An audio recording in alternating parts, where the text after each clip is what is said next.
Kessler's grill. 112.96. Get down with your bad self, Klay Thompson. Thompson, the pick from Looney. A deep three. And he knocks it down again. Klay, 6 for 10 from beyond the arc. A season high. 32 for number 11. 115 to 99. Klay gets it from Kuminga. Fires a three. Hits another one. Oh, Klay Thompson, 7 of 11 from downtown. He's got 35. Oh, baby. How about my boy Kevin Dana on the call? 95-7 the game, of course, your home for Warriors basketball as the Warriors survived. They were up 19. They've already blown 6 games in which they had a 15-point or more lead. And it got hairy yesterday in the fourth quarter. Down the stretch, Colin Sexton misses a wide open three. The Warriors escape Salt Lake City with a 140 to 137 victory. What a game last night at the Delta Center. Klay Thompson coming off the bench for the first time since March of 2012, which obviously is going to get a lot of headlines because so many people are concerned about who comes off the bench or who starts. Again, Klay mentioned yesterday that he had more of an issue about finishing the game, and I discussed this all season long, Shasky, before the year, all summer long. It's about who's going to be finishing. But Klay Thompson, a season high, 35 points off the bench for the Golden State Warriors. First time he's come off the bench in like 727 games. I love his response. I love the Warriors' offense yesterday. They go into break feeling good, winning 8 of their last 10. Yeah, no doubt. And I know Klay Thompson's the story of last night. Draymond Green was awesome. He was. I mean, he was awesome last night. I mean, he was finishing with both hands. Some of his passes were incredible. He was just played with his you-know-what on fire. Another first quarter three-pointer. Did he have was that a career high in the regular season? No, not for points. What is his career high? No, his career high is like 30-something. I didn't know it was 30-something. Yeah. Excuse me, season high. I meant season high. Oh, yeah, that was season high. That was a season high. I didn't mean career high. Yeah. Season high. Season high, 23 points, his second 20-point game of the season. What, he scored 21 earlier this year? 21 earlier this year. Yeah, okay. 23 last night, season high there. And they improved to 131 to 28 when he hits at least 2 threes. I like that stat. I like that stat a lot. I know that Klay deserves a lot of the headlines, and we're going to talk a lot about Klay Thompson this morning. I'm in my truck last night after baseball practice, and I'm listening to Kevin Dana. And I just want to say, I'm a Kevin Dana stan. Oh. This guy had me on the edge of my seat, and I listened to the GP2 putback at 6:30 to go in the fourth quarter. It was nasty. We have to find the sound. Kevin Dana was in his bag. I am here for Kevin Dana. He's incredible. Not that Tim Roy isn't. Tim Roy is a legend. He's the Everyone voice of the knows Warriors. that. He's the voice of the Warriors. I love Kevin Dana. Kevin Dana is my guy. I've told Kevin this multiple times. I've been knowing Kevin for a long time. I love his hustle.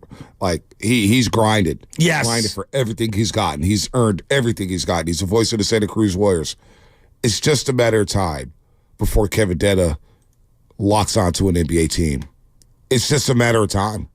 The guy's good. He brings energy. He loves the game. He's got his own shtick. He brings the swagger, the flavor. I'm a big Kevin Dana fan. Me too. And I think, if the Warriors don't lock him up, because I get it, Tim Roy is not going anywhere. Tim Roy, he's Mr. Tim Roy fits. Two of the best play-by-play guys in the country.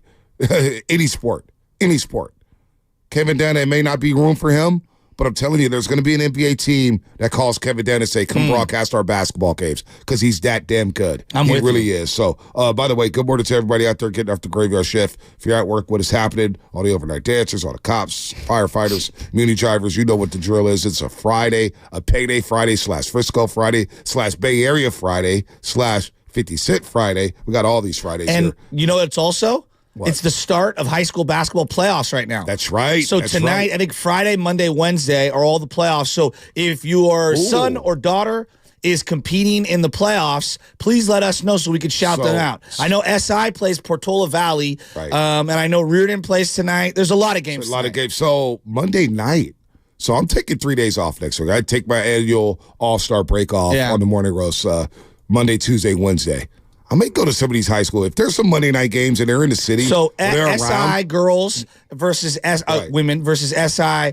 SI versus SH is at SH. Shout out Angelique. On Monday. SI versus SH. And I'll be there Monday at 7 p.m. Girls game? Yeah, that's going to be a great game. Great game. I believe SH won both matchups during the regular season. I know they won the Bruce Mahoney game that was at USF. I believe they won both games. And then they'll be playing each other in the B bracket. I think they're in the B bracket. And then in the A brackets like Midi and some of those other teams. So that one is Monday at 7 p.m. at Sacred Heart.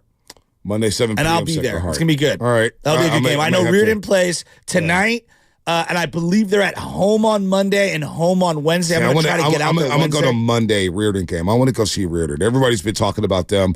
Maybe they'll allow me into the Crusader Forum. No, they will. I know they will. Yeah. I had a good talk with Joey Curtin yesterday, and, one thing I want to say about that team is it's a local team. A lot of those boys grew up in the area, in the city, and Joey's a city guy, and I have a tremendous amount of respect for him in that program. And what they've done this year, it isn't just good. It isn't just great. It's historic. And so I'm rooting for them. I may go there Monday. To win a state championship. I may go see them Monday.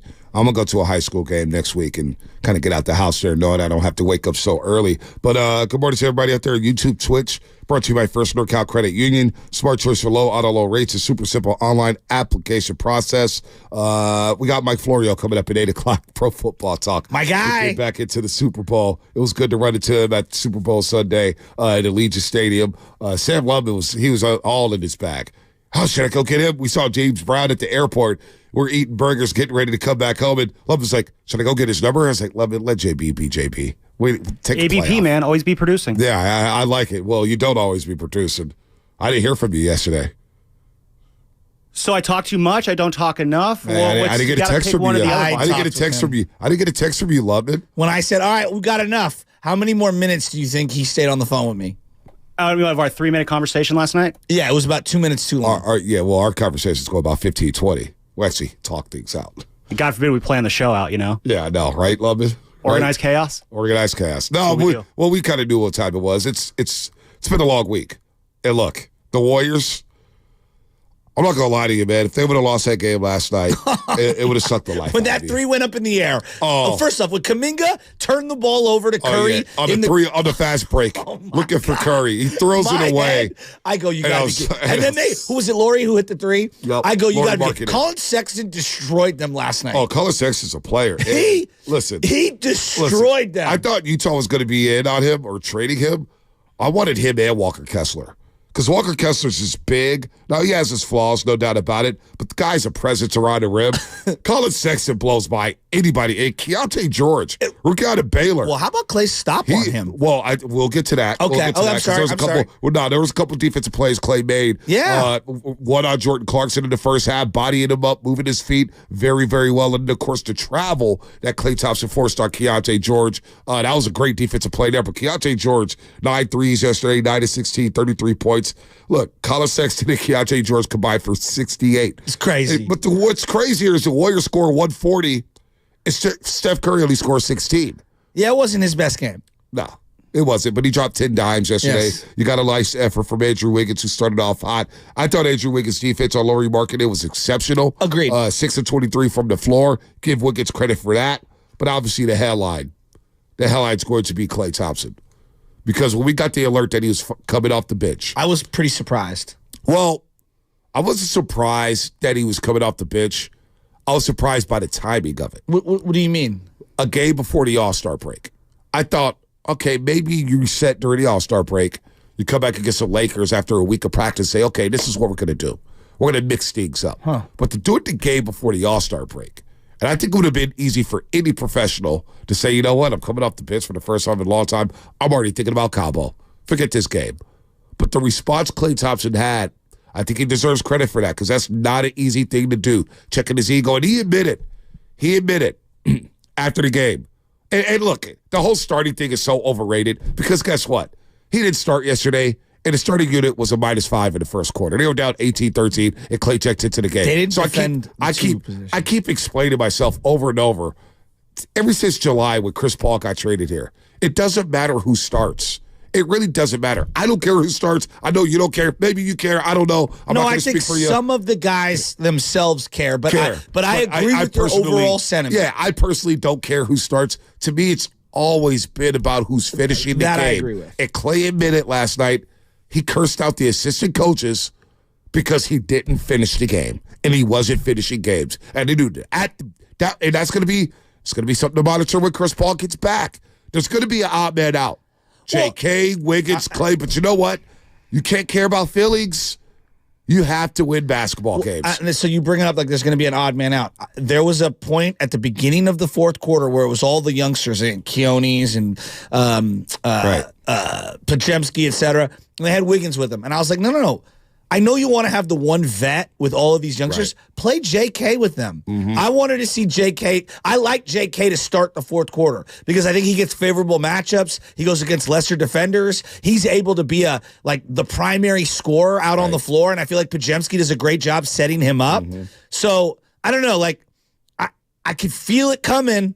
The JK minutes are going to start to taper off, and I worry. And I'm seeing these lineups, this consistent lineup with Looney and GP2 together, and I'm like, stop putting the two non-shooters together. Yeah, no, that's a problem. But JK, you mentioned that one, 24 minutes, 28 seconds. Again, it's a matter of time. Somebody's not going to be finishing. Somebody's not going to get their minutes. Now, Klay Thompson, whether he starts or come off the bench, he averages 30 minutes a game. He played 28 last night. Mm-hmm. And finally, he realized it. But I do want to play some of the sound after the game. Go ahead. You brought up the minutes. Yeah.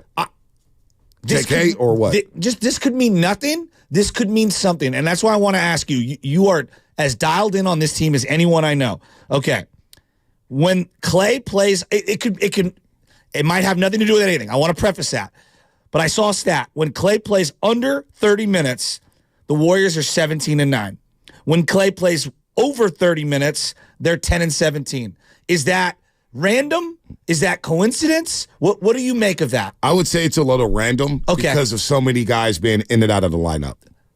Rotations haven't been consistent. Okay. Guys haven't been consistent. But there's no doubt that Klay, look, his legs look fresher. There's a sweet spot. I always thought his sweet spot was 28 to 32. Okay. No more than that. Right in the no wheelhouse. matter. And he played 28 last night. That's perfect. But to me, and Klay was cool with it. Klay was cool with it. He had to talk. And look, he wasn't playing well. There's no doubt. Last 11 games, he's shooting like 29% from three. He was in a major slump. Now, he thought he busted out of it Monday night against Utah.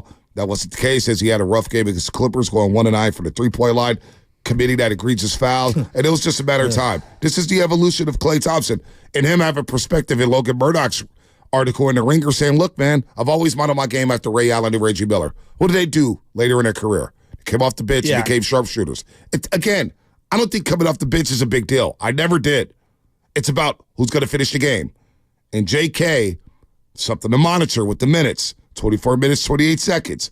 We already see it how. I was watching a game with Willie Fezzi. I was like, dude, 13 points, 5 rebounds, 4 assists for JK, but he wasn't out there for moments. No, it felt like the usage and the situational matchups for him weren't there. Yep. Wouldn't you agree? Mm-hmm. And he turned that ball over to Curry late in the game. He was forcing.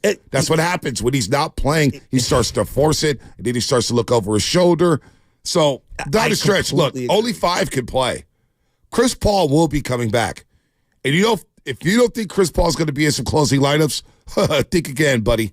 Think again. Well, and here's where I would say, like, Chris Paul is an excellent player, but I'm looking at the totality of this Warriors season, and from years past, we learned when you depreciate the young players, the next year you don't get that valuable experience and development. And so I'm watching Podziemski and I'm watching Jonathan Kuminga get valuable in-game reps. Yep. And if that comes to taper down because at the expense of putting in Chris Paul, who's probably not going to be on this team next year, I have a problem with that. It's going to be something to monitor here. Let's hear from Klay Thompson. His post-game interview is really good. I think, listen, man, I know what Klay is. I know what Klay isn't, and we've all taken calls. We've gone back and forth for Klay.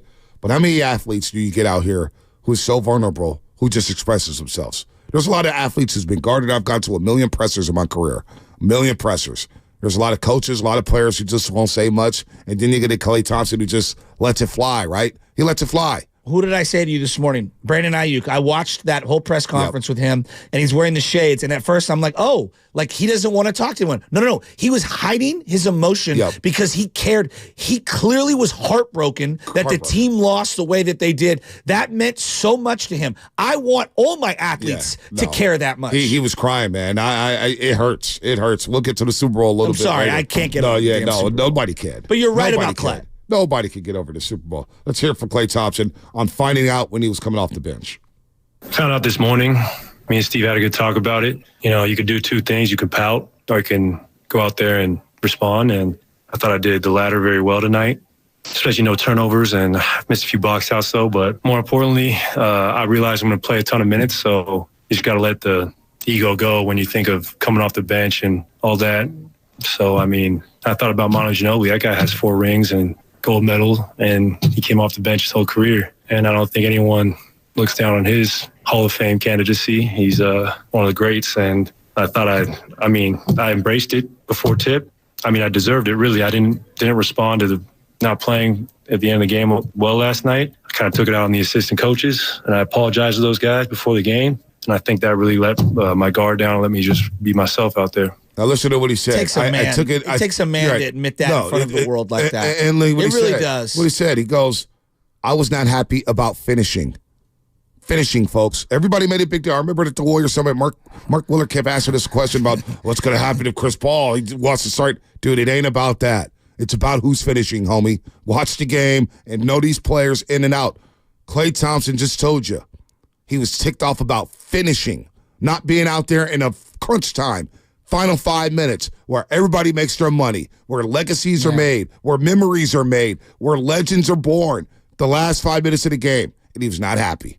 Now he's relaxed. Listen to him. Listen to him. He was asked, I don't know who asked the question, but was he playing loose?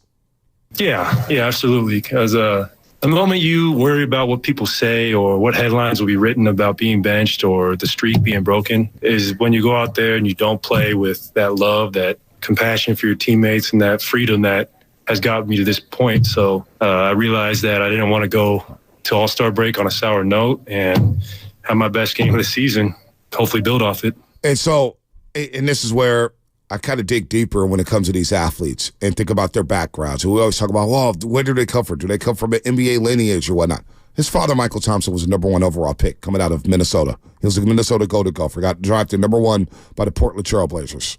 Injuries, whatever. It goes to San Antonio, gets traded to the LA Lakers. Oh, he's like, you come off the bench. This is a former #1 overall pick, his father. Fine, I'll come off the bench. He wins 2 championships with the LA Lakers. They go back to back.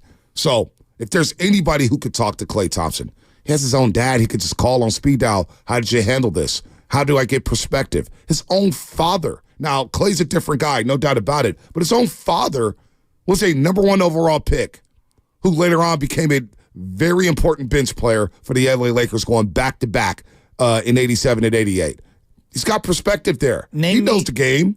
But name me a great team that had multiple runs where you didn't have a valuable sixth man who essentially was a starter. Yep. The Warriors had Iguodala. Mm-hmm. You know, the Detroit Pistons had Vinny the Microwave Johnson. You know, they referenced, obviously, Manu Ginobili coming off the bench. Like, all of the great teams. Tony Kukoc, Chicago Bulls. Exactly. Like, they all have that key ingredient guy who probably closed 90% of the time. Exactly. But needed to be, you know, for whatever reason, for the connectivity of all the lineups. You know, Luke Longley didn't finish games for the Bulls. He barely played 10 minutes. you know what I'm saying? The whole starting thing is like, starter, who starts, who starts? But I do think there, to your point, I do think certain guys in the league, it does matter, and credit Steve Kerr and Klay Thompson or whoever to connect, communicate, and figure out that, like, big picture, it's about where your minutes are allocated, how we can squeeze the lemon for you and get the most efficient version of yourself and help the team win. And credit to everyone for being on the same page. No doubt. We're going to get to Coach. We're going to get to all the calls coming up here, 888-957-9570. Pardon me, we have a fun show as I try to get my voice back from Vegas. Everybody I know lost their voice in Vegas. Everybody. I still have heartburn from Vegas. Oh, well, I don't have heartburn, but I definitely, voice has been a little shaky here. Let's cut open the game. Brought to you by Big Old Tires, your phone calls as we discuss the Warriors and reassess them going into the All-Star break.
Sexton, chest pass left wing. Clarkson throws it too far in front of Markkanen. Taken away by Draymond. 3-on-2 for Golden State. For Klay, for three. No good. Tip. Jam! GP 2 for 2. Hey, Dub Nation, it's GP2 here. The Morning Roast with Bonte Hill and Joe Shasty is live on YouTube and Twitch right now. Time for you to like and subscribe. Hey, man, get Kevin Danny. Get that call out there on the loop. That should be the call of the game. Tell me I was in the truck coming down Geary, and I go, I got to text my guy. And I texted Kevin. I'm like, dude, you are on fire. See, on fire. I legitimately, wherever he goes, because he will go somewhere into the NBA, somewhere. I will be a fan of that team because I'm a fan of Kevin. Well, Kevin's very good. I mean, that dunk call is sick. Play that again. I mean, good job, Kevin. Sexton, chest pass left wing. Clarkson throws it too far in front of Markkanen. Taken away by Draymond. 3-on-2 for Golden State. For Klay, for three. No good. Tip. Jam! GP 2 for 2.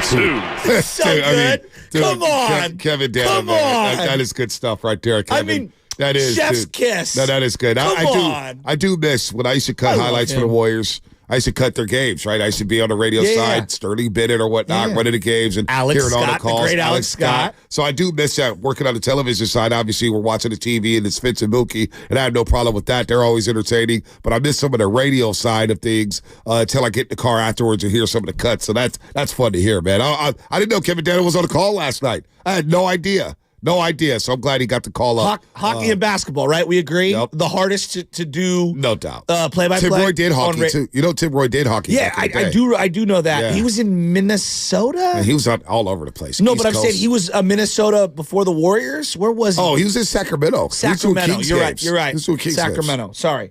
I mean, Tim Roy's amazing. Look, Tim Roy, Kevin Danna, Fleming, John Miller, Kruger-Kipe. I mean, we've got the best. We're spoiled. I mean, we we've got the best. We are spoiled. By the way, get you some 95.7 Game gear now at BreakingT.com/957. We got all sorts of cool Niners, Warriors, and Giants apparel for you to wear whenever you want, win or lose, as well as some awesome gear repping the shows here at 95.7 The Game. Go to BreakingT.com/957. Love it. Let's go to Coach in Vallejo. Coach in Vallejo, what is happening? Good morning, Coach.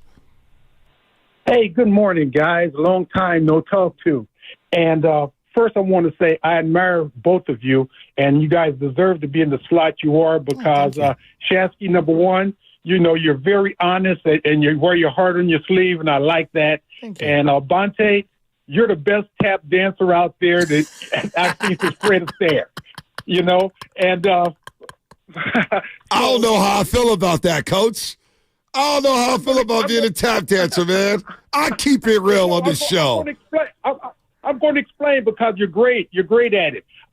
First of all, you know, when Kuminga threw that pass last night, everybody in the world knew Kerr was going to take him out. And you're right. You're both right. He looks over his shoulder. And the best thing that could have happened is if Kerr would have left him in the game. That would have built so much confidence in that young man. I agree. You know, because he's He's a great, great ball player, and like Steinmetz doesn't realize, Kuminga was number one in the nation coming out of high school in this country. So he has a very good basketball IQ. Now, Bonte, while I say you're the best tap dancer, there's a lot of – I see you bite your tongue sometimes. And, you know, you got two jobs, and you're great at both of them. And sometimes you know what to say and what not to say. That's why you're there and I'm not. Okay, so you're great at that. And so I admire you both for doing your job. You're excellent, and I enjoy listening to you, whether I agree with you or not, you know, because we disagreed on the Jordan Poole stuff. Yeah. But you guys are great, and I'm a big fan of both of you. Do you know who Gregory Hines is, Bonte? Of course. That's what they're calling me on the YouTube. Yeah, of course I know Gregory Hines. You know that my sister did tap dance forever? Did she she did really? jazz. She did all these different dance like that. Like that was very big. My mom was a big dancer, and you know my little nieces are doing.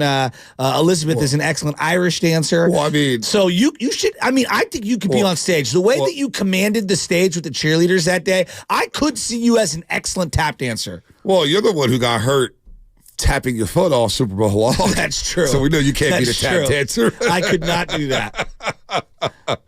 Oh, man. That was funny. I hadn't heard that. Let's go to Tim and Raleigh, On North the Carolina. real, though, dancing, just want to. Okay. We don't give enough credit to those. Oh, dancing's hard. Dude, they're incredible. Dancing is hard. When you go to some of these rehearsals and these great. recitals, I'm blown away. Like, I know we all show up for the championship basketball game for 5th grade. No. We have to give more love. If you have a sibling that's doing dancing and you're the brother that goes to everyone comes to your games, go to your sister's recital and root for her and bring some flowers and be good to her. I remember we had to do that all the time for my sister, and I would roll my eyes, but when it's all said and done, she's putting just as much effort as you are into baseball and Dancing's basketball. hard to know all the steps, to be on rhythm, to be on beat. Totally I watch the cheerleaders sometimes when they run out there, even the senior squad. I'm like, man, I can't do that. I can't do that at all. Let's go to Tim and Raleigh, North Carolina. What's up, Tim? Happening? What's up, Beth? What's up, fellas? How y'all doing? What up, Tim? Hey, I haven't talked to y'all in a while since Kuminga's been blowing up, and y'all know I've always been on that. Oh, yeah. You have. Bonte, it's no need to even to say you see it coming. We know what's about to happen. Kuminga's about to be out, Bonte. We know that. This is going to be, and this one is going to be even more brutal than the one last year when he carried this team and then got yanked. Because right now we wouldn't be a game over 500 if it wasn't for him. Same thing last year, and then he's about to get you. It started 3 days ago when Kenny Atkinson at the Utah game. He started it then. It happened with the Clippers. I mean, the fact that this kid, I don't know why we holding this guy hostage when every team in the league want their hands on him. This coach is the only one looks for reasons to take him out. He looks for reasons to not empower him. And we have seen what an empowered Kuminga, and Bonte, man, you've been on this, I think, Shasty too, for 2 years, all the way back to the rookie year. Yeah. And I remember y'all clowning me about 3 months ago, and I called you and I said your name about 50 times, and I was talking about him at the top of the key and setting the pick for him. And we was talking about it way back in Chicago, and what did we see over the last 2-3 months? Oh, yeah. So this is easy to see. You see what's about to happen, and this is even more devastating than the one last spring because this kid, I don't know what this is going to do to his mental. And, I mean, this is why we should let the guy go. We should let him go for his own career. They keep herky-jerky with this guy and not realizing the weapon that they have. I don't give a damn about the 1 or 2 or 3 mistakes he makes because Steph and everybody else on his team does it too. Well, Wiggins, whenever he does it, the world knows, and they yank him out of the game. No doubt. It's just ridiculous. How many cross-court passes did Wiggins have intercepted yesterday? Oh, no, a couple. Good call, Tim. And I'm not trying to turn this into a Wiggins versus Kuminga discussion. Not, but we know what time it is. Well, and here's the other thing. Like, who does Kurt trust? Here, ask yourself this question. GP2 and Wiggins way more than Kuminga. In crunch time in the final 5. But here's Steph's going to be out there. You know Draymond's going to be out there. You don't think CP3 is going to have a moment or two down the stretch in the final 5? Klay, I feel like they you have trust a moment. Podziemski at times more than Kuminga. Yeah, maybe trust Podziemski more than Klay. I don't know if I agree with that. But here's the issue. Here's the issue I have. It's short-sighted because when I watch GP2 out there, GP2 makes a lot of plays.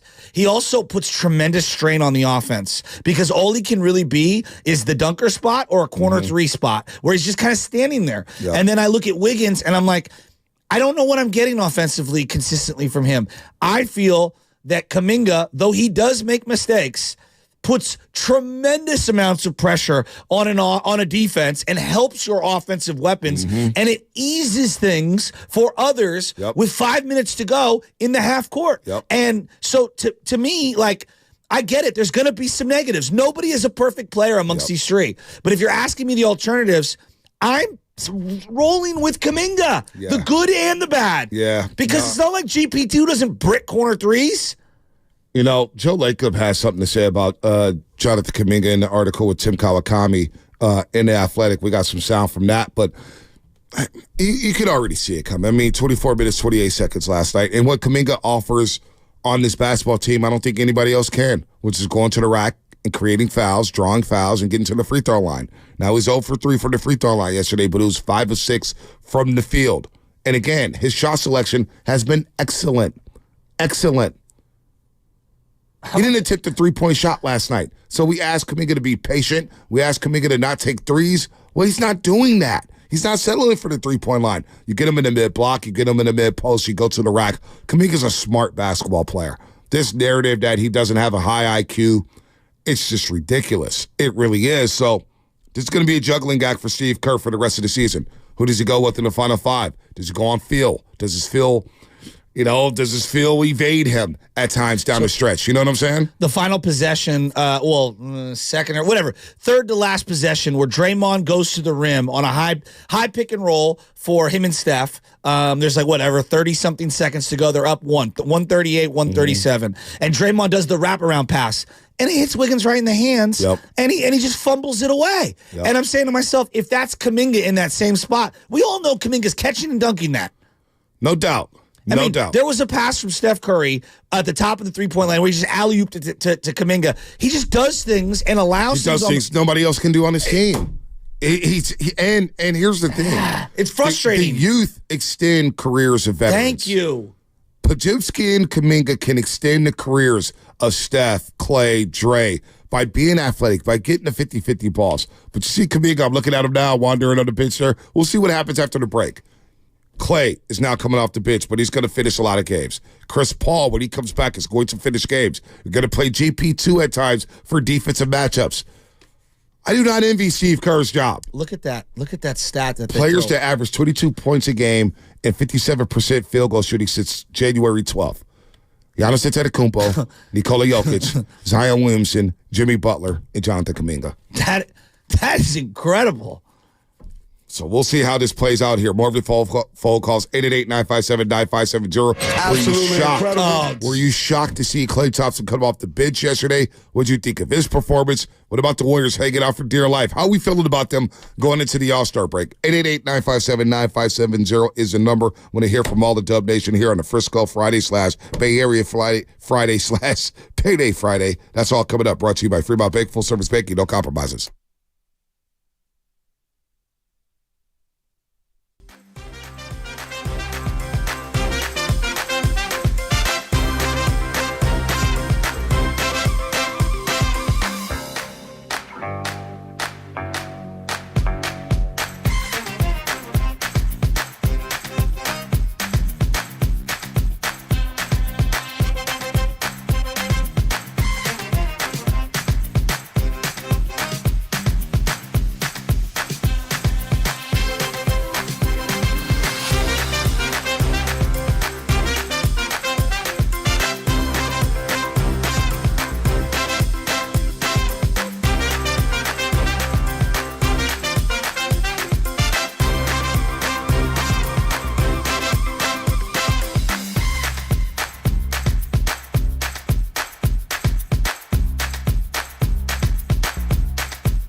Gets the screen from Draymond, feeding it open. Klay Thompson, left wing three is good. He is detonating on Utah tonight. 3 of 5 from downtown, 17 points in 10 minutes for Klay Thompson. How you like them apples? 74-64. This is Klay Thompson, and you are listening to the Morning Roast on 95.7 The Game. It better not be roasting me if I'm giving them all these intros.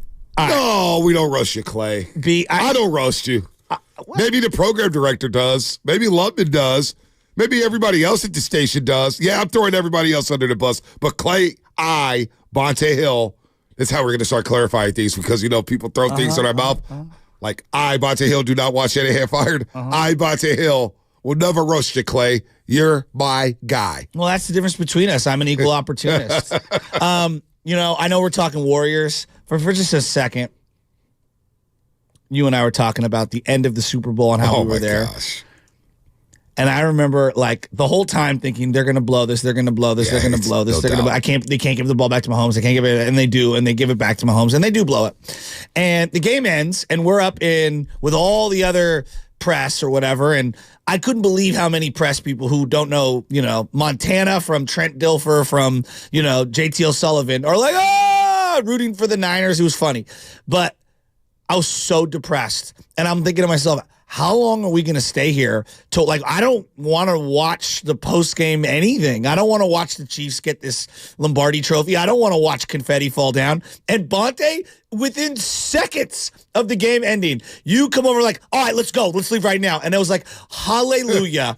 And we got up out of there. I swear to God, I was going to start crying. And then we had the saddest walk I've ever had. I'm having a meltdown. Actually, it's the second saddest walk. The first saddest walk I've ever had was SoFi Stadium? No, it was 2011 against the New York Giants in the rain, walking out of Candlestick. The second one was the Super Bowl. The third one was Game 5, Giants-Dodgers losing 2-1. Man. I am shook. In order. It was so sad. This segment is sponsored by Golden State Lumber, serving the Bay Area for 3 generations. We do succeed. We succeed. Visit GoldenStateLumber.com. And then we didn't even get Popeyes. No, we didn't because the line was too long. It was only one couch. I was pissed. So we got some Asian food. They forgot to bring my utensils, so I ate basically chicken and shrimp with my fingers at night on Sunday. I was like eating the rice like I was drinking soda or something. I was like shoveling the rice in with no utensils. And of course, the Excalibur room service is closed. I'm not going on. My hotel room was all the way in the corner of the hotel. So my walk to the elevator was about 5 minutes, let alone the elevator going downstairs. And I was like, there's no way I'm going. This is done. So the reason why we bring that up because we're talking during the break, and I read it Dave Burstein and Justin Hathaway yesterday at NBC Sports. And Justin said, in the overtime, all he was doing was watching you and I and our reactions. And he said as soon as the game was over, my head was in my hands. And I shook Whitley's hand, said, congratulations.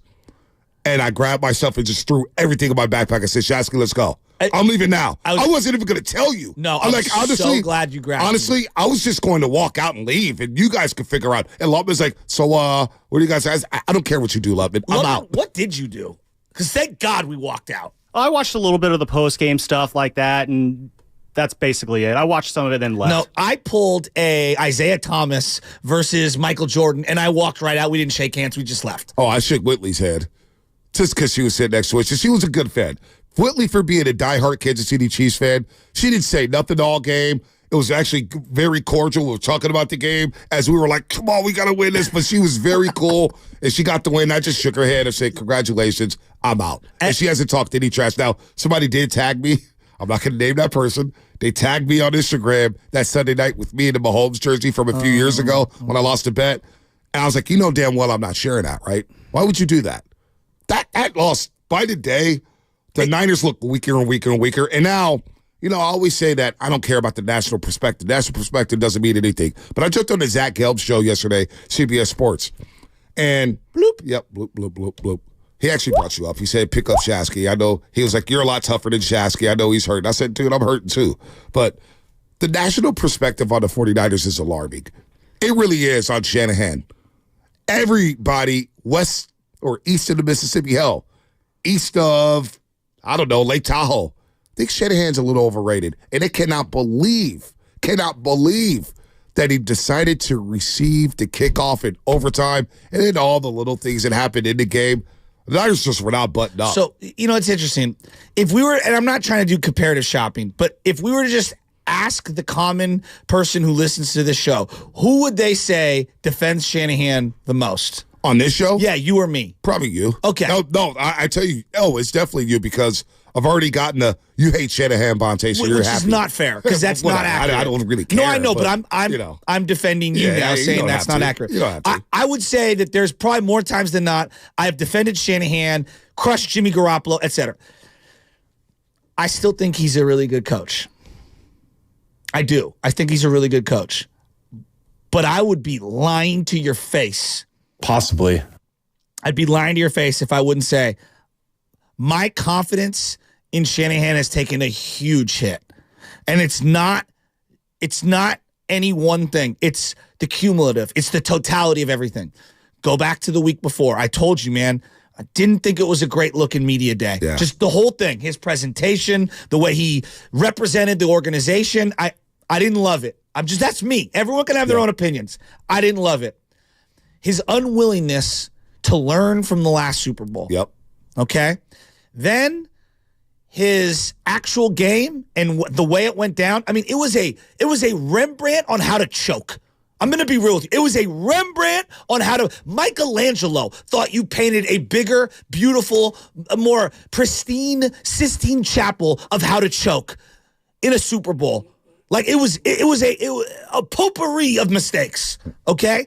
And then instead of reflecting and showing the growth that I really thought he had, I really thought he had grown. I really did. I thought he was evolving. I thought he was growing.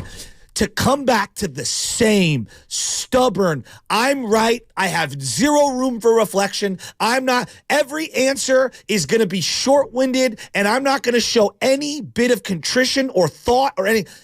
I'm telling you, man, the more and more and more the week goes on, the more and more I lose confidence in the guy. I'm not saying I want him out. I'm not saying that he stinks. What I'm saying is that I had this belief that he was one of the best coaches I've ever seen. And every day it's just, we're chipping away at the facade and we're chipping away at my confidence. And then I look, and I didn't have the heart to do it in real time. I went back and I looked at the end of the year pressers, the exit interviews. Right. And I was watching how he was sitting there. And I'm saying to myself, like, when I think of Steve Kerr and the way that he has taken losses, he stood there. And there's times I don't agree with anything he says, but he stands there and he addresses everyone. He answers every question, which. But there's a look. There's a presidential look. There's a look, and I don't more so care about that, but he just answers every question. He doesn't duck the smoke. No. Nor does he get defensive. We had times he could get defensive. Well, but, every coach can. Every coach can. I'm not going to get caught up in the podium stuff. Look. But I thought that the way he was, he had the hat brimmed down, and I'm looking at John Lynch. Guy just lost the Super Bowl. It was 3 days later. Listen, if I was in Shanahan's position and I lost that Super Bowl, I would have been hat on, arms crossed, 5-word answers. Bontek, would you? I wouldn't want to be there. I can't. No. I can't blame him for being that disappointed or that guarded at an end of season presser 2 days after losing the Super Bowl in overtime. I want my coach to show that, you know what, he's wearing it on his sleeve. He is angry. Now, some of the answers I don't like. Doubling down on the overtime, I don't like. But I'm a sore loser. Yeah, but there's Shanahan's a sore loser. What do you want him to be all chipper and answer everything? Like no, when I go to church, I'm not wearing a jersey and a hat, right? So like there's a look for each setting. Church. This is football. What are we doing? But you're the CEO of the team. No, you're the head coach of the team. Well, that's John Lynch. John Lynch is the GM, CEO. So what? It look like so it. What? He does look like it. He wears a long sleeve on the sideline and a hat. I'm going to put my hat. Come on. When your hat's down like this, it's like you're hiding. Brock Purdy wears a hat to the back as the quarterback of the team. You think I care about that? I was Nobody so cares. impressed with Brock Purdy taking questions. He took questions with his hat to the back. I'm talking. What are you talking about? No, the other day he was buttoned up. He had the hat to the back in his end of season presser. That was a different one. I'm talking about after the game. He stood there and took every single question. I was very impressed with Brock Purdy. Did Shanahan not take every question? No, he was curt. He was very curt. What do you want him to be? Cam Newton was curt. He just lost Super Bowl 50. This is what I want, an ounce of reflection. Oh, my God. Right after the Super Bowl? 4 days later, yes. 3 days later, yes. 2 days later? No, I don't care about that. I'm just saying how I feel. I think that Shanahan, I thought he's evolved. I thought he's grown. I'm not sure. Oh my God. I'm just not sure, man. No, I don't agree with that. That's fine. I listen. I don't agree with his decision making. I've been critical of Shanahan over the years. Him wearing the hat at the podium, I could care less. I really can. Optics don't matter to you? No, it does not. It does not matter. To me. Results on the football field matters it does to me. Results on the football when field you're matter. a position coach, whatever. I'll look the other way. If it mattered to when you're Shanahan, the head guy, I look at you. You know who else it doesn't matter to? Huh. Jed York, because he gave Kyle Shanahan multiple extensions. That's how Jed's running his business. Like it doesn't matter. It really doesn't matter him wearing the hat at the podium. It doesn't. Nah, it's not just Bill the hat. Belichick wore cutoff hoodies. He wore cutoff shirts and hoodies. That was out Belichick. And Belichick would give you nothing at podiums. Even after wins, he wouldn't give you anything. And people loved him but for he also had the championship equity, and that was earned over a 25-year run. I don't care if you got championships or you lost 3 games. Or won 3 games. I don't know. The podium stuff is all overrated. I'm telling you how I feel if I was running the business, and I think it's a bad look, and I think this is a combination of bad looks, and it's sinking into me, and it frustrates me because I thought he changed. You know how many coaches wear hats? You know how many coaches? I watch McVay. McVay. Right now, the gold standard of young coaches is McVay. Oh my God! And I thought Shanahan was his equal or better. Don't do that. What? No, come on, man. This is ridiculous. You're listening to 95.7 The Game, KGMZ FM, and AC1 San Francisco. Don't forget, you can also watch us every day on our YouTube and Twitch streams. Just log on and search 95.7 The Game. Be sure to like and subscribe to the channel while you are there. Brought to you by First NorCal Credit Union, a smart choice for low auto loan rates and super simple online application process. The same day Kyle Shanahan had his exit interview, Brock Purdy had his exit interview. All the players had their exit interviews. Brandon Ayuk wore glasses. All right? Brock Purdy had his hat to the back. Remember Colin Cowherd made a big deal about Brock Purdy wearing his hat to the back at podiums? I don't give a damn what these players and coaches wear at a podium. I really don't. The optics don't look good. You're hung up on like a hat. I'm saying it's the body language. No, I don't care. What do you want his body language to be after losing the Super Bowl? Fonte. After losing the Super Bowl, what do you want him to be? Well, do you want him to be hey guys, we got to the Super Bowl, we lost in overtime. We had a damn good year. The fans don't want to hear that. The fans want to hear him have to. It's 3 days later. It's the end of the year. I want you to look like you're running. Are you still angry about the Super Bowl 5 days later? Of course I am. How the hell do you think Shanahan feels in? Bonte, life continues to move on. You have to man up. Family time, to do. Kids, time with his kids, times with his wife. They sleep in a facility. If you're angry about the Super Bowl 5 days later, how the hell do you think Shanahan feels? How do you think Purdy feels? How do you think these players feel who invested practice time, game planning, film study, breakdowns, overtime prep, game prep, offensive prep?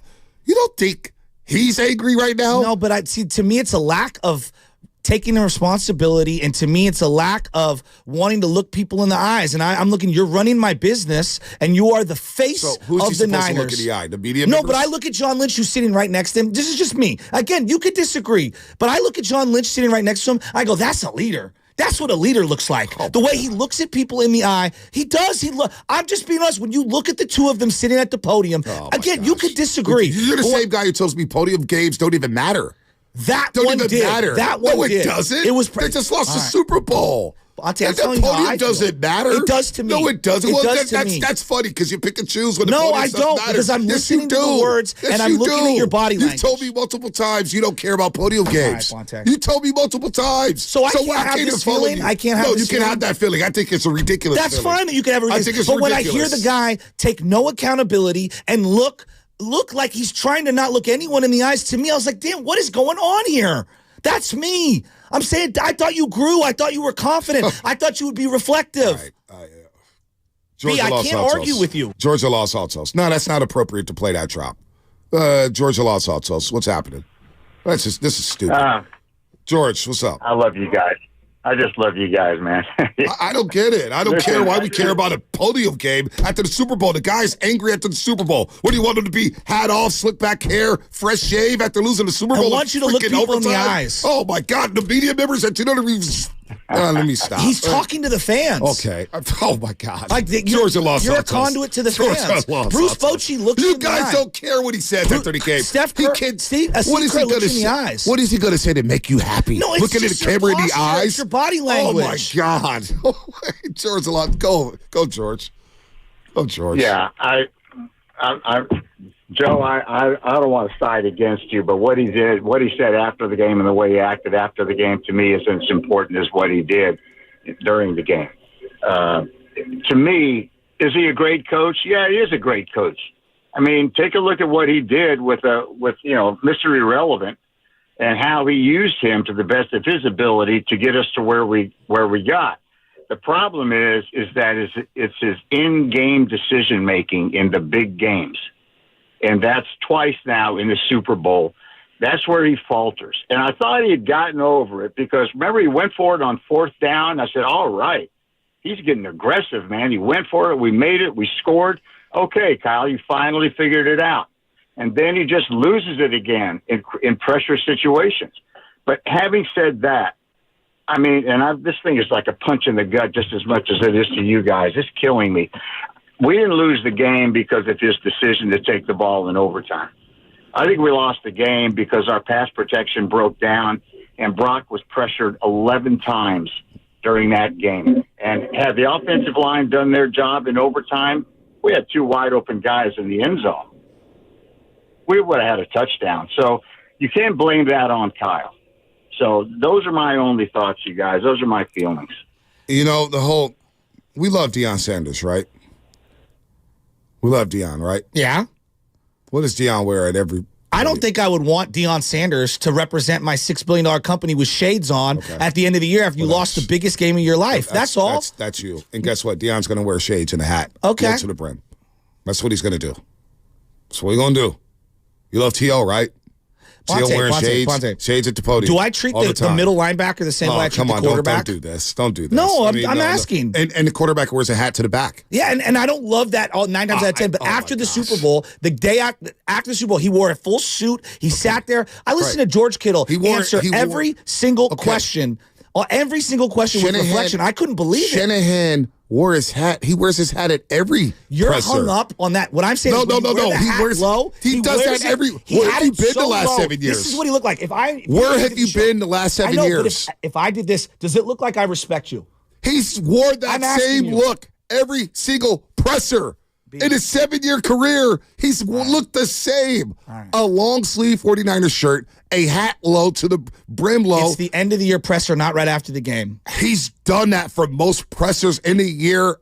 And I think it's a bad look. The totality of the last 2 weeks and the way things have gone down, and then firing Wilkes, the media day, it's the totality, the cumulative. These are all bad looks. They're stacking up. I'm not saying it's the end of the world, and I'm not saying it's a crime. I'm saying it's been a bad look, and I'm losing confidence in someone that I thought highly of. Well, that's on you. That's on you. I told you about the decision making in Super Bowl 54. We didn't call a timeout before halftime.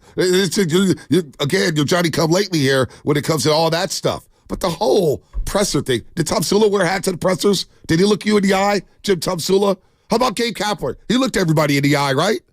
What the hell does that matter? It does because... What the hell does that matter? Because I wanted to see growth, like acceptance and culpability of your part of it. As you're throwing a defensive coordinator out with the bathwater, like at least stand up there, look everyone in the eye and be like, I've thought about some of my own mistakes. The guy literally walked to the podium after coaching a football game and was not happy after losing a Super Bowl game in overtime. Immediately after the game, I have much more grace. Immediately after the game. That's what you're talking about. I'm talking about 3 days later on the exit meeting. Well, 3 days later, Brock Purdy wore a hat to the back. I'm talking about the quarterback of the team. The head coach. You always talk about the quarterback needs to be a CEO too. Brock Purdy wore a hat to the game back at the exit Brock Purdy wore a suit. You're all over the place. I'm going to Shanahan. All right, you're all over the place because I just said after the game, Shanahan walked off the field, does his press conference after the game. Bonte, if you wore a hat on pre and post game live, if you wore a hat on pre and post game live, would that be acceptable? Acceptable where? It's different. How? It's a completely different job. How's it a different job? I am a host on a pregame show analyzing games. He is the head coach of a football team. Exactly. A football team. Coaches can wear anything. What do you mean exactly? They're not the same. It's the end of the year. All right, so you're talking about the end of the season presser, correct? Yes. I'm going to say he had a green hat on, down low like this, end of not season presser. looking anyone in the eye. Okay. It was like he was hiding. End of season presser, right? You're talking end of season presser. Yes. Let me get that right. Yes.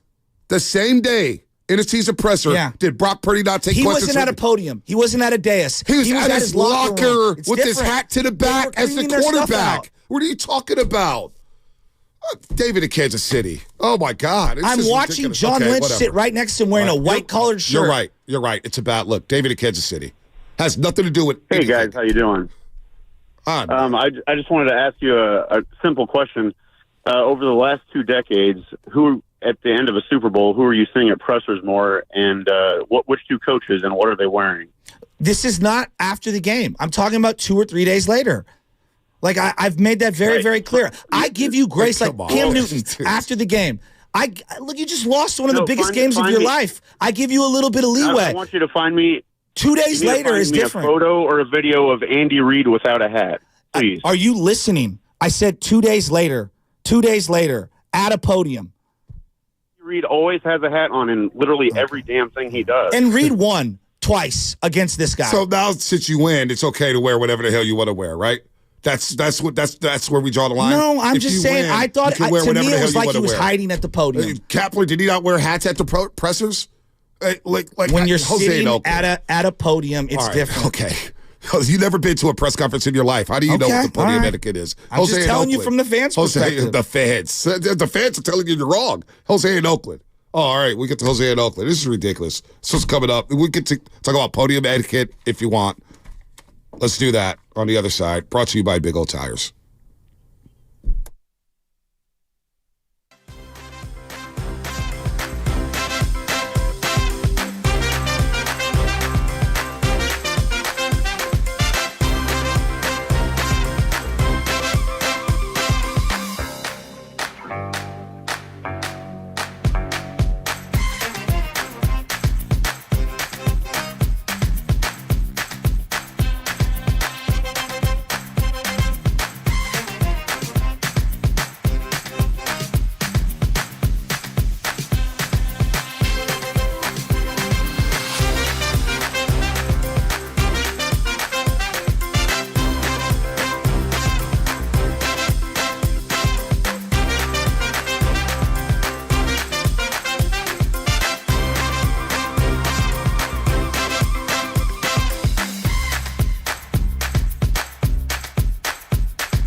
Now, back to the Morning Roast with Bonte and Shasky.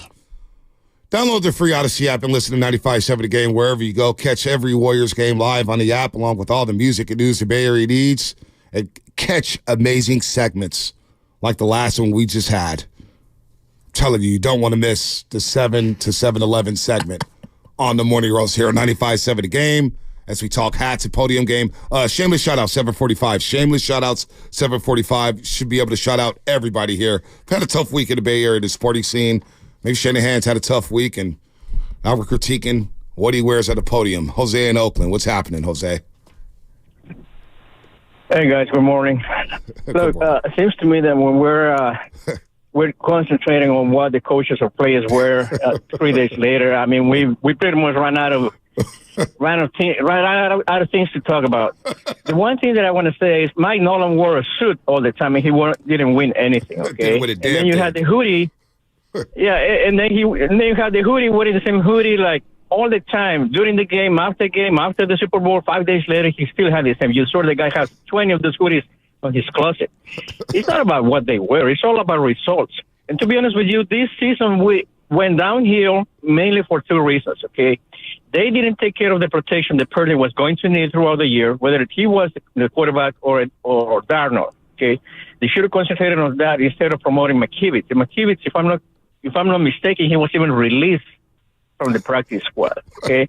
Also, this thing with Wilkes, he wasn't fired because of what happened during the Super Bowl. It was a product of what happened throughout the year. From when you're going from number 2 on run defense to number 26 or 28, something like that, that's bad. That tells you that's a bad match. To be honest with you, right now they need to concentrate on two things: getting a better offensive line, better pass protection for Purdy, and making sure that they hire the proper guy for that defense. I mean, that defense for Kansas City is for real. That thing reminded me a lot of the Legion of Boom, okay? You got that. Chris Jones reminded me of Bennett, okay? And those defensive backs in the back end, that defensive pass that, I forgot, McDuffie, I think is the guy's name. McDuffie. Man, that reminded me of Sherman, just tipping the ball away when Crabtree was trying to catch the ball. Yep. So, like I said, I mean, as long as Spagnuolo's there, that defense is for real. We're going to have to deal with it at some point. Sooner or later, we might as well just start getting ready. And like I said, it's a copycat league. Start copying that defense. No doubt. To get somebody that can get you to that point. Hey, I want to do a favor, Matt, if we can, as you take a calls here. James C_1902, let's block everybody. What I don't want to happen is Jose, obviously, he doesn't speak. English isn't his natural language. We're not going to talk about people's language and how they talk. That's not right. Come on, grow up, dude. Grow up. Come on, man. Grow up here. The one thing that the Chiefs did in this game, and I know we're all losing our minds because every day new stuff comes out. Yesterday, the fumble play with CMC on the first drive, which, oh my gosh, what a terrible omen. The Chiefs chipped on both sides almost the entire game with both of our ends the entire time. And that's one thing. Like, I know that they did some chipping. They brought Jennings across the formation to chip a couple of times. And Jennings is a great blocker. It's just, I felt like that Kansas City was just more buttoned up across the board and executed across the board. And it feels like the 49ers missed assignments. Not executing. Well, Spagnuolo, and I was reading this article from Eric Branch in the San Francisco Chronicle yesterday, and Purdy was talking about the defense that they had. Spags admitted that initially they had a zone-heavy game plan, Kansas City Chiefs defense. So we're going to run a lot of zone defense. But Purdy was carving them up, 8 of 10, 105 yards in the first quarter. Looked great carving up their zone defense. So Spagnuolo went to his man defense. He went to the sticky man. And they blitzed Purdy 51% of the time. 51% of the time they blitz Brock Purdy in this football game. And Brock said, man, we didn't see a lot of this coming. Not only that, Kansas City had a season-high 9 unblocked pressures. 9 unblocked pressures, all on blitzes, and a free rusher was the biggest reason, of course, why Purdy threw incomplete on 3rd and 4, threw incomplete on 3rd and 5, the 3rd and 4, or excuse me, 3rd and 5 in regulation, the 3rd and 4 in overtime. So they just blitzed them. They said, we're going to man-to-man coverage, and this is something to look at next year. Teams that ran man defense. We saw the Rams in 2021 run a lot of man. We saw the Cleveland Browns this year run a lot of man defense. When you run man against the Niners, and you can disrupt the timing routes by jamming the receivers at the line of scrimmage, which Kansas City did very well when it came to Debo and Ayuk, you're going to disrupt the rhythm of flow of this offense. And then obviously the Niners didn't have an adjustment. They didn't have any counters to their blitz package, to their man defense, and that's what did them in offensively. Spags was a step ahead of Kyle Shanahan. It's ironic that you say that because the opposite was true for the defense. We're more of a zone defensive team, and on critical situations, they ran man and either blitzed or didn't blitz or had miscommunications on who was covering who. The 3rd and 7 to Rashee Rice, the 3rd and 7 later on to Kelsey on the big play where Gibson is in the robber position. Like, there's just... I don't know, man. There's so many woulda, coulda, shouldas. It's so frustrating. They took this game away. You know, and the thing that's frustrating is that seeing what ended up happening in the first half, like the first half, the Niners defense was rolling, and they didn't blitz once. And then I know you got to mix it up. Like, that's the other thing. Like, everyone, oh, you're blitzing too much. Well, you can't just sit back and run one thing all game against Patrick Mahomes and Andy Reid. Like, can we all agree there? You got to mix it up. Yeah, you got to mix it up a little. So I don't fault Steve Wilkes for mixing it up. Now, we could argue about this call at that time and blah, blah, blah, blah, blah. I also think there's a personnel issue here. Like, come on, man. You had Oren Burks out there and Gibson guarding Travis Kelce. You tell me, football fans, is that a matchup that's in the Niners' favor? No, it's not in favor of any team in the league. Any team. He just caught 11 passes on 11 targets against Kyle Hamilton and the Baltimore Ravens. Kyle Hamilton's one of the best safeties in football. But here's Shanahan. So, but to your point, is that on Wilkes? No. Like, you only have so many cards you could play. Well, here's Shanahan. He was asked about forcing Wilkes to run his defense. Here's what Shanahan said. Let's hear it. That was the hardest part, and I knew that was a challenge. You know, it was tough. It was real tough losing D'Amico. It was tough losing Solid the year before, but you know, we had committed to not just the system, but the players that had been in the system, from our D-line, our linebackers. They had played in it for such a long time, so it was my goal to not have to change all of them, and bringing in Steve, who was unbelievable, and how loyal he was, and him trying to do it, but it just ended up not being the right fit, and it's like. You know, it hurt for me to do this, but that's exactly why I had to. Will he look inside or outside the organization for his next defensive coordinator? Here's what Shanahan said about that. We'll do both. We've got some good coaches in here, and definitely going to look outside also. So there's a number of things I got to do for the interview process, but you know, I had to get this. This wasn't an easy decision, so it's something that I had to really put a lot of time into. And now have that conversation with Steve this morning, which now that's taken care of, and now I'll start working on the interview process and things like that, trying to find who's best for our group. So Steve Wilkes was relieved Wednesday, correct? Wednesday morning. He said he had to put a lot of time into the decision. And he met everyone on Tuesday. Right. And then the next morning, he was gone. Yeah. He was gone. That doesn't sit well with you? Or? Nah, I don't care. I mean, he made his decision quick. I'd rather have swiftly than lingering, and then boom, let's fire him. I just want to see who the next one is. Brandon Staley is getting a lot of legs. I guess they have the same representation. That's the thing that I keep seeing is that Kyle Shanahan and Brandon Staley are represented by the same person or group or whatever, and that's what the common linkage is. Brandon Staley's defenses weren't good with the Chargers. Wasn't that one of the issues? They couldn't get stops. Yeah, I don't like pretend to know his X's and O's inside and out. I know he was with the Rams for a very short time, and then he got the Charger job. Like, is that? For me, it would not be very inspiring. What about you? Nah, it wouldn't inspire me. I mean, that's crazy because everybody was inspired about Steve Wilkes. People were pumped up about Steve Wilkes. They were jacked about Steve Wilkes being the DC here. Now, we didn't know all the nuance to everything. Didn't bring his assistants. Had to run Shanahan's defense. Talked to Eric Crocker. He goes, hey, man, Shanahan's really the defensive coordinator, not Wilkes. And Wilkes told us midway through the year, this isn't his scheme. Now, I don't care that Wilkes is gone. I care less about that. But where do they go? I'm not married to Steve Wilkes at all, but I don't know where they go. I don't know where they go, but here's what he said. Okay. If he consider hiring a DC and changing the scheme. I'm committed to trying, with the situation we're in, trying to find what we believe will give the Niners the best chance in 2024. And when you have a group of guys who have played at a high level doing certain things a specific way for a while, I do feel that's the best thing to do for them. But if I find something that I believe in and I could be sold on that could be a better avenue, I would never hesitate to do that. So I'm not closed-minded in any way. I'll look in every possibility. But, when you have some good players who have played at a high level and done it a certain way, I'm not just trying to change that. I lean towards trying to keep them doing similar stuff that they've been very good at that's got us very far. But I have to make sure that I find the right person who's capable of leading our group in that way, that the standard of how we have done it and that the belief that we'll continue to get better at it, I believe in with whoever I choose to do this for us. I would love Bill Belichick and Mike Vrabel. That's a wish list that I don't think is going to happen. When they go in-house, I have no idea. But at the end of the day, we keep focusing on defense. The Super Bowl was lost by the offense. That I agree with. That third quarter just doesn't sit well with me. And then the overtime, it's just, there's no doubt. But he's not, here's the thing. I'm not naive enough to say, I'm going to fire myself or I'm going to criticize myself. Most people are going to try to, and it's not as a scapegoat or anything. It wasn't working all year on defense, but simultaneously, the reason they lost this game had very little to do with the defense, in my estimation. The name of the game is to not allow a team to score.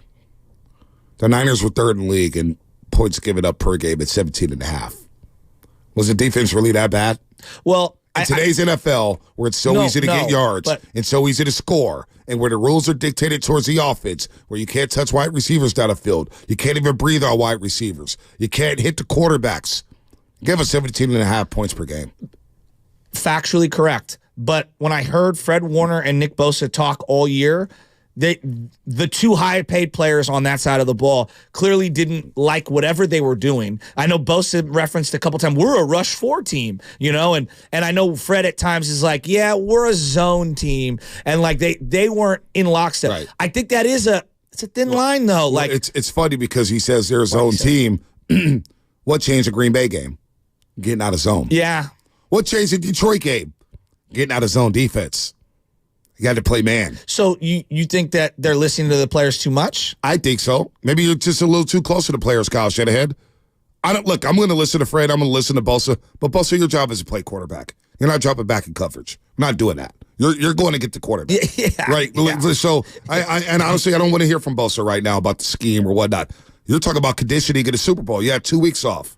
It's a joke. But Warner's talking about zone defense. You ran zone against Cincinnati, and Joe Burrow didn't have an incompletion in the first half. One of the greatest games I've right? seen a quarterback have. So you want to be a zone team, you run zone, you're going to get picked apart by the great quarterbacks. I'm making generalizations. No, I hear you. Yeah, I don't even care for Steve Wilkes to be the DC. I really don't. But it did feel like, and I know we're examining Shanahan a lot. It did feel like to me the players rejected Steve Wilkes. Right. The guy didn't have a chance. No doubt. But and not only that, that's a little unfair. From the players. I see a text here 510 Comcast Business Insight. Defense lost the Baltimore game. This is where we had the conversation yesterday. We had the conversation yesterday about Brock Purdy. Brock Purdy threw 4 interceptions in that football game. 4. And it should have been 7. All right? So let's I don't think Steve Wilkes is the best defensive coordinator in the league. It obviously wasn't his scheme. It wasn't a good fit. I have no problem with him moving on. No problem with Shanahan moving on from Steve Wilkes. But you got to nail the next hire. Well, you got to nail the next hire because this is on you, Kyle. You hired Steve Wilkes. I'm hearing internal names. I don't even know. None of us know these people. We don't Position know. Coaches. Yeah, there's a DB coach, and then there's a linebacker coach, and who knows? I think it's a tough job. I think it's a really tough job. Number one, let's just start here. Your defense was so good the last couple of years. The only place it could have went is down, right? Wouldn't you agree? Absolutely. On some level, you're in kind of a no-win situation. The second thing is I think everyone would recognize DeMeco Ryans might just be special. As a leader. And even he struggled initially. Absolutely. But I'm just saying, wasn't ready initially. Replacing him, the players loved him. He's clearly a special human being that the guys gravitated to. Well, not only that, Fred Warner got drafted here. DeMeco was here. That was his linebacker coach. It's the only coach he knew. Robert Saleh is the only coaches he knew. Bosa, he gets drafted here. DeMeco, Chris Kosaric, Robert Saleh, then later on DeMeco Ryans. Those were the only guys they knew. Steve Wilkes was an outsider. He was an outsider that you tried to bring in to run your system, and it didn't work. Kyle Shanahan admitted, I was a little ambitious there. Wasn't fair to Wilkes, and it was a mutual parting. I got no problem with that. I'm not going to blame Wilkes and the defense for what went awry this season. They advanced to the Super Bowl, lost to Kansas City in overtime, and you held Patrick Mahomes to 3 points on their first 9 possessions in the football game. The offense wasn't doing their job. You needed separation in the first half, and you didn't get that. When you ended the first quarter and the score was 0-0. That's not a good deal. You know what I'm saying? When you dominate a quarter of football and you continue to allow Patrick Mahomes to remain in this football game, what else do you want this defense to do? So let me ask you then, like, on the surface, it looks like a great job. Is it a great job? Yeah, it's a fine job. Absolutely, it's a good job. Got one of the best teams in football. It's a great job. But you have to run it their way. But if you have to run it their way, then maybe it's not that great. But some people may not be able to say no to a job. No, that's Wilkes was in a position where he had to take that job. Good point. Now, all the coordinator spots are filled up, and he can't get a job. He's probably going to have to coach the DBs again. You know what I'm saying? Somewhere. So I don't know how good of a job it is. Let's go to the lines. 888-957-9570. Let's go to Alex in Hayward. Alex, what's happening? Hey, guys. How you doing? Good. Bonte. Good, hey. Alex. Hey, hey, guys. I'd just like to make a comment, and I also want to get you guys' take on this. And it's actually for both coaches. That's Shanahan and Kerr, because they're more similar than you think. So we talked all the last 3 days, I guess, about Shanahan and his matchup skills and his time management, how he doesn't learn from his mistakes. Shasty, thank you for that, because he doesn't. But that's the same problem that Steve Kerr has, too. Blown leads, not giving a great matchups. I mean, we've lost so many close games this year for one reason only. It's matchups. So these guys are great coaches in somebody's eyes. I don't think they're great coaches in my eyes. I think they're good coaches. What separates a good coach from a great coach? Great coaches make the necessary changes at the right time. I can't say that for these two guys. I mean, I'd like to know what you guys think about that, because I hear everybody coming here and talking about how great a coach Shanahan is, and he's a great caller, but he's not a great coach. So, I mean, the sports are very different. So can you boil down being good to great in one skill, trait, whatever, like making adjustments? Like, I think it's more diverse than that. Some people, great example, Bill Parcells, did he run the defense or did Belichick run the defense, Bonte? Belichick run the defense. Okay, so he wasn't some schematic. Parcells is CEO. Yeah, he wasn't a schematic genius. Clearly, players loved him, and he ruled with an iron fist, right? He had one way of doing it. Whereas I look at Bill Walsh, and he was a great coach, and he was more schematics, X's and O's, right? That's kind of his thing. He was a little more ruthless than we give him credit for. No doubt. But I also think that compassion was another part of who he was. It was compassion, compassion, but he also didn't let the players get in on him. That's true. He yelled at his assistants so he wouldn't yell at the players, and the players would get pissed off at Bill Walsh because he yelled at their positional coaches, so they wanted to prove Bill Walsh wrong. So that's how he reprimanded his players, by getting at his assistant coaches. Shanahan does. Shanahan does that. That's what Seth Wickersham in that article on ESPN cited. He was like, look, Shanahan wears his assistants out. And so, like, what I'm getting at is I think there's many ways to be a great, successful, good coach, and I don't think you can boil it down to just making adjustments in game. Now, is that a strength of Kyle Shanahan's? I mean, look, they adjusted pretty well in the Detroit game. I thought they adjusted late in the Green Bay game to win games. Like, there is enough evidence where he has shown adjustments, but the area for me, it's the critical clock management issues. That is one for me. That's number one. And then number two, I feel like all of these losses, the familiar theme is I come out of them going, is George Kittle on this team? And I'm using him as an example, but I feel like, and I said to you the whole time, can we get Kittle involved? Can we get Kittle involved? Can we get Kittle involved? And so I don't know. I don't know if that's adjustments, if that's the other team, is that I'm calling plays and not for players. I don't know. Yeah, I don't know. Let's go to Angel in Daly City. Angel, what's happening? Hey, what's up, Goo? I'm just so bummed out about this. It's like you get so close and you lose. So I'm sorry to say, as long as you have Shanahan, we ain't winning that 6, unless you change your coaching. So, Angel, that guy Bill Vinovich, if Bill Vinovich ain't gonna call no penalty against us, and you ain't gonna do nothing about that, then there's nothing. We ain't gonna win. Hey, Angel, what show is this again?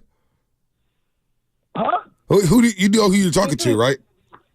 This is the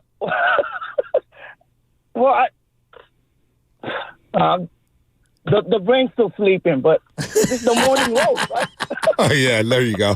I just want to make sure. It's just frustrating. You said what up, Goo? That's why I was just like, where we at here? It's not 10 o'clock yet. 3 career farts in my 12 years on air. Oh, my God, dude. Oh, Angel, good call, man. Let's go to my boy J-Dub in Union City. What up, Jordan? What's going on, man? Good morning, fellas. How y'all doing today? Oh, we're all right. I've had better moments. I'm wearing a hat today. Is that appropriate? Oh, if you're wearing a hat, that means I can't talk to you, right? I'm messing with you, Shasky. No, look, I just not want to say this again because I know y'all were. That's how I feel. Well, I understand why you're not laughing today, right? But look, I just want to re-hit on this whole Steve Wilkes thing again, and because I feel like so many people have talked about it and they get mad about the firing. I'm still just confused about the hire in the first place, and that's why the other part of what Kyle said, right, during the press conference about, we might look outside and inside. Well, it's like you just told us you don't really want outside opinions in terms of a different scheme or thought process that's going to work. You don't want that for this defense. You want what's been working. So why then do you fire a guy who had the outside thought process? You don't let him have his own thought process, but then say again that you might look outside. That was kind of confusing to me. Did y'all have that same thought too on that, or? I don't know what they were looking for. In retrospect, like I'm asking myself, were you trying to find the most qualified candidate, but then forcing him to do your things? Were you really truly open to adjustments and the players rejected it? Did it not, like, did his ideals not mesh with the personnel that you had? Like, I think it's easy to say, like, oh, it didn't work, but like there's many layers on like why it didn't work. You know what I mean? Do you get what I'm saying? Yeah, I do. Because like not having Bosa for all of training, how can you implement any kind of changes in new systems when you don't have him there? Well, yeah, that's on Bosa. And then it Bosa felt like threw him under the immediately bus. Bosa was like, no, this is not what we do. And everybody wrote with Bosa. Well, you know what? I got a problem with Bosa because you got $120 million guaranteed and strong on the 49ers for all that money. And on the final possession of regulation, and even in overtime, I'm watching them take plays off. Does Mad Max Crosby take plays off? Does TJ Watt take plays off? I mean, come on, man. This is a Super Bowl, dude. So I don't really want to hear from Bosa. His job is simple. We've asked Baldy this. We've asked other players this. Defensive linemen. They always say the D-line job's not that complicated. You're going to run a couple stunts, and you're going to go get the quarterback, and you're going to contain the pocket. I mean, come on. Well, you know what he needs to work on this offseason? Not biting on the mesh RPOs. Point. Yes, that Trent Williams call was coming. I mean, Trent Williams called it. He was Why like, are you doing this "Come on, man. Why are you doing this to me?" I'm so sick of NFL films. I feel like the league is so mad at us for the whole like complaining about the field that they're putting out the worst audio clips in a slow drip over the whole week. It's every day. Oh my God. Arklay Day spent $5 with us. Don't forget, shameless shout-outs coming up in 5 minutes. Light them up. 888-957-9570. Shameless shout-outs coming up in 5 minutes. As a Raider fan, it makes me sick watching the Chiefs get away. I'm not going to read what he said. Get away with all the holding. Neither Bosa nor Crosby could get that call. Well, it goes both ways. I'm sure we got away with some holds, too. The game didn't come down to the holding. It came down to execution and decision-making. Niners didn't execute, and their decision-making stunk. Alonzo and Turlock. Alonzo, what's happening? It did. They should have kicked the ball off in overtime. I just don't. Oh, my gosh. That's one of the biggest blunders of Super Bowl history. Well, you know what? I've thought about it, and I know you want to go out to the lines. It's going to be like the kind of like the line of demarcation. Moving forward, everyone's going to remember the Niners for that decision, and it's going to be the teaching tape that everyone works off of, right? Don't be this team. Yes. Be ready for this. Mike Florio, I can't wait to hear what he says about it. Alonzo and Turlock. Mike Florio, 8 o'clock. Shameless shout-outs in 4 minutes here on the roast. Alonzo, what's happening? Hey, what's up, fellas? Hey. I'm sorry, but after I saw Shanahan take the ball first in overtime, I literally wanted to fire him on the spot. I don't get how this isn't talked about more. To me, it's just a cherry on the top with him. The referees were, they were confused. The Chiefs players were surprised. The Niners players were confused on the sideline. You have Travis Kelce laughing on a podcast saying, I'm so surprised they took the ball first. And just as a fan, you just see all the things Shanahan does with clock management, game management. It's just any chance he gets in the Super Bowl and the championship game, he's just fumbling the bag. And as a fan, you just get heartbreak with the 2 Super Bowl losses, the championship. It's just tough. So let me ask you, Alonzo. Let me ask you, Alonzo, because, look, I've been as critical as Shanahan as anybody on this station. Part pardon me, but I also realize how successful he's been with the 49ers. Would you rather go to 4 championship games in 5 years and 2 Super Bowls? I know you didn't win. Would you rather have that or the alternative? I can introduce you to Chip Kelly. I can introduce you to Jim Tomsula. I can introduce you to Dennis Erickson. Aren't the standards higher?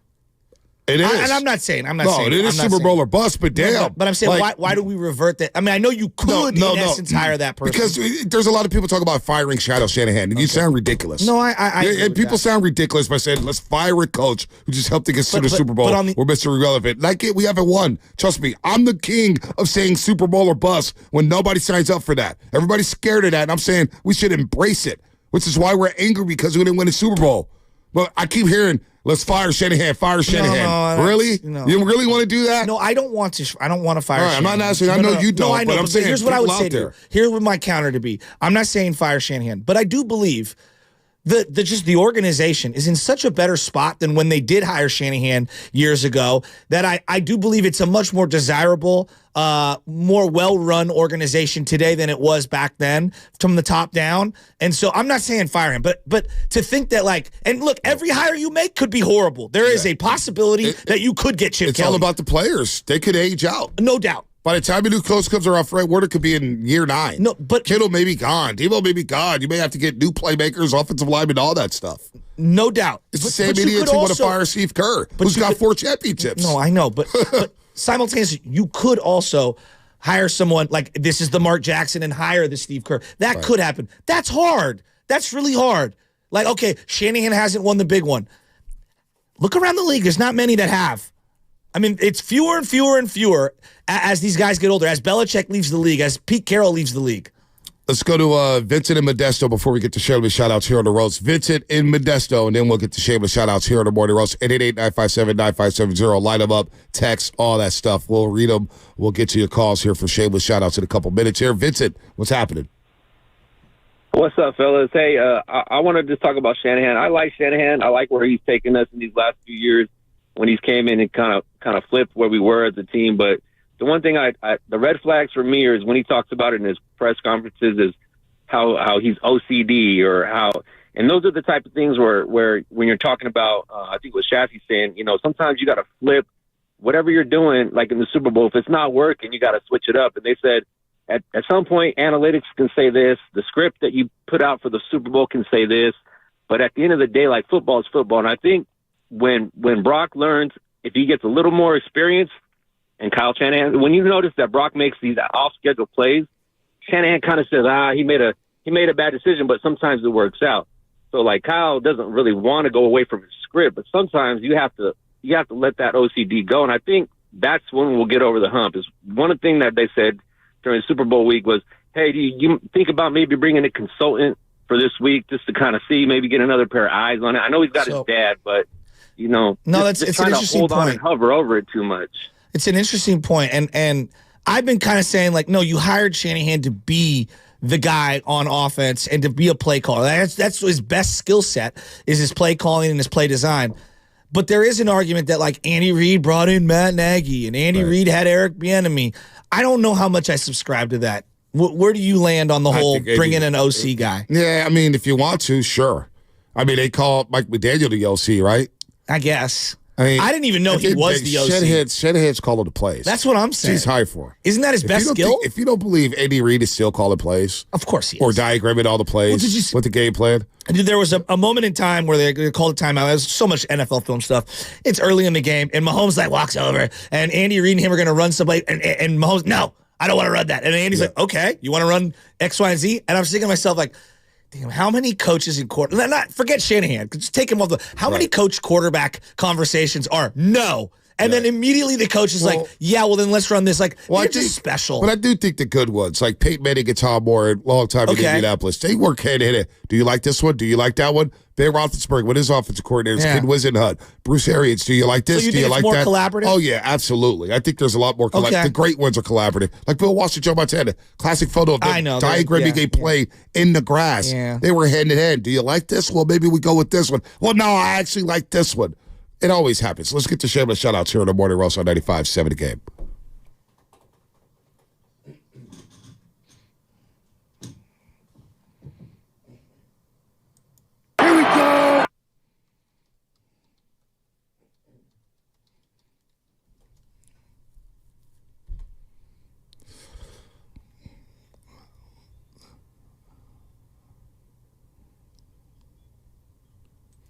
Hey, Bonte. I'm going to shout out all the coaches who wear their hats with the low brim. Shout out to you guys for not looking us in the eyes. Thanks. Didn't see that. I got to say, man, that's got to be, I can't get over that one. I'm not going to go ahead, Shasky. I'm not going to get over that one for a while. I'm not going to lie. The little things, whatever. I shouldn't have brought it up. I mean, do you, Dulu? I'm going to shout out everybody who's playing, and I said this at the beginning of the show, in their high school playoffs right now, women and the men. And in particular, I had a long conversation with Joey Curtin and Reardon. You know, they had a historic year this year in the WCL, went undefeated, the men's team, and they put up more points than anyone has ever in the history of the WCAL. I heard they put up more money. No, don't do that. Don't do that. Don't do that. Don't do that. Don't do that. All right, there's a lot of great kids, great families. Great kids. Don't be, please. And I'm telling you right now, shout them out. Go ahead, love it. I'm going to give a shout out to a couple of our coworkers here at Odyssey. Sarah and Vinny over at Alice 97.3. Guys, 27 years ago, they started their show together, and they've been going strong ever since. So 27? shout out to them. 27 years. Wow. How long have you guys been together? 3, 4. 24 more to go? I mean, after 708, I didn't think it would last another day or two. Well, I mean, if you get through 708, I think the next 24 years should be easy for you guys. 27 years. You can't even get through segments about podiums. 24 years. Yeah. How many breaks do you think they hit? Well, they don't talk as much. Yeah, exactly. Let's go to the lines, man. Let's go to the lines. We'll get Matt. Matt, program director, give a shout out, man. Shout out to Pacifica. The city of Pacifica. I was out at my boy's game yesterday at SI, and I went over to the fence and looked at this view that was just incredible. I've never been out there before. Wow. Shout out Pacifica. P-Town. P-Town, let's go to the lines. Alex in Atlanta, what's happening? We're going to get to everybody here. Shameless shout outs. Alex, what's happening? Hey, guys. I missed the chance to do this last week, but I want to give a shout-out to my friend Tasif. He became a Grammy-nominated musician this year. He and his group were up for Best R&B Album for their work on Summer Walker's album, so I want to give him a shout-out and show him some love. Beautiful, beautiful, beautiful. Let's go to Heather in Santa Clara. Heather, what's happening? Shameless shout-out to you on the roast. I just wanted to shout out to all of the 49ers fans who had to pick themselves up this week. It was a rough week, especially my two daughters. They were crying after the game, Enar and Isadora, but they're ready to cheer on the Niners again next year. We'll see you guys at the Hilton in July again. Nice. What's up, girls? What's up, girls? Oh, man, Heather, I miss you, too. I remember we saw a girl walking outside of Legion Stadium. She had a Brock Purdy jersey on. She was sobbing. As I'm walking on this depressed walk, I went to go hug this little girl. I hugged her and said, it's okay. I loved her passion, and I said, okay. She's a real woman. She was crying. I felt so bad for this little girl. She was wearing a Brock Purdy jersey. TC and Sack. TC, what's happening? You're on the roast. Oh, TC, you sound like a robot. Call us back. Call us back. Seriously, your phone is not there. Let's go to C's at Chase Center. C's, what's happening? What's going on, Bonte, Shasky? What's up, Shout C's? out to my Thurgood Marshall soccer team ending the season on a 10-game winning streak, ready to enter the postseason and beating Lowell for the 5th game in a row. Ooh, wow. Hey, I love when a team beats Lowell High School. Shout out to La Tapatía for feeding the boys burritos and carnitas. Hey, I love when teams beat up on Lowell High School. Lowell Cardinal. Oh, yeah. Do you think that's the best of the public school campuses? Lowell? No, Washington. Have you ever been on that campus? Well, I'm just saying, like, their whole facilities are it's very nice. Yeah, it is very, nice. very nice. I'm just asking your because Washington is beautiful. Washington's nice. They just got a new batting cage. Lowell's nice. Lincoln's nice. Yeah. Lincoln is nice. No, I was just curious. Yeah. Okay. Let's go to shout out the AAA. Brendan in Newark. Brendan, what's happening? You're on the roast. What's up, guys? I want to shout out my 5-year-old Zoe, who fell and shattered her elbow and had to have surgery this week at school. First day back to school, huge Niners fan. Do well, baby. I got you. Nice. I want to shout out my mother, it was her birthday this week, and birthday, Doreen. My mother and my father, it's their anniversary right now. I know there's been a lot of hard times. Everybody I run into says, we're praying for your dad, and I appreciate it. I love you. And, my parents have taught me what love is about in a relationship through thick and thin, and it's very inspirational. And I love them both, and I appreciate everything they've done for our family and in terms of just setting the tone. And I think, sometimes I look at these couples that are together for 70 years and 65 years, and it almost feels unattainable. But when you see it play out in real time, it's a beautiful thing. And I just wanted to say I love both my parents, and thank you for showing everybody the way in our family. Well said. Well said. Let's go to Big Dog at Fairfield. Woof, woof, Big woof, Dog. Woof. Bonte, Shasta, what's going on? Are you going to shout out LeBron? Hey, LeBron, that's Bonte's boy. That's not my guy. But my quick shout out was to be to Raider Nation. The future is bright. Hey, we're the last ones to beat the Chiefs, so let's go. Oh, man. You guys do know Were how to they beat the last Chiefs. ones to beat the Chiefs? Yeah, they were. Christmas Day. That's So actually Antonio Pierce said, we hate red. Let's go to TC. It's the Chiefs world. CCTC, what's happening? Yes, sir, I'm back. Hey, look, check it out, Bonte. I want to send a special shout-out, man, to you and Shasky, to your pops, man, for y'all keeping 100. Yep. I want to send a shout-out to D-Lo and Casey out here in Saks for always holding it down, bro. All four of you dudes is solid, man, for sure. Appreciate you, TC. Thanks, buddy. We love you. Line 3. Is line 3 good? No. That'll be it for sure. Can I shout out Pete's Coffee? I'm not scared. we got an opportunity to check something off of a bucket list item that I never thought was possible, going to the Super Bowl. And yeah, it was horrible on one level, but it was also one of the most incredible experiences of all time. And I'm not talking about eating while Lubman is chewing my ear off talking. I'm talking about being at the actual Super Bowl. It was one of the greatest moments that I'll never forget.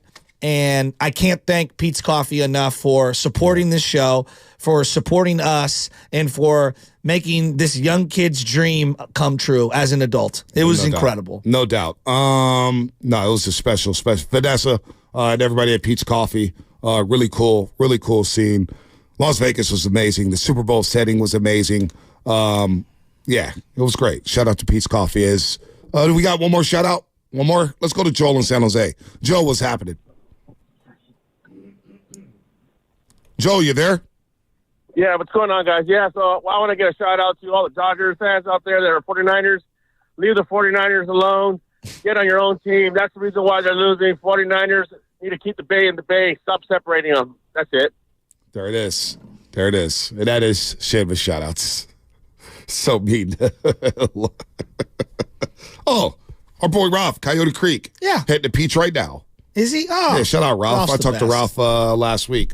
Young Miles, man, and the rest of the family there. Shout out to Ralph there. Warriors get a big win. Let's go to the injury report. It's time for the... Ow!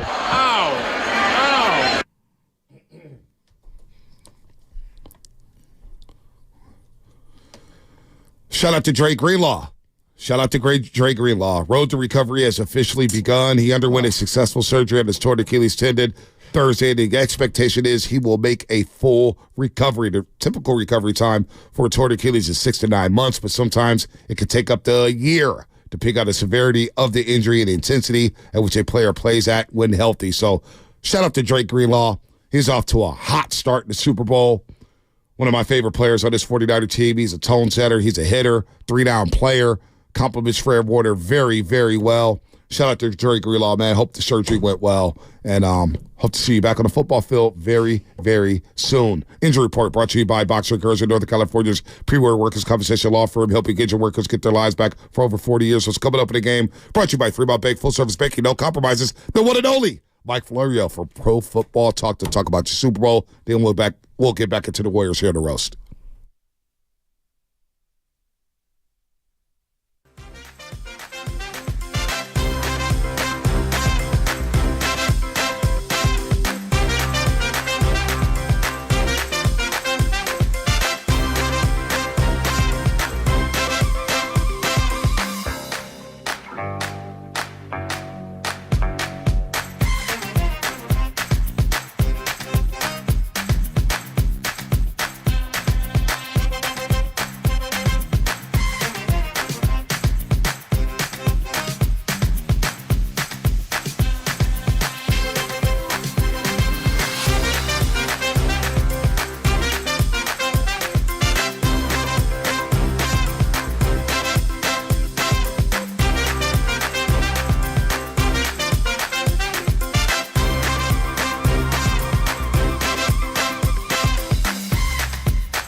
It right in Kessler's grill. 112.96. Get down with your bad self, Klay Thompson.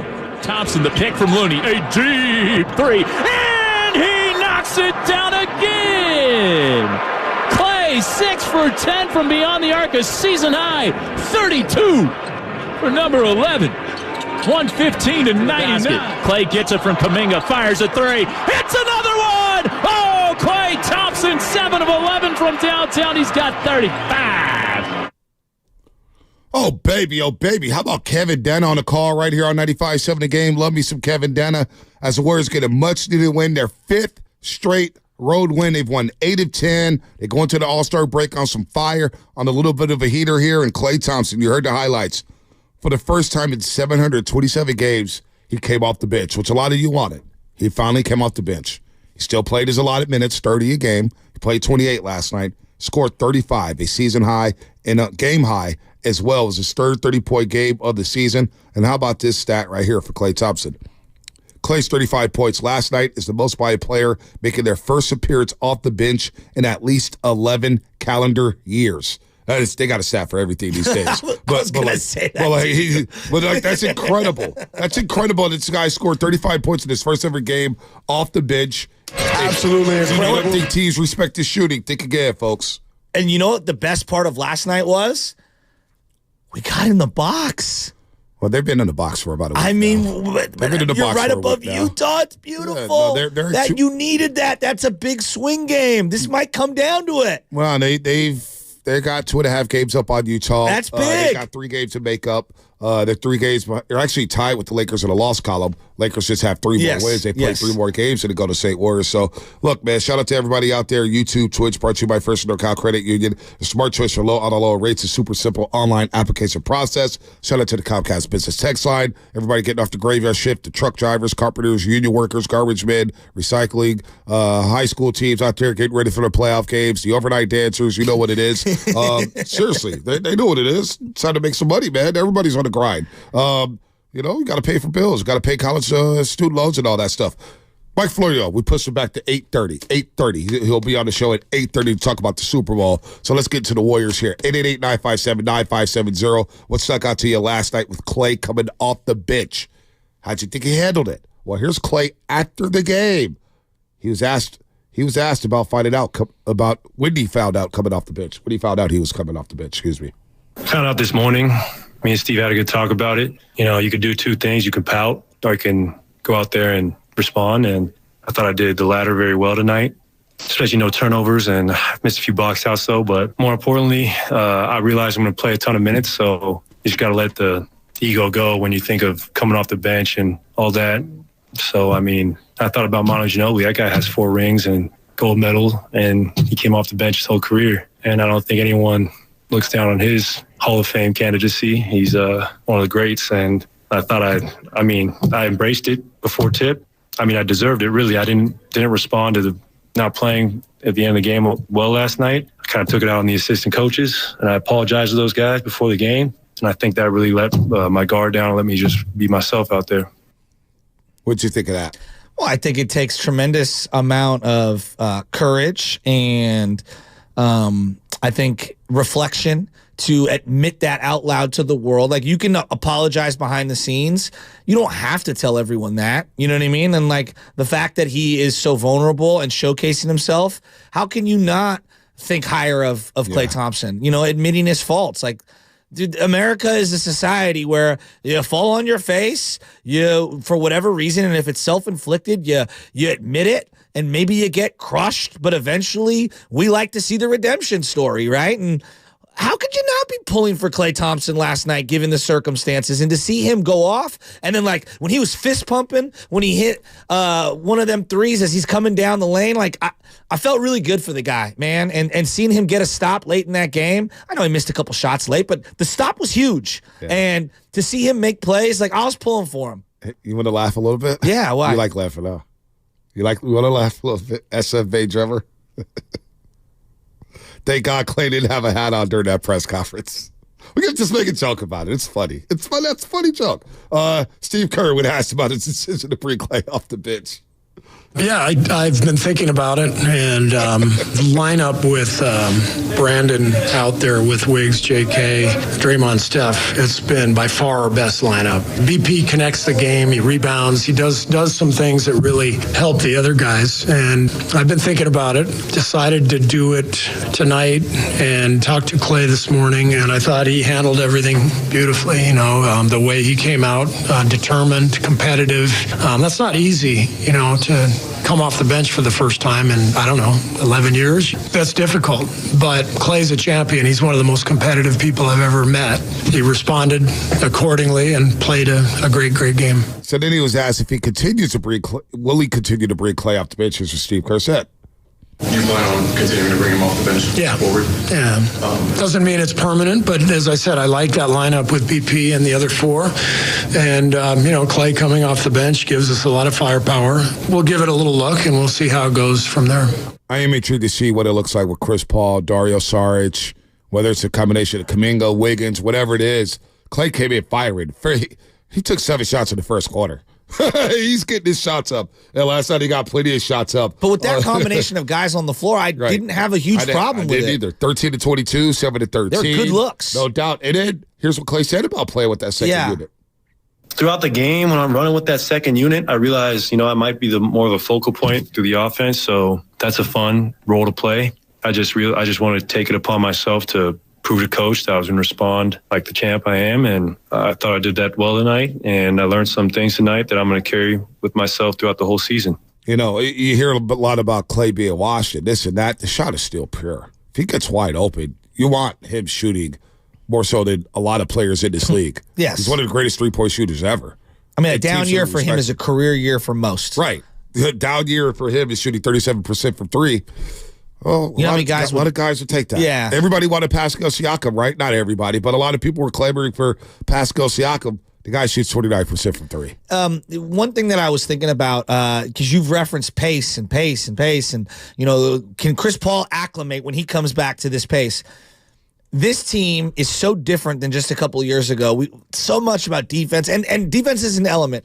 I just realized, like, I came to this epiphany last night. They just have to run teams out of the gym. That's for them, for right now, their most successful lineups, and you can't do that all game, especially late in games. You're not, you know, when teams are scoring, you're not going to be able to just pull it out of the rim, take it out of bounds, and run up the floor and shoot right away. This isn't Mike D'Antoni. Mm-hmm. But there is something to be said for when they do get a stop, pushing, and seeing Draymond push, and Podziemski push, and JK even pushing, and Steph Curry pushing, and like that to me is an element. And I'm looking at that starting unit, and like you do lose a little bit of size with Klay not being in that starting unit. He's still a little small. Yeah, and you could see like Podziemski moves his feet, but like they're going to attack him defensively. That I was just gonna. So like I don't think they have a 2 guard right now who could stay in front of people. Right.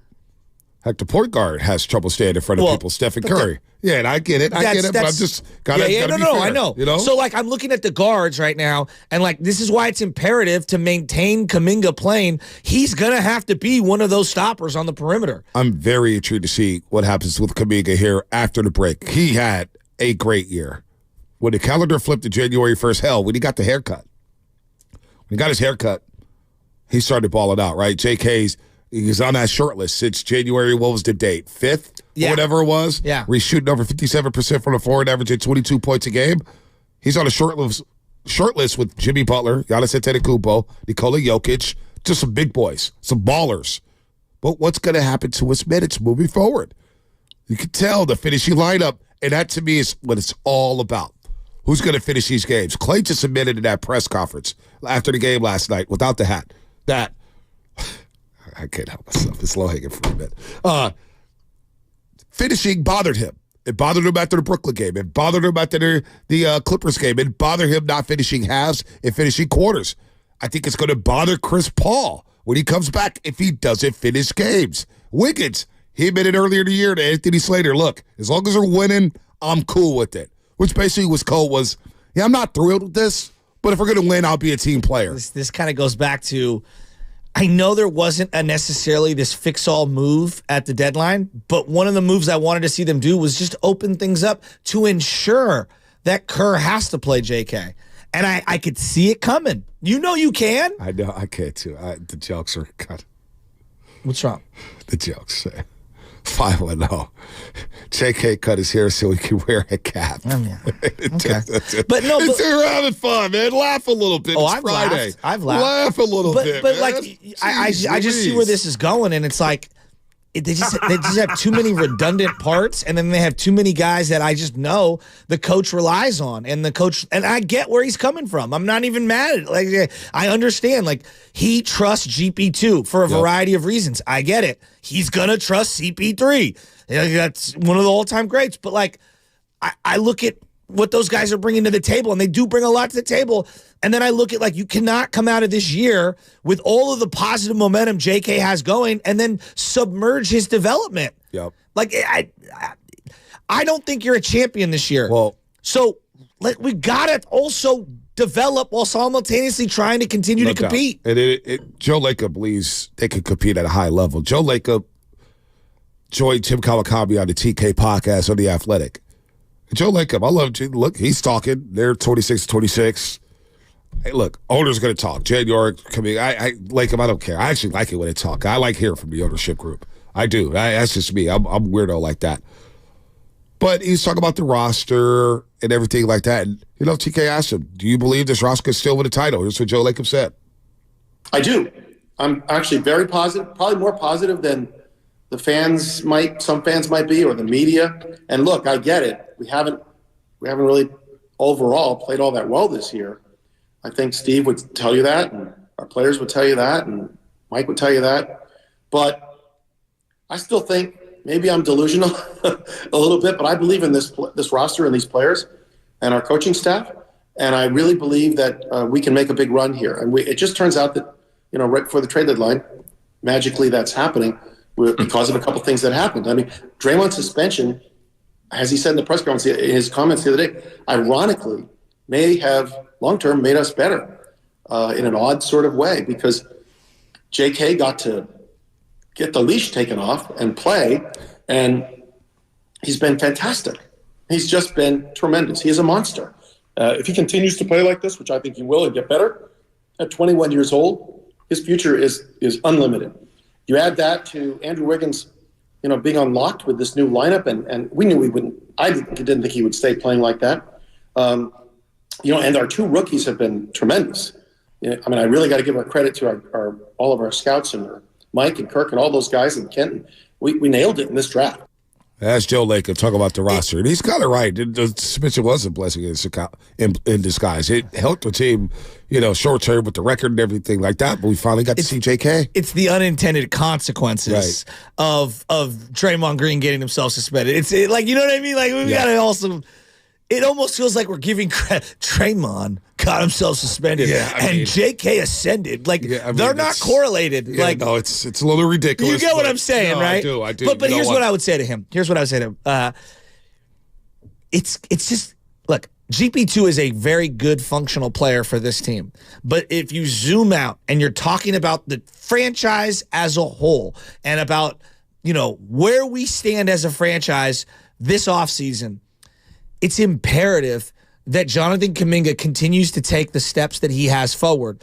And if it's at the expense of Andrew Wiggins, GP2, and CP3, then so be it. Yep. because I see JK as a long-term player for this team. And I'm not sure I see those other three in that same realm. Maybe Wiggins, We'll see. So like, I just, something has to give. And I'm really hoping that the coach doesn't revert back to, crushing this kid's confidence. You could see him on the bench yesterday. Like, a little bit, but he's got to, you know what? You got to be, Klay has to come off the bench after starting 727 straight games.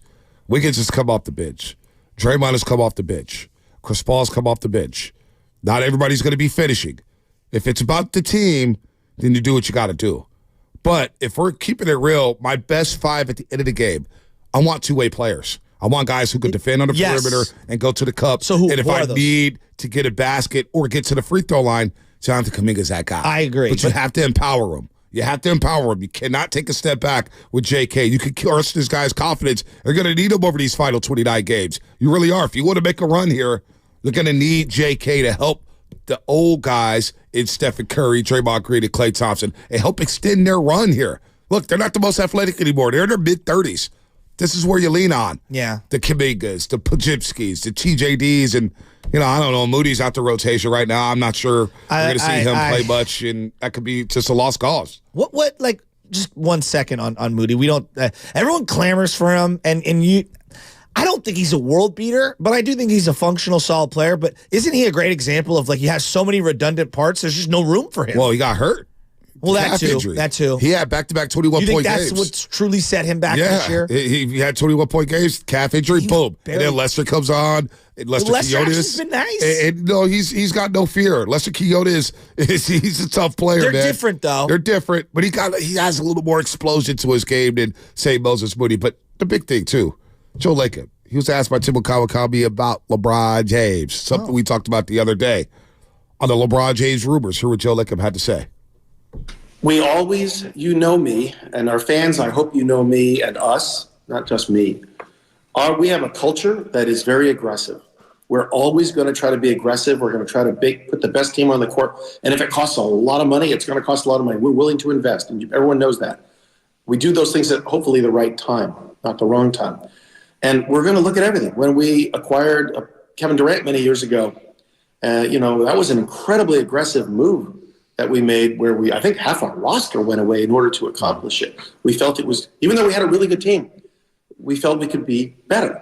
And we did. We went to 3 finals, should have won all 3. We did win 2. And so there are these inflection points, these times when sometimes players might be available. And even if it's not something you maybe had considered, you need to consider it. So my answer to your question is we're always looking at everything, and I tell Mike and Kirk and also, nothing is off the table. That's what they do. Forward thinking. I like that. I do too. The Warriors and the Heat, not that they model each other after, but there's a lot of similarities, and they want to be very much the same. Like you hear Pat Riley talk about whale hunting. He's always hunting for a whale, meaning a big superstar, right? And it's funny that we reference Kevin Durant, which I would too it's one of the greatest acquisitions in the history of sports. But like the Heat fans 10 years later are like, stop referencing LeBron. It was a once-in-a-millennium move. And yet the organization's like, well, we did land LeBron. We're a whale hunting organization. They landed Shaq. Miami, too. That's true. In a trade.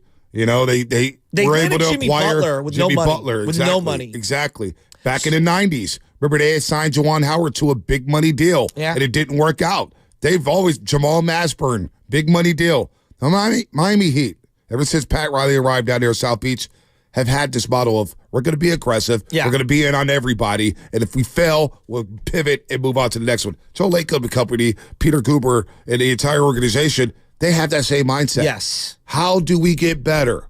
How? How do we remain competitive? And that's where I want to lead to this cut right here. Going backwards is never an option for this organization. Well, first of all, backwards is never an option.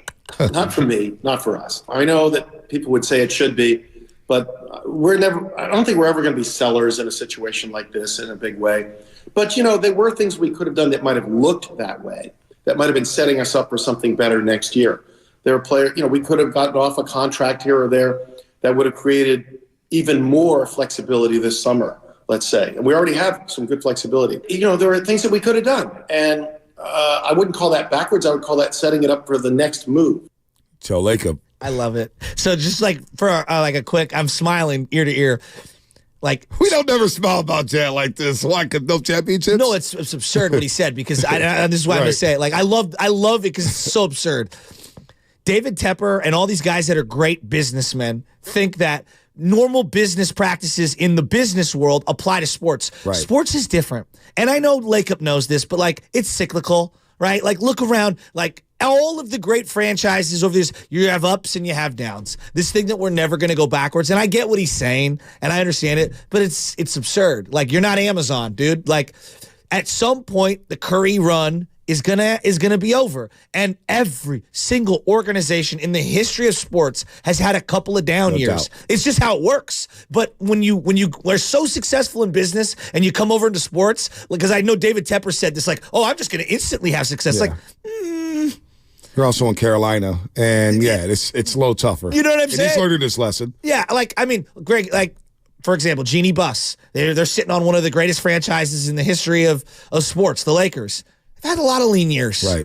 You know, it just happens. So I love the exuberance. I love the passion. I believe him. He thinks they'll never go backwards. Yep. It will. It's just not now. No, it's not now. Was there any deals to make? We'll get to Coach Hall in just a second. But I do want to play this cut here. Was there a deal to make at the deadline? Here's Joe Lacob on the TK show. As it turned out, we evaluated those kinds of opportunities. We evaluated more aggressive opportunities. And at the end of the day, nothing, as Mike said, I think he said it perfectly in his press conference, which was nothing was a good enough deal that would make us a better team without giving up too much that we felt comfortable with. And combine that with the fact that I think the team has found something. I think our coaching staff has found something. I think our team has found something. I'm extremely high on what I've seen and what we all should be over the last, 11 games or so, 12 games. When Draymond came back, he's changed everything. The lineup with Draymond and at center and Andrew and the ascension, of course, of JK, along with Steph and Klay, or Steph and Pods, both lineups actually, looks great. We're top 10 in offense, top 10 in defense. There's Joe Lacob, baby. Joey Light Years. Why are you smiling? Because I like hearing from Jed. I like hearing from Joe. I like hearing from these guys. Do you think they found something? We'll see. They were 19-24. And quietly they won 5 in a row on the road. Quietly they won 8-10. Think about the games they did lose. Lakers double overtime by 1 point. One of the best games in the NBA. Sacramento, 1 point. Yeah. Atlanta. Sacramento. Atlanta. I totally forgot about Sacramento. Atlanta, overtime. So they've been in these games. And Matt was just in the hallway during the break. Was like, when's the last time they gotten blown out? Which Matt?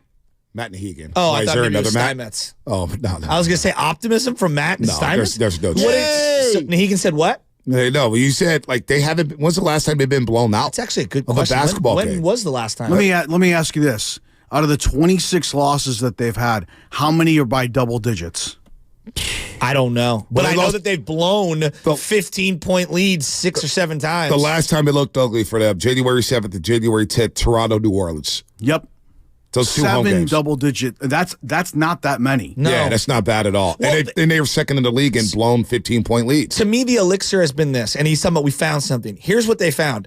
They've realized they cannot wait till the playoffs to go small ball 5 with Draymond, and that is their best recipe for victory, is having JK and Wiggins with Draymond Green out there, and I don't know, Pods. I don't know who Klay, the two guard whatever. is. The plus minuses are good for both. No, but like my point, like whether it's Klay, Pods, like whatever, we'll find out. GP2, I don't know what they're going to roll with, but Steph Curry has that other guy, and then whoever the other person is, that has been their best. To me, that's changed things. The pace, the flow, getting stops, the ascendance of Jonathan Kuminga, and then Draymond played unbelievable last night. Klay Thompson. Klay played great too. I don't want to sleep on. Let's get. Oh, Coach Hall just hung up. Coach Hall, call us back. I was just about to go to you, Coach Hall. My apologies here down to San Diego. I wanted to get his take on the roster. But I do wonder, after we get to Mike Florio, because I want to get back into the Warriors, 888-957-9570, was Klay performance just a one-off? Or do you believe he can continue to sustain this off the bench? I think this is perfect. He's still got his 28 minutes. He's playing with the second unit. He checked in at the 7-minute mark of the first quarter. Again, I don't care who starts. I don't think it's a big deal. Coaches don't think it's a big deal. These players, some of them have egos, but if they don't play at the end of the game, it's when they really get scored. But Klay Thompson, 35 points last night. Off the bench, 22 shots. Was it a one-off? Or is this a good move? And we're gonna see Klay Thompson go on a heater here. Get to Mike Florio coming up on the other side. That's brought to you by Big O Tires.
Now, back to the morning roast with Bonte and Shasky.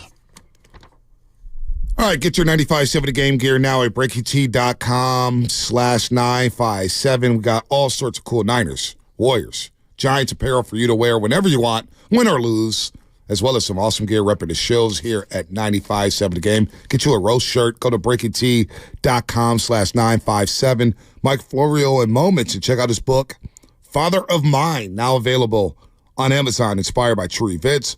Father of Mine crafts a compelling and suspenseful tale by using actual activities of the organized crime ring in Wheeling and by exploring the tensions that arise when a father who didn't think he cared about his son's chosen path realizes that he does. Man, this is a heavy, heavy book here. Yeah. Father of Mine, Mike Florio. We'll get him on in just a second as we recap the Super Bowl. We will get right back into the Warriors because I do want to assess the first 53 games of the season, where they're at. Do you believe they can make a run? Is this fool's gold? I mean, they've won 8 of 10. They won 5 straight on the road. They've been in some ball games here. They haven't got blown out since mid-January. Maybe Leckham's right. They have found something with the lineup. We will get back to the Warriors a little bit later, but let's get through the Super Bowl one last time. The Super Bowl's never gonna be.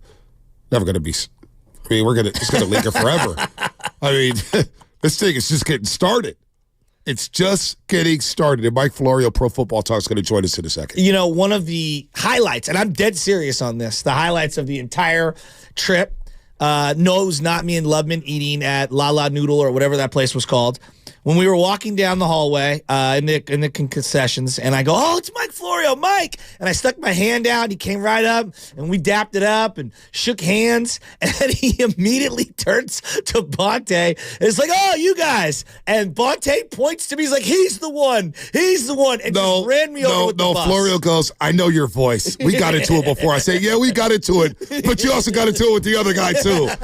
I'm respectful of Mike, and I love his book. Best. He's on the line right now. Again, check out his book, Father of Mine, now available on Amazon, inspired by true events. Father of Mine crafts a compelling and suspenseful tale by using actual activities of the organized crime ring and Wheeling, and by exploiting the tensions that arise when a father who didn't think he cared about his son's chosen path realizes that he does. Mike, good morning. Welcome back to the Morning Roast. It was good to run into you at Super Bowl 58. Thankfully, we didn't run into you after Super Bowl 58 because we're all down. I was sad. You know, we're kind of sad so here. But before we get into that, this book, man, because I do want to promote this. This is very compelling stuff. Can you tell us a little bit about this book that you're helping Arthur here? You know, I grew up in Wheeling, West Virginia, 60 miles from Pittsburgh back in the 70s, and my dad was a bookie connected to the local mob there, and to me it was just normal. Now, I didn't really know all that much, learn all that much, see all that much. My mom did a great job of keeping me kind of sheltered from it and having a completely normal life. But I picked up a few things by osmosis, and I was at my dad's bar a few times, and I just had an idea one night with that as the basic background, and none of it's autobiographical. It's all completely fictionalized based on that general atmosphere. And, you know, it's a story about a father and a son and the things that a father will do, won't do, shouldn't do to help out his son in a time of need. And it's a son who's very interested in what his dad does and decides to get maybe a little bit too close to the flame. And it just kind of goes from there. So it's been well received, and I appreciate the chance to talk about it a little bit. And again, $3.99. It's over 400 pages, so my math tells me that that's less than a penny a page. Yeah. And also, what the hell else can you buy for $3.99? I'm actually buying the book right now. Yeah, I'm going to do it I'm buying it right now during this interview. Well, I have to ask you a question, Mike. I love mob stuff. I didn't know this. I mean, thank you for opening up and letting us know. So are you a Sopranos fan? Because Bonte's rewatching Sopranos again right now. Yeah, you know, it's funny because I'm very sensitive about the whole stereotyping that gets done with Italian Americans because I'm like 98% Italian. But at the same time, that stuff's pretty good. The Godfather's good. You know, it's compelling drama with high stakes and life and death and jail or not jail and who's going to be the rat and who's going to honor the omerta and everything that goes along with it. And, you know, that doesn't mean you endorse it in real life.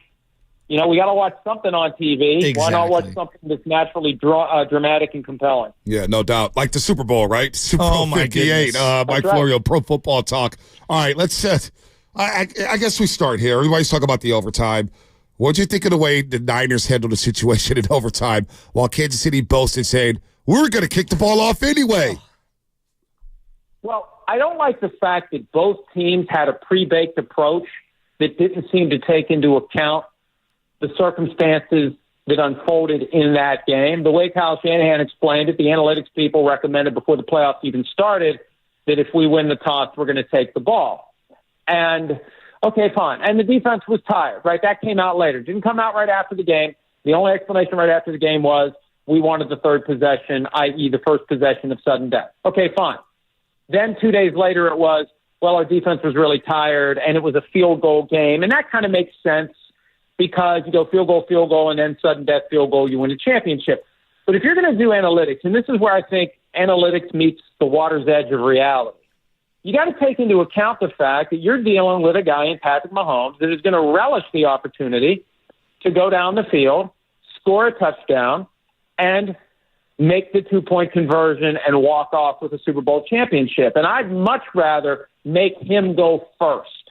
I don't want to let him go last. I don't want him playing 4-down football. I want him playing 3-down football. You know, if they had ended up 4th and 1 from their own 34 on the opening drive of overtime, are they going to go for it there? Are they going to punt it there? I don't know.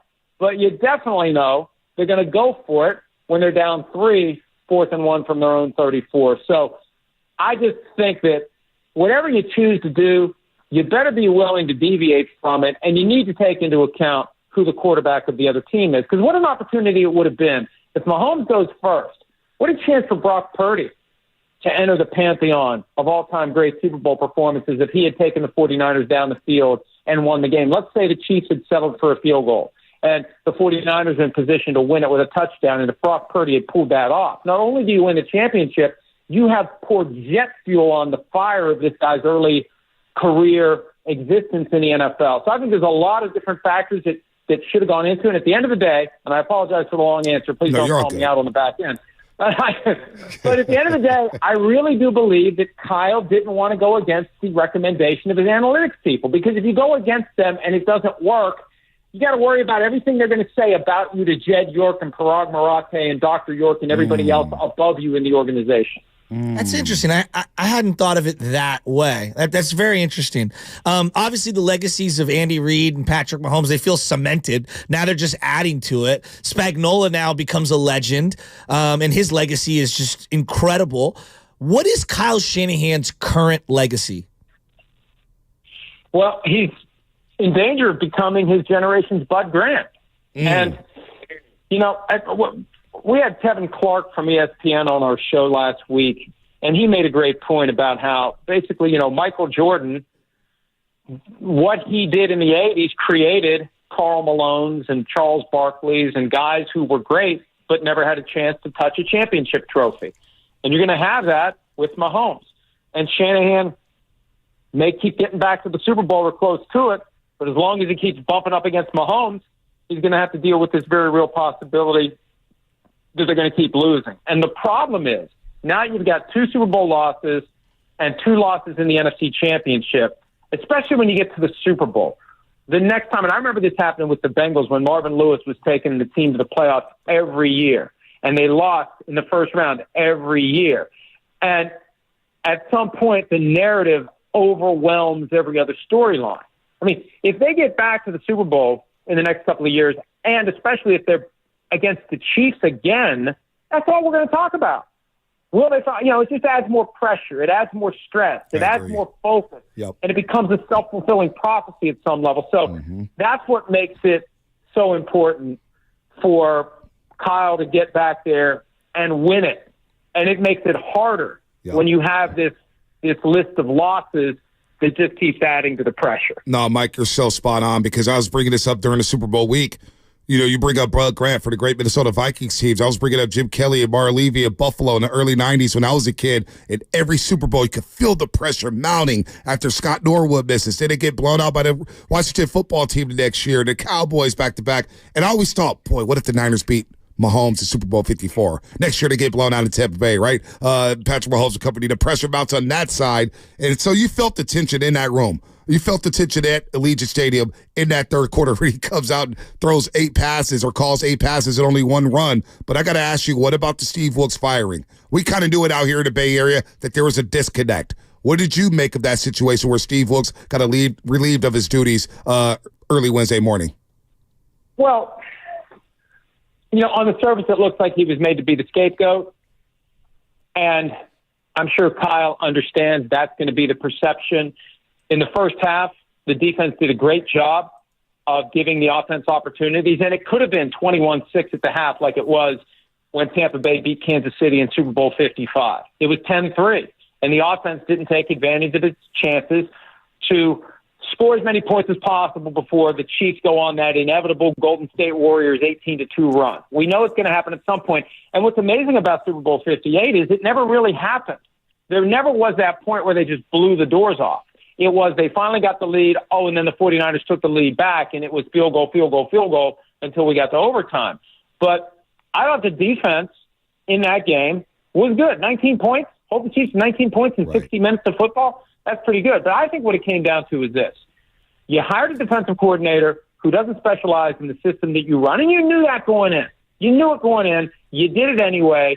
I think what happened, I don't know this, but I think common sense would suggest that through the course of the 2023 season, Kyle had to worry about the defense more than ever before, had to spend time on the defense more than ever before, was just spending time and effort and stress focused on issues with the defense at a time when he would have rather been focused on the offense. When you're an offensive coordinator who becomes a head coach, you basically throw the keys to the car defensively to your coordinator. And I just think that Kyle, by the end of the year, was exasperated by how much time he had to spend worrying about the defense. And I think he just wants someone there where he doesn't have to worry about the defense and he can focus even more on the offense. And that's why he did what he did. And I feel bad for Steve Wilkes.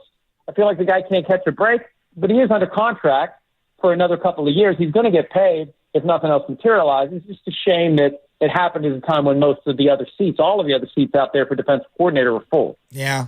Yeah, it's a good breakdown. And I'm still reeling over the Bud Grant comp. I hadn't even thought of that one. Yeah, That's Minnesota. I mean, that's an incredible pull, Mike. Mike, so I saw an article from you guys, Pro Football Talk, talking Mike Florio, linking the Niners to Brandon Staley. Expand on that. Now, are there any other candidates' names that you're hearing?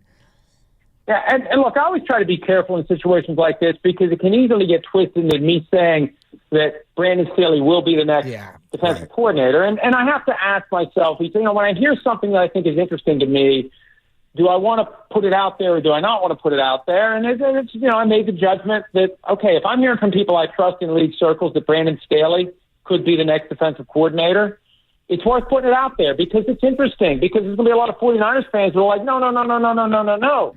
Not after what he did as head coach of the Chargers. But then you got to say, well, he was okay as defensive coordinator of the Rams, even though the 49ers beat them both times they played in 2020. He did well enough that he became a head coach the next year. So that's the name that I think has to be considered at or near the top of the list for now, given who's available. It hurts Steve Wilkes to be put out there at this stage of the offseason, and it hurts the 49ers to start their search at this stage of the offseason. So Staley's available, and unless they're going to get, and wouldn't it be wild if they get Pete Carroll to come be the defensive coordinator? Hey, you want to run the Seattle Cover 3 defense? Get the godfather of that attack. Wouldn't that be something? And I don't know whether or not he or Mike Vrabel or Bill Belichick would want to go back and coordinate a defense instead of just waiting for next year, but we'll feel much differently about moving on from Steve Wilkes if the next defensive coordinator is one of those three guys. That would be something. I haven't heard anything to attach any of those guys to it, but that would be something if they emerge. But there just aren't a lot of guys out there. Unless they're going to stay with someone on the staff, and Kyle has said he's going to look inside and outside the building, unless they stay with someone on the staff, there aren't a lot of names out there of guys they could bring in. Mike, I've got to ask you about Brock Purdy. I thought he was okay Sunday. I thought he was good. Not great. You saw greatness from Patrick Mahomes. Purdy was okay, but Kansas City had 9 blitzes where they just were scot-free. The most they've had all season long. The Spags had to help his own defense. We're going to play sticky man coverage. We're going to blitz Brock Purdy 51% of the time. After next season, Brock Purdy will be due for some new money. I do wonder, Mike, from your vantage point, did he look like a $40 to $50 million 8-year quarterback on Sunday against Kansas City? And do you believe the Niners have their long-term guy at the quarterback spot? Well, how long-term is long-term. I think everything in this league is subject to change. You can have one bad year, and what they think about you will alter dramatically. I thought he was good, not great, and I'll boil it down to the most important play of the game. 3rd and 4 with 2 minutes left in the fourth quarter. And if you go back and look at that play pre-snap, Brandon Ayuk is not covered.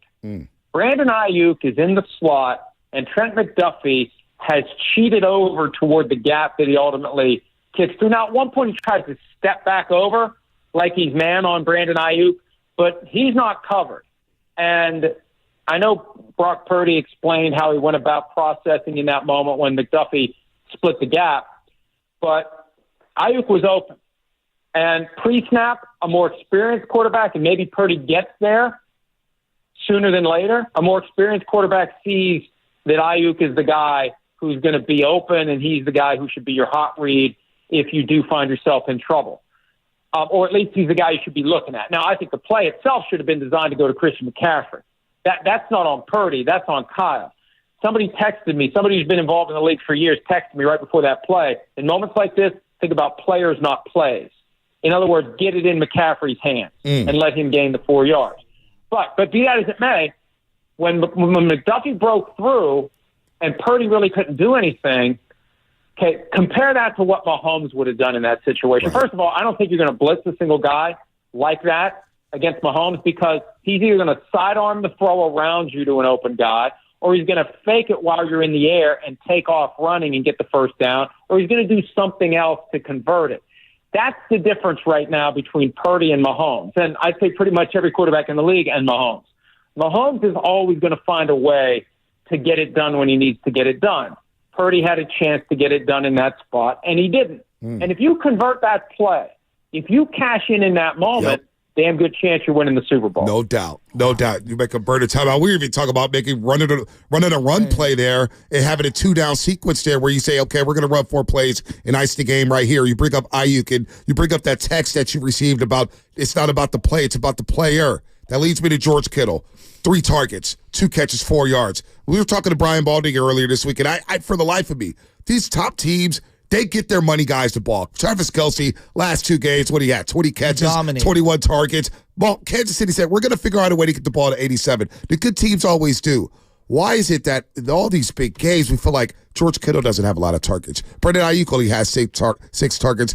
Debo has 11 targets. It's not about the player. It feels like it's about Shanahan's scheme and where they needed to throw the ball to a spot. That text message is alarming to me, Mike, because I'm with you. And I'm with that guy who texts you. It should be about the players, and you got to force feed your playmakers. Well, that's right. And you got to ask yourself, if we're not going to take advantage of the playmakers in moments like that, can we justify a $24 million cap charge for George Kittle next year? At some point, and I think this is why they're trying to slow play the Brandon Ayuk situation because they have him under contract for $14 million for 2024. They got big cap numbers for Debo and for Kittle, and this is the last year before they're going to have to deal with Brock Purdy unless they can get him to wait 4 years for his long-term contract. At some point, you just can't pay everybody, and at some point, you got to pay the guys you're using. Or if it is all system-driven, you find younger, cheaper guys who can come in and be taught the system and just pick up for where, the other guys left off. And remember, before the season, George Kittle made the comment about the window closing, and most people were like, well, how the window's not closing on the 49ers? No, it's not closing on the 49ers, but it's closing on a lot of those guys who are on the 49ers because sooner than later, they're not going to be part of the team anymore.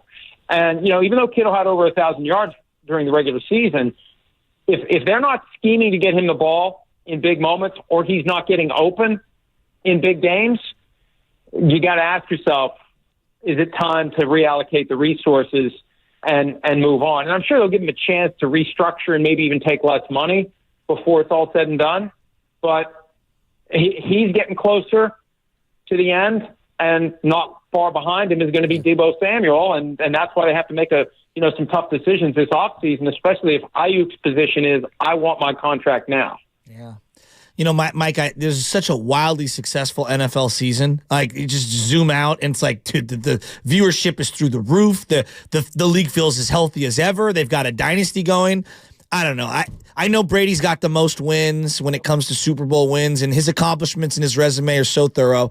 But in terms of like playing the position, I thought it was Brady. Now I'm thinking it's Mahomes in terms of the highest level I've ever seen. And the arm talent is just, it's incredible, right? But to me, it's the pre-snap stuff, the post-snap understanding of movement and spatial awareness, the situational, who to get the ball to, how many yards he needs. I mean, I feel like I'm watching Michael Jordan at his height, Tiger Woods at his height. Like, pick the athlete. Is he the best you've ever seen? Yeah. And he's only going to get better. Yep. Unless something happens, like all of a sudden he can't throw the ball anymore, he's only going to get better. And that's something he talked about before the season started. He craves getting to the point where he will be like Brady was mid-30s into early 40s. You get to a point, and it's a sweet spot where your body can still do everything it needs to do, but your brain has processed so many scenarios that you know before the snap exactly what's going to happen. There'll be a point where Patrick Mahomes won't be running around behind the line of scrimmage with his hair on fire, throwing the ball off of every arm angle and every body platform. He'll be able to just get the ball and get rid of it, like Brady was late in his career. Brady can still be playing because he can get the ball and get rid of it. That arm that he has will still serve him well into his 50s. It's just a matter of once your legs go, you got to be able to get rid of the ball. And Patrick Mahomes is going to be a different quarterback in 10 years. He's going to be smarter. He's going to be better from the standpoint of knowing before the play where that weakness is going to be in the defense. And that's, I said after they beat the Ravens in the AFC Championship, I said, folks, if you don't like this, you better find something else to do on Sundays during football season for the next 10 years, because this guy isn't going anywhere. No doubt. Real quick, I got to ask you about Nick Bosa. What's your impressions on Nick Bosa? Because I'm a little... After he held out, he got $120 million, and I know the Niners didn't want to pay him that much in guaranteed money. In a bye week, he complained about conditioning and how camp hurt him when that wasn't the issue at all. Once he came back, his mom was on the airwaves saying, he's ready to go. Then after the Super Bowl, he's talking about conditioning and defense, and we weren't ready for the zone read. And quite honestly, I'm a little irritated with Nick Bosa. I saw him taking plays off on the final drive of regulation. Seriously. Game changers at the edge rusher like T.J. Watt changes games. Myles Garrett changes games. Chris Jones on the other side changed the game when he needed to change the game in Super Bowl 54 and 58. Where are you at on Nick Bosa, Mike? Well, it's a great point because it's one thing to be a great regular season player. What's going to happen when you get to the last couple miles of the marathon? Are you going to step up in those big moments? Are you just going to have a knack for making a superhuman play at a time when a superhuman play is needed? And, look, for what they paid him, are the 49ers getting the production? And it's a tough spot. What do you do? How do you anticipate, hey, we got 3-4 great years out of a guy, and now he deserves a ton of money, and we're going to pay it to him, and we're going to hope like hell he continues to earn it. It's a tough spot for a team to be in, and it's one of the it's a blessing to find great players in the draft, but it's also a curse because at some point you have to pay them and you have to hope that it's money well invested at a time when every year you can go back and you can scout and you can get much cheaper guys in the draft or in undrafted free agency and just see who develops out of there. But the problem is whoever turns into a great player is going to have to get paid. And you're only going to find out 1 year at a time. You get to the postseason, who's going to step up and perform and who's not. Wow. A lot there, Mike. We appreciate the 30 minutes that you gave us today, man. Thank you, book. Mike. I just ordered it right now on Amazon right now. I can't wait to dive into this. Father of Mine. I'll know if you guys didn't because I can track all the sales in real time, so I'll find out. I did Amazon. I got a paperback book on Amazon. $14.99. Yep. It's black with red. The paperback's $14.99, but the ebook's $3.99. The paper book is as cheap as it can be, and the ebook's almost as cheap as it can be. I just want people to read it and enjoy it. Knock on wood, I don't need the money. I just like creating the content, and I love hearing that people have read it and enjoyed it. It's just nice to know that, because everything I write on the website, by tomorrow it doesn't mean anything. It doesn't mean much at the time I write it, but by tomorrow it definitely doesn't mean anything. It's nice to write something that lasts a little longer. And I love smelling the paperback pages. Yeah. I'm a paperback guy. I'm old school like that, Mike. You're a good guy, man. I really appreciate it. Thank you for coming on again. Yeah, no, it was good to meet you, Mike. Seriously. All right, Mike Florio, Pro Football Talk. A lot there. So about the what's 49ers. okay? A lot there. Okay, but before we get into the Niners, just for a couple minutes, will you just look? People have their own opinions. Some people think it's Montana. Some people think it's Brady. How you feel is how you feel, right? I'm watching this guy, Mahomes, and the arm stuff is so obvious. Everyone can see it. The flicking, the throwing, the flipping the hips, throwing across your body, unreal. I was blown away, and I knew he did a lot of this pre-snap, understanding what the defense was trying to do, changing it up for his team, and then the post-snap ability to understand the motion of the defense, where to flow with the ball to set up an angle to throw, spatial awareness, whatever you want to call it, pocket awareness. Bro, I feel like I'm watching a wizard out there play the game of football and like watching the fourth quarter back, watching overtime back.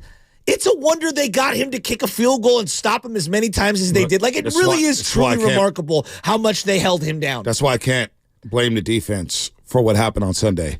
You held the guy to 3 points in the first half. You held him to 19 in regulation. The only touchdown you gave up is when you muffed the punt and they had 1st and 10 at your own 16 at the Niners 16-yard line. I mean, I can't wait for him to come to Levi Stadium next year. Now, it may be an L for the 49ers, but you know what? I just like watching great quarterback play. Like watching Burrow this past year was like, wow, look at this guy spin it. Burrow put on a show. He had a 3rd and 10, empty backfield, and said, I'm going to check to a quarterback draw and go get 10 yards. And he got 10 yards. And I was just like, damn. Like, really? I was like, whoa. So Patrick Mahomes, it was the game against Baltimore. I just pulled it up here because it was the 2020 season, pandemic season. Okay. There's no fans. It was Monday Night Football, Kansas City at Baltimore. And I'm thinking Baltimore's going to roll them. Patrick Mahomes that day threw for 385 yards and 4 touchdowns. But he had the long pass to Tyreek Hill. McCole Hardman had a 50-yard touchdown. He was just spinning it. I remember in real time I said, I think I'm watching the greatest quarterback of all time. Now, this is 4 years ago. And I was like, all right, let me chill. It's a little premature. Well, because it's absurd when you say it out loud. People lose their minds. But you look at what he did the last 2 years with not a top-flight wide receiver. I mean, come on, man. Without a top-flight wide receiver. He had Travis Kelce, and it's the greatest. It may go down as the greatest quarterback tight end combination of all time. And that's saying a lot because you had Brady and Gronk for a decade. Which was the gold standard. You had Phillip Rivers and Antonio Gates. Jimmy Graham and Drew Brees were incredible. I mean, you had greatness there. Dan Fouts, Kellen Winslow Sr. Yeah. But Mahomes just continues to get better. And everybody said this is a down year for the Chiefs. A down year. In a down year for Mahomes, he still threw for 4,183 yards. Brock Purdy threw for 4,200 yards, and we all popped champagne and said, oh, my God, we got a 4,000-yard passer. This was a down year, a year after Mahomes. He's already got 2 5,000-yard seasons as a passer. So, you know what's crazy is, like, I want to hate the guy, right? I really do. I can't hate the guy. No, but here's why. You want to know why I can't hate him? Why? When I watch his competitive fire on the sideline, when I watch the quarterback doc, that dude wants to win so bad. It is crazy. And what I love about him is the way he communicates with teammates and the coaches. He's not perfect. Like, there's times he yells at Andy Reid. But in the moment, like, I expect creative tension, as I call it. That's what I call it. Creative tension. Guys are going to argue. It happens in sports. Like, I get it. When I watch that dude, I'm like, dude, I would love to play with him. Well, and it's hard for me to hate him, dude. He's freaking everything I love about sports. Well, the whole quarterback doc, I remember it because I was in Hawaii and I watched it out there. Incredible. By the way, some breaking news here. Wow, our old friend Jimmy Garoppolo, according to Adam Schefter. Raiders quarterback Jimmy Garoppolo is being suspended for 2 games for violating the NFL's performance-enhancing substances policy.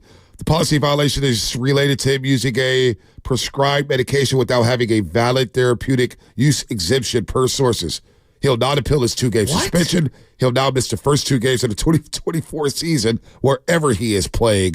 But if no longer, because he's no longer expected to be with the Las Vegas Raiders. That's crazy. Wait, so Jimmy, it was a performance enhancing. I want to make sure performance enhancing substance policy. Wow. Prescribed medication. He was using prescribed medication without having a valid therapeutic use exemption. So, not sure what that's about. That's shocking. But going back to Patrick Mahomes, that was just... No. I mean, that's shocking. You never... Jimmy Garoppolo, well, he stays in the news out here in the Bay Area. Well, maybe look, just to... We're this is speculation. I'm not going to speculate. No, I know, but I'm just saying, who knows? Who knows? Injuries or something. Maybe he did get it, approved by someone, and it just happens to be on the banned list. Yeah. Who knows? But it is surprising. Yeah, no, it's not. But Mahomes, back to Mahomes. I remember the quarterback doc watching it in Hawaii, and I had Anna watch it with me. And everybody was going, NFL morning this morning was like, Kirk Cousins stole the hearts of America. No, it was Mahomes. And I was thinking to myself, how the hell did anybody watch that doc? First of all, Mariota looked like a quitter, leaving the team when he got benched and he get surgery, go to Las Vegas. I'm like, all right, I'm out on Marcus Mariota. Good guy, but I'm out on you. And then Kirk Cousins, okay, nice guy, good player. Awesome, wholesome. But Mike Florio said it, who we just had on. If you take a day during the week and say, I'm not going to do anything football related on a Tuesday, well, guess what Mahomes is doing? We saw it in the quarterback doc. He's rehabbing. He's working out. He's doing this. What's Brady doing? I mean, he's maniacal. Maniacally obsessed. I'll give Brock Purdy this. I was impressed when the lineman said we tried to get him to go to our poker games. He wouldn't come. Yeah. Because he was studying the playbook. That's what I want for my quarterback. My big takeaway in that quarterback doc was Patrick Mahomes, not only is he great, but he wants it. That ankle or the knee, whatever he had hurt last year, that guy willed himself to play that Super Bowl, willed himself to get through the AFC Championship game, willed himself to get through the divisional round of game against Jacksonville. That was my big takeaway. It was Patrick Mahomes is a badass. We're talking about Kirk Cousins. What about Mahomes? So I don't know, were you near a television at all yesterday? NFL Network was replaying Super Bowl 54. Oh, yeah, it was on. Yeah, it was on. And I'm a sucker, so I was feeding the baby, and I was watching it again. And the Niners suffocated him in that game. And then the 3rd and 15 happened. And then he got a little bit of momentum, and like Steph Curry, he sensed blood in the water and just kept crushing it, crushing it. He made a throw. I forgot how perfect the throw was to Sammy Watkins. Oh, against Richard Sherman. It was a dime. He notified it right away and bang, bang, and threw a perfect touch pass. And then the little out to Damian Williams, we kind of underrate. It was on the goal line. On the goal line. It's a perfect location. Richard Sherman's side. I mean, no doubt. I mean, he's one of the greatest athletes I've ever seen. And the Niners had a chance to beat him. Not once. Not once. They blew 2 Super Bowls against him. By the way, that run play at the end, the Damian Williams off left run. Oh, yeah. No, they gave up on that. They gave up on that play. And also Jaquaski Tart hit Patrick Mahomes on the second to last drive. Square. And Mahomes got up, and I was like, his shoulders should be separated. And Mahomes got up and was like, that's all you got? I couldn't believe it. One of the more underrated plays in Super Bowl 58 is 3rd and 4. And he sees Diablo Lenore, and he chucks right over him. What did we say? Put his shoulder down. What'd you say to me? He was not going to be denied, Shasky. He's not going to be denied. No, he's not. He's not. He's one of the great athletes of all time. Yeah, they're saying Vegas is going to release Jimmy Garoppolo. The end of the Jimmy Garoppolo era. Sources confirmed from EA Rappaport. He's headed for a 2-game suspension and release. You are listening to 95.7 The Game, KGMZ FM, and AC1 San Francisco. Don't forget, you can also watch us every single day on our YouTube and Twitch streams. Just log on to search 95.7 The Game. Be sure to like and subscribe to the channel while you are there. Brought to you by First NorCal Credit Union, a smart choice for low auto loan rates and super simple online application process. We got Call of the Week coming up in a second. Let's get to Tegan in Fairfield. Tegan, what is happening? You're on the Morning Roast here on 95.7 The Game. Monte, Shasky, what's up, fellas? How y'all feeling and stuff, man? Still hurting. Oh, yeah, I can understand that because I'm still heartbroken right about now, man. But it's okay. We're going to be all right, man. I've been cracking up really at that news about Jimmy because he went against us in the Super Bowl. He should learn. He don't go against his faithful after being over here. So my throat is a little raspy right now. But anyway, though, man, hey, look, everything I've been listening to y'all about, man, over these past, few minutes because I've been up for, the last couple of hours. I can't sleep, you know what I'm saying? But, yeah, man, hey, look, Mahomes is making his bones off of us in the Super Bowl, and I'm not liking that, okay? We didn't pretty much had the same team since 19, okay? You know what I'm saying? Not really. I mean, yeah, we didn't let go a couple of pieces or whatnot, but it's pretty much the same team, same head coach, same middle backers, same pretty much everybody on offense with the addition of McCaffrey. I feel kind of bad for him now that he didn't experience this a little bit, even though, you know what I'm saying, he killed that drive in the beginning. Hey, look, man, they all need to take a hard look in the mirror right about now. Man, what you want your legacy to be after you're done playing this game, bro? Like, you want it to be like, oh, yeah, Patrick Mahomes did this. Patrick Mahomes went back-to-back. You want people to talk about that for the rest of your career?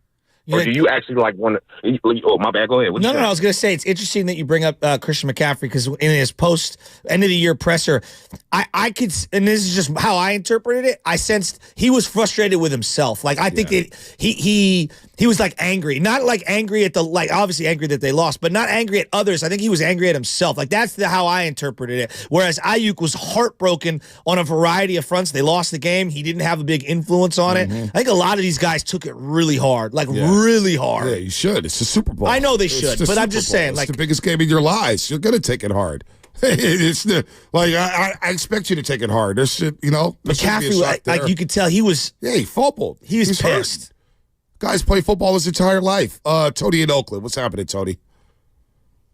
I love that. We've brought up analytics today with that guy who was talking before, because let's face it, who invented analytics? The computer nerds who have never probably played a sport, don't know the zone. So sure, analytics does percentages, but it doesn't take into account when someone gets hot, like Purdy or Mahomes. Mahomes is not fitting into the analytics. So the thing we have to realize is, Shanahan with the analytics, instead of going with his God feel, which gives you the courage to do the impossible, which lies in the hearts of all men, the dude doesn't know what that is. So then he's wondering, well, if I don't go with the analytics on this play, can I really trust it the next time? Look, Mahomes, I heard from someone today, prayed 2 hours before the game. What was Shanahan doing looking over the analytics? That doesn't win you Super Bowls. It's the X factor. I hear you, Tony. Yeah, no, you hear you. But you know what, Tony? He prayed for 2 hours. We got a surprise. Yes, he did. Did you see that giant cross he wears? Tony, what do you think about the overtime, Tony, real quick before we let you go? Should he have kicked it off, Tony? Well, first of all, let's say you want to go first, but it's like tennis. I used to play a lot of guys, right? If you don't go for the big one down the line or where they aren't, they're going for it next. So the Shanahan kicks this field goal. Mahomes is in the zone. When you say the way he looks like he wants to win on the sideline, the dude is in. He's going to make a touchdown. Any idiot knows this. Tony, good stuff. Speaking of which, our caller of the week is Tony in Oakland. Tony in Oakland. Tony, what's happening? Okay, this is what we have to solve the problem. Shanahan is a lamb that will never become a lion. So the dude has to be put in a room with no windows, figure out the plays. He's got to have an offensive coordinator on the line speaking to Purdy. Can you imagine having Shanahan in your head? He ruins your zone. Now, if they want to get rid of that person because we're never going to win with him, Belichick and Carroll are free. Get them in there. This dude will never do it. He doesn't have the balls. Let's look at this. If DeBartolo were in there, he would be doing this right now. But these other people, like York, and then that other fool who's the general manager, they can't feel the moment. These people can't read it. If I were the general on the other side of the line, I'd take one look at Shanahan and know I'm bringing him down, even if it's in the last seconds of the game. Tony in Oakland, our caller of the week. In my mind, tell us how you really feel. I'm Tony. imagining her in I don't know why, but American Revolutionary general garb, and she's looking over on the battlefield over at Shanahan. I'm like, what is she talking about? I can't wait to meet Tony in Oakland. I cannot wait to meet her. I cannot. I'm looking forward to it. I want to meet Juice in Fremont. I want to meet Clark the Shark, but I cannot wait to meet Tony in Oakland. Can you imagine the boy Shanahan doesn't know in your the head? zone as well as you do, Fonte. But you know what, man? There's a lot of truth to what she's saying. If you really listen to her on Shanahan, a lot of people feel like Tony in Oakland when it comes to Kyle Shanahan. We'll continue to take your calls. We'll go back and forth from the Warriors to the Niners and see Ryan, David, and Riff Raff. We'll get to everybody here on The Roast, brought to you by Axe Revival Center.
Now, back to the morning roast with Bonte and Shasky.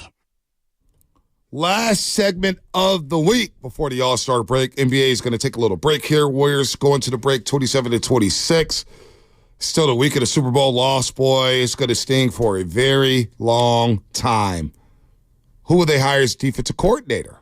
The 49ers, that is. Who will replace Steve Wilkes? Who do they you need want? to draft another linebacker? Honestly, Shasky, if it's going to be Shanahan's scheme, I don't really care. I don't. Right now, I don't care. Like, Belichick would be great, right? But let's be real. Feels unrealistic. Yeah. Vrabel will be great. Feels unrealistic. So because if Vrabel gets hired and a defensive unit is better than the offensive unit, and Shanahan is still making decisions like he did in Super Bowl 58, then guess what this fan base is going to do? Fire Shanahan and hire Vrabel. And honestly, I don't want to go through that. I don't even want to go through like the tension that could create. I would just say, can we just hire the best candidate? I would say that too. You know, who's the best candidate? Like, I don't think Pete Carroll is the best candidate. Why His is that? cover 3 scheme in Seattle's been outdated. Without Richard Sherman, Cam Chancellor, and great players, they've been very subpar on defense. Okay. Very subpar. Shanahan's had no problem scoring on them. I mean, he dropped a 40-burger on them in a wild card game. Okay, so I don't want Pete Carroll. Okay, and if let's just suspend reality. All things being completely Wonderland, who would you hire? I don't know. I don't know, Shasky. I mean, it's obvious to me. I don't know. It'd be Bill Belichick for me, and I'll I tell mean, you, yeah, what, he'll I never just do explained it, though. Yeah, it's not a No, reality. but that's why I said so I'm gonna- suspend yeah, reality, I mean, Wonderland. And the reason why I'm going with him is because I think that him and Mike have tremendous have tremendous respect for each other. He traded you Jimmy Garoppolo, picked up the phone and basically said, "Hey, second round pick, you have an hour to think about it. Get back to me," because he respects you so much. He wants to stay in the game because the older you get, you stay a year out, your year becomes 2, 3, 4. What better way to add to your legacy? It's the only way, really, right now, because I don't think doing Amazon Prime or being in one of those studio shows adds to your legacy. If you're Belichick, you want to stay as connected to the game as you possibly can. You win even one ring here. And here's the other the key thing. I think this is the most important. If you're going to bring someone from the outside, then now you're going up against the same thing that happened to Steve Wilkes. You're running something that these guys, the high-priced guys, have to buy in. None of those guys can look Bill Belichick in the face and say, what you're doing isn't right. Can they? These high-priced free agents, I do believe, are a big reason, high-priced players, are a big reason why Steve Wilkes isn't here. Clearly, they didn't buy in. And if I'm looking for full buy-in, you need someone with the credibility to tell these guys, hey, when I tinker with stuff, it's going to work. Look at my track record. I mean, Belichick's got a resume that you have to buy in on. Well, let me see this. Let me say this, though. And this is all Hold on. Wonderland. So I agree with all that.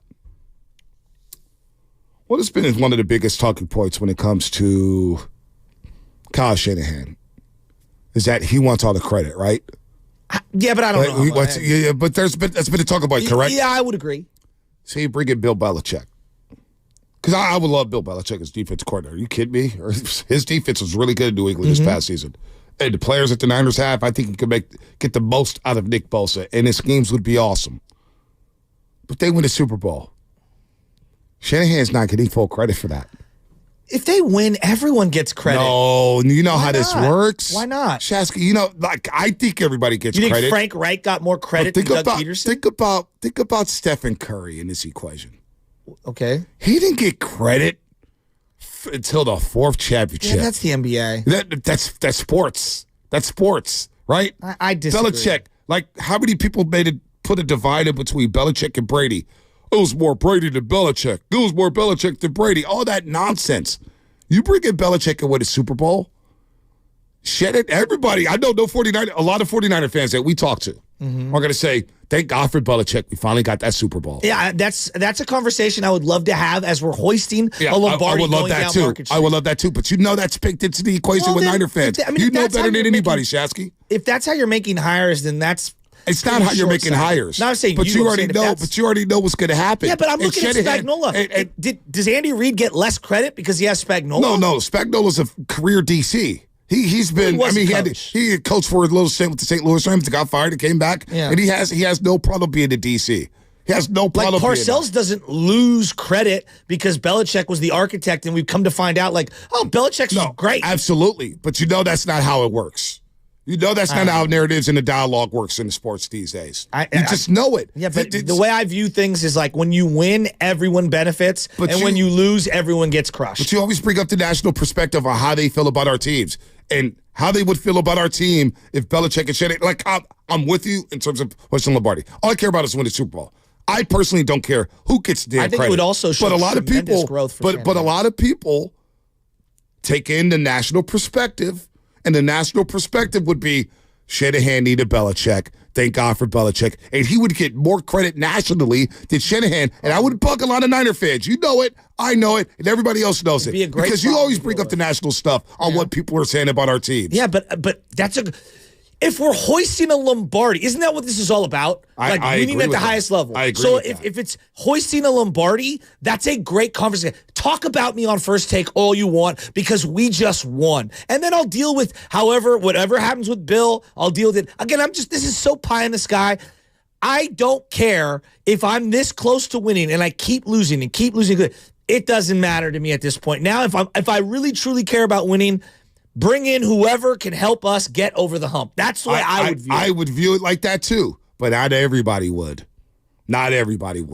Well, and you know that. Because I'm the guy who on the show is like, I don't care about the national perspective. I try to stay away from it as much as possible. But it doesn't preclude you from swinging big. Like, you knew that Kevin Durant would get crushed for coming to the Warriors. I agree. Let's do it. I agree. And Stephen Curry got docked for that. Oh, Kevin Durant came with the easiest championship. Kevin Durant still doesn't get credit for winning 2 championships. Nah, it's a joke. Well, it's stupid. I think it's very, very stupid. But there's a lot of people who subscribe to that stuff. There is.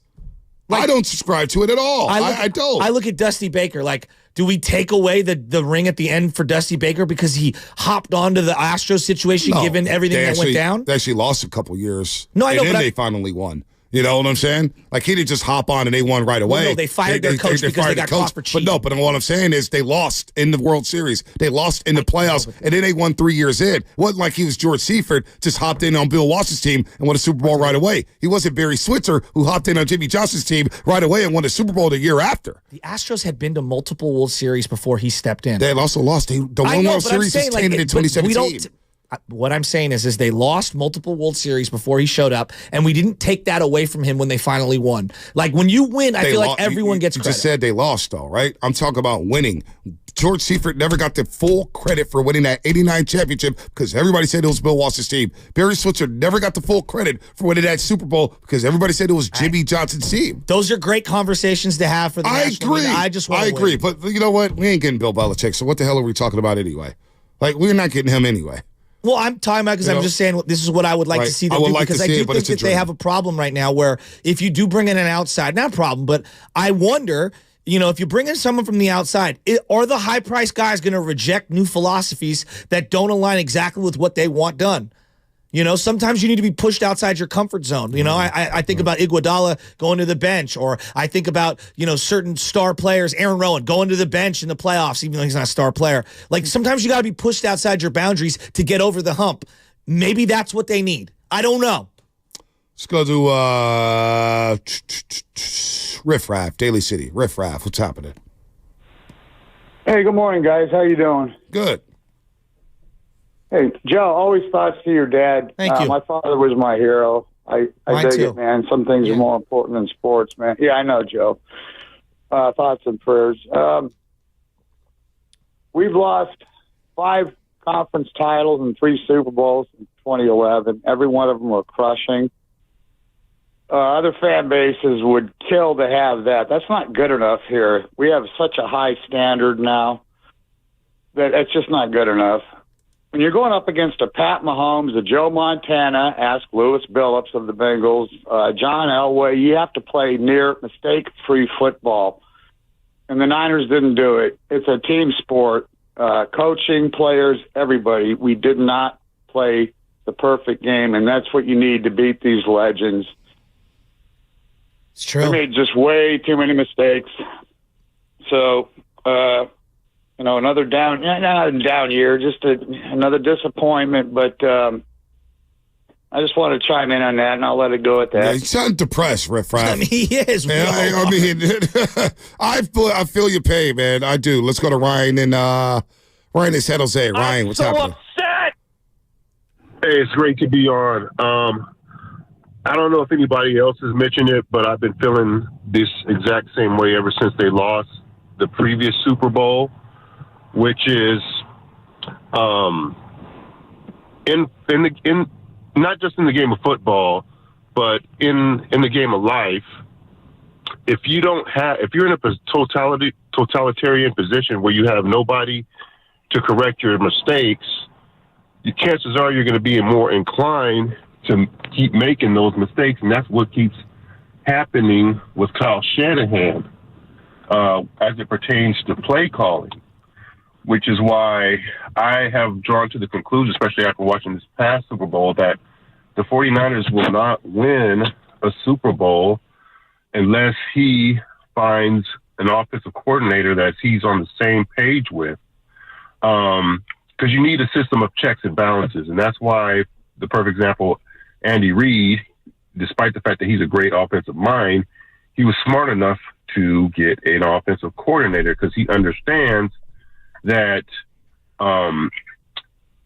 it's harder to see your own mistakes when you are in the position of making a play calling.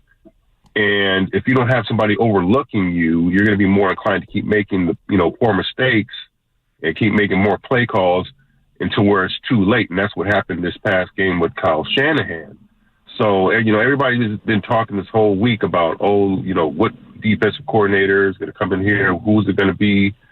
I can't wait to see, yada, yada, yada. But nobody's talking about bringing in an offensive coordinator. And that's what's, in my opinion, is just as important, if not more important, than bringing in a DC.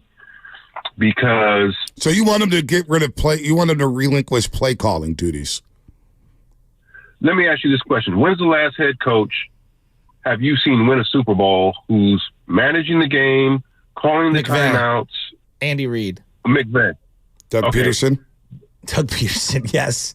I mean, all those guys are play callers. Like, part of what makes those guys, I'm not diminishing you. What I'm saying is, I hear what he's saying. Part of their best attributes, all three of those two, McVay, Shanahan, Andy Reid. Zach Taylor advanced to the Super Bowl with Cincinnati. Yeah. He calls his own plays. Calling plays. Like, that's why you hired them.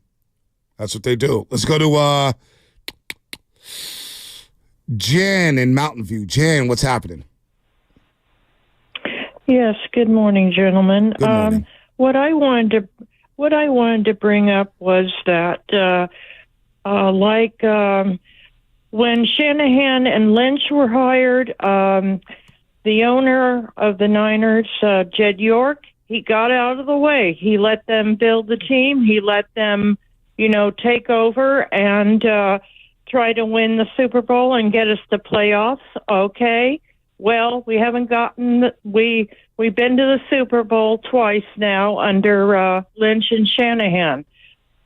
He goes ahead and lets the defensive coordinator go. Well, I feel that whoever they decide to get as the defensive coordinator, okay, I understand. I've heard this week that Shanahan has a different way of running his defense. Well, what if you just get out of the way and whoever you decide to take over, run the defense. You need to run the offense and pay attention to what the defense is doing on the other side so you can make adjustments to help out Purdy so he's not, if they're stacking the box or whatever they're doing, help out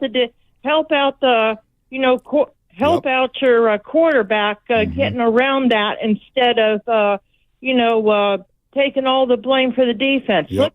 Jan, how long have you been a 49ers fan? How long have you been a 49er fan, Jan? Oh, my God. Ever since back in Brody's days. Wow. And I'm just really disgusted, to think like, okay, go ahead and, let whoever decides to take over as the defensive coordinator, stop, paying attention to him and pay attention to the offense. Jan, turn your mic on. Turn your mic turn your mic on. I'm sorry. No. It did feel like he call, was Jay. micromanaging the defense, especially like late in that game. And there's clearly like not on the same page. Trust, I don't know, but like he needs to take a little off of his plate and hire someone that he does trust. That I agree with. Yeah, no, and he had that with D'Amico. He had that with Robert Saleh. D'Amico was amazing. I mean, Jen, good call, man. She really broke that down well. How to go, and that's the thing that Purdy said. He goes, Spags made an adjustment. They switched up their zone coverage. Spags said they had a heavy zone game plan for this football game against the Niners. They switched it up at the Brook. Purdy started 8 of 10 for 105 yards, and he went sticky man defense, and they went 10 in the box. We watched their safeties line up 8 yards off the line of scrimmage, and there was no adjustments. Kansas City had a season high 9 pressures that were untouched. McDuffie coming scot-free. Chris Jones coming scot-free, blitzing left and right. You can't beat man defense? What the hell is going on here? Vertical routes? What's going on with the vertical passing game? I agree 100% with Jan. He needs to sit with Brock Purdy during the timeouts. What's working here? Said that he's always off to the side by himself with the surface, and then Debo's going over trying to get the ball within. He force feeds Debo because that's his buddy. He gives Debo 11 targets and forgets about everybody else.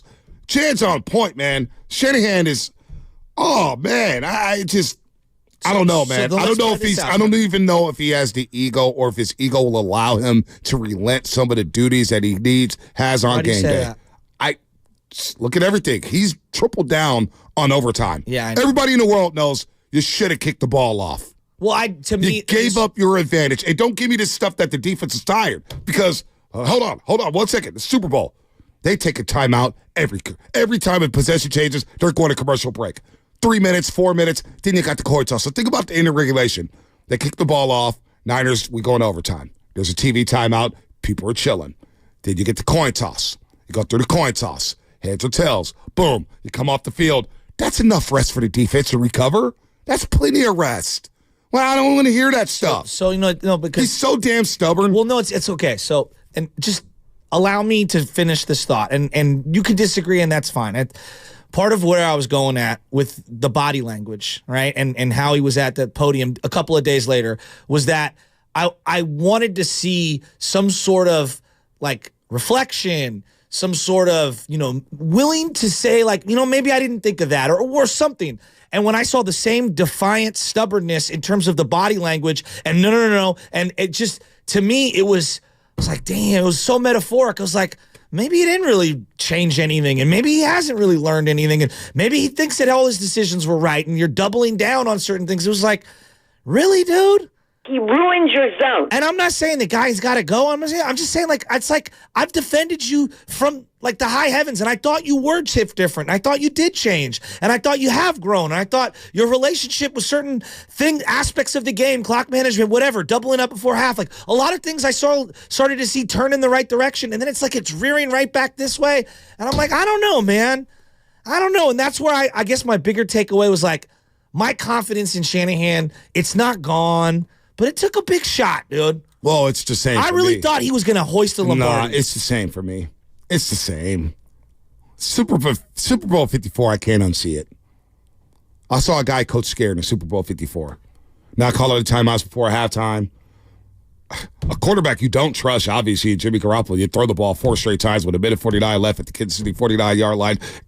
And even if you complete the pass to Emmanuel Sanders, Patrick Mahomes has a minute 30. We all see that Patrick Mahomes, if he has the ball last, he's going to beat you. So that was a poorly coached game by Kyle Shanahan. 2021, same damn thing. He even got conservative, and we don't talk about this enough, the wild card game against the Dallas Cowboys. All right? So to me, he's been the same guy. He's a very good coach, but he needs some help with some of these decisions. So for me, my confidence remains the same. The offense will cook. They will score, but when you play against sticky man defense with some dudes who got some boys up front and some sticky man cover corners, we're going to struggle. That's just, it is what it is. The irony of rewatching Super Bowl 54 yesterday was like that second down pass that got batted down, pressure. The third down pass, I thought they had a pretty good pocket, but the fourth down pass, they didn't even get a throw off, pressure. And then I look at in this game, what were the 2 big plays, the 2 third downs, overtime and the end of regulation, pressure. Right? Like, it's just like. So, my confidence is not shot when it comes to Shanahan. This is just who he is. This is who he's going to be. So you've accepted it?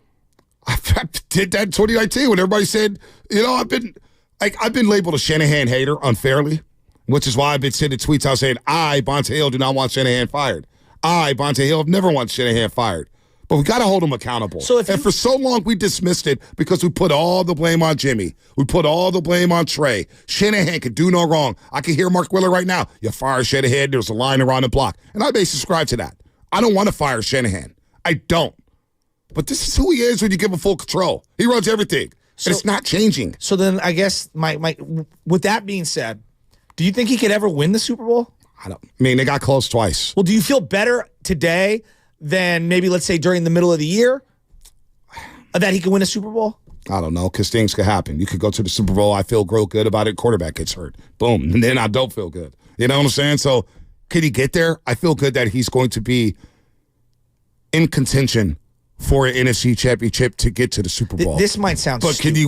Can he win the big game? Can he do it with the decision? I saw the same decision making he made at Super Bowl 54. Now all of a sudden everybody's onto it. This guy did this 5 years ago. 5 years ago. Well, I think therein lies the frustration there with this whole thing with Kyle Shanahan, that we see where the issues are and just kind of his decision making in these big games. And to what you were saying, Shasky, what your frustration was, it's like, dude, you got to learn from your mistakes in these situations. That's my And point. I think that's what's you don't want to let Shanahan go because it's all there. He has that ability to get you there, but he's not putting his own 2 and 2 together. It seems like. But here's my thing. Good point. I don't give a damn about what he says on the podium. I care about what you do on Sundays, Mondays, Thursdays, and sometimes Saturdays. But when your actions, agreed. That's what I care about. I agree. Because Bill Belichick is the biggest prick in the world. No, but you're missing the point. He was the biggest prick. No, I'm not missing the point. I hear what you're saying. You wanted to hear him show some remorse for you, for your soul. I could care less. The game's not going to change. The result's not going to change. Well, the actions and the words are matching, essentially. That's what I'm saying. Yeah, your actions are repeating, and then your words are repeating days later, so you don't think you've done anything wrong, so you can't learn anything. Right. That's where I'm coming from. If you're not willing to accept your shortcomings, how can you grow from it? I don't know. He agrees with his analytics. He agrees with everything. But then we're going to repeat it again. It's frustrating. Maybe. But Bill Belichick was a prick. All these coaches are pricks. Sean Payton yells at media reporters all the damn time with the visor on. The whole podium thing, I could care less. I care about the results. And whatever he said at the podium, he could have said, Bonta and Shasky, I really regret the overtime. I should have listened. I should have kicked all that stuff. It doesn't change the result of the game. The game is done. So then how do you prove growth? How do you prove growth? I don't know. We're going to see. I thought he grew this year. He was more aggressive with his play calling. And then he trusted Brock Purdy at times. He showed growth a little bit this year. They averaged 30 points a game. That's my point. They did show growth, but then they reverted back into these big games where there were these moments in they clock did show management. Growth. You know why? Because they rallied from 2 playoff games. Came back from a 17-point deficit, and they came back from a 7-point deficit going to the fourth quarter, which Shanahan had never done in his 10 years head coach of the 49ers. So it actually did grow a little bit. Okay. They showed an ability to come back in football games. So then how do you weigh that with what happened in the Super Bowl? Oh, the Super Bowl, it's just made bad decision after bad decision. Got tight. Got out-coached. He got out-coached. Do you see what I'm saying? He got out-coached by Spags. You show, you revert back. So that's where I'm struggling. He got out-coached. He got out-coached. And they got outplayed. Those both, I can't argue with you. So, all I'm saying is, I don't give a damn what he said this week at the podium. I really don't. I don't care. I don't care what he looked like. I don't care what he said. What happened Sunday is not changing. They lost in overtime, 25-22. The guy could have told me everything and made you say, what could he have possibly said that made us all feel good about a Super Bowl loss at the podium? Oh, man, I made a mistake here. I made a mistake there. I made a mistake here. That doesn't change anything for me. Well, I would start. You know what I'm saying? I just meet me halfway. This is what I was looking for. I've wrapped my head around it a million times. And yeah, I might have been wrong on it, but here was my thought process in real time. I don't know. Next time that situation presents itself, I'm going to look at it a little different when it's Mahomes on the other side. For example, he said, and this is where it's contradictory, you got to be aggressive to beat a Mahomes and a Brady. Simultaneously, he says, later on in that same press conference, it felt like a field goal game. Well, wait a minute. You just said that you're going up against Brady and Mahomes and that the equations are different, and then you revert back to it felt like a field goal game when everyone and their moms knows that's not a field goal game. Well, same thing happened in the Super Bowl. It was 10-10. And John Lynch is screaming for timeout in the suite in Super Bowl 54. It's just, it doesn't change, man. They got out coached. Spags kicked Shanahan's ass. Baldy said that was the matchup to watch. We all watched the matchup. Spags owned them. He owned the offense. They had no response to their blitz packages. Purdy got blitzed 51% of the time. He was one of the better quarterbacks when it came to beating the blitz. Well, they didn't do it well Sunday. And so no matter what happens afterwards, it's not going to change the fact the 49ers lost Super Bowl 58. And they're still on the title drought. Been since 1994. No matter what Ayuk said, McCaffrey said, Kittle said, Debo said, words are just words. Well, but here's where you run the risk. And you saw this with Seattle.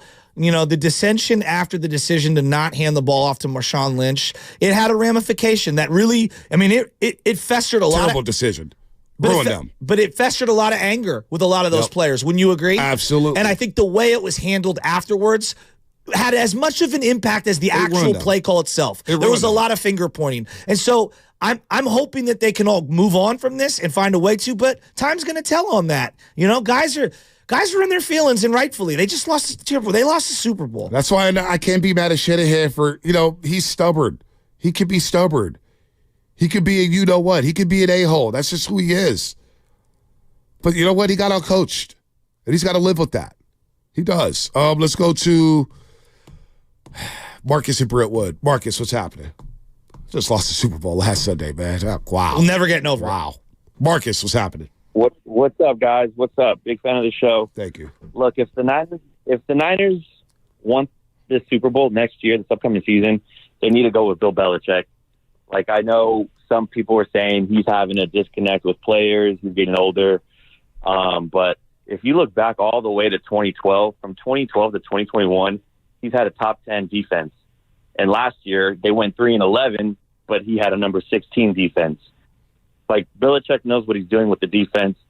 He comes in, Kyle maybe tells him this is what you need to run, but maybe they should let Belichick run his own defense based off his history and where he ranks through each season.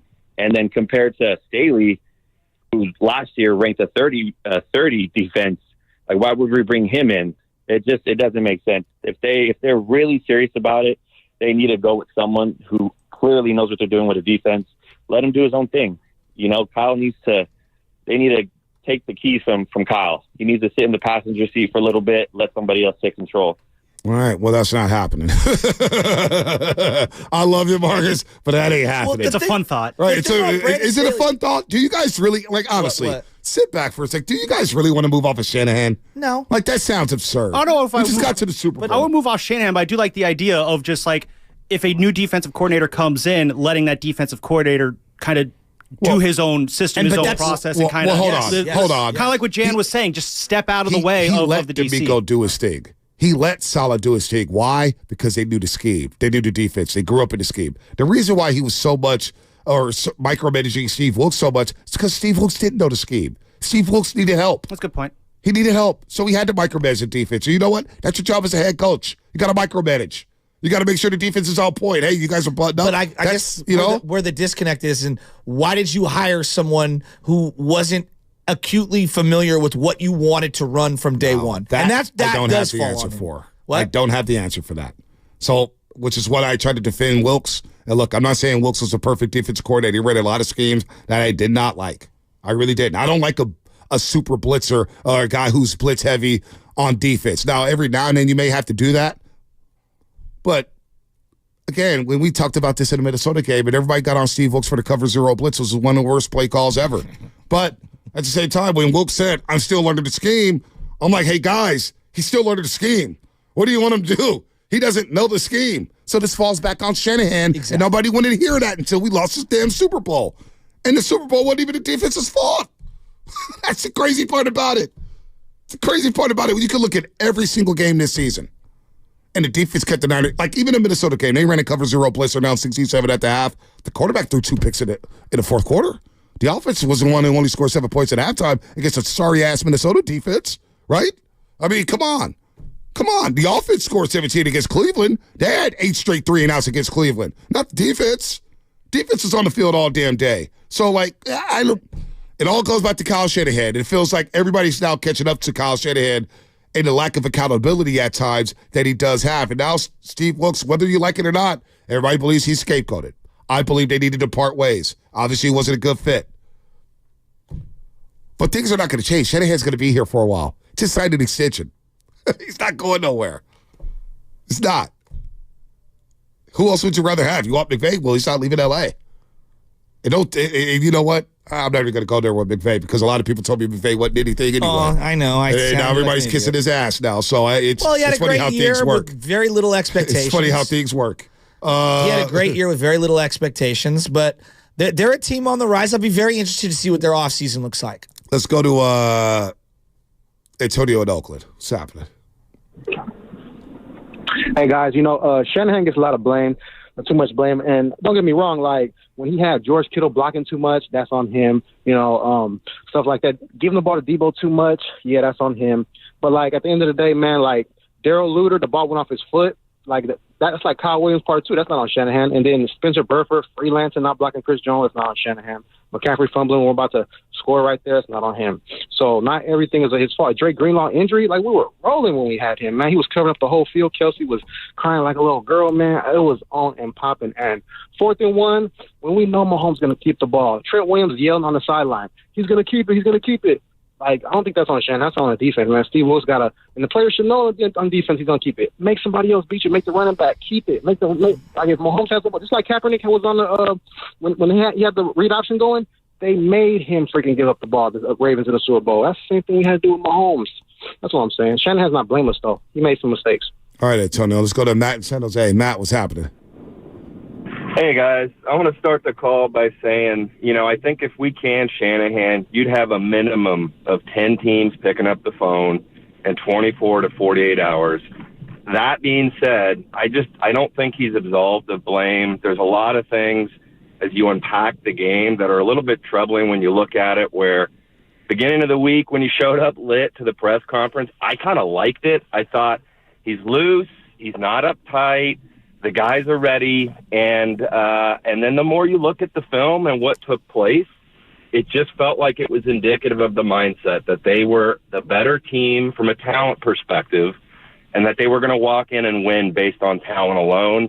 I mean, I don't know if you guys saw the Kittle film that came out yesterday where he's chirping, and he's more interested and focused on the repertoire than turning around or playing through the whistle. Gibson's chirping on the sideline about Mahomes not being the real deal. There's a lot of things that, like, kind of you look at now that are troubling, and it just seems like they didn't have the right mindset. There's the soundbite from the sideline when he was explaining the overtime rules where he didn't know.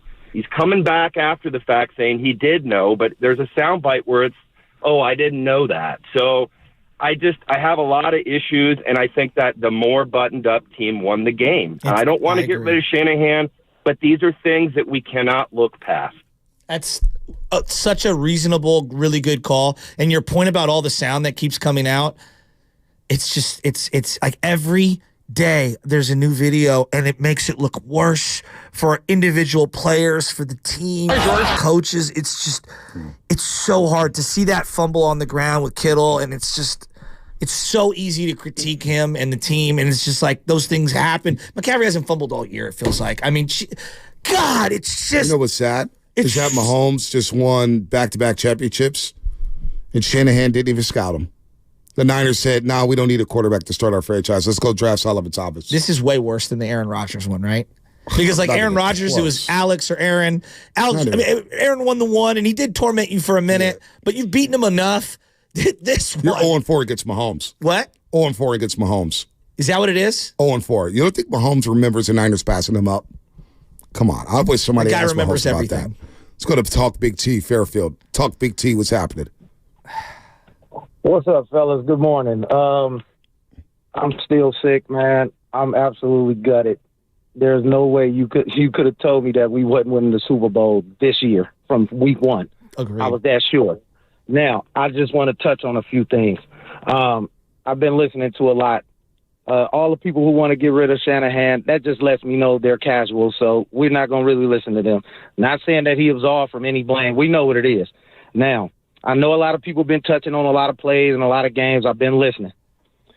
My thing is the turning point was the muff punt. And I go back to what I said earlier in the year. I'm tired of these fringe NFL players costing me Super Bowls. Ray McCloud he's just a guy. I don't know what Darrell Luter's going to be. That wasn't his fault. It was a freak injury. I mean, a freak play. I get it. But, bro, land on the ball. Why are you trying to pick it up and run, bro? I know. I don't pretend to be some NFL punt returner. I've seen so many guys who played in the league like, he made 3 mistakes in 1, talking about McLeod. It's such a freak play, and yeah, he should have jumped on it. Yeah, Luter should have never got hit in the ankle. Yeah, he should have yelled poison, kill, Peter, whatever. It's just... It's hard. It's hard to grasp. Teams. What? Is that Kansas City was more buttoned up in every facet of the game. They didn't particularly play better than the 49ers, but all the little details. Well, Chris Conley played a great special teams game. Yeah, he had a good special teams game, but overall... No, you're right. Like Kansas City, Townsend was kicking great. He had a 62-yard punt. What did I say to you in pregame? Buckner, Super Bowl record field goal. I mean, they were just more buttoned up, and the 49ers weren't. And that goes from coaching, that goes to decision-making, kicking the ball in overtime, all that stuff. And now we're Super Bowl losers. Fast 5. Hey, George.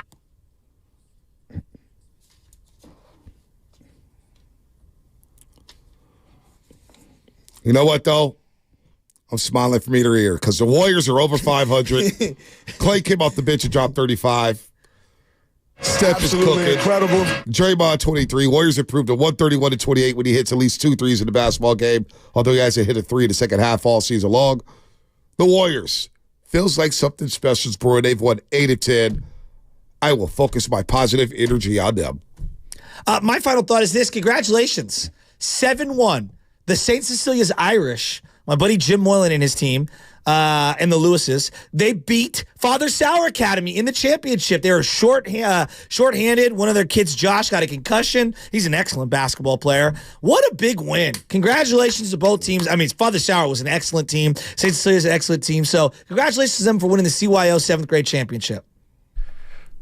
Guys, my final thought is the light is at the end of the tunnel. In 5 short years, we will finally be rid of the plague that is Rob Manfred as commissioner of Major League Baseball. I'm coming around, 5 Rob. short years. You shouldn't. 5 short years, we can finally move off of this guy. Pitch clock worked. It did work. New playoff format. Yeah, then he says stuff like, "Oh, the jerseys. You've seen the new jerseys that they're shoving down our throats." That's Monday content. Yeah, it is Monday content. But we get to talk baseball. We get to talk baseball next week. Yeah. But you know what? That bugs me though. Why? Because I act like I hold you guys back from talking baseball. No, I'm just trying to talk what the fans want to talk about. I just need content for next week. Oh no, you'd be fine. You'd be fine next week. Can I squeeze the this Super Bowl? The Niners will hire a D coordinator. We'll be able to break that down. You think they'll get one next week? Yeah, they're going to hire one within the next week. I think so. If you had to guess right now, outside, inside the org. Brandon Staley. Oh, my God. That was Fast 5 brought to you by Xfinity. At home or on the go, you'll get the fastest internet to all of your devices. Fast 5 brought to you by Xfinity. That's it for us. Have a good weekend, everybody. Who's next, Lubin? Who we got? Kruger and Guru. Kruger and Guru. It's coming up next on 95.7 The Game.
is wow. Oh, my God.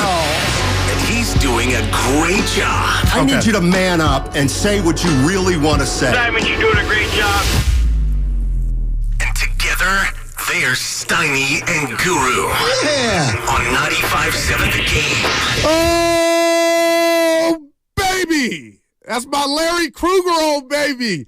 Larry, I've been waiting on you when I found out it was you and I in the car together because I know you got your YouTube and all your fans, but This was the autopsy that we all needed for the 49ers season, and what went down is Guru and Steiny, Larry in for Steiny, as Steiny is in Pennsylvania paying respects to his pops, R.I.P. Mr. Steinmetz. But Larry, I couldn't wait. I said, I'm driving because I got secret Larry Krueger questions to kind of just not put this to bed, but a lot of Niner faithful, including yourself, because you are connected. You are born here in San Francisco, Larry, so I know you're hurt. You do the technical aspect of it. You're hurt, and we want to hear from the Twitch, YouTube. But, Larry, just talk to us about what went through your mind as soon as Kansas City celebrated in Las Vegas. And I'm going to share with you what went through my mind, my secret Larry Krueger questions. We'll get to the Warriors. But, Larry, talk to me. How you feeling, man? Has anything changed about certain people, players? Because they have for me. Good morning. I mean, yeah, good morning, man. Good to see you, Goo. Man, I was in Las Vegas all week. It was an awesome week. And then to just have it end the way it ended, it was just a kick to the gut, man, just a kick to the gut. And it's like for those of us, and I know there's lots of fans out there that were grinding, mini camp, training camp, preseason, just every day of the season. And right. The finality of like, oh, man, you got to be kidding. They can't get it done in a year where Kansas City's in a transition year, where they don't have good offensive tackles, where they didn't have a great offensive team this year. And you still can't beat Mahomes in that situation. And just, the O-line came up small in a key moment, and that was a big concern all year. There's some positives. The positives, I really feel like Brock Purdy the moment wasn't too big for him. You know what I mean? Mm-hmm. He played, I thought, poised in that under a ton of pressure.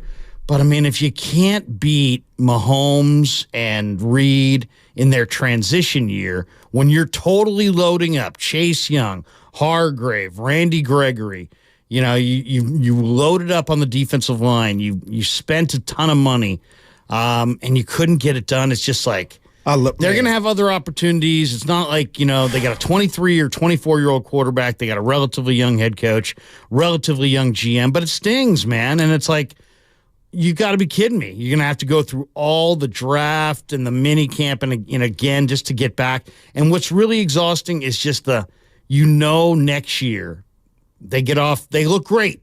They get off to a 5-0 start. Yeah, it doesn't mean anything. Wait until the playoffs. Oh, they're 7-0. Yeah, it doesn't mean anything. Wait until the playoffs. They're 9-3. Whatever. I mean, none of this means anything. They're they'll crap out in the playoffs. So it's like, until you climb to the top of the mountain, you're going to have your doubters. Just the way it is. But it was painful, man. It was absolutely painful to, I really thought this was their window to get it, and it seemed like they had it.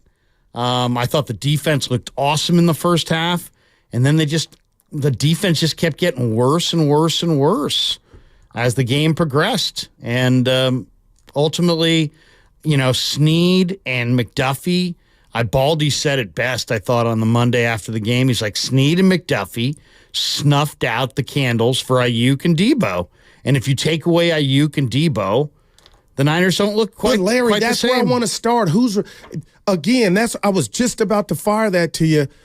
It can't just be, and I'm not saying you are doing this, but okay, we understand Snead and McDuffie snuffed them out. But if I'm holding Kyle to the standard that I elevated him to, so why can't you fight resistance? Why can't you go in there just like every team that plays the Kansas City Chiefs try to do? And the Niners did it for a half in regard to trying to stop Kelsey, but that you can't do it. It's too hard. We talked to Baldy and Lorenzo Neal in Vegas, and they just talked about how hard that assignment is. And I thought about this great Chief run as far as a defensive coordinator standpoint and opposing defenses. You go in knowing, yeah, we got to stop Kelsey. We got to stop Jordan or Kobe, but you just can't. My question to you, and a lot of 49er fans have asked Steiny and I all week, why couldn't Kyle make an adjustment to that?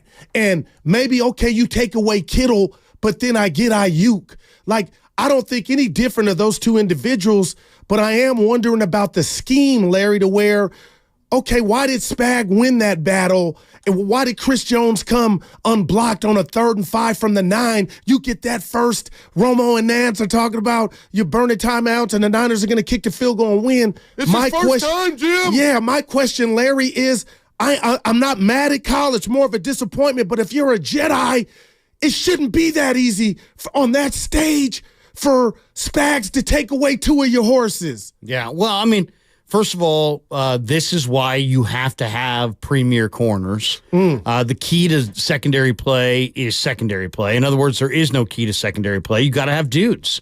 And L'Jarius Sneed and Trent McDuffie are dudes. Sneed was a Pro Bowler. McDuffie, I think, was the All-Pro nickel. So, I mean, you're talking about the best at his position in the entire league. So, I mean, McDuffie's a smallish guy, 5'10", but he shut down Debo. He got right in his hip pocket. Man. Debo couldn't separate. My biggest frustration with Shanahan was the fact that you come out in the third quarter, a quarter where you normally have taken football games over, and you've got the best running back in football, and you go 3 and out 3 times in a row, and there's 10 offensive plays there, and 9 of them are passes. I mean, what the heck? I mean, that right there, you're sitting there going, how many big games can Kyle Shanahan get pass happy in key moments in? I mean, it's just very, very frustrating. And that to me was the mistake. I mean, if you're gonna say where's the mistake by Shanahan, it was not running Christian McCaffrey enough in that third quarter, and you let Kansas City hang around, and then you're going to beat Mahomes in the fourth quarter. I mean, seriously, that's your plan? If you told me on Tuesday, here's how this game's going to go. Niners are going to look good defensively, and then they're just going to kind of hang around, and they're going to let Mahomes hang around until the fourth quarter, and then we'll see how it goes from there. I would have said, oh, my God, that's an awful plan, because Mahomes is awesome in the fourth quarter, and he was. And, credit him. He's a great competitor.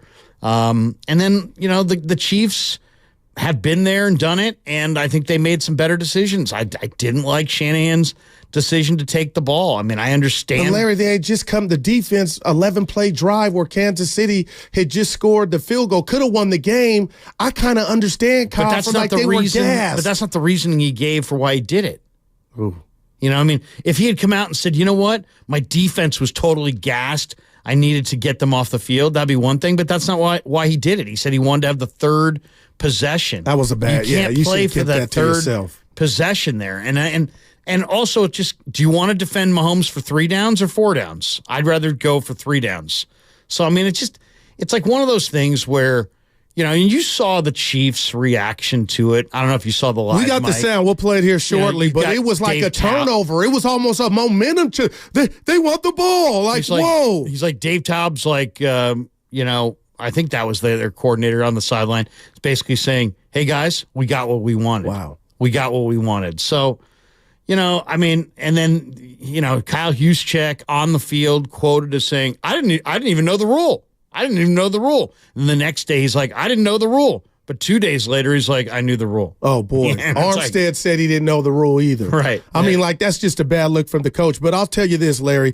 Larry in for Steiny and Guru on a Payday Friday right here on 95.7 The Game. We're here for you. Ask Larry anything. Get off your takes. 5 days after the Super Bowl, how do you feel? I will say this to you. I said it to Steiny and the listeners, Larry. This was a version of football Macbeth.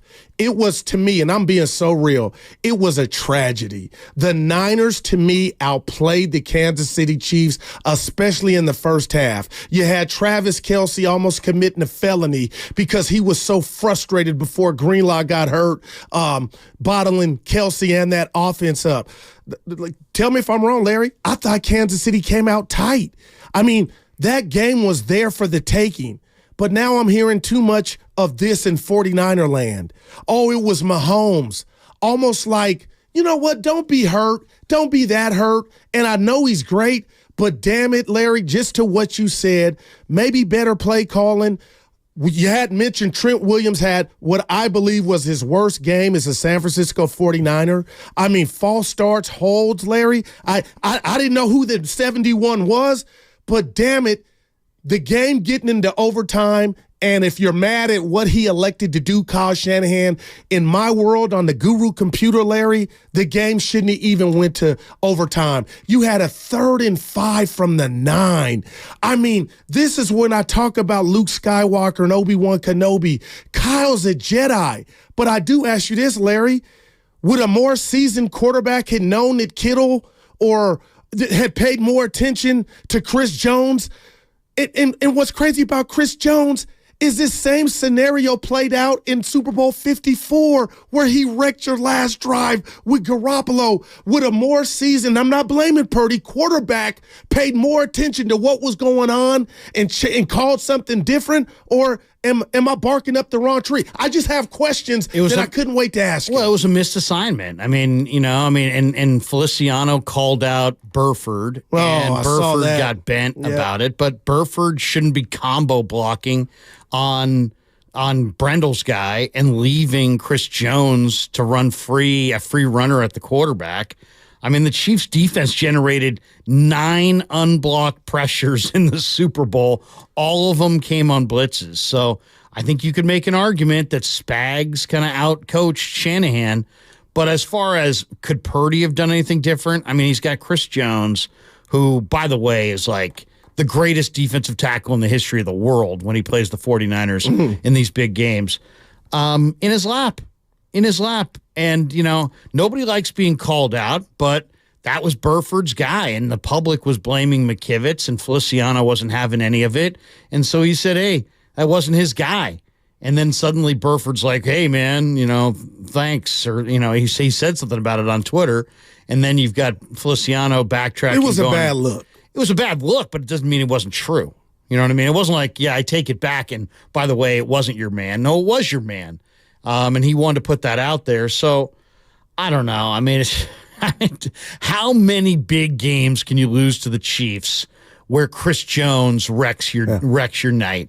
And in this situation, look at the rest of that D line. There's no young Frank Clark there. I mean, Karlaftis is nice, but the other 2 guys are just guys. And you on a line that has 2 guys on it, you let Chris Jones have that kind of an impact.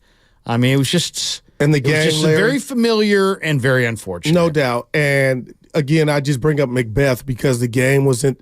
I mean, you come out the second half and you're without the services of Dre Greenlaw. We'll get to that and the impact of that loss. But you get an interception by the great from Patrick Mahomes, and the offense gets the ball at the 40 and can't score.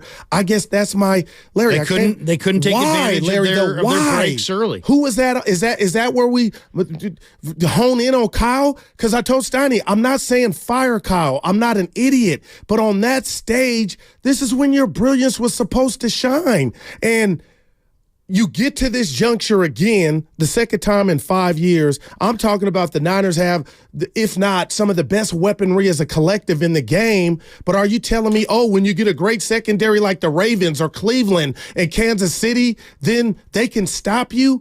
What is the adjustment to the adjustment? And that's why I'm like, is there a philosophy change that maybe Kyle might be like, you know what? My plan of attack is the middle of the field, Larry. Is it time to get some guys, or maybe you have the guys and we try to stretch the field? I don't know, but those are questions I have because the Niners should have won that game in regulation. Okay, you got to point to your main guys, right? And it's like, if you lose in the finals, do you sit there and blame the 9th guy on the bench? Moses Moody. No, you don't. You blame the guys who were in the starting lineup. The fact of the matter is Brandon Ayuk and Deebo Samuel got outplayed in this game by guys named Justin Watson and McCole Hardman. McCole Hardman and Justin Watson statistically had better games than Brandon Ayuk and Deebo Samuel. The only criticism I would have for Shanahan in this situation is that, you sure used You used the hell out of Greenlaw, man. You had Jalen Graham sitting there all year. You had D. Winters sitting there all year. You had depth at linebacker. You didn't use your depth at linebacker, and then you wind up running your Pro Bowl linebacker into the ground because he's just so banged up, and you couldn't just back him off a little bit. So I kind of blame them for not resting some of their guys a little bit more liberally during the regular season. They just went with their number one guys every single week for the most part. I would have loved to have seen a fresher McCaffrey in the Super Bowl, a fresher Dre Greenlaw, a fresher Deebo Samuel. I mean, the Deebo that I saw looked really dinged. He's got the shoulder. He just didn't look right physically. But he touched it a lot, 13 times, Larry. They tried to use him. They tried to. I mean, that's the thing. I mean, why? That's the other. I kind of wonder question the wisdom of trying to feature a guy who was banged up. Deebo didn't get, left the Green Bay game, has a major shoulder injury. Shanahan wouldn't say what it was. Is it a rotator cuff? Is it a fracture? Is it a labrum? I don't know what his shoulder issue was, but it was obviously serious. And then 2 weeks later, you're featuring him when you have Brandon Ayuk and George Kittle and Christian McCaffrey. So I understand why you'd want to if he were fresh and healthy, but I didn't see a fresh and healthy Deebo at the end of the year. And the reality is now they got a very, very difficult decision on their hands because Deebo makes $28 million and Ayuk's going to get something close. Yeah. And then you got to ask yourself, on a team that was 32nd in the NFL in pass attempts, there is no team in the NFL that throws the ball less than the 49ers. And you're going to commit over $50 million of cap room to two wide receivers on the team that throws the least in the NFL. I got to question the wisdom of that. So I'm not sure exactly what they're going to do with Ayuk or Deebo or their cap, but it's kind of hard to see. It's hard to envision them spending over $50 million on two wide receivers. Wow, we're going to find out, Larry, and that's why it makes the fact that the team didn't get it done. I feel like there's just a pressure element to it, and you could be a fan because we know Kyle Shanahan is not going anywhere in regard to his contract status. But as far as a fan, Larry, and that's what I am, Pete Franklin said it, short for fanatic, you can lose confidence from the fan base. And again, on a daily basis, that may mean nothing to Kyle Shanahan. But I've been here all week. We've been taking calls. I listened to Butch and Bonte and Willard and Dibbs. I'm hearing the people say or clamor somewhat, Larry, for change. And again, you're not going to get a different head coach, but I do wonder if his philosophy or his principles might change down the road because I know he's brilliant, but at the end of the day, I can run down over the last 5 years. Nobody's gotten closer to going back to the Super Bowl and losing two. And this iteration of the Chiefs was, I believe, the best version, for another team to get them. And you had them. They were gettable. And that's all. And Denny Green, rest in peace, you let him off the hook. Larry in for Steiny right here on a Payday Friday. Let's take a phone call. Yeah. We got some support for Shanny. Let's go out to Steve in San Francisco. What's up, Steve? What's going on, fellas? Hey, I don't have support for Shanny. I need my readers. Yeah. It's when he could take us to the dance, but he doesn't dance. If that makes any sense, man. He gets us there, but I don't think he can get us over the hump. And now he's shown it a couple of times already. I think that some new blood at coach and maybe he brings in his own staff would be good for us. I think that the defense, I think that the locker room is split. I don't think that they're all together, just from what I see and how I saw the game. Because that game was ours. I'm sorry. They could call me a 40 whiner or whatever the case may be. If I'm crying, I'm crying. But we had that game. That game should have been ours until that fumble punt. So there's lots of blame to go around. But I just think we just need a change at coach to maybe bring some new life and some new discipline in.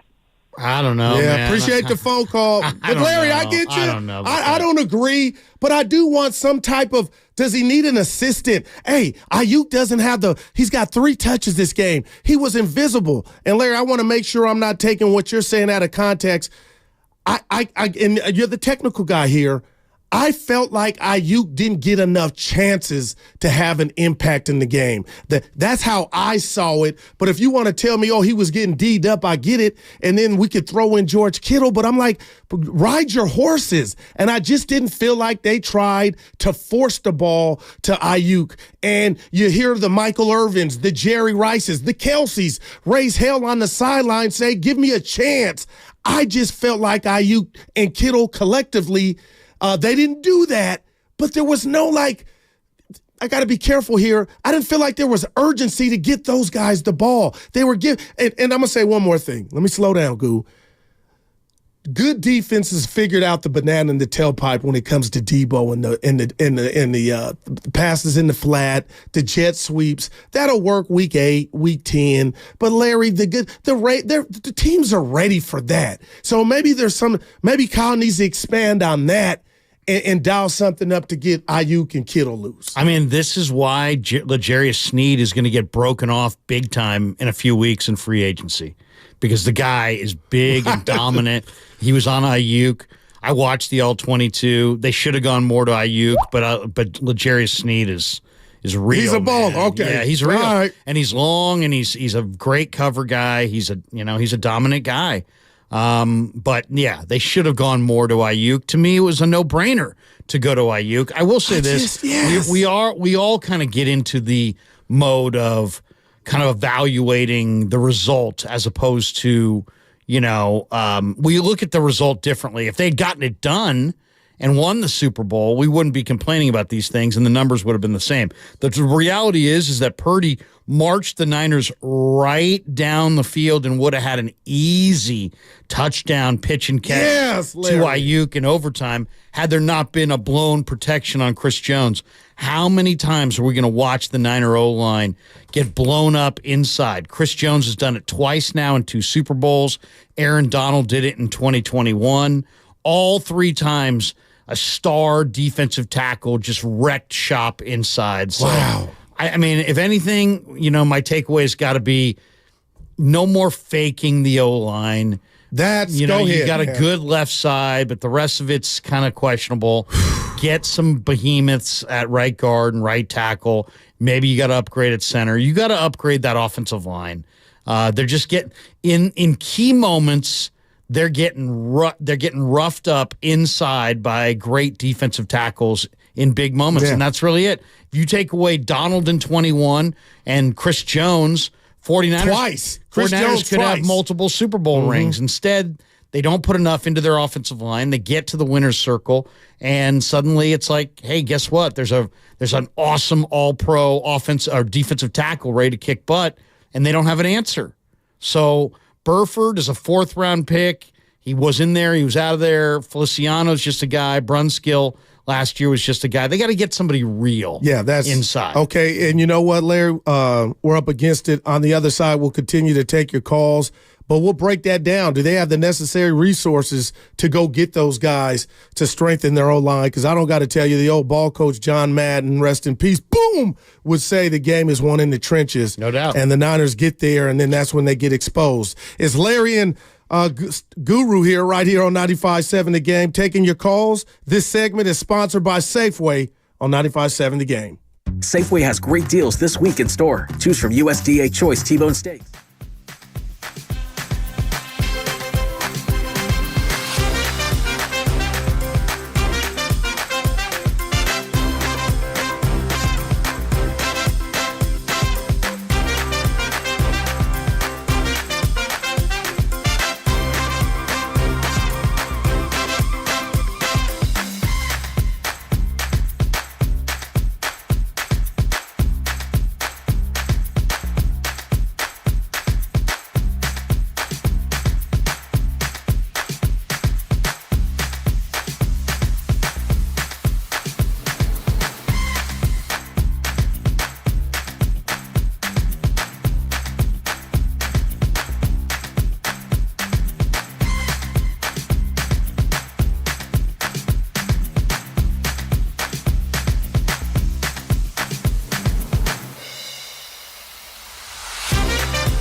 and Jimmy Garoppolo and got him to a Super Bowl. Now, back to Steiny and Guru on 95.7 The Game. No Steiny today. It is the big man, LK. I call him Larry, or we call him Larry Krueger.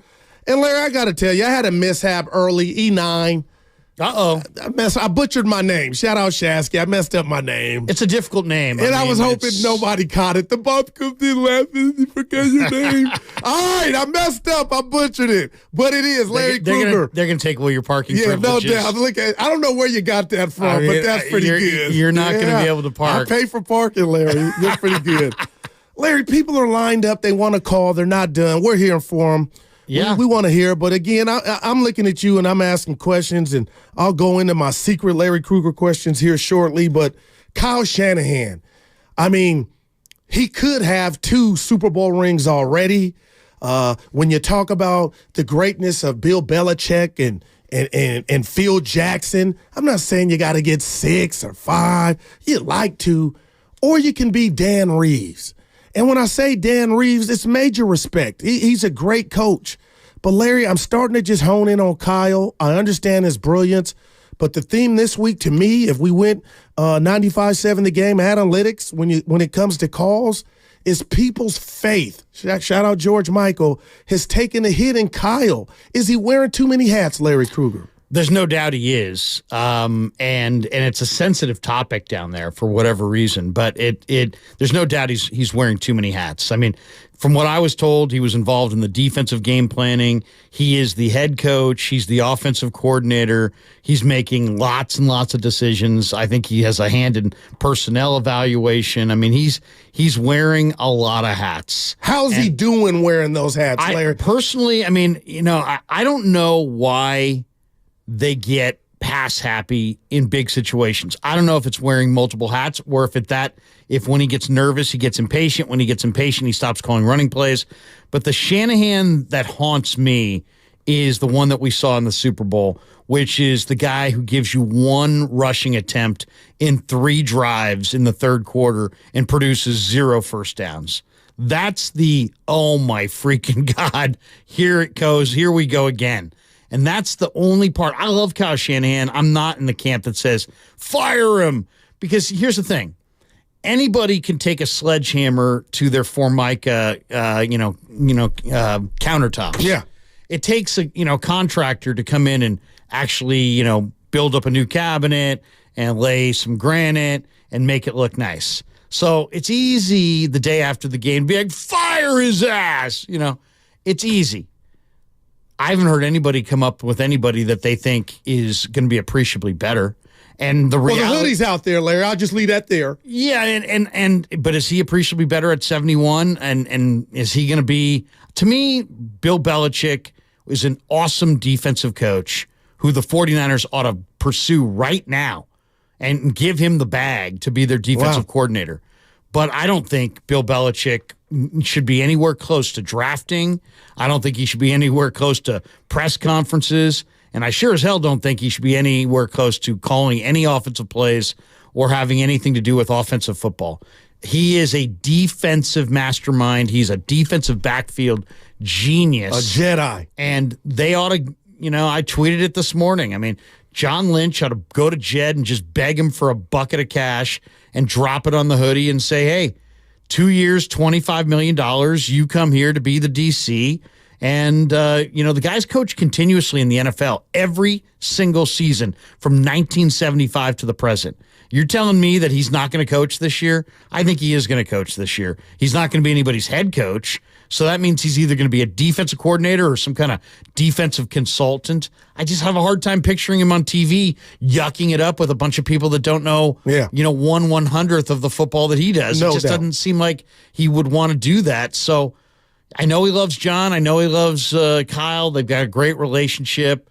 Getting rid of Wilkes was the right decision. We can talk about that and why I think that. I didn't like the timing, Larry. I hear you, but it was clearly the right decision, in my opinion. And yet you can't march out a guy with Wilkes' credentials and say he's fired when you're top 5 in points allowed per game and just bring in some guy who's doing it for the first time. You have to have somebody walk through that door who day one, the minute he walks in, everybody goes, oh, yeah. That's the new guy. We're following him. There's no question about it. This is an upgrade. It can't be one of those, well, we'll have to see. Is he an upgrade? Is he not? No, you got to get somebody with big time credentials. Obviously, he's overqualified for the job, as we all know. It would take a huge bite, ego wise, for both Shanahan and for Belichick to make this a reality.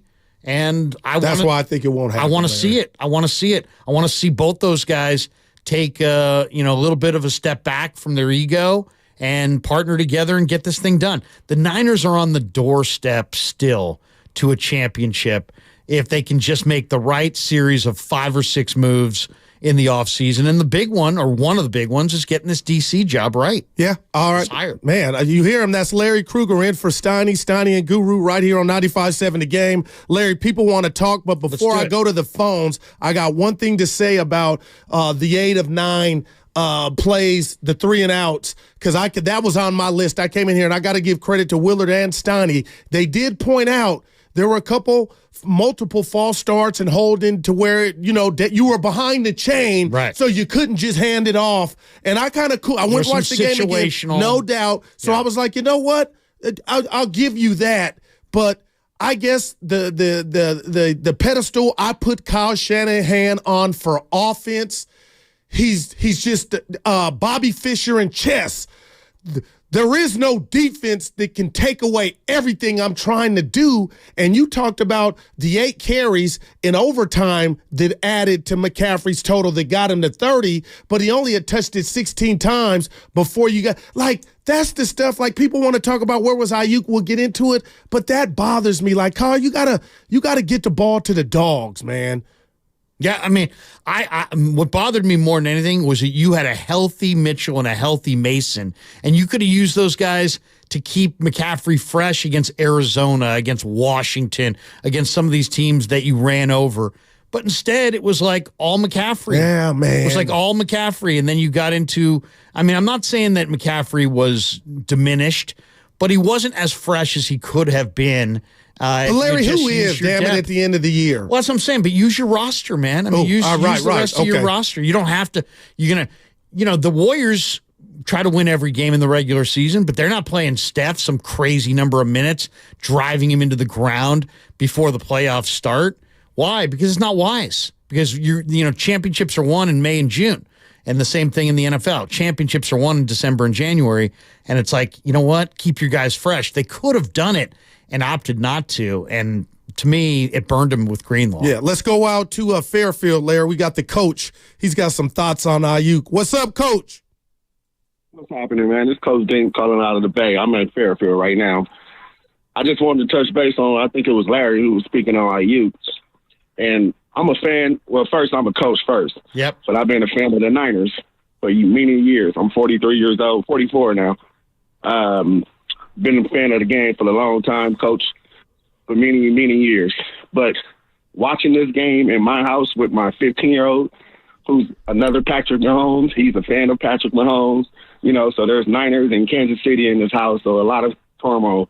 But anyhow, as we're sitting here watching the game, even to the last play of the game when, who was that? Chris Jones, I think, came through. Yeah. Man, Ayuk made Snead look stupid. Right. He's on the ground, wide open, and he could have gave it to him right then and there. But even at the end of the back of the end zone, he still was waving his hands. But because I think Purdy was looking to Jennings, his mind was already made up to go to that right side. And then plus that pressure from that right side really just made it look even worse for Purdy. You know what I mean? So I don't know where the breakdown came from. Well, if they had picked up Jones, he would have had at least a chance to look over to his left. And if he had even glanced left, as you're referencing, Ayuk could put Snead in the spin zone, man. He was on the carpet. Yeah, dropped him. He would have quickly flicked it over to Ayuk for what would have been the easiest pitch and catch touchdown all year. So that goes back to with Aaron Rodgers or even Mahomes in that situation with Jones still coming. And I think of my great taco meat.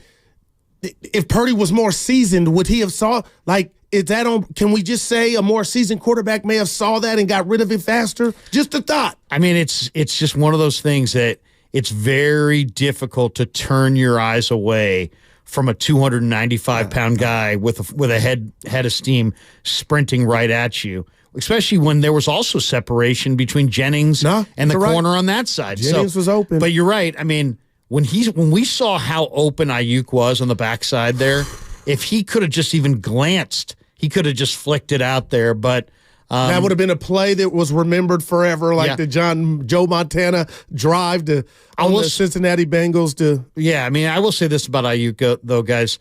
Ayuk played a ton of games this year. He was targeted double digits one time all year. There was one game, the Cleveland game, and that's when Debo went out early. He got 10 targets that game. He didn't get double-digit targets the rest of the year. He was an all-pro wide receiver. I mean, do I need to bust out the Tyreek Hill football card? I guarantee you Tyreek Hill was targeted over 10 times, at least 5 different times. So you don't get mad at me or anybody else that says, I'll go NBA. I'm bad at analogies.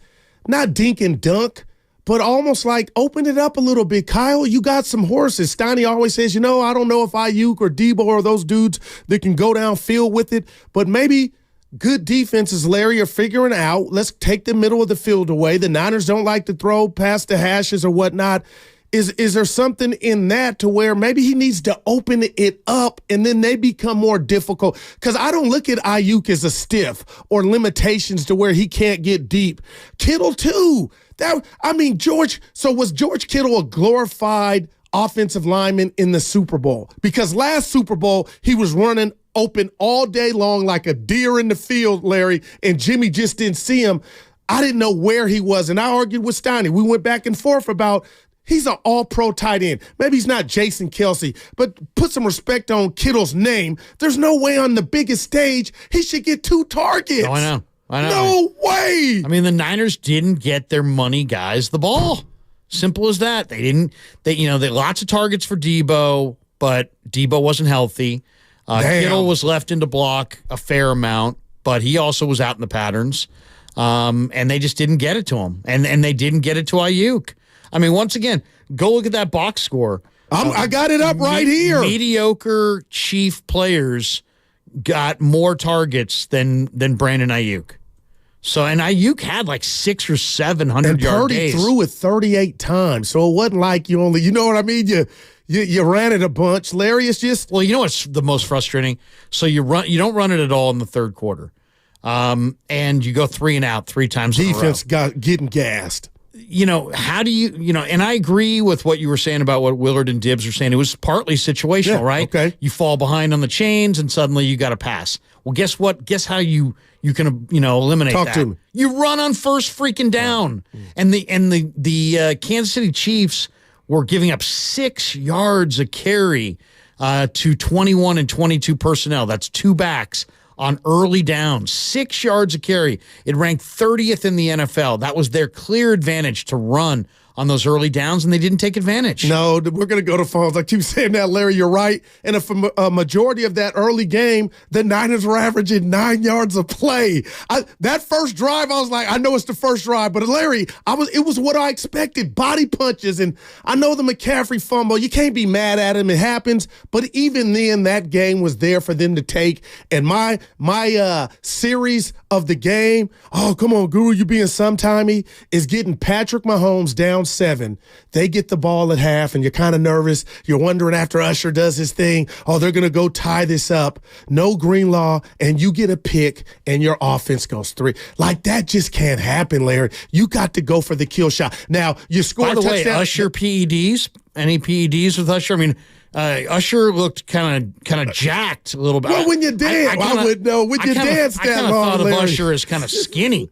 I was thinking of him as more of like a point guard, off guard. He's catching He's hell. looking like a power forward right now. He put his hand around Alicia Keys' waist. They're friends, and she's married. Right. And they're killing him for he was doing too much. But our society is whack. Let's go out to the calls. Let's go out to Milpitas, Akash, and welcome Akash to the program. What's up, baby? Hey, Guru. It's tough, man. It's still painful. I mean, Sunday night, I couldn't sleep, man. Every hour I was waking up, I dreaming of muffed punts, fumbles. But, all this hate on Kyle and, the doubting on Purdy, Purdy's 24. It was his second year. Kyle's 44. He's young for a coach. I grew up as a San Diego Chargers fan, and I think this fan base is kind of spoiled because I've been here a long time, and I've been a Niners fan a long time, and you don't get guys like this often. And, he's going to learn. He has been learning, and he's going to keep getting better. I can agree he could use some assistance, okay? Like, if they get Bill Belichick as defensive coordinator, oh, my Lord, like, what does that do for this team? Well, I don't think Kyle wants. I don't think Kyle wants to. I think Kyle was spread too thin because I think he had concerns over the defense and didn't trust Wilks. But you hired Wilks, Larry. But doesn't mean so. You hire somebody. You hire somebody months in advance. Now your professional career biggest game of the year's biggest game, one of the biggest games of your life. You're going to sit there and just put it in his hands if you don't trust him. Man, his lack of trust in Wilks, which he wrote it in that Minnesota game because of the zero blitz. No doubt about it. And we saw it late in the year. I mean, the 49ers didn't stop the run really all year. I asked Shanahan about it out of preseason. I think it's not Wilks' fault. I think it's more personnel related, but it's on his side of the ball. It's that's defense. What you do. Yeah. I can't wait for your answer on this. So I heard Steve Wilks, these words came out of his mouth. And in my world, watching football for 50 years, Larry, when you're the DC or OC, that's your baby. The principles and everything you implement, they're upstairs in your mind. It's what you want to run. It's your shutout neutral. It's your system. Wilks was saying, I'm still learning the system. And those words came out. So I'm saying, if you're still learning the system, who's helping you? That's letting me know you don't have a grasp of it all. So, Larry, who in that building or on that sideline was helping Wilks call defense? If he's telling us, I'm still grasping, taking in everything. Like that to me, it made me feel like there were multiple defensive coordinators, Larry. Well, I mean, he walked into their system and and adapted. Now, I asked him about it early in the year. And he said, I watched a ton of film. I interviewed a ton of players, ton of coaches. I got my hands around this thing. I know what we're doing. So he assured me early in the year that he knew, while it wasn't his system, that he was very comfortable running this system. And yet what we saw in the NFC Championship game from his defensive players just kind of Cadillacing on the back end, Larry, is just so wrong on so many levels. And I was the one who went to Shanahan and said, is this your culture? I heard your question. And I didn't want to ask that question because I was like, oh, man, I'm going to blow up their room and make this big controversy. But it is a major deal. I mean, it happened. It happened. And not only that, it had to be called out. It absolutely had to be called out. And so I asked that question. The next day, Shanahan said, no, that's not our culture. The next day, Wilks came down. He started the presser. He's staring right at me, and I couldn't figure out. Is he looking at you, Larry? I mean, he was staring right at me. I mean, I was sitting well over to the side, and he's just looking right at me. Now, I wasn't sure if he was hacked off because I called out his guy and brought some heat to his room, or if he was happy because I called out his guy because he clearly wasn't calling out his guy.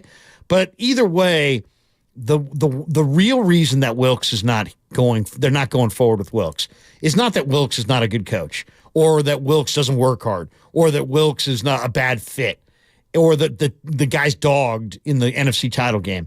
It's that the front and the back end did not match up. They went zero blitz. They played soft coverage. If you go zero blitz, you got to hug up.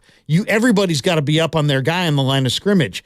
It happened in the Cincinnati game all freaking day. And it happened in the Minnesota game where they blew the zero coverage at the end of the half, which was a horrible, horrible call. And the Detroit first half was just embarrassing. And they just got gutted, just absolutely gutted by Green Bay and Detroit in the run game. They were lucky to be in that Super Bowl.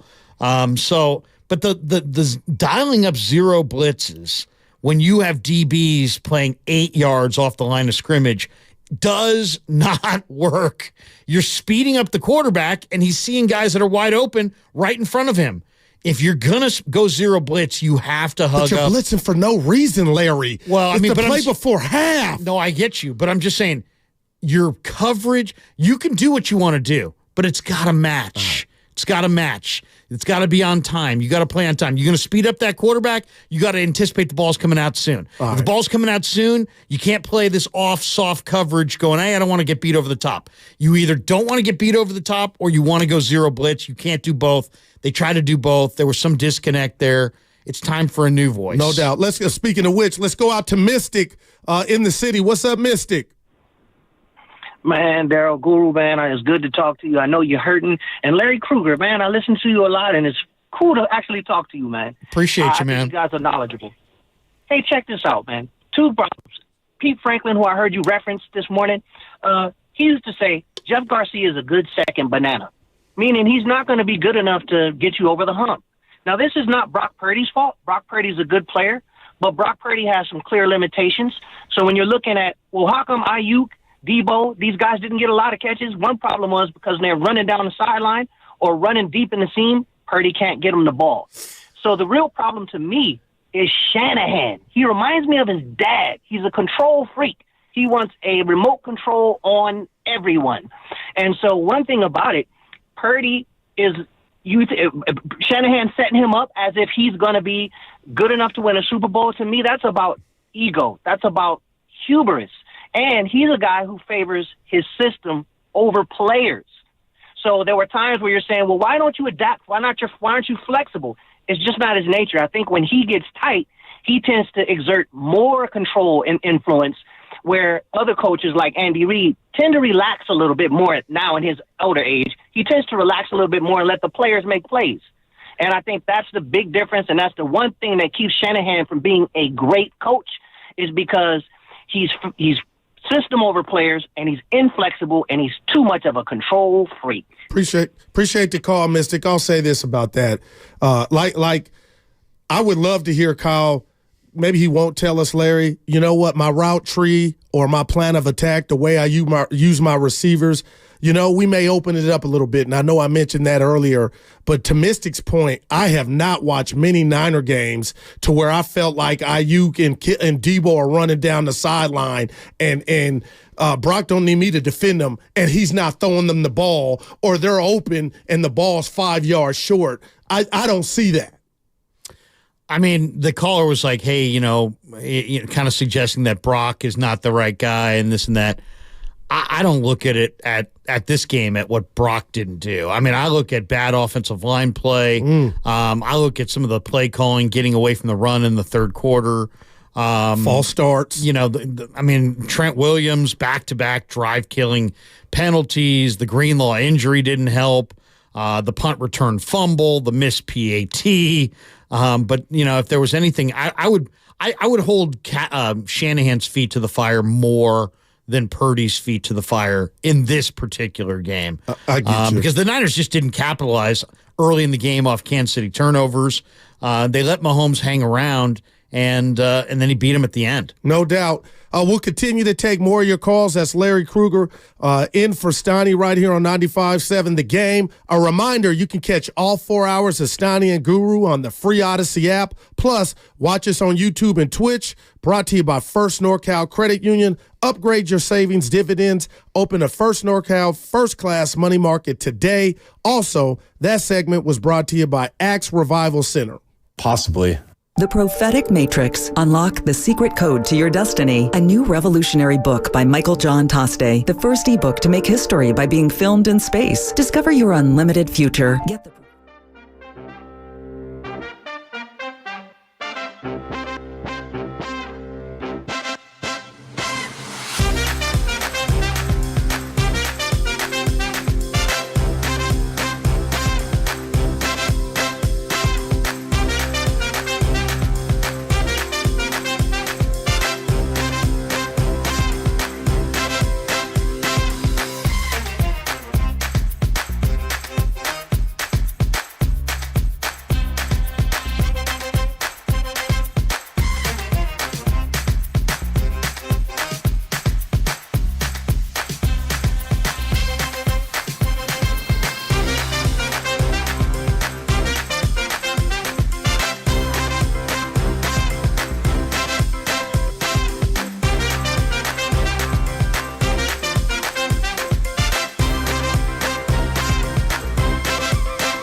Hey, John, you like Bubacek in Chicago? I like him.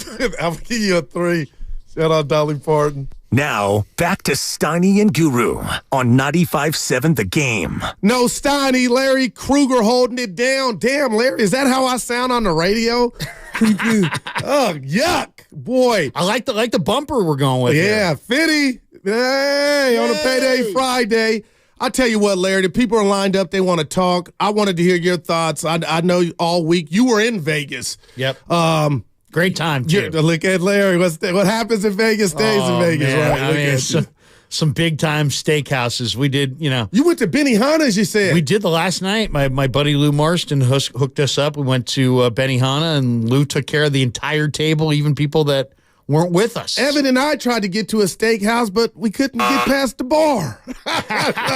I'm just kidding. Yeah, we had a good time. We were focused, but it's about you and your calls. And right now, how you feeling, who you blaming in regard to the tragic end to a 49er season, Larry, because if you're a real fan, I can't tell you how to feel, but this is just me, in my book, my playbook of a fan, getting close.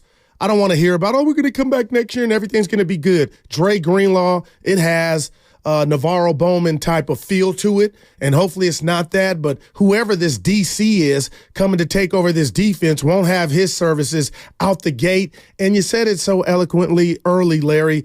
Everything's different, man. Tomorrow is not promised. We're talking about injuries, but before I grab these calls and get your thoughts, I want to run this by you. I was listening to Bonte and Shasky yesterday morning. Right. And we know they do a great job.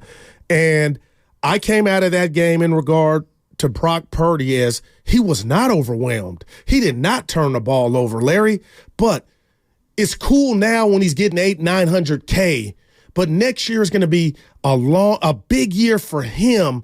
But they just talked about and had a conversation about Brock Purdy if you were to give him 40, 50, or 30 million. And it blew me away just about what's at stake for him on a personal level, and also maybe behind closed doors what the Niner brass and even Kyle are thinking about this kid. And I say all that to say is next year's going to be a big year for him and his future as the franchise quarterback for the San Francisco 49ers. And he'll get better. He's going to get better. Why? Because he didn't spend any time this offseason, working with his receivers, getting stronger, getting more sudden, getting more explosive. He talked about this week how he wants to build up his body, get a little stronger, build up his arm strength, build up his athleticism, get a little quicker, grow into more of a pro body. I think you're going to see him be more explosive, not to mention the mental reps that always make you better over time. So I think he'll be better. I'm not, obviously you're going to have to pay him, and right now, if you look at it, this was a roster with Brock making $800,000. Eventually they're going to have to come up with a roster with Brock making $20 million or more and maybe $30 million or more. Who knows? Who knows where it will go financially? But that means a lot of these luxury items, like your luxury, expensive fullback, Debo, Ayuk, 2 receivers making $50 million. They're gonna have to trim the fat, and I don't know exactly where they're gonna have to trim. Greenlaw is really interesting because now he blew out the Achilles. Azeez Al-Shaair is a free agent. I heard they maybe, and Vrabel and Chris Kiffin might be 2 names on their DC want list. They're both coming from Tennessee. I could picture Azeez coming back. He was on the field before the Green Bay game. He's invested. Kiffin, found him at Florida Atlantic or wherever as an undrafted guy. Maybe the Niners could get him back in free agency. So it's going to be an interesting offseason. The way they go about things. They let the rank-and-file free agent walk, and they go hunt 1 or 2 big-time guys. There you go. And we'll see how that plays out this offseason. Larry Krueger in for Steiny on Steiny and Guru. Let's go out to Oakland. What's up, Chucky? Hey, how you guys doing, man? Enjoying the conversation, man. Thanks. And Guru, I see you in the captain seat, man. You're doing a good job, brother. Yeah. Well, Larry, I was like, Larry, you know what? I'll drive, man. You had a long week. I'll go ahead and drive. What you got for us? Hey, well, I've been listening to you and Steiny all week, man. And I just haven't been liking the narrative, man, on Wilkes, man. I haven't been liking the narrative. Look, He's been doing. He took over when he was hired. Shanahan knew that he was learning the system, and he hired him. And so I want to ask you, what's the most spoken words when in any sport when you compete? What's the most spoken words after you lose? We gave it our all. After you lose, you say run it back. Oh, right. When you lose, you say run it back. Right. Now he knew he was just learning this guy's defense, and so he made it to the Super Bowl, and I think we all can rest and say that it wasn't truly the defense that lost them that game. If other things would have went their way, they would have won that game. So how you not going to run it back with this first-year defensive coordinator taking over your system? How you not going to run it back and you made it to the Super Bowl?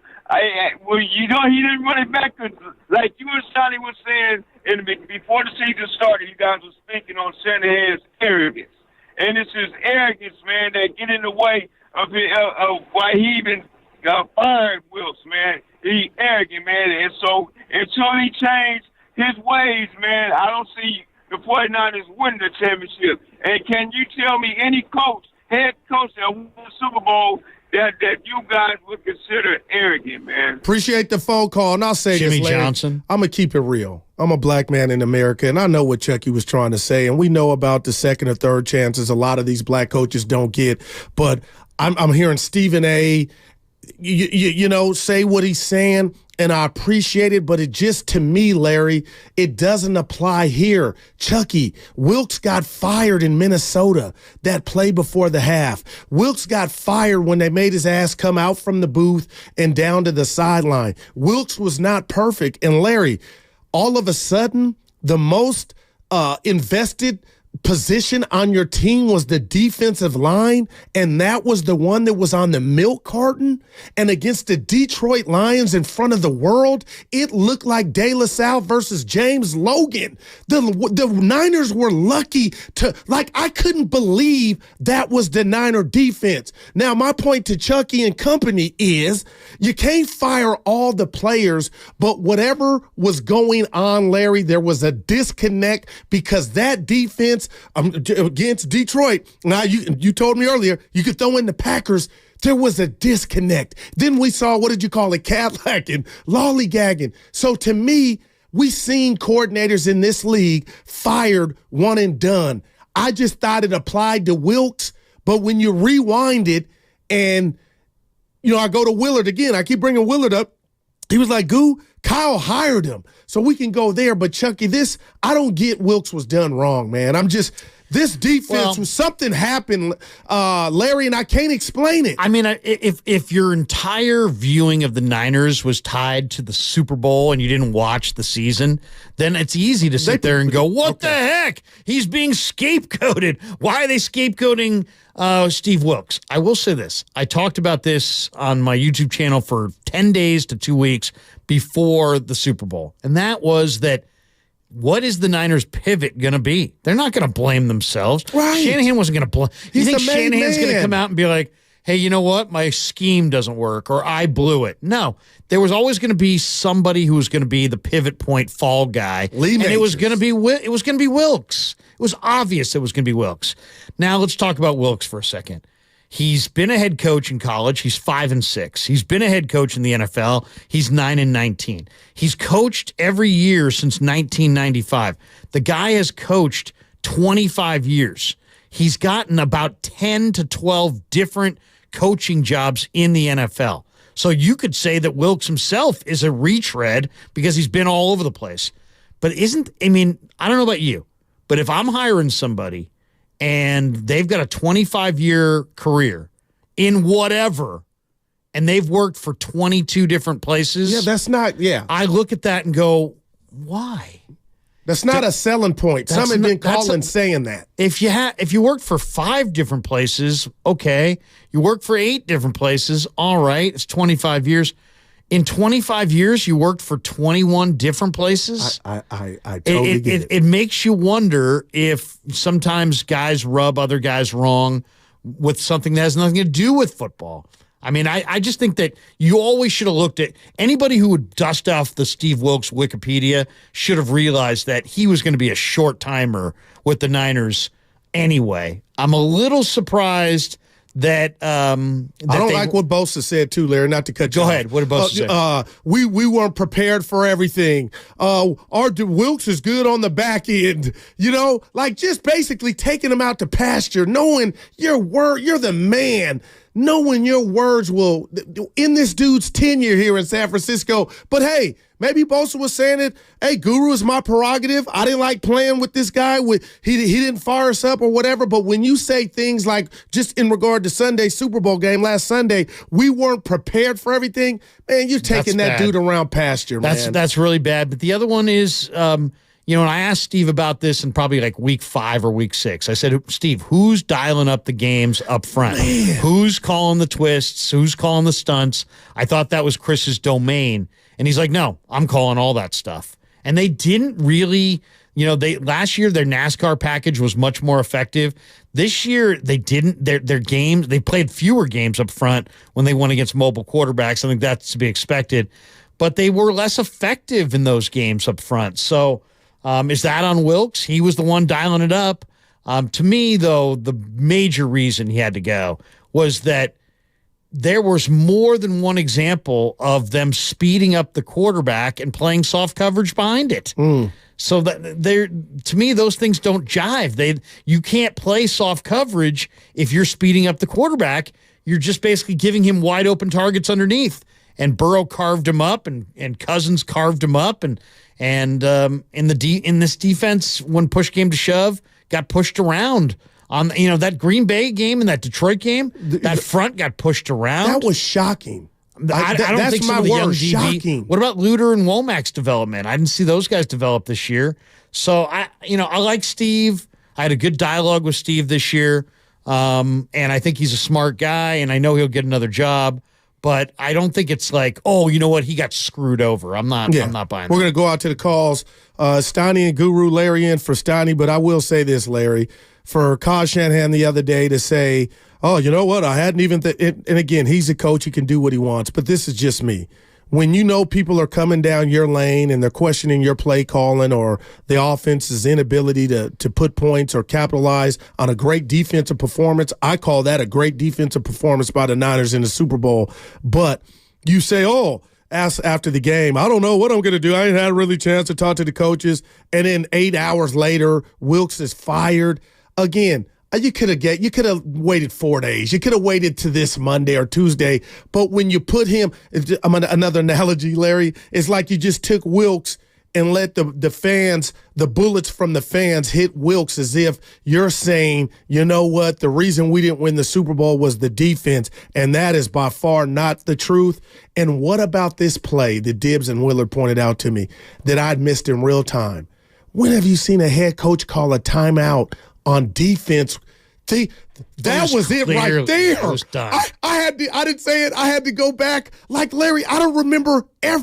And he was on wow, man. Kyle Shanahan's face during that time. Goodness. He was absolutely on fire. He was so pissed off. But what if you're Wilkes? And you know what I mean? Like, you got us that. But I would have been pissed if Wilkes has been everybody dragged. knows what you were. What? He's been dragged all year. Oh, man. He's been dragged all year. How about the zero coverage deal where Shanahan's like he screwed that up? When was the last time you heard a coach say about any of his assistant coaches, yeah, he screwed that up? So we saw this coming. I mean, this was coming. Yeah, this was coming. Willard and Dibbs asked me Monday. I was on with them. I said, hey, they said all the coaches are coming back. And then Mark took a time and said, hey, do you really believe, I forget exactly how he phrased it, but do you believe Wilkes is coming back? And I'm like, no, I don't. I think he's gone. And I didn't think it would happen within 24 hours. I'm with you. Let's go out. We got a legend. He's one of the best to do it in the Bay Area as far as radio sports callers. Priest at Palo Alto. What's up, baby? What's going on, fellas?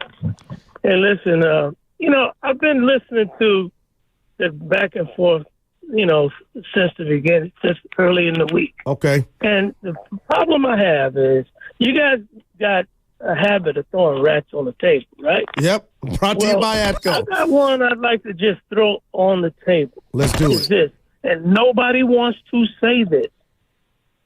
The offensive line for the 49ers was better than the offensive line for the Kansas City Chiefs. They protected Purdy better than Mahomes got protected.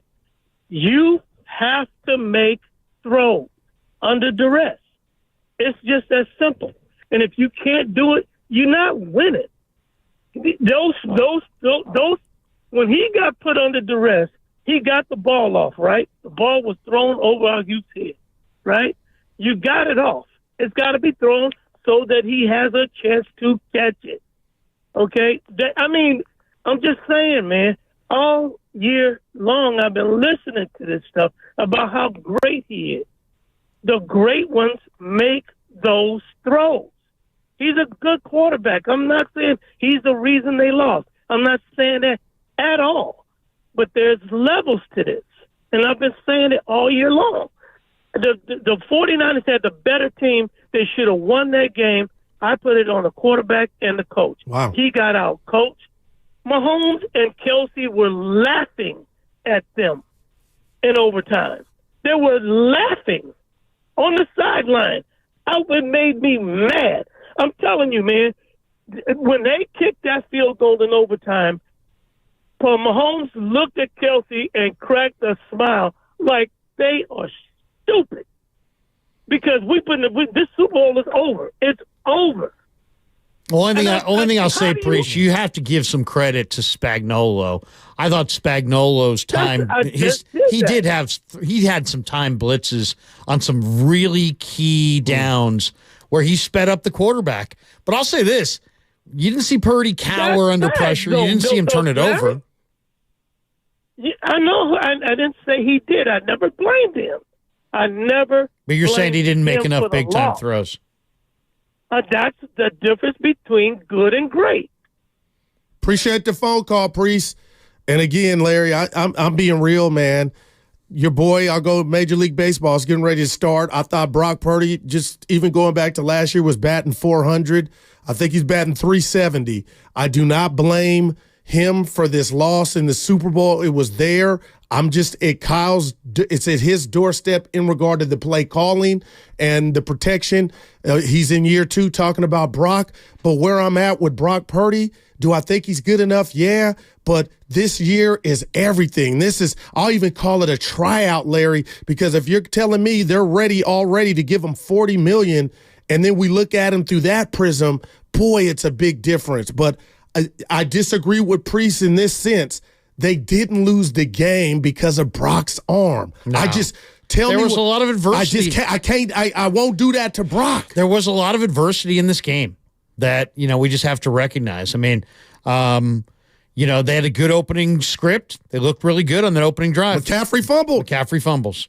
Then, Pacheco fumbles. They can't turn it into anything. Trent Williams with a couple penalties. They fall behind the chains. They got a punt. Mahomes throws an interception. They can't turn it into anything. They got a punt. They got a turnover on a muffed punt. They got a missed PAT. They got their Pro Bowl linebacker, or a guy who should have been a Pro Bowl linebacker, in Dre Greenlaw, go out running onto the field. Oh my goodness! I thought Shanahan's play calling got a little too pass happy in the third quarter with a lead. And the other one, and I'm not the kind of guy that likes to blame officials, but dude, I watched. I mean, suddenly we had the 49er defensive line going up against the number one most penalized pass blocking offensive line in the sport, and they drew no penalties. And we have multiple situations where we saw Jawan Taylor bear hugging Nick Bosa. I mean, a bear hug on a star defensive end goes uncalled. So they got some adversity there. They didn't get great calls from the officials. So, I mean, it's just they didn't handle the Kansas City rush well in key moments. But then, go back to Spagnuolo, who went on with Baldy and said, man, we left our zone deal and went to more of a man thing because of Purdy carving us up and making some perfect throws and dicing up our zones. So, but I do understand what you're saying about Purdy's going to get more expensive, and that means the roster is probably going to be more limited around him. And so in a lot of ways, they blew a primo opportunity here because eventually they're going to pay him big money. And when they do, they're not going to have a 40, they're not going to have a huge check or all these guys making big cash. They're going to have to figure out a way to do it in the draft. And that's why when you refer to Mahomes or anybody wants to, I'll call him my GOAT or the current GOAT because he's won 2 Super Bowls without the services of Tyreek Hill. Right. And you talk about Brock Purdy and what's at his disposal. And I thought he got hate because he had a lot of stuff around him, some luxuries, as you called it earlier. But you look at that 3-game losing streak where Debo wasn't around and Trent wasn't around, and it looked different. And if you want to say, okay, Brock's a different quarterback without a couple of the luxuries, okay. But Patrick Mahomes just showed and middle fingered everybody, Larry, that I could do it without Michael Jackson and Prince. But if that question comes towards Brock Purdy and he loses an Ayuk or a Debo, you do wonder, okay, can he put you on his back and get it done?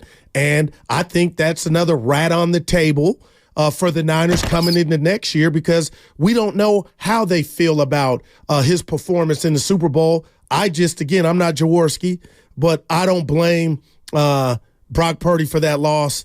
And I thought he did good for himself because I thought we'd be able to see him throwing the ball. Now, was he perfect? No, he missed 15 passes, some turf monsters. But, Larry, I just tell you, man, and I was just trying to hammer home to Steiny, seasons change. They had an opportunity. They've been knocking at the door since 2019. We're talking about 2 Super Bowls, but if you let me interest you in a couple other NFC championship collapses to where you're up 10 against the Rams, we know what happened in Philly. And you know what's crazy? And I'll wrap it up here. They were up 10-0 in this game. Do with that what you will, but it's just like, damn, Larry, it wasn't like they got mollywopped 38-3. That game was right there for the taking. Mahomes was shook, so was Kelsey, so were the Chiefs, and for whatever reason, that Niner offense could not capitalize. No. And it's time for them to get legit on the O-line. And that, wow. Let's be honest. The right tackle, great guy. I consider him a friend, but he's a 5th-round draft choice. The right guard was a 4th-round draft choice. The center was an undrafted free agent. Nobody wanted him in any round. They've got to get some big-time guys. They've gotten worked over by Chris Jones, by Aaron Donald, by Von Miller. It's the good ones. They gotta. This is why the Ayuk, situation this offseason is so interesting. Are you going to pay Brandon Ayuk $26 million and have $55 million of wide receivers on a team that runs the ball, more than anybody and passes less than anybody? Or are you going to trade Ayuk, maybe to a team like the Raiders for a pick in the middle of the first round and draft J.C. Latham out of Alabama and put him at right tackle and have that foundation piece tackle? I don't know. I don't know what the right answer is. I don't know what the Niners plan to do. They did this move with Kinlaw and Buckner, and it didn't work out. No doubt, man. That's good stuff, Larry. I tell you what, people are lined up. We'll continue the Niner talk and get your thoughts on the other side. That segment was brought to you by Fremont Bank. Full service banking, no compromises. Timing is everything. And now's the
hell with Harry. Now, back to Steiny and Guru on 95.7 The Game. On a payday Friday, no Steiny. Larry Krueger in for Steiny as he pays respects to his pops in Pennsylvania. And Larry, there's just so much on the smorgasbord I want to get to, man. We got callers, they want to talk and give their 2 cents, but you mentioned Brandon Ayuk last segment. Yeah. And he was emotional at his locker. And you stay on X or Twitter, right? You saw what his girlfriend posted. That may have been their last game, on Levi's turf. And his brother saying, basically, I'm paraphrasing, a shame how my brother was used or not used in the Super Bowl. Larry, what did you make of those comments, and which I feel were filled with emotion from one Brandon Ayuk, one of your most dynamic playmakers in my estimation? What did you take from that where he said, I'll come back if what did he say? If it's a right fit? Like, that was odd. Yeah, if it's like the right situation. What's that I mean, think somebody Larry? asked him to clarify, and he's like, well, if we're going to compete for a championship. Well, I mean, when have they not competed for a championship under Kyle Shanahan? I mean, that's their mode every year. So I don't know what's going to happen here. I don't know if the Niners are playing super hardball in the early round of negotiations through Parag, who's their chief negotiator. They could be. I'm sure they're going to try to get as good a deal as they possibly can. There's no question that it seems like wide receiver, I mean, just from noticing the rest of the league, these guys get dealt. All of a sudden, A.J. Brown, you think A.J. Brown's going to be in Tennessee forever? All of a sudden, he gets dealt to Philly, and there's teams that opt not to pay that second contract to wide receivers. The Niners have already paid Debo. They're not going to be able to trade him. They're probably not going to cut him. They love Juwan Jennings. He's a restricted free agent. The draft every year is filled with good wide receivers. Jerry Rice Jr.'s out there, right? Yeah, Brandon Rice from SC. I like him. I don't know if the Niners like him, but I like him. McCaffrey's brother's probably going to be a day 3 pick in this thing. Every year there's good wide receivers. There's not Brandon Ayuk, but there's good wide receivers. And the Niners need a blue chip tackle, and they're going to pick 31st in the first round. So a lot of the blue chip tackles should be off the board at that point. So the question is, would you entertain moving Brandon Ayuk, who's a local guy, right? He's from Rockland, I believe. Or are the Niners comfortable paying 2 wide receivers, $55 million combined? Or could they get a mid-first round pick from a team like the Raiders for Ayuk? And if they did get that kind of an offer, would they take it and replace him with draft an offensive tackle and then come back either at the end of the first round or in round 2 or 3 or 4 and draft a wide receiver or 2 to replace Ayuk? I don't know. I don't know what the pivot's going to be, but they need an offensive tackle, and almost impossible to get those guys after about pick 25. No doubt. We see you on Twitch and YouTube. Hit us up at 888-957-9570. Nick's been holding. He wants to defend Kyle Shanahan. What's up, Nick? What's up, fellas? Hard loss. So I get why everyone's in their feelings, but I'm tired of the hate on Shanahan. Anyone remember those sad years between Harbaugh and now? Fact is, the game was won and lost in the trenches. Kansas City's D-line had their way with us.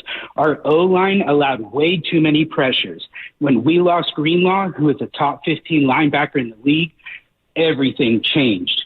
There was 9 attempts against his replacement. All 9 were caught, and one of them was for a tutty. The fact is, when it counted most, our defense couldn't bring it home. We were up by 3 at the end of the 4th. Our defense couldn't stop Mahomes.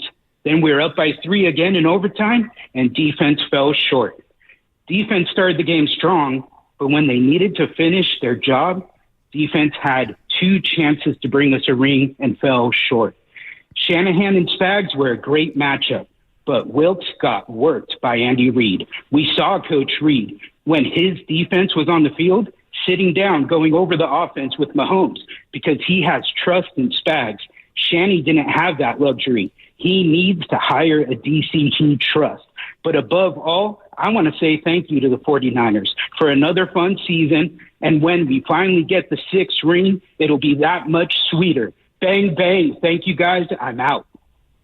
Yeah, I appreciate it. Rack 'em. Phenomenal. Rack But 'em. I got to tell you, Larry, I just am, man. Nobody needs me to come to their aid or cape for them. But, it's just symbolic that Steve Wilkes is gone, and his best game by his defensive unit probably in the last month or two was in the Super Bowl. You had this Kansas City offense. Larry, do I dare say shook? But I know a misdemeanor happened on the sideline when Kelsey hit the big man, Andy Reid, and he was frustrated. And again, when Dre Greenlaw went out, maybe the air went out the balloon for your defense, but don't tell me or call me and say the greatness of Patrick Mahomes and just the silhouette of his body is why you lost this game. The Niners hit the Chiefs offense in the mouth and did so right after halftime. They just couldn't get any help for their offense. And, yeah, at the end of the game, Stoney and I were going back and forth. Larry, you've seen the game a million times. But, I mean, yeah, they were gassed. They had been on the field. And, again, I agree with Kyle for taking the ball first in OT because they would have gave up a touchdown. But the fact that you got all that money in that D-line and they couldn't eat, that's why you lost. I mean, it's just very frustrating. I mean, you know, losing Greenlaw was a major loss because Greenlaw and Warner did the most all year against the run. The Niners would have been horrendous this year against the run without those two guys.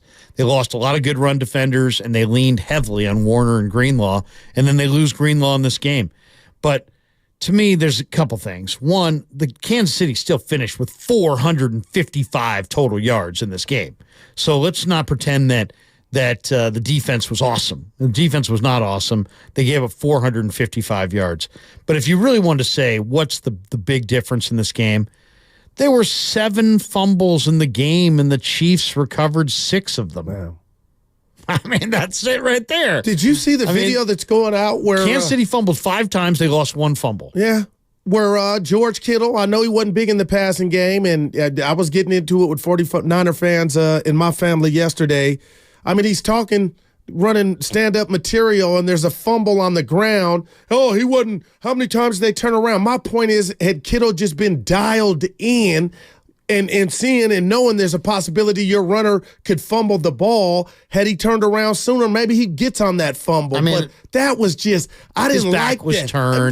But it's a bad look, though. Yeah. It's and a you're bad talking. look. Just, okay, the play's over, turn around. Sometimes I've seen Jerry Rice, the Michael Irvins, man, the Chris Carters, they're so in tune. Like, let me just turn around and see what comes of this pile that my guy has the ball just in case. But the fact that he's running stand-up, what I deem stand-up, and the dude just dropped, fumble. I can't use the word Evan said this morning, but it was funny. Like, after what you're talking about, I got to get on the ground. There's a fumble. Like, that's just bad. Hi, George. Didn't he say something like that? Gosh, it was just another opportunity. And I'll say this to you, Larry. What are your thoughts on Steve Young? He's royalty, right, for the San Francisco 49ers? Love Steve Young. Just had him on last week, and he's to me, he always makes me feel better about the matchup afterwards.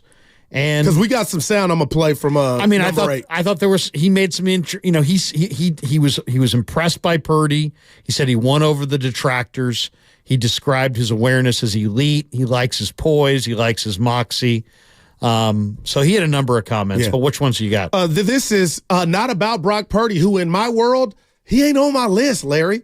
But moving forward, is he the future franchise quarterback? That will play itself out. But he did himself, I believe, respectfully, on the Super Bowl Sunday. This is about Kyle Shanahan owning his shortcomings. Let's hear Steve Young, number 8, talk about it.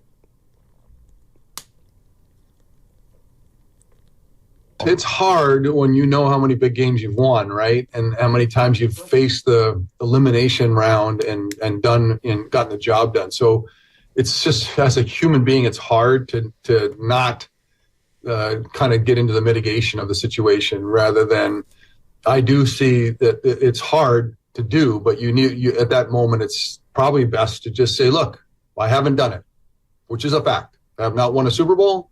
I've been close. I've been knocking on the door, and I own that. And, next year I'm going to knock it down. That's how this is going to roll. And then everybody, I think, would get on board with that. Has he done that though, Larry? I feel like Kyle hasn't done that, and hasn't done what? Hasn't kind of galvanized everybody. I can be better. Like that's he doesn't. He's not. But that'll help him though, man. Let's be honest about Kyle Shanahan. He is arrogant. Really, really a good football coach. He's not really good at publicly owning blame. Wow. I mean, if he is, I haven't heard it. I think that would go a long way with the fan base, Larry.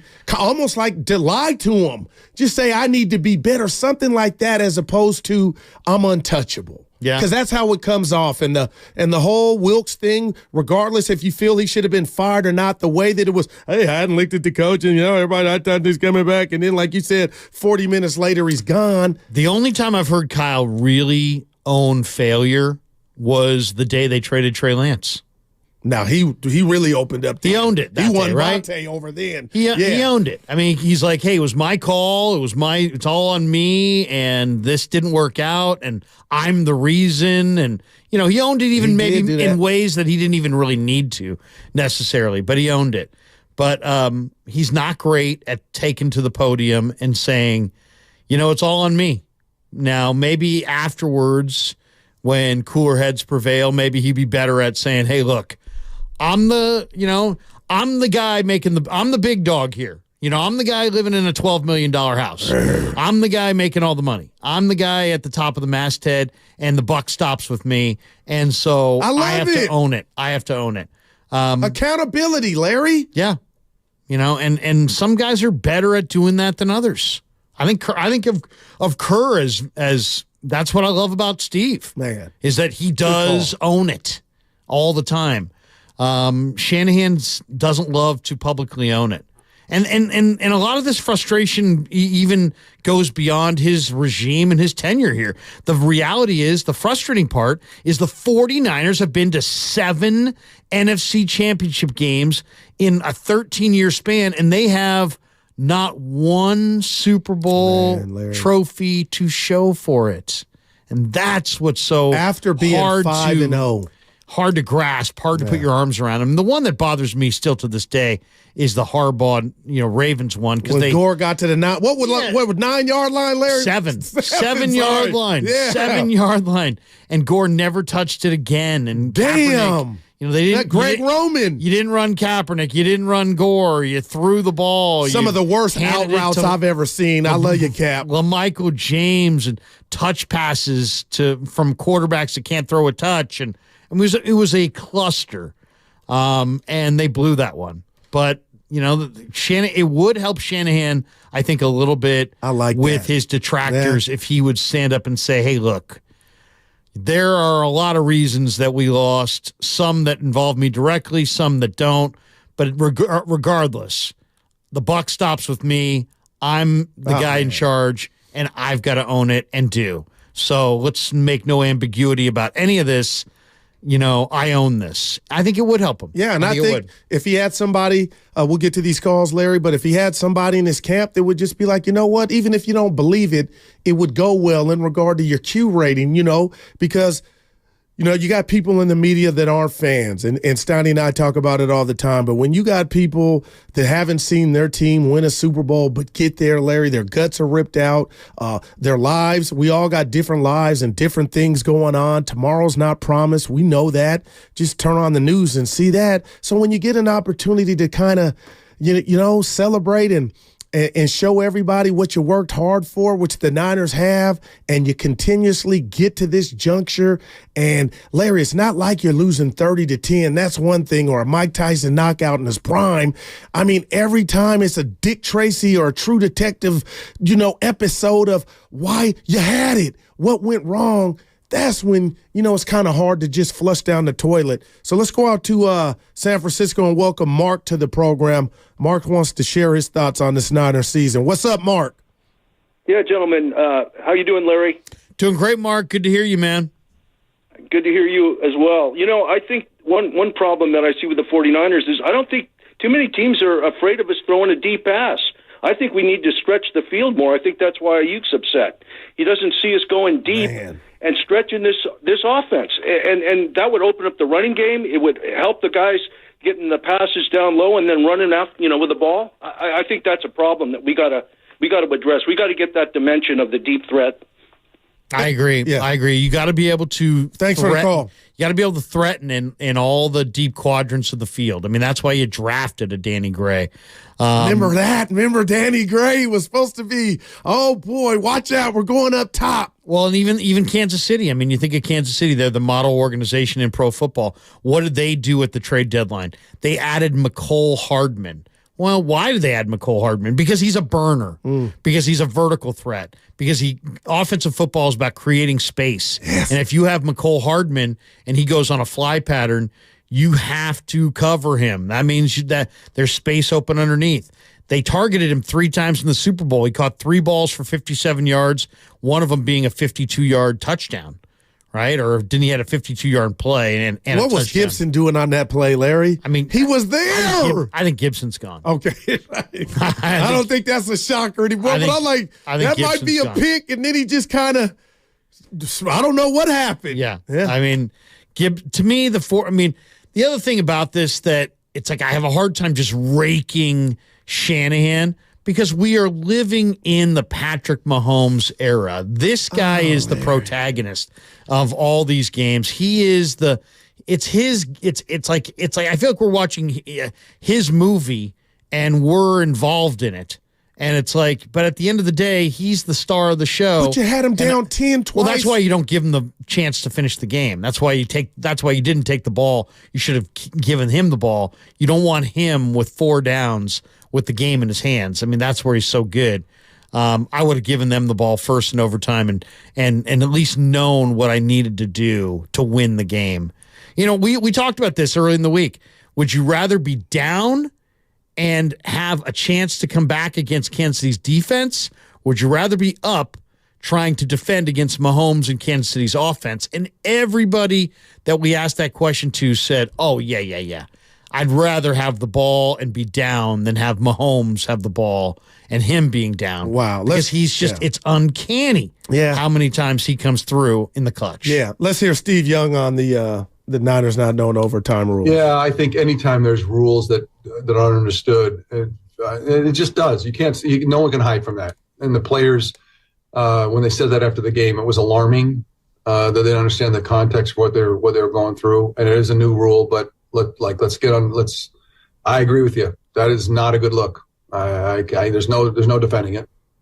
I just appreciate that because Larry, there's that's on Kyle. No matter what you say, and I'm not telling you he should be ran, but I appreciate royalty. A guy that's got it done, Hall of Famer, saying there's just Larry Krueger can't come up with nothing to justify that. But Larry, why would they feel comfortable throwing their coach under the bus? Or do you really think when you're an adult, honest. You know what? I mean, they were being honest. There's live mics. I mean, Juszczyk said it on the field. On the field in the game, he's like, I didn't know that rule. And then the next day he said, I didn't know that rule. And then 2 days later, he's like, I knew that rule. Oh, fuck, well, too late now, right? I knew the rule. Purdy was like, yeah, we knew the rule. They told us the rule. We knew. Armstead's like, I didn't know that rule. I mean, part of it's on the NFL because they change the rules every year, but you have to know the rules. Larry, I'm being honest. Loveman knows I said this since Monday.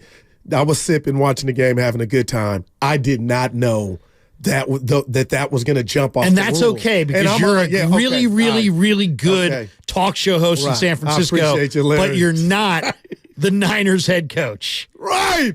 If you were the Niners head coach and you didn't know it, it wouldn't be as charming. And if you delegate somebody else to tell the players, that person should be under fire too. Now, Kyle's not going to bring that name. Like Kyle said, he knew the rules. That was somebody else's. But no, man, when you're at this stage, Larry, there's one Captain James T. Kirk. That's Star Trek. Right. No. But I mean, the Chief players said that Reed was going over it in camp. No doubt. In camp. In training camp. Guys, it's a new rule.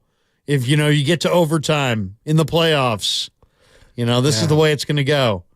So, I mean, it's so much. And I know, I understand with not wanting to bog your players down with too many thoughts and try to keep their mind as clear as possible. And, defense coordinators will simplify their scheme because they want their guys to play fast. They don't want them to do a lot of thinking.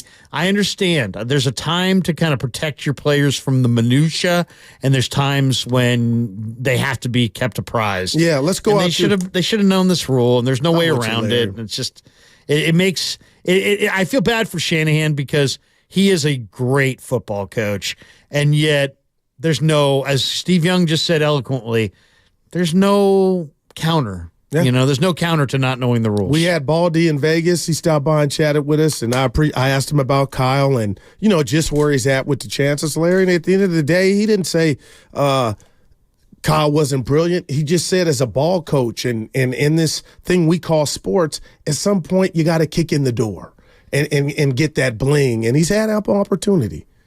He has. But, at the same time, Andy Reid went 13 years in Philadelphia. They chased him out. Why? Because he couldn't win the big one. That's what. And now he's won 3. To. Yeah. So it's like, is Shanahan? How much?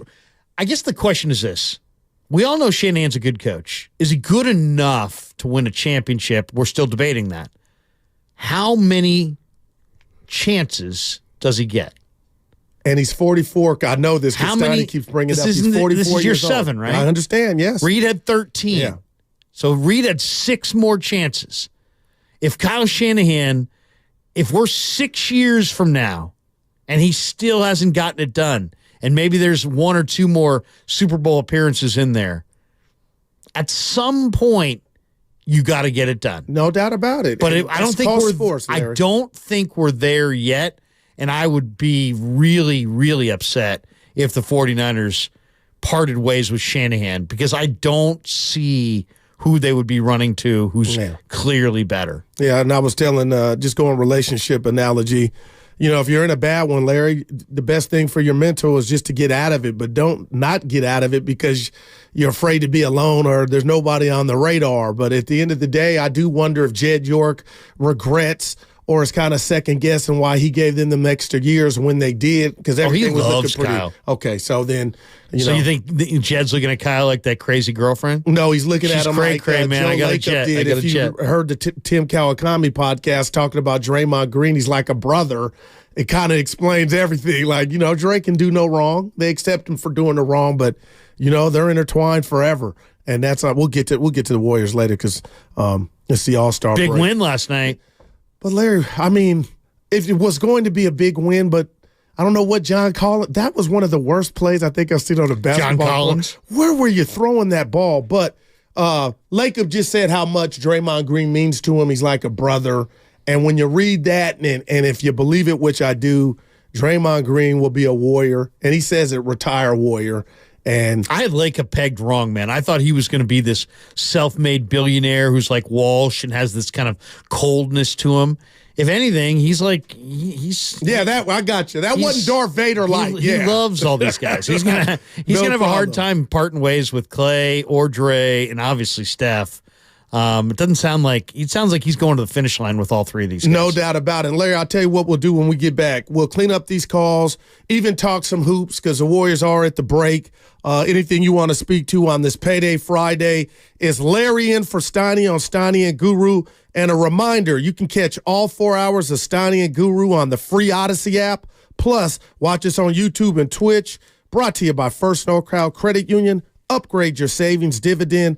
Open the First NorCal First Class Money Market today. 1 and 4 car batteries.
I can honestly say I'm sort of built for this. Now, back to Steiny and Guru on 95.7 The Game. No, Steiny, Larry Krueger holding it down as we take you to 2 p.m. Yay! Having fun on a Friday. Larry, damn, the parade would have been yesterday. Ev's just killing it on these bumpers, man. Look at that. Hey, it ain't 50, it's 50.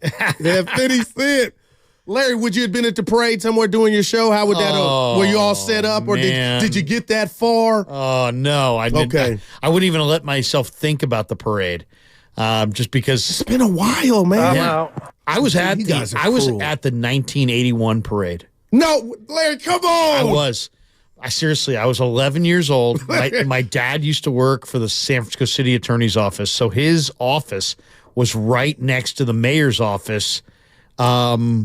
In the front of City Hall. So we were standing out on the balcony, literally 20 feet above DC Dwight Clark wearing the full mink coat and the whole deal. And that was the first one. And I would absolutely love to see another 49er parade.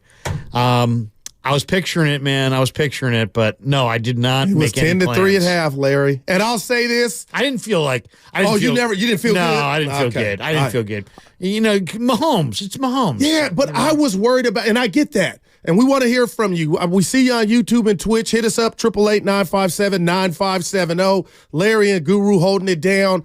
Larry, I just have diehard Niner fans, friends and family that had this saying that was real. When we go, we win. And it started in 81, and it was true. It was 5 times true. But Larry, it's 3 in a row. I know. 2 that you had against the fat man in Mahomes, man. I know. It's frustrating. At the same time, it's like you have to appreciate the fact that you're a fan of a team that's made it to 3 Super Bowls. The winning.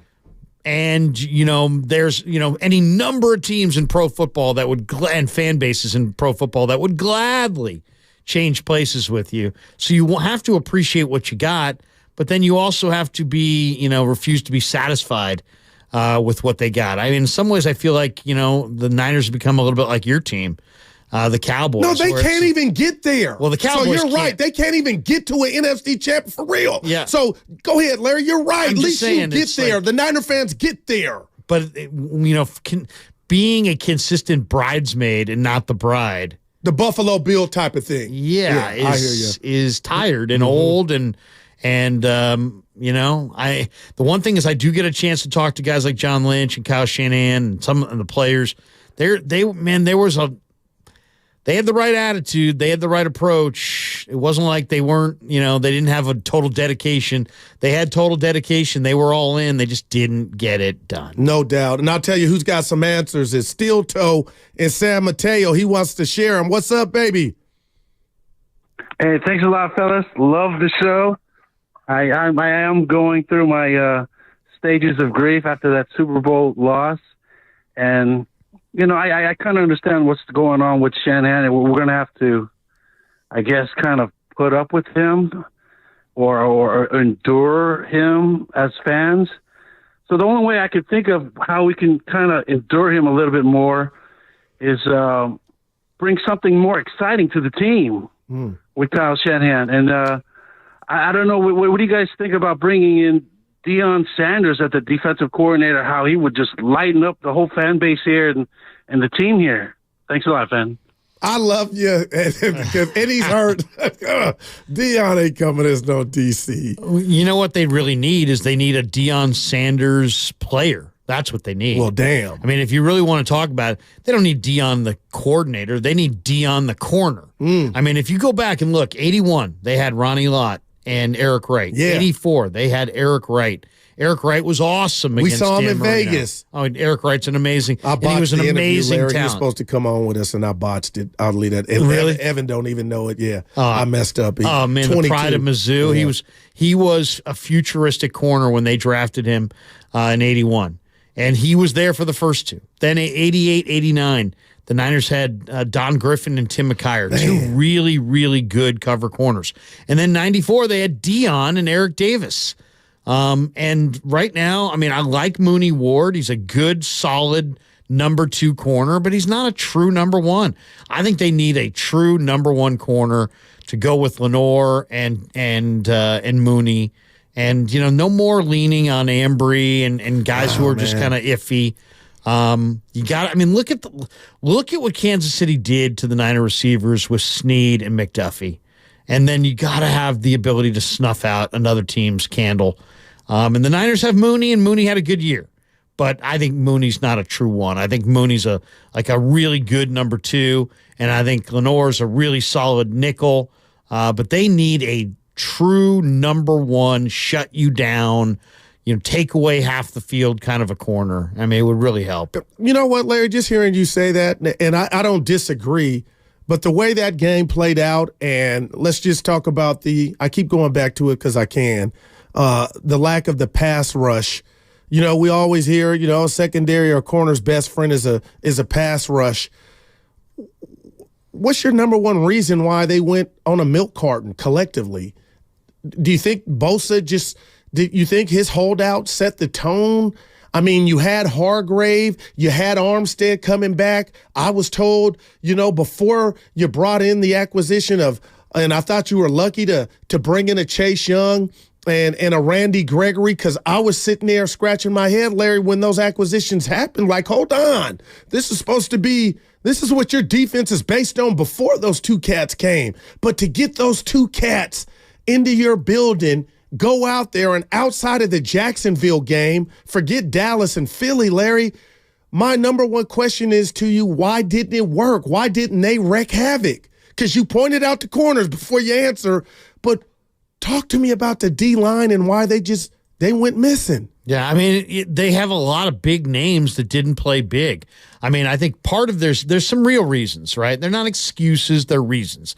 Armstead had plantar fasciitis. It came out that he played with a torn meniscus from the Philly game on. So he had a torn meniscus and plantar fasciitis. So physically, he was a shadow of himself at the end of the year. Damn. Hargrave played the last part of the year with a broken thumb, and maybe that impacted him. I was very disappointed in what Hargrave gave.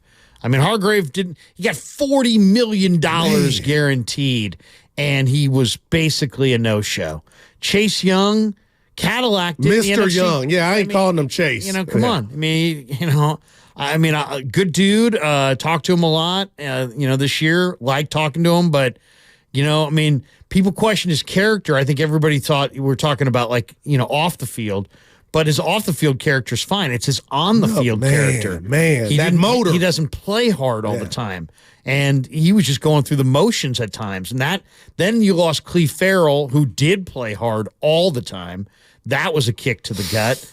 You just kind of ran out of dudes. Randy Gregory's a little light for what the Niners are looking for. Drake Jackson fell apart this year. Robert Beal's got a lot of speed, but, asking him to go from super raw player at Georgia to, regular player in a rotation was maybe asking a lot. They just ran out of dudes. I mean, Kalia Davis didn't develop. Sebastian Joseph Day didn't give him much. Kinlaw came on. Man. But, he's not a big sack the quarterback guy. Givens, I thought his effort was really, inconsistent right there with Chase Young. So, I mean, eventually, you got to have somebody do it. I mean, somebody's got to do it. Bosa, I thought, was pretty strong.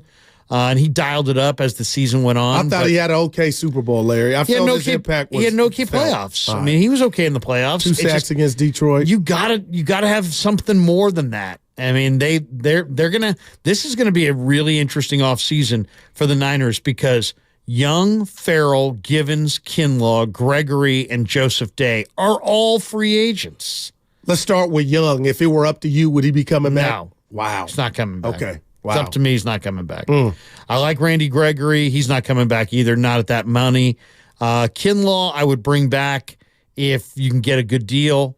He played pretty well, but probably not so well that he's going to get priced out. So he probably could come back. I'm moving on from Givens. I would bring Farrell back just because I like the motor. But I mean, he's not like he was doing okay up until he got hurt. He's okay. I mean, he was actually a much more significant loss than you would ever think because he's actually, really he played with his hair on fire.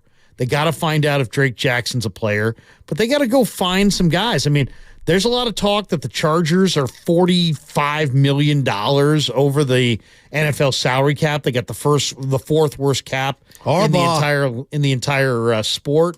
And they've got Khalil Mack and Joey Bosa. And there's a lot of talk that they may cut loose one of those guys. It probably is going to be Joey Bosa because Mack's coming off a 17-sack season. So, can you kiss off some of these D linemen and add Joey Bosa to your mix? I mean, that would add some Bosa's not had. Joey Bosa's had 2 years in a row now where he hasn't really done much. But he gets hurt when the wind blows, too. You're right. I mean, he only had 14 appearances in the last 2 years. Damn. But and only 9 sacks in the last 2 years combined. But he's only 28, and maybe playing him here, maybe he gets healthy and plays better ball. But that would be interesting. I mean, they're going to have to find themselves a defensive coordinator, find themselves a really solid right tackle, and rebuild their defensive line all in this offseason. Yeah, I wouldn't have had that on the checklist starting last season. as something they needed to pay attention to. But you are right. There are some major decisions there. Let's go out to San Jose and welcome Austin to the program. What's up, Austin?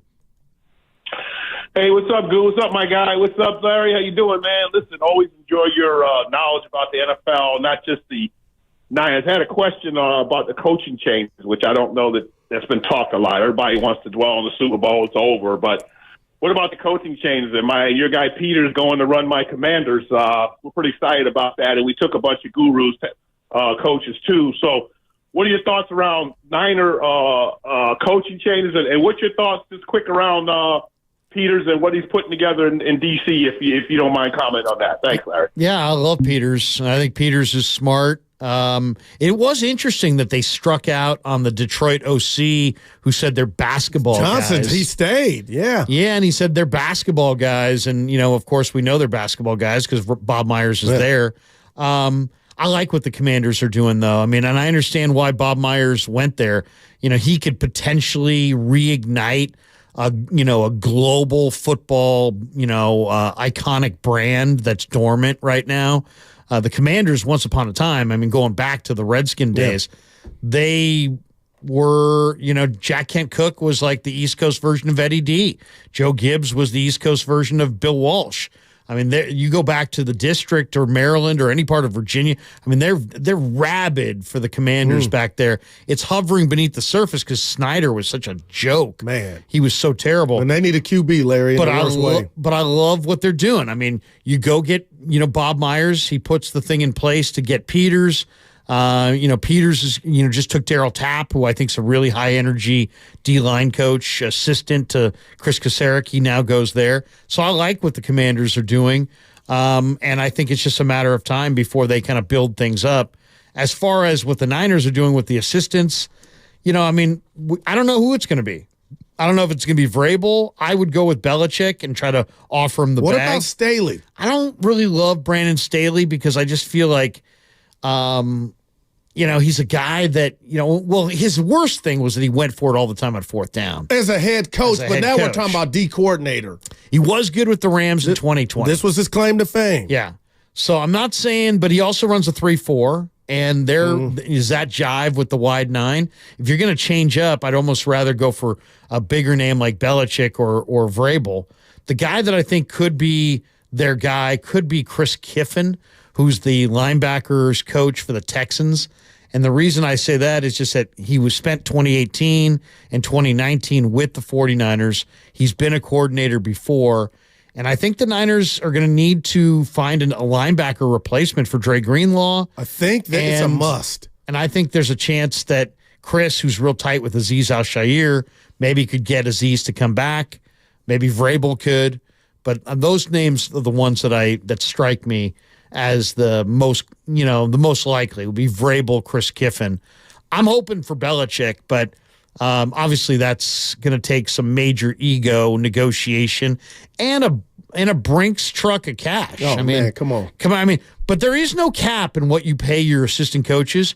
And if Bill Belichick wants $25 million for 2 years to be the Niners DC for the next 2 years, and I'm Jed, I'm cutting that check, man. And I love that. And who wouldn't want him? Man, there's not a Niner fan that would say no. But Larry, I just think of Bill and the numerous interviews he's had for head coach. I still don't understand why he didn't get a job. There's a new type of player, whatever. That dude is the best thing going to me. They were better than the Niners this year. And I'll say this, Larry, does he want to be, not a head coach on somebody's staff after being a head coach or one of the best to ever do it? Now, he may, but there's something about it there where I'm like, he's probably laying in the weeds, waiting for the right situation as head coach and not doing a pit stop. Is that going to come? I don't know. And do the Niners want to roll the dice on, use musical chairs? I guess in a good way for the guys like Saleh and DeMeco Ryans who have parlayed their defensive coordinator tenure into a head coach, but that still leaves the actual Niners with no continuity because you got to go find somebody. In this one, they struck out with Wilkes. Do they want that to where, hey, Bill, you're our guy, and then next offseason, I'm out. I'm the head coach of the Dallas Cowboys. You know? I mean, he's an outside guy. Yeah. They didn't have success this time going with an outside guy. But if you don't have an inside guy, you just chased off Steve Wilkes. You're going to replace him with Daniel Bullocks, really? I mean, and say, hey, you know, fan base, this is our first-time defensive coordinator. I don't know. I mean, I'm looking at Kansas City. Man, there's an awful lot of, intelligence on that Spagnuolo side. And how's Belichick different than Spagnuolo? I mean, obviously he's a better head coach, but they both were head coaches who would be taking steps back. It's been done before. That's all I'll say. It's like Ozzie Newsome is an assistant to Eric DeCosta right now. Yeah. And Ozzie Newsome was one of the best GMs in the game. Built Ravens. Bill Walsh came back as a Niner, coached Stanford after he won 3 Super Bowls. Sid Gilman was a great coach in the 50s and 60s. He was the Eagles quarterback coach in 81 and was coaching Steve Young with the LA Express in the USFL in the mid-80s. So I'm just saying, sometimes for these guys who are true lifers, I just have a hard time thinking of Belichick as out of football, and I have a hard time thinking of him as an announcer. And I think he's coming back. Yeah, I don't see that in this. The announcer thing doesn't seem like him, and I don't know. And there is no, it would take Kyle to minimize his ego, but it would take Belichick to minimize his ego. And because both guys would have to, really check their ego at the door, I think it's viable. But because both guys would have to, it's not like one guy would check his ego and the other guy wouldn't.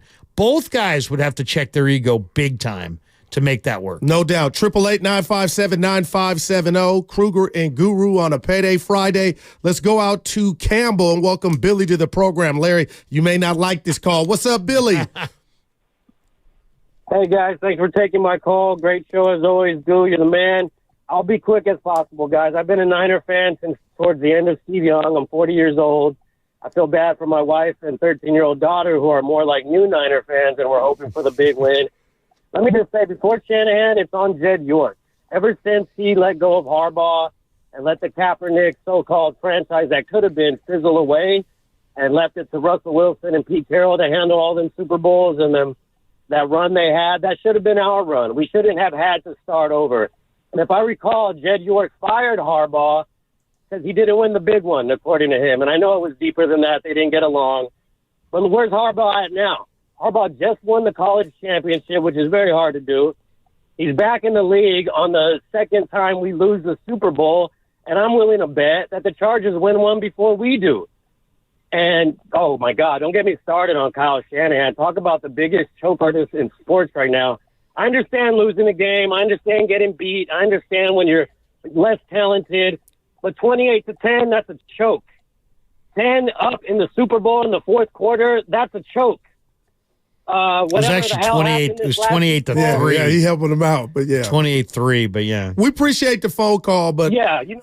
But Larry, he's not going anywhere. And I hear what he's saying. I mean, the Harbaugh thing. 44-19-1. But that was personal, right? The fallout. Well, that was a mutual deal. Related. What happened there with Harbaugh and the 49ers is that Harbaugh negotiated a 5-year, $25 million deal. Yeah. In that deal, he was supposed to be happy with Trent Baalke as the general manager. Harbaugh went to the 49ers 24 hours after that presser where they announced him as the head coach and said, you know what, I really don't want Trent Baalke. I want Michael Lombardi. And unfortunately, Jed didn't keep that to himself. That somehow got back to Trent. And so those guys That's when it started, Larry? They never got along. If you go back, the only presser where they really were truly happy together was the first one. After that, they were working together grudgingly, trying to survive one another. And so that's why Jed, the second time around, was so eager to have the GM and the coach be in lockstep because he saw what happened when that central relationship is not a good, healthy relationship. So I think that's really what happened. Harbaugh kind of also, disrespected Parag, disrespected Jed, lost a lot of the players in the locker room when they practiced head-to-head against the Ravens, and he added all these plays to the play script to satisfy his brother. A lot of the players were upset by, hey, your brother wants to practice 5 more plays. Well, it's our ass out here practicing, and you're going to subject us to 5 more plays of hitting to help your brother. What about covering us, not covering him? So I think he lost some of the guys in the room with that. Damn. It wasn't like everything was hunky dory in Harbaugh land, and Jed just said, "Get the hell out of here." The thing had run its course. Yeah, no doubt. And speaking of course, Larry, you kind of hit me in the cardiac muscle, bringing up the Dallas Cowboys or other franchises that it's been 30 years since they got to a championship game. And when you step back and you just bring up the name Kyle Shanahan, Larry, I recognize and understand the man's brilliance offensively. And this is an ongoing theme. He's turned a team that was 4-12 around, took him to a Super Bowl, and he did it with a quarterback that was average at best, and that was Jimmy Garoppolo. So I almost give 2 stars to Kyle for doing it without a Joe Montana per se. And you had a 10-point lead with 6 minutes left in that Super Bowl. And then you get to multiple NFC championship games with Jimmy. You strike out on Trey Lance. You take the owner. I mean, you could do nothing else but take ownership of that. And you talked about it where he did that presser and won a lot of people over because you know what he said he botched it. And then you get mystery relevant. And he takes you coach him up to take you to the NFC Championship against the Eagles. He got hurt. No harm, no foul. Then you come right back. You get a trade from McCaffrey, and you're in the Super Bowl. So, man, Larry, 31 teams would give their right arm to enjoy that winning, going to bed on Sunday night knowing that you're one of the top 3 team, if not the best. And I just look at and understand the rhetoric and disappointment revolved around Kyle. Not that he's a bum, but Larry, you do wonder, are we watching Marv Levy? Are we watching Dan Reeves? Guys that are good coaches, but just couldn't kick it in. And Steiny's on I can hear him now. Gooey's 44, and you're right. But what you don't want to have happen is Andy Reid in Philly, where he figured it out, and he was brilliant in Philly, but he never could get that trophy, and he went and did it in Kansas City. So I say all that to say is you got to be careful because there's no guarantee Kyle's going to get it done here unless he admits that his error, and in doing that, that's when you grow, Larry. Well, I mean, so there's a couple things.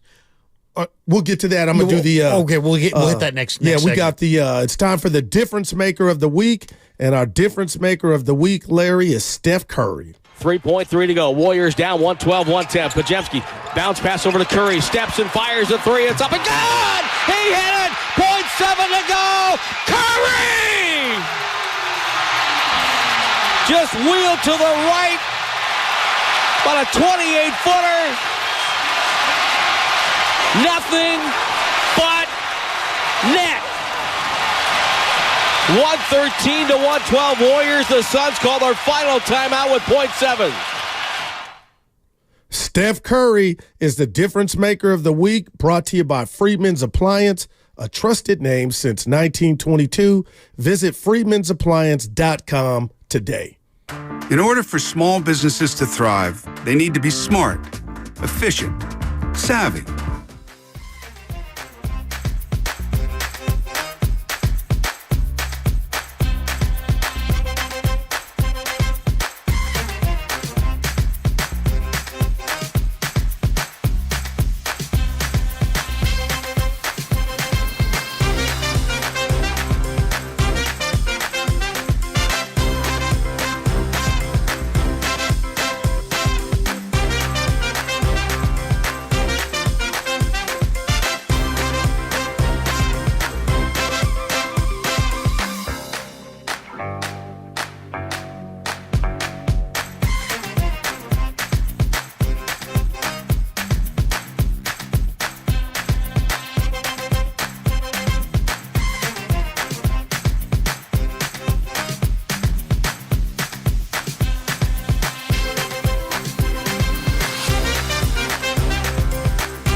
Now, back to Steiny and Guru on 95.7 The Game. No, Steiny. It is Larry Krueger live in the flesh. We take you to 2 p.m. Larry, we got to talk hoops because we don't get to hook up. Seriously. And the Golden State Warriors had a great win last night, a close great win last night, 27-26 at the break. If you don't mind, I just want to share with you where I had this version of the Golden State Warriors about a month ago. Is that okay? Yeah. Larry, I thought they were dead. I was mad at a lot of people. I was mad at their defense. I go back to the Pelican massacre when they came in to chase and embarrass the Warriors. And then who came in after them? There was another team that came in and just Pelicans, and who else came in after them? The Raptors. The Raptors. Thank you. How could I forget that? And just embarrass them. And I'm like, oh, they got to make a move. I don't know what's going on. Do you dangle Kuminga and Larry Krueger? I said this. Not Steph getting old, but the game all of a sudden seemed a little more difficult. And lo and behold, number 23 comes back named Draymond Money Green out of Saginaw, Michigan. And I'm telling you, I issued him. If I had his address, I would have sent a bouquet of flowers because Steiny used to tell me, Larry, how important Draymond Green was, not just to the Warriors, but to Steph's game. And lo and behold, I didn't approve him hitting Nurkic. You did it on purpose, but that's for another day. He gets suspended and comes back. And now this team has a thug-life basketball mentality. The ball pressure is there, Larry. Steph's getting off 18 or 19 or 15 3-pointers. You're getting contributions from a starter/bench player, Pajemski, because he's smarter than everybody. And now Kuminga's getting you easy buckets. And I'm watching this Warrior team, Larry, all of a sudden be free. And now I'm like, is this a strength in numbers? I ain't there yet, but I like what I see. And now they sit at number 10 in the Western Conference. And Larry, if this continues, because they're not making a move, we'll play some Lake Up Sound here shortly. They're going to be trade deadline's come and gone. No doubt about it. But I say all that before I pass it is I'm seeing Buffalo Springfield. Something's happening here. And I feel like, and all I ask for with Dub Nation is to give one of these teams, if you get a 7-game series, if you handle your business in the play-in, if somehow you don't get to 6, which are, right now you're 5 games back of the Pels. But, Larry, I like where they're at, and they could cause a problem. I'm excited. I mean, first of all, shame on Draymond Green. I mean, he's my favorite player, but, I mean, we hadn't talked since, come on. I mean, seriously, get it out your system, the Nurkic thing was a premeditated hit. I mean, do you want to play? Do you not want to play? Do you want to be on the court? Do you not want to be on the court? Do you want to see your team make the playoffs? Do you not want your team to make the playoffs? I just think the way he went about the whole first half of the year, it's like, dude, what are you doing? But I agree, it is coming together, man. And I love Steve. I think Steve's a really good coach. I know there's, it's funny. I told you my donut buddy, the guy who owns a donut shop in Walnut Creek. Every time I see him, he's like, they got to fire Kerr, man. They got to fire. I'm like, dude, they've had like parades. Have you noticed parades? 4 of them. I'm like, 4 parades. You really want to fire? But we were getting calls on that too, Larry. There are a lot of people that want to fire Kerr. I'm happy that it's coming together. All right. I like the mix. I'm a big Trace Jackson Davis fan. I really like Pajemski. Seemingly out of nowhere, Wiggins kind of found himself. I don't know where that came from. Kuminga is my favorite Warrior to watch. I'm thrilled that they didn't trade him. I wanted to see them make a move at the trade deadline, but they didn't. Called on LeBron. They called him LeBron. I didn't want to see LeBron. No, I hate LeBron. I'm a Warrior fan. I hate LeBron. I want LeBron nowhere near this thing. It's so funny, too, that they're like, we considered LeBron. I don't like LeBron. I don't want LeBron. Most Warrior fans don't want LeBron. I don't think there's this like clamoring of, yes, bring us LeBron. Come on. No to LeBron. And I don't want to see LeBron this offseason either. I know Steph has talked about it. I know it'd break the NBA and this and that. But, Steve, it's February the 16th, and you're just now bringing Klay Thompson off the bench. Klay Thompson should have been coming off the bench since like December 1st on. Wow. I mean, Klay Thompson needed to come off the bench. Klay Thompson he loves to hoist. Now on the second unit, all he's got to do is doesn't make anybody better. He just can shoot. Just shoot it. And lean on him a little bit. I thought watching him go for 35 last night off the bench and just coming to grips with it. It's like there's been a heaviness to the Warriors because Klay was just this awesome, enthusiastic young guy who was the easiest guy to blend in with. But now in the twilight of his career, he's so bitter and angry and I don't know if he's resentful, if he's just having a hard time coming to grasps with the decline in his physical status and his game. But he just there's been this vibe around him where he used to be this joy player, and now there's like nothing. It's like there's no joy in Clayville. You know what I mean? Wow. But Larry. now you put him on the bench. Now you're bringing him off the bench and letting him hoist and letting him shoot it, and he seems to be liberated by it and freed up by it. And you know what? Go with it. Just go with it. I mean, the fact that he was like, hey, Manu Ginobili made it to the Hall of Fame, and he came off the bench. Ray Allen, too, he mentioned. I mean, just the fact that he's kind of understanding that, hey, it's okay. It's okay to come off the bench. And you've made $150 million in your career or more. You've gotten $100 million from Anta, probably another $150 from the Warriors. You're good You're financially. Good. You've been respected. But this vibe between, well, they offered him a 2-year, $48 million deal, and he feels disrespected. Enough of that. And I think the first step was Kerr talking to him. The second step was this move, bringing him off the bench. I'm excited for the Warriors with Klay coming off the bench. That's interesting because Coach Kerr, I didn't know if last night him coming off the bench was a result before the infraction, I'll call it, the night before, where they put him in the game, Larry, and Curry hits a three. They're down 3, 39 seconds left. I don't know if you saw it. Klay just fouled.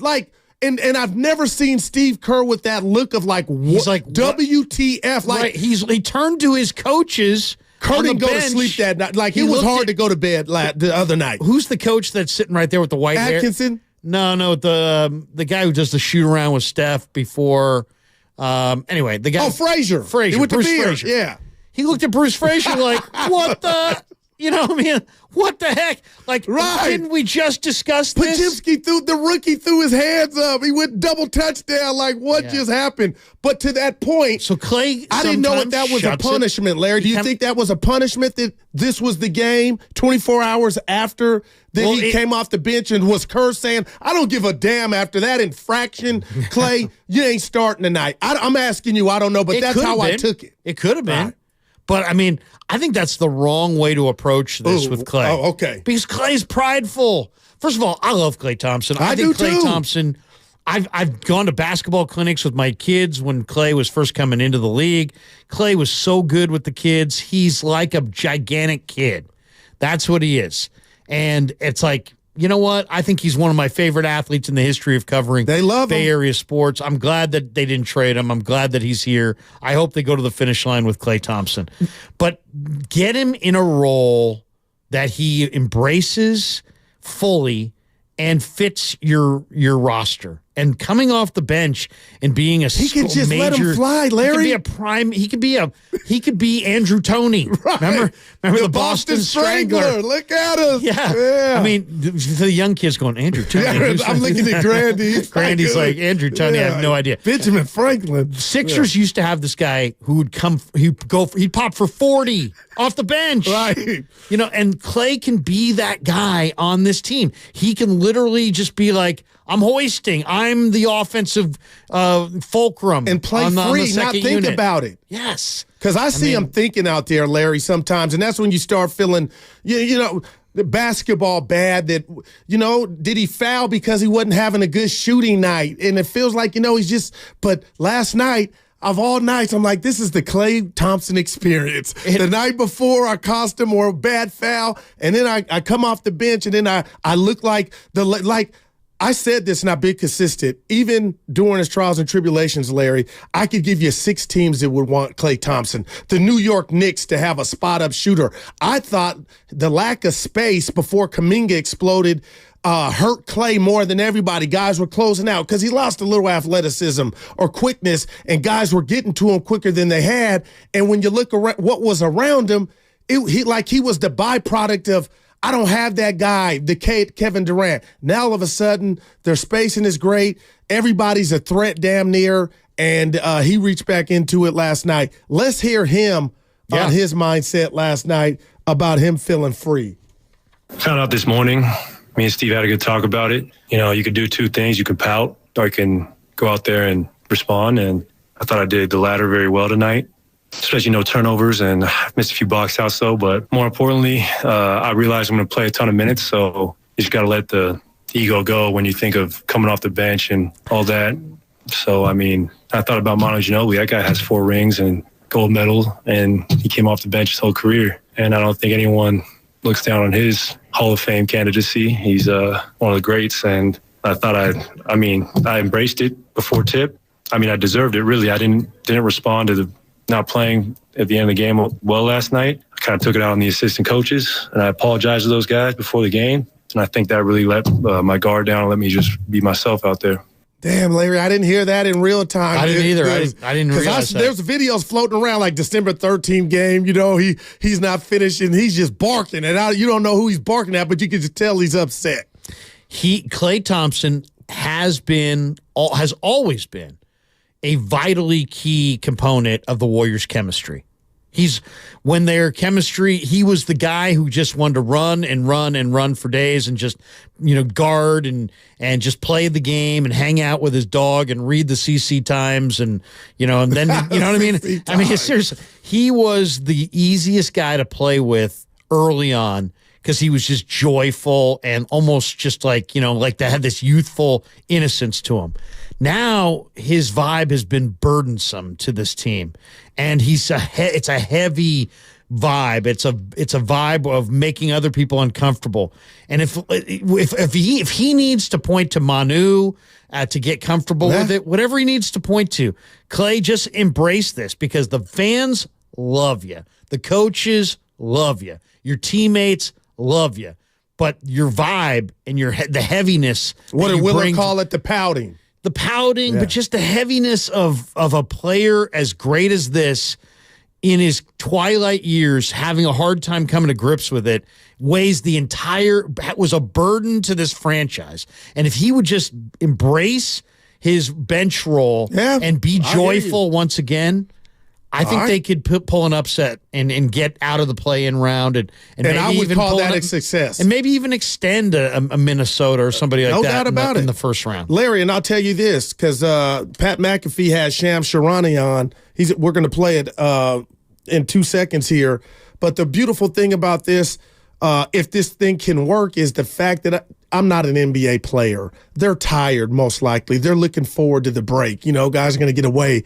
But what if I told you selfishly, I hate that this game happened for them, and now we got until next Thursday before we see them play again, because the true test will be, and they play the Lakers, if they continue to bring him off the bench, as a parent, and I'm not his daddy, but my thing is, okay, Klay, how are you going to handle it if you're 1 for 9 coming off the bench and a couple of those that's when it'll really get tested. It was all good yesterday because, you went for 35 and you were just a flamethrower. But I wish we had more games sooner, and maybe his mentals will get right in the team. But, Larry, we won't know, what I mean, how he'll handle that until keep next it simple. Thursday. I would just say to him, keep it simple. Don't overthink it. Just play. Play and play with joy because, let's be honest, you got a lot to be thankful for, right? Man. You're rich.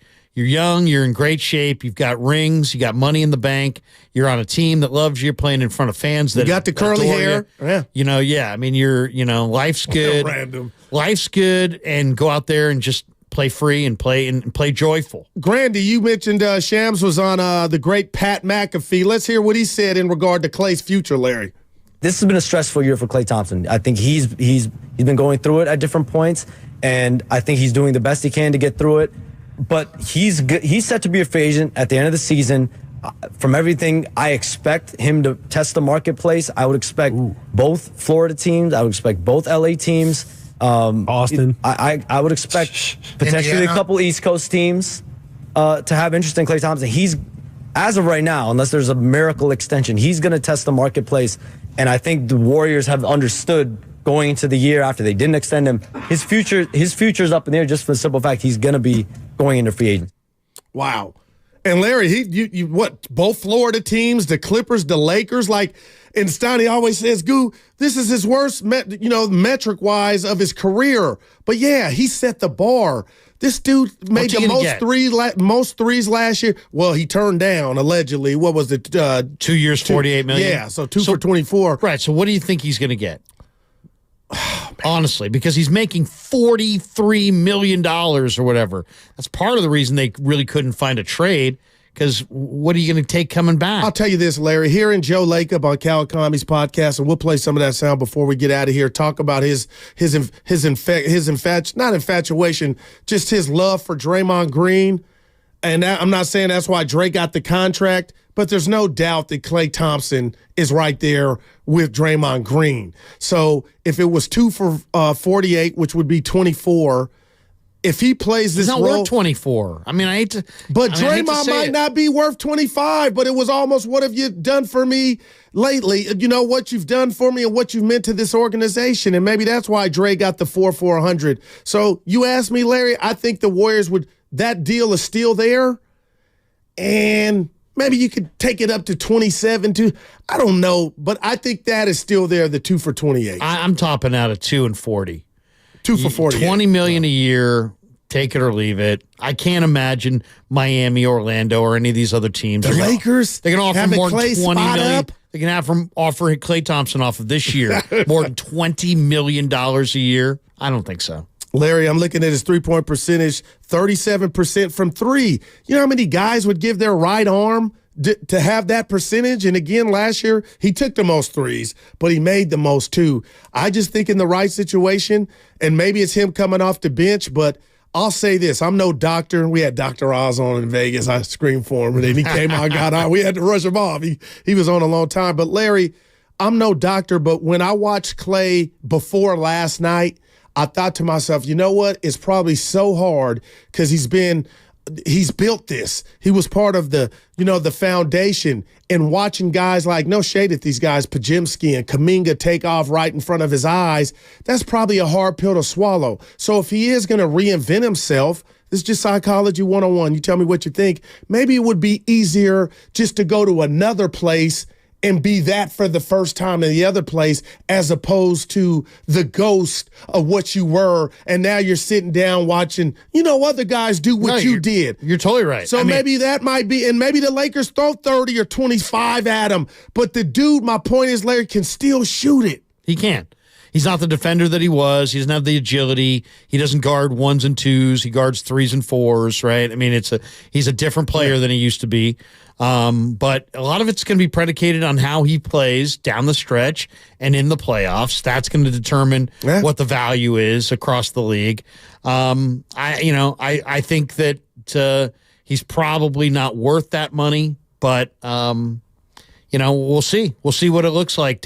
If he can really lean into this bench role and teams, so you think I agree with your point, by the way, which is it's easier to take somewhere less money and a lesser role in a different room. No doubt, man. Because you don't lose face. No doubt, Larry. You can't tell me that doesn't bother him when he pulls up in the parking lot. And no, you know what?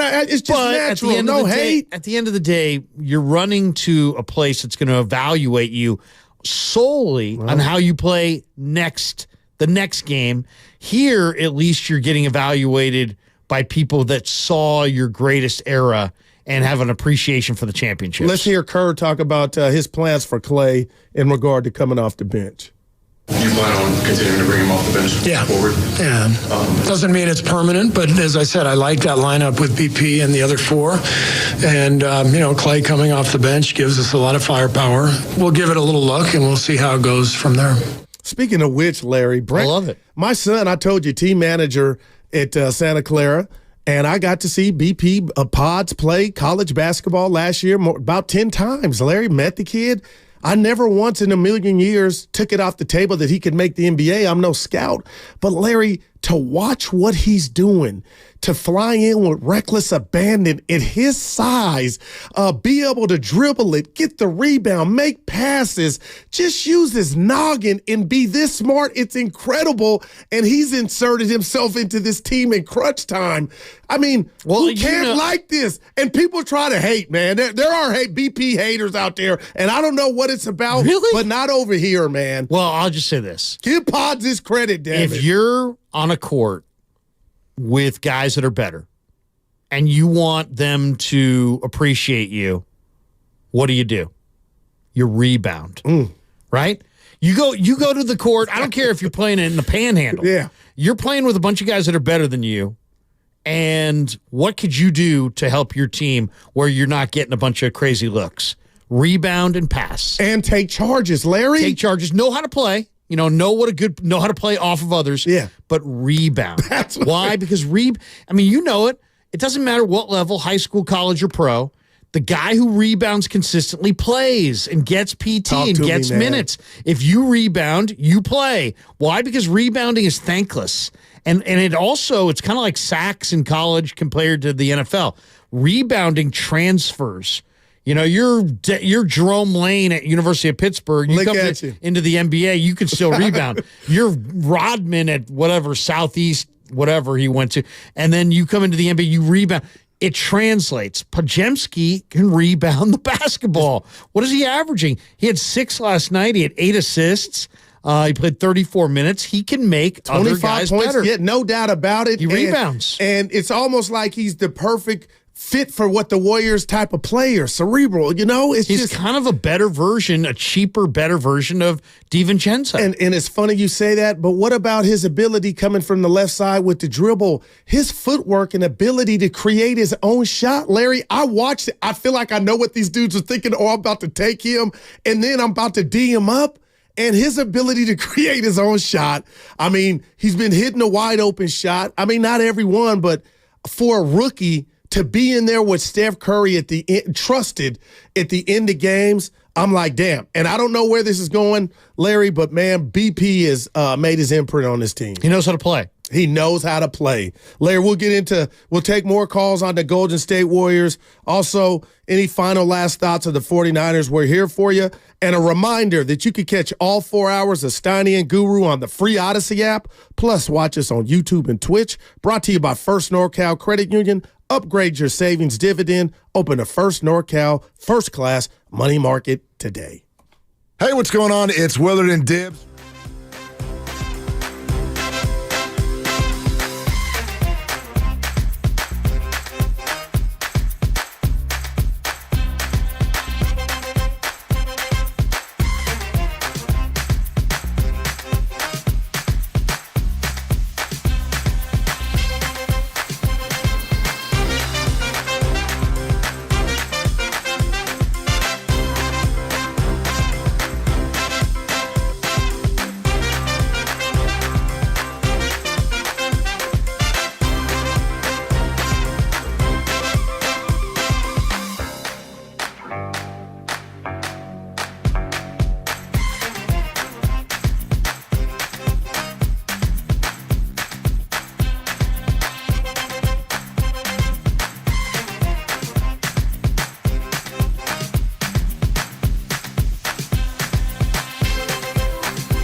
Cal Credit Union.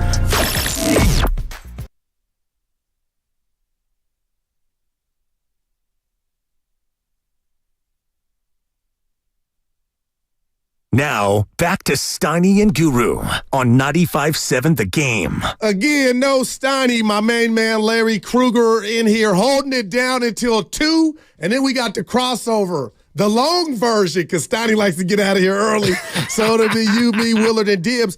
I don't want to profile. Grandy, you got to hear this. You never know about your partner until you talk, and you said goo, and I appreciate it. What you got going this weekend? I said, my youngest son, little Daryl Sackler, he turns 20. So I said, we're going to go see the Bob Marley movie at some point this weekend. I definitely want to see Go that. out to dinner. You know, my Donovan, my oldest, he's 21. And you go, I'm a big reggae fan. And I didn't fall out my chair, Grandy, but I didn't have Krueger, and I ain't profiling. But this is why you love life and you learn people. I didn't know you were. I didn't have you for reggae. Yeah, man. I was no woman, no cry. Exactly. Yeah. Exactly. A big reggae fan. Saw, I wanted to see Peter Tosh. Never got a chance. But I saw Jimmy Cliff at the Radisson. In Sac. But with the swimming pool. Hit UB40, I think, in back in the day. All the instruments, like 22 people on stage. Larry Krueger. Yeah, I'm a big reggae fan. I love it, man. That made my day. Buffalo Soldier. Oh, look at you. Jamming.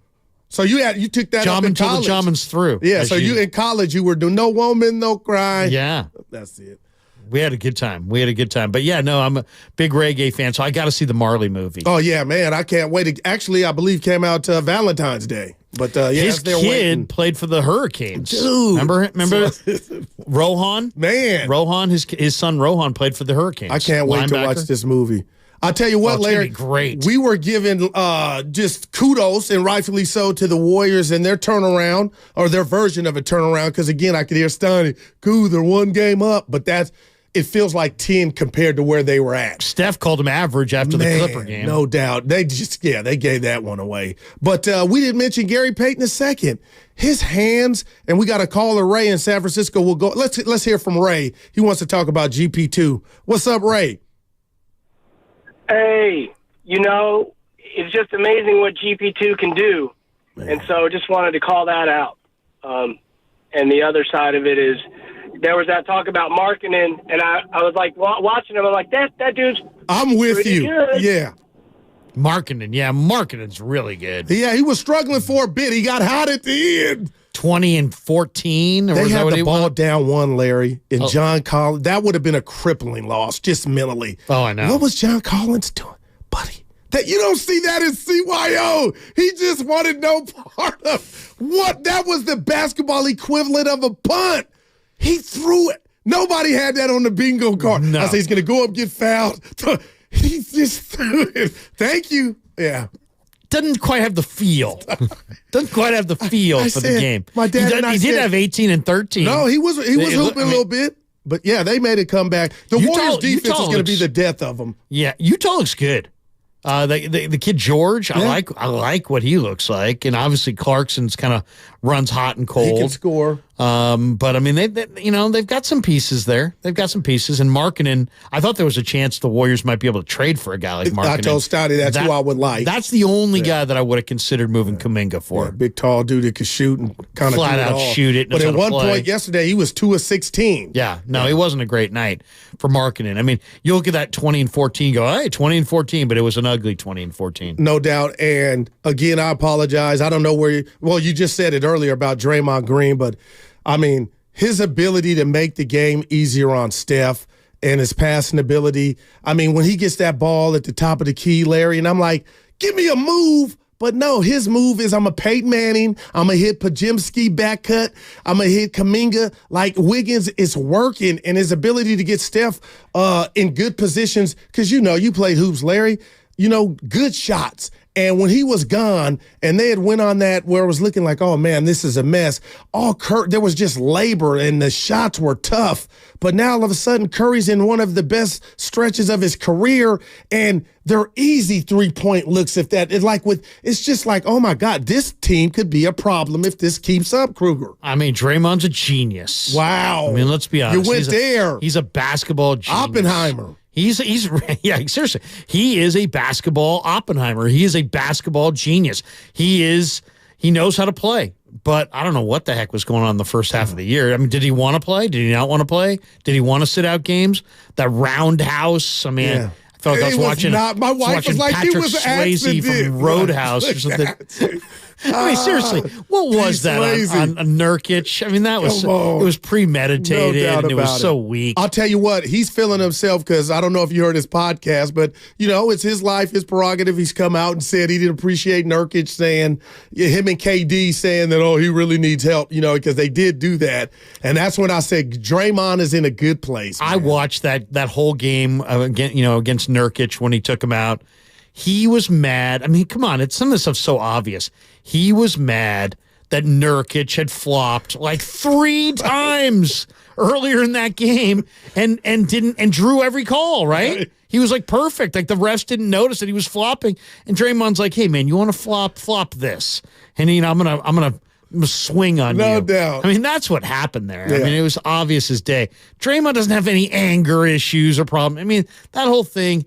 It's just like, come on. Yeah. Just he's just got the same thing Charles Haley had. The season's too long. All the Charles Oakleys, they had it. But like I said, we're in a new era right now, Larry, so everything is just micromanaged. And the only time I ever come down Dre's road is how he treats, when he tells okay, Dre, you want him to review it, but you don't got to scare him. You know what I'm saying? But to me, I'm excited about the second half, and I know we're past the second half, but damn, Larry, if they could just get past this plan and get a series, their IQ and with Steph Curry able to close out games, and Draymond and Klay, if he makes love to this new role, being the sixth man, I mean, there's no telling what they could possibly do. Am I telling you they could win the championship, Krug? No, but again, from where they were. This has been a big metamorphosis in regard to they look like they're having fun, and everybody's about maybe the death of the coach. We didn't even talk about that, brings you together. And if you know what, Larry, I was kind of pissed off at you or whatever, maybe with real life happens and you guys got to go perspective. Let's put it all past us and just be professional. And who's to say that hasn't happened? Yeah, that's a great point. I'm not part of their traveling party, but I gotta think that had a positive effect, man. Even though it was such a tragic situation, just in uniting the group, right? Because it's like, wow, we didn't just share basketball together. Talk to me, Larry. We shared life and death and saw a man die in front of us. One of us who was invested in us, and it's got to bring the group together. And as far as Peyton goes, I'm a huge Peyton fan. He just has to stay healthy, right? Peyton's the only guy. He reminds me a little bit of Michael Cooper, going back to the old school. Loop. Well, just from the guy, you could be dribbling the ball with your right hand. He could be on the left side. He did it yesterday. Pick you. He did it yesterday. On the opposite hand. Most guys are going to bump you. Most guys couldn't get their hand. He's got such crazy length. He reminds me a little bit of Spreewell. Wow, one of my favorite Warrior before Steph. Oh, remember Spreewell in the 15. day? Spreewell was just a ridiculous athlete. But, Peyton's a dominating, long player who's kind of, he's a guard, but if you say, what does he do? He's kind of like he finishes inside in the trees. He can dunk inside. He can finish inside. He can defend anybody. Three now? He can shoot the three ball. Getting rid of him and then getting him back for Wiseman. And I really didn't like it on the Wiseman because I thought, really, I love you, James. You're selling Wiseman for a 30-year-old two guard for your second time. Yeah, who's got injury problems. But that was the absolute thievery getting Peyton back. What do you give me? And I got to be careful here, people, because I know they're going to come for me, but it won't be the first time, Larry. What will you give me for Gary Payton being the NBA version, a dose of Brock Purdy? Like, how is this kid this good at this stage? And if you look at his career and the numerous teams that he's been on, they didn't see it. And all of a sudden now, this dude's blossomed into, a jack of all trades per se, Larry. It's incredible. And you scout it. You still do. Like, guys can, and that's why I thought Brock Purdy got a lot of shade, is because the number one rat on the table with Brock was a lot of people missed. And that's why they had a problem of giving him his just due. That's just me. But you look at Gary Payton and his track record. Why was this dude not found, months or years ago? Or maybe he wasn't playing like he is now, and it just took for him to get to this stage. I don't know, but there's an element of you guys missed, Warriors found me, and now look. Yeah. It's about effective, right? Both guys are effective. And I don't know Gary Payton that well, but from watching him, you can kind of tell he yearns for the W. This guy doesn't show up for the cash. He doesn't show up for the highlights. He shows up for the W. And that's the one thing that I think that he has in common with Purdy. Purdy doesn't need the pats on the back, and he doesn't need the stats or the adulation. He shows up to win. Damn. And when you can get a team, now, whether it's basketball and you got an 8-man, 9-man rotation, or if it's football and you got 50 guys, if you can get a high percentage of your guys who don't show up for the girls, the cash, or the fame, but really show up for the W. That sounded like a rap lyric. You know what I mean? Seriously, when you show up for the W, then it's like, you know what? We got something here. We really got something. And that's when I watch Peyton, I think of this guy does so many things that help you win basketball games. Man. It's amazing that the Warriors ever moved him. It's amazing that he wasn't drafted. And also he's the son of Gary Payton, who's one of the greatest on-the-ball defenders in the history of the game. And you don't think his kid, who was it's not like the kid played at, St. Bonaventure or some tiny. The guy played in the Pac-12. Everybody saw him at Oregon State. You didn't think this guy could make it in the NBA. So I love it. I love watching him play. He's one of my favorite players. No doubt. Uncle Looney on the First NorCal Credit Union YouTube chat, Larry, he nailed it with this one. His infectious joy on the court. Like, guys he's smiling all the time, and I just think that means a lot. But you talking about Peyton or Klay? Gary Payton. Yeah, why? Just his joy that he plays with. You see it. I mean, hey, you know what? I know it sounds corny, right, to talk about joy. But, I mean, the Warriors were crappy for decades, but there was some really enjoyable basketball there. Why?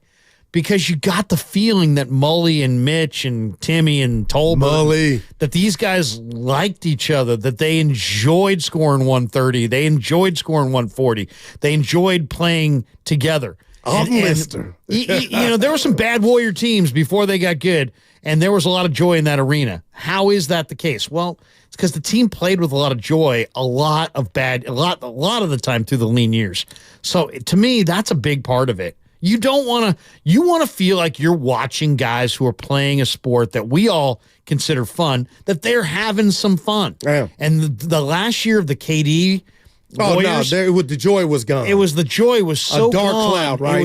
It was the most miserable winning season I think I've ever seen. No doubt. That's a great call. I'll tell you what, Larry, I know I'm acting like nobody said it yet. The Warriors are 20 games over. They're not. They're one game over. But if you look, within the game, you see some signs that have you not only excited, but pondering or wondering how far this team can go. But last night, Larry, they were up 22. They were up 20. That game was close. And we talk about, thank you to Mr. Collins. Let's go out to Justin in Menlo Park. He wants to talk about their end of the game management. What's up, Jay? Hey, what's up, guys? Hey, I totally agree on GP2, by the way. Totally agree with all that you're saying. He's just been a joy, and it's really great to have him on the team and watch him. So on the end of game stuff, it's been interesting this year with a lot of the end of game sort of blunders, and you'd think it would come from some of the young guys. It seems like it's disproportionately coming from Steph, Klay, and Draymond. And I think of when Steph came in the fourth quarter the other night on the Clippers game, double team turnover, double, triple team step back jack, Draymond turnover lob to Kuminga. Draymond on the Rudy Gobert hack still just kills me, and that end of game situation earlier this year. And it's so confusing why that is happening to these guys. Maybe there's just so much on their shoulders that it's going to happen because of that, but it's just I keep being confused as it keeps happening throughout the year. And I'm a big Klay fan, but seeing him do what he did the other night with 30 whatever seconds left in that mental error, it's just wild. I just don't get it, and I'm wondering if you guys have a take on it. I appreciate the phone call. I'll tell you what, Larry, I'll go first. Yeah, please. Steph has always kind of been not nilly-willy with the ball, but they were so great they could overcome the turnovers. And the old meme in the 2016 finals, the behind-the-back pass to almost Klay. Like they play to entertain. No doubt. And it was the trophy, the NBA trophy that he was throwing out of bounds. But they've always played with that. I'm not saying it's not there, and it is concerning because I do see 30 kind of turn it over or a CYO type of pass, and I'm like, come on, it can't come from the veterans. Draymond, too, for that matter. Yeah. No, I mean, I think the caller's spot on that. And I don't know if it's age, fatigue, if it's trying to force something to happen that's not quite there, if you feel an obligation to make the play because you are the veteran player on the court, if you're forcing it and you should just share the ball a little bit better. But I think he's right. I think there have been many times where you're looking around going, wait a second, these are supposed to be the guys who make the high percentage play. And they haven't made those plays consistently, especially in the fourth quarter. Sometimes it just kind of looks like they're doing just enough to lose. I mean, how many times did you watch the Warriors this year where there were some great stretches, but then something happens in the last 10 minutes and they do just enough. Come on, Larry. They lead them in what is it? The Spurs and the Warriors with the most blown 15-point leads in this season. And the Spurs, you're like, okay, they're young. But the you got Steph, Klay, and Dre and Kerr. Like, that shouldn't happen. Right. And it almost happened last night. And it's just damn. It's trying, and it seems like they've had a hard time getting their rotation down. I think the whole Klay Thompson thing of should he be coming off the bench, how many minutes, the trade deadline, the death of the coach. Yeah. I mean, there's just this team's gone through quite a bit of upheaval, and now the trade deadline's gone. Right. So that the whole distraction, I got to think that's a distraction when you got a 15-member team roughly, and there's 3 or 4 guys that are just their names are being bandied Let's about. hear from the owner, Joe Lacob. He talked about he thinks the team has found something. As it turned out, we evaluated those kinds of opportunities. We evaluated more aggressive opportunities. And at the end of the day, nothing, as Mike said, I think he said it perfectly in his press conference, which was nothing was a good enough deal that would make us a better team without giving up too much that we felt comfortable with. And combine that with the fact that I think the team has found something. I think our coaching staff has found something. I think our team has found something. I'm extremely high on what I've seen and what we all should be over the last, 11 games or so, 12 games. When Draymond came back, he's changed everything. The lineup with Draymond and at center and Andrew and the ascension, of course, of JK, along with Steph and Klay or Steph and Pods, both lineups actually, looks great. We're top 10 in offense, top 10 in defense. Man, where are the lies, Larry? A big one there was Kuminga and Wiggins learning to gel. I mean, together. Dre helped that. I'm sure. But, I mean, those guys were just too multi-skilled and too athletic for it not to come together. Right. One or the other. To me, Kuminga's has been the key guy. I mean, as far as the growth of this team. It, man. Well, because Kuminga, he had the whole thing where he kind of called out Kerr. Couple times. Didn't like the way he was being utilized. Seemed like he was going to be the guy who was going to be traded. It did. And then, he just is. He's a totally different player than he was. 8 weeks ago? Yeah, the 9 Lakers weeks series ago last year. I mean, I'll think of the play last night against Utah. He gets the ball right about the free throw line extended, and there's one defender there. And in 6 weeks ago, 8 weeks ago, he would have pounded that dribble super hard, cocked that thing back, and tried to flush it. Okay. Instead, he kind of moves to his left a little bit. I know where you're going. Drew the defender, passed through the defender to Draymond on the weak side, who put it in. I mean, he's showing an ability to. He had 4 assists last night. He had 5 rebounds. He was a high percentage. 24 minutes, 5 of 6 from the field. He got to the free throw line 4 times. He made 3 out of 4. If Kuminga is going to play well on this team, he's got to be more than the highlight reel guy. He's got to play smart, efficient basketball that makes other people better. No doubt about it. That's what this team does. And so now I'm seeing more examples of him playing with pace, under control, and he's the best athlete on the floor still, but now he's really thinking high percentage shot in the half court. I just like his decision making a ton more than I did in November. No doubt. And in November, Larry, if you would have asked me, hey, we got marketing or whoever out there dangling, it'll take Kuminga, I'd have been like, put Kuminga in there. That was just me. That's where I was at, because I didn't think that, I'm like, how big is the upside? But his ability to find out now that I go boxing, tell of the tape. You look at all these rosters and these guys that come in, and I look at the other teams, and I'm looking at his broad shoulders. His money now is in the paint, Larry, and he's kind of figured that out. Let me just master the paint like he's a problem. He's a mismatch, and now I'm watching Curry on the outlet or anybody else pods. They're just throwing it ahead, and now he's getting steam, and he's this locomotive. Now the offense, forget giving birth. they don't labor anymore. They got an outlet to get easy buckets. And I'm He's like, a finisher. A finisher. I'm like, how about the one play in the game last night, Goo, where Kuminga had it, and he threw it back to Draymond at the top of the key, slipped back door. Draymond hit him, and he jammed it. It's like you're talking about a guy with the length and the hops to finish inside. In the half court, as long as he understands how to move without the basketball. No doubt. Great point, Larry. Let's go out real quick and welcome Frank to the program. He wants to talk about Draymond. What's up, Frank? What's up, fellas? First time caller, so I'm just tapping in, man. I want to show some love to Draymond, man. Since he's been back, we've been looking completely different.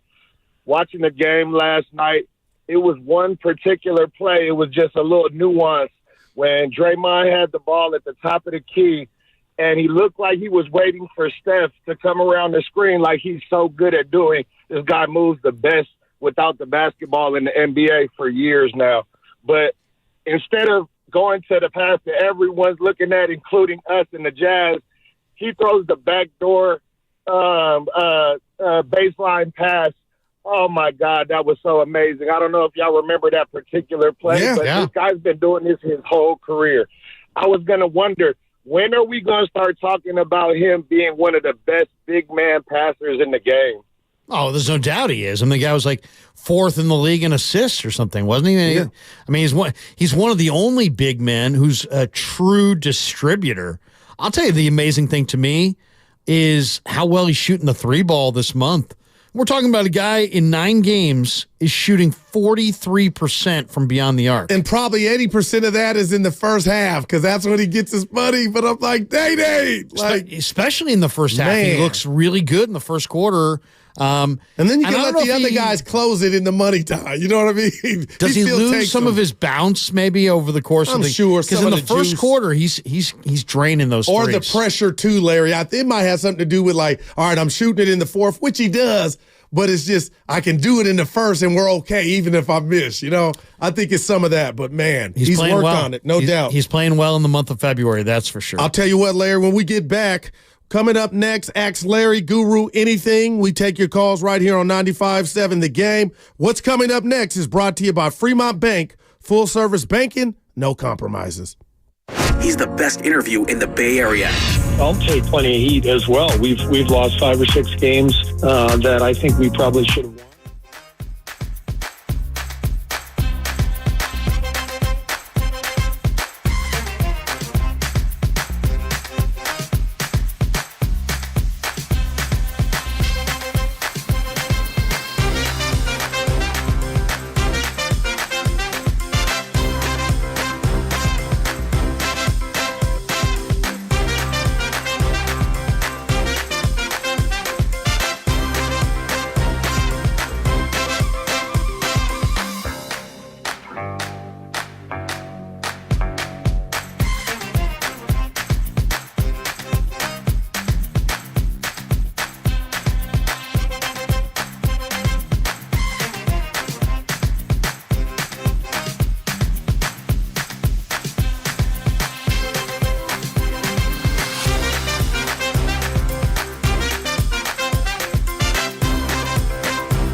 Now, back to Steiny and Guru on 95.7 The Game. Larry, we got the boss in the control room. You know, I used to be in sales. So this is our short segment of the show. I said we need to get it sponsored by none other than Too Short, the rapper. There you go. Yeah, you like that. I love Too Short. Look at Goo cooking. I love Too Short. Now, when I get home, you know his name? His name's Todd Shaw. His name's Todd. Yeah, look at it. Todd Shaw. You know I'm on it. Larry, are you going to watch the All-Star game is this weekend? I will watch it. I usually have they changed? All-Star Saturday needs. Well, there's All-Star Friday. Tonight there's the Stephen A. Smith is one coach. When's the dunk? The celebrity, that's tomorrow. Okay. The celebrity game is tonight, and I got that fired up on my DVR. I'm going to name some of the participants in the celebrity game. Okay. And you tell me if you heard of them. Okay. Anul, the rapper. Anul? No, not a big fan of Anul. Kai Cenat. No. Online streamer. I've never heard. No. Connor Daly. No. Racing driver. Okay. Walker Hayes. Walker Hayes. What is going on?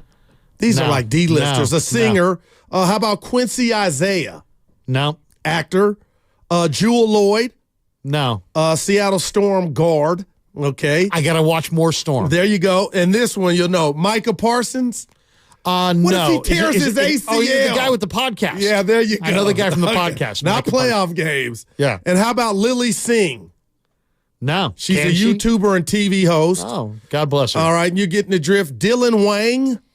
No, don't know Dylan. He's an actor. Okay. Okay. That is not the Bob Myers was listening yesterday. We were talking about. I said my bucket list 90 is to play in a celebrity game. Not that I'm a It's celebrity. coming to you. And he goes, "Goo, I love you." Bob texted us. He said, "Come on, that can't be on your bucket list." But Larry, who are Natasha Cloud? No. Phoenix Mercury guard. Jennifer Hudson. I've heard of Jennifer now, Hudson. boom, we both have. Jennifer, is she a power forward, a small forward? I don't know where they're going to play her at. Adam Blackstone. No. Music producer and songwriter. Meta World Peace. There you go. See, I need more of that. The Pride of Loomis. Yeah, and C.J. Stroud. I've heard of C.J. Stroud. I don't think the Texans are happy if you can't tears play an Achilles or something. Could you imagine? Could you really imagine? I'd be calling his agent now. He can't play. Jack Ryan. Jack Ryan.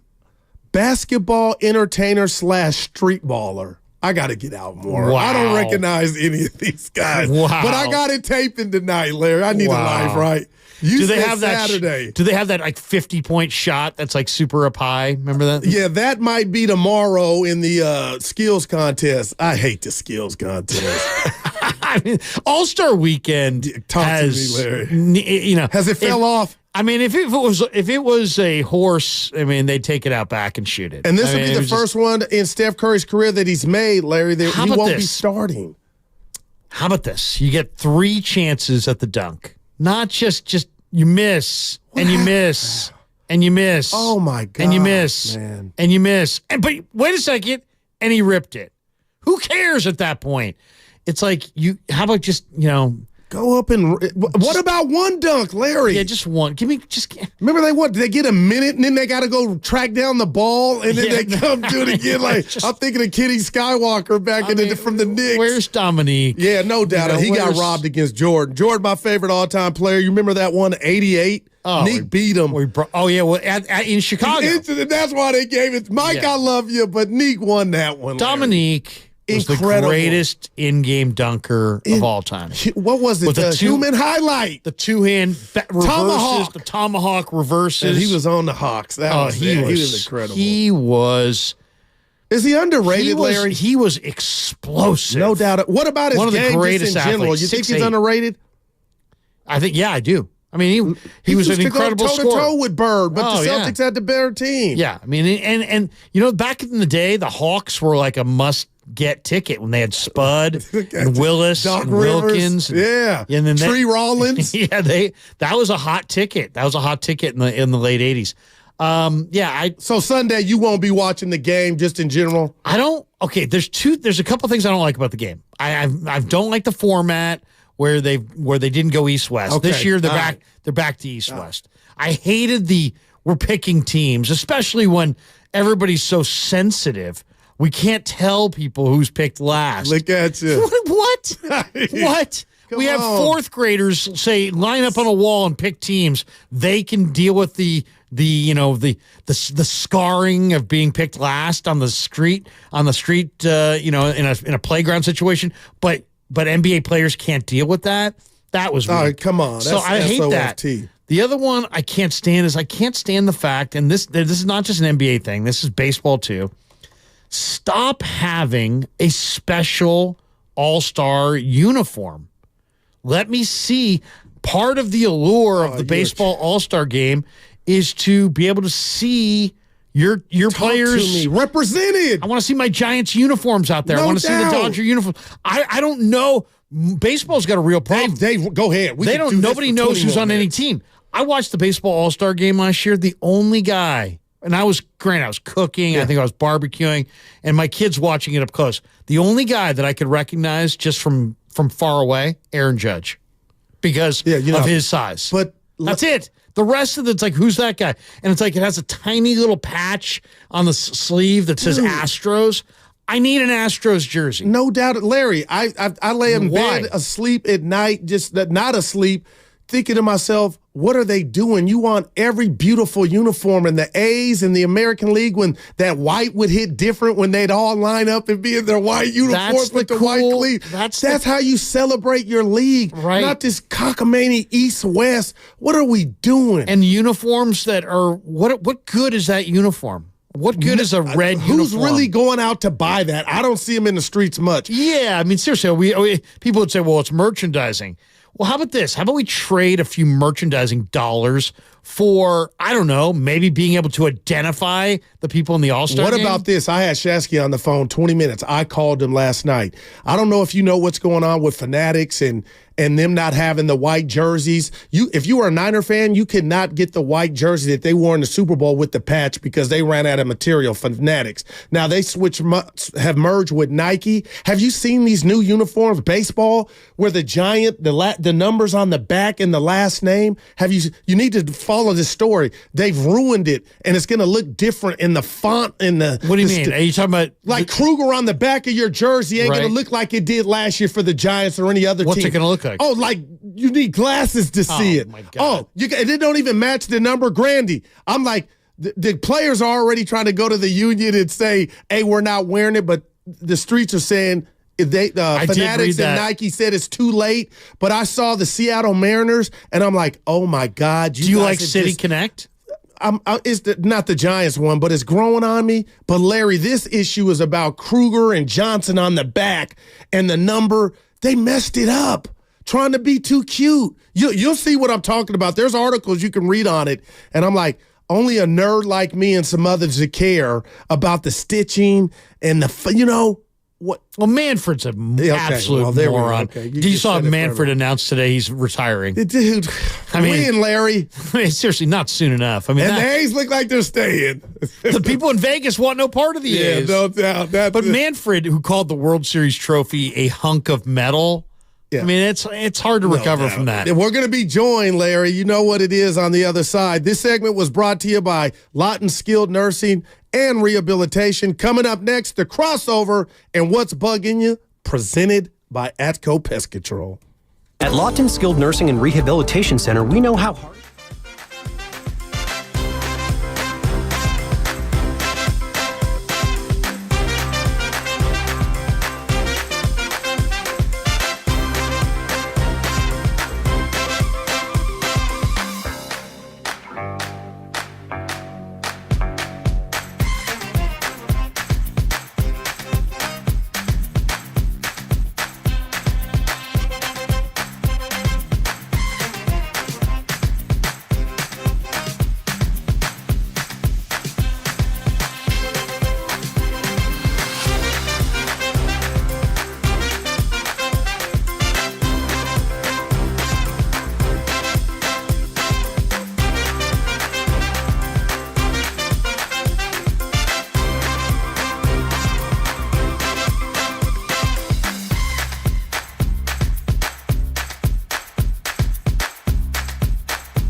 On 95.7 The Game. No, Steiny, Larry Krueger in for Steiny, and now we are joined by the Kobe and Shaq of the station, Dan Dibley and Mark Willard, with what I've already dubbed, if you haven't been listening, the extended version of the crossover. Oh, I Let's heard it. go! I heard it, and I got very, very excited right away. Willard, no bags on the shoulder, no, baby. I'm excited. Well, before we go anywhere, who's the Kobe and who's the Shaq? Because I know I'm a little bit heavier, and I'm just wondering how you see it. Two of my favorite players, so it don't even matter. It actually does matter. The bigger question is not which one of us is which, but why do you think we hate each other?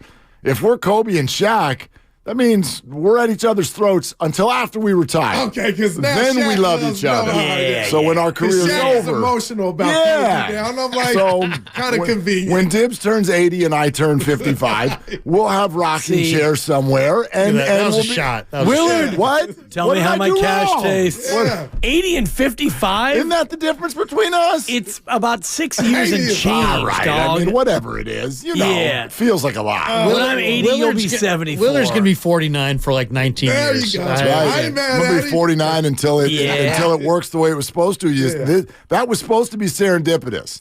That meant the 49ers were going to win the Super Bowl because I was turning 49 right before it happened. Because that's how it works. And that's right. And look at you with your big vocab, your serendipitous. Totally. Spencer Burford messed it all up. It's all his fault. Yeah. And here we are. Turns out you're emotionally 15, like Patrick Mahomes wears 15. It's free will. I'm going to take a 2, but that's all I wanted. I thought I was a little bit more Ayuk, actually. Let's not use Mahomes' number. I'm 11. Please. Yeah. And you were open, too. I was open. And now you're pouting. So was he. Yeah. Couple times. Can we get to what's bugging you? When does that start? 2:00. Oh, you got something. No, you came in a little I have a feeling he's going to stretch out. from Willard. I said I didn't do anything to him. Get to 2:00 and I'll be done at 2:30, maybe. I'm going to throw to you, Willard. What about your tweet last night? We talk about Klay Thompson. Oh, wait a second. He goes out. No, and then, you did. I did? He says, why like, is no this joke. team? I have no idea what I said. What did I do? The Warriors were what I say? smothering and dismantling the Jazz. Oh, and they were a college shot away. I don't know what he did Tibbs on that possession, but you said, what is it about the fourth quarter? They're allergic. And Willard, it hit me in the They're heart allergic. like, I'm okay. Willard, that's how I feel. My God. What was that? It's not what was that. What is that? It happens every game. Every game. Boy, they were up 1. Every game, they suddenly cannot get a rebound in the entire fourth quarter. So, I mean, a lot of people responded with different ideas. I saw it They're old, so they run out of gas. I don't know if I buy that. Maybe it's that it's a different group, a different lineup every night. Sometimes I think things like that can feel a little contagious. So, in other words, you've had a bunch of fourth quarter collapses, so you get there and mentally it's here we go again, and it becomes self-fulfilling. But I don't have the answer. All I know is it's terrifying when the fourth quarter starts. I want to go hold up 4 fingers to Klay. Hey, fourth quarter, dude. How about? Because he had a couple shots he didn't hit in the and fourth. he was fantastic last night. How long have we wondered what would Klay do if he came off the bench? Well, score 35 apparently. Yeah. So that's great. Good to see. Yeah, I don't know. By the way, Mark, I don't know if you're tweeting enough. I'm looking at you. I don't tweet a lot. Why? Because it's growth, Larry. Really? It's growth. I'm outgrowing the Mark X. Willard that I know used to tweet more. I did. Than this Mark Willard. I used to now. You've really changed. Yeah, it's kind of like he doesn't want that smoke. No, it's kind of like a U2 album. Like you gotta wait 5 years until you really want it. And then I'll give it to you. Sunday, Bloody Sunday? Yeah, like I don't know. Is there anyone in the world who's been on Twitter and they're like, you know what I love? Is someone who just won't shut up. Like I love it when someone tweets 18 times an hour. Nobody that is a little too much. It's a little much. Where the tweets have no name. You too. Very good. Very good. You haven't muted me. Well, I don't really go on Twitter anymore. That's why. He may have muted you. No, he hasn't muted me. And the reason he hasn't muted me is because I don't overdo it. Yeah. It's not an oversaturation sensation. That's a bug. But how do you know if you've been muted? You really don't. You don't. You don't hear from him. Because I trust him, and he told me. I would tell you. Yeah. And you're not tell you muted. to your face. Have you muted me? No, I haven't. Guru, it's been back and forth, Guru.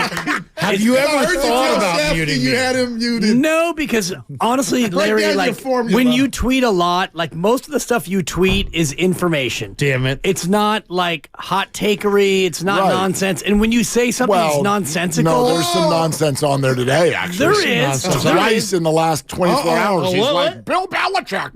No, and he's right about That's that. not nonsense. You're going to do a whole show with an egg on your face. And Larry, he said that earlier in the week. He said, if they hire Bill Belichick, I'll do a whole show with egg on my face. No joke. So, and I will. You want to see a scrambled egg? I want to see a hard-boiled kind of just... No, it's whatever anybody wants. No. No, Grandy wants to actually crack the egg on my head and just leave it there. And somebody actually tweeted at me and said egg salad. And I think, there's mayonnaise involved, and I think that's a little bit over the line. That is gross. And that's not egg on your face. That's actually egg and mayonnaise, which mayonnaise is also egg. I don't even want mayonnaise in my mouth, let alone on my head. I'm with you, Willard. My kryptonite. Good Lord. Wait, you won't. Oh, dude, mayonnaise is mayo and guac. You won't have any mayo. Guac. Yeah. Wait, guac? Yeah, I've ended relationships. Like I can't kiss that.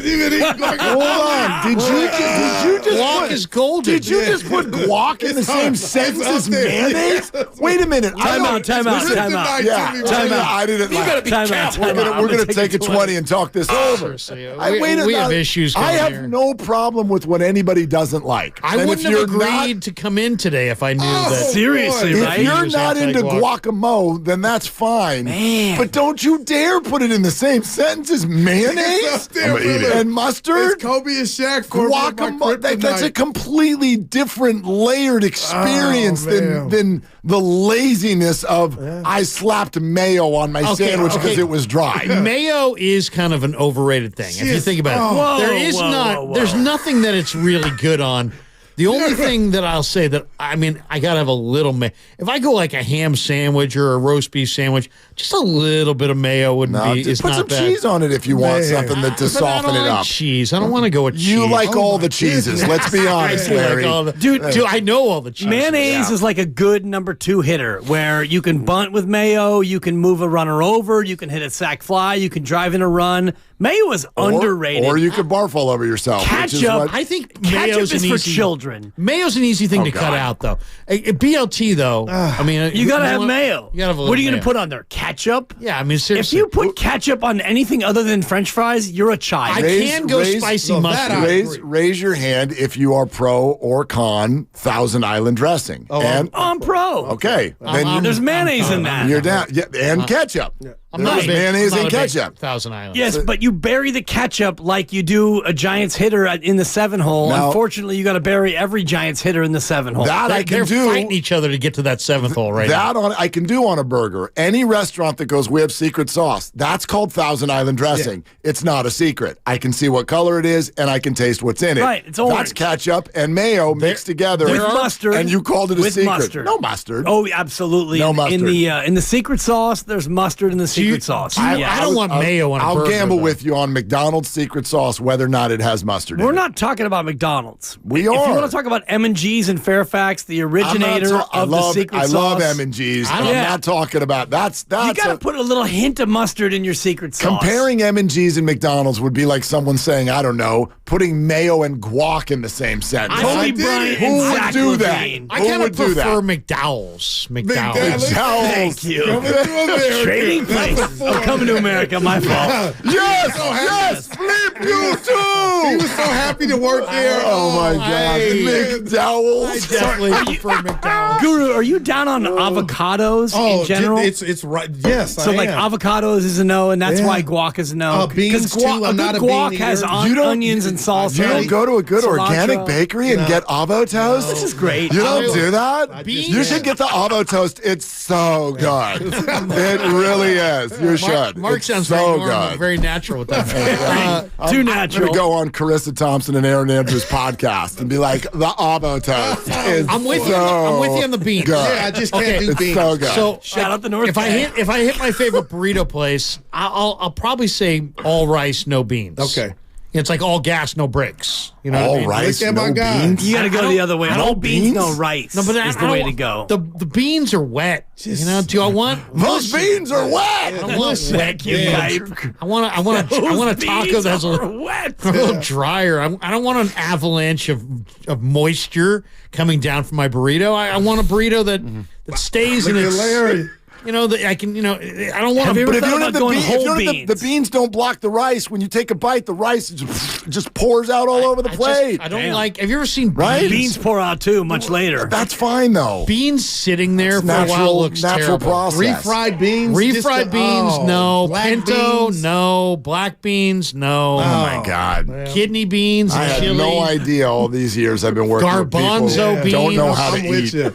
Do you like a garbanzo? Willard, you know, In a salad? Willard Yeah. has a recipe, you No, know, no, for a look at garbanzo. him. Dude, you got don't his like bag hummus? in here. The whole point of hummus is like the base of hummus is a garbanzo bean. Hummus? You don't eat hummus? I don't. What's the matter I really with you? Don't. I don't eat hummus. Hummus I is got a delicious. It confession. makes if you're going to be What's a the watch party person, you gotta get in love with hummus. What's the purpose of hummus? to eat it? I know, but is it good I'm gonna for eat you? it. It's better for you than what you usually dip chips in. I'll tell you that. Hummus it's is better like- than nacho cheese. Hummus is like running the ball on 2nd and 2. You're not going to get 28 yards. First down. You're going to get 3, maybe 4. You might get 2 1/4. I'd like to go up Hummus top is on gonna 2nd and move 2. the the chains. great Christian Okoye with his famous quote, "You need 2 yards. I'm gonna give you 3. That is the greatest. You The need Nigerian 4 nightmare. yards. By I'm the way- gonna give you 3. Shout out Azusa Pacific. There you I go. saw the great Christian Okoye. He was at the Westgate. Thank you. Look at Larry. Whop having him. a party, Whop him. a little dance party. Whop him. Christian Okoye getting Christian Okoye was actually the Keep whopping headliner. him. I mean, think about that. You're at the Westgate. Yeah. Should we go? Should we not go? The Nigerian Nightmare could be there. We're there. Did you speak to him? Yes, I did. I played golf with Christian Okoye. And Oh, keep man. doing it. hitting keep it. whopping him. Dude, seriously. And now the Westgate is One of the closed. best running backs ever to have 3 vowels in his name. Christian Greater Okoye. than Ezekiel Elliott Oh, wow. with 3 wasted vowels. How about this? Learn your. Aziz Al-Shair. Future Niner. Back to the Yeah, Niners. Yeah, and I love that, Larry. You nailed Exactly. it. Yeah. Exactly. I wish you weren't here Larry. because I would have stolen that one, and that's so stealable because I think you're right. Aziz coming back. I'm gonna steal it. Right. Who's the DC going to be? Totally. Is it going to be Chris Kiffin to bring Aziz back? It might. Yeah. It might. It's not going to be Bill Belichick. I can It's tell not you going to that. be Brandon I'm telling Staley. you, Bill Bill Belichick would be the Belichick. great. That would be a great year of talking about the lack of sideline energy. Let's go get Bill Belichick because that's fun. Yeah, because the guy's not good at his job. I mean, he's nobody pretty good. fires up Fred Warner on the sideline like a guy in a hoodie with a bad attitude. I don't need Fred fired up. I just need them. It's playing time in for the right legal. spot. You're listening to 95.7 The Game, KGMZ, FM, and HD1 San Francisco. Always live on the free Odyssey app, Twitch, and YouTube, powered by First NorCal Credit. Stop what you're doing because I'm about to ruin the image and the style that you're used to. Now it's time for What's Willard. Bugging You Let's Guys. go. Brought to you by Adco Pest Control. Dibs, you go first. What's bugging you? I'll tell you what's bugging me. And it's not what's bugging me, it's who's bugging me. And it's all these people out there looking to gift win in the mouth. Because as Herm Edwards once said, you play to win the game. Hello? And so when you go to Utah and you win 140 to 137, and you're a team that is struggling, Joe Namath, to win games, you don't look at the win and start to nitpick like our very own Mark Grandy. And I will quote from Mark Grandy's Twitter, Mr. Postgame himself. And I haven't seen your ex, but Mark Grandy talking about Klay, 35 points through 3 quarters, scoreless in the 4th. Warriors nearly blow a second 15-point lead in as many nights. It's super hyper negative. They beat Utah. They've won 8 of 10. Grandy, you're bugging me. Good. And you could never coach. He could never. That's exactly what I was trying to do. He could never coach Little League because you got to do the sandwich of a positive, a negative, and a positive. Exactly. Right? And he had the inverse sandwich there. He had a negative, maybe a positive, and a more negative. Yeah, meat on the outside, bread on the inside. Pajemski was the post-game interview, and I thought he was going to cry. I know. I'm like, he's going to leave. He was mad. He was furious. I appreciated that. First words out of his mouth, that felt like a loss. Like, and you tweeted look the at you, rookie. I was like, man. And that was my thought. But I tweeted before it was over now. Okay. I tweeted that before it was over. Because I'm like, are you really going to gag another one? You morons. The ball down. Sorry, Dibs. Go ahead. No. Turn around. But you know me, Mark. I'm not prone to the positive, but I saw that, and I thought, you know what? Good for you guys. You gave up a $137 and you won. And you needed an open 3 to miss. But you won. This team is not in a spot where we can start talking about pageant contests and beauty contests and all the rest of it. This team needs wins. And you got to win in Utah. You got 2 wins over Utah. You have the tiebreaker over Utah. You got space over Utah. You're the 10 seed and moving north. Let's get over it, everybody. But it's bigger than Utah if you play somebody better, Willard, and that is something that will get you beat. We just saw it the night before against the Clippers. They gave the game away. I don't want to come up with a point that's going to make everybody go, oh, well, that took the mood down. But let's not forget what this game was. I do want to. It's a makeup game. Not just a makeup game, but the point being is why it's being played. Where you're dealing with a team that has to be at that point, and I mean this now more so than other teams around the league, mentally and physically exhausted after the last 2.5 weeks. You're on a back-to-back where you had to come off the road home, back home onto the road, and they played a condensed number of games in a condensed number of days because of everything they've been through, and they're still 3 or 4 games behind the rest of the league because of what happened. Like they've got the same number of losses as the Lakers. But the Lakers have played 3 more games than them. So this thing got all disrupted, and we knew this period was going to be a race. It was, what was it? It was like 8 games in 11 days. Yeah. And for them to do 8-2 during that, Dibs is right. It doesn't have to be that aesthetic. It doesn't have to be perfect. Right. They won it. It's annoying, but they won it. No doubt. Well, as my father said, I'm sorry, just many years ago, go ugly and you'll never be alone. Dwayne Dibley. UGL. Wow. Rest in peace. Rest in peace, Dwayne Dibley. Go ugly. And what did he mean by that exactly? You know exactly what he meant. He meant in terms of trying to find companionship as a man who he was voted. Have you taken that advice? He won the award at College of Marin as the he was the ugliest man on campus. Trying to take him down right at 2:05. There was a time that he introduced the topic. We're on the air. You're asking him to I mean, yeah, I could show you a picture of my wife and you could judge for yourself. But I think you would say, "Whoa, you outkicked your coverage." But, really? Yeah, there was a time when your boy was looking to move the chains with short passes and first downs. Do you always ignore your father's advice?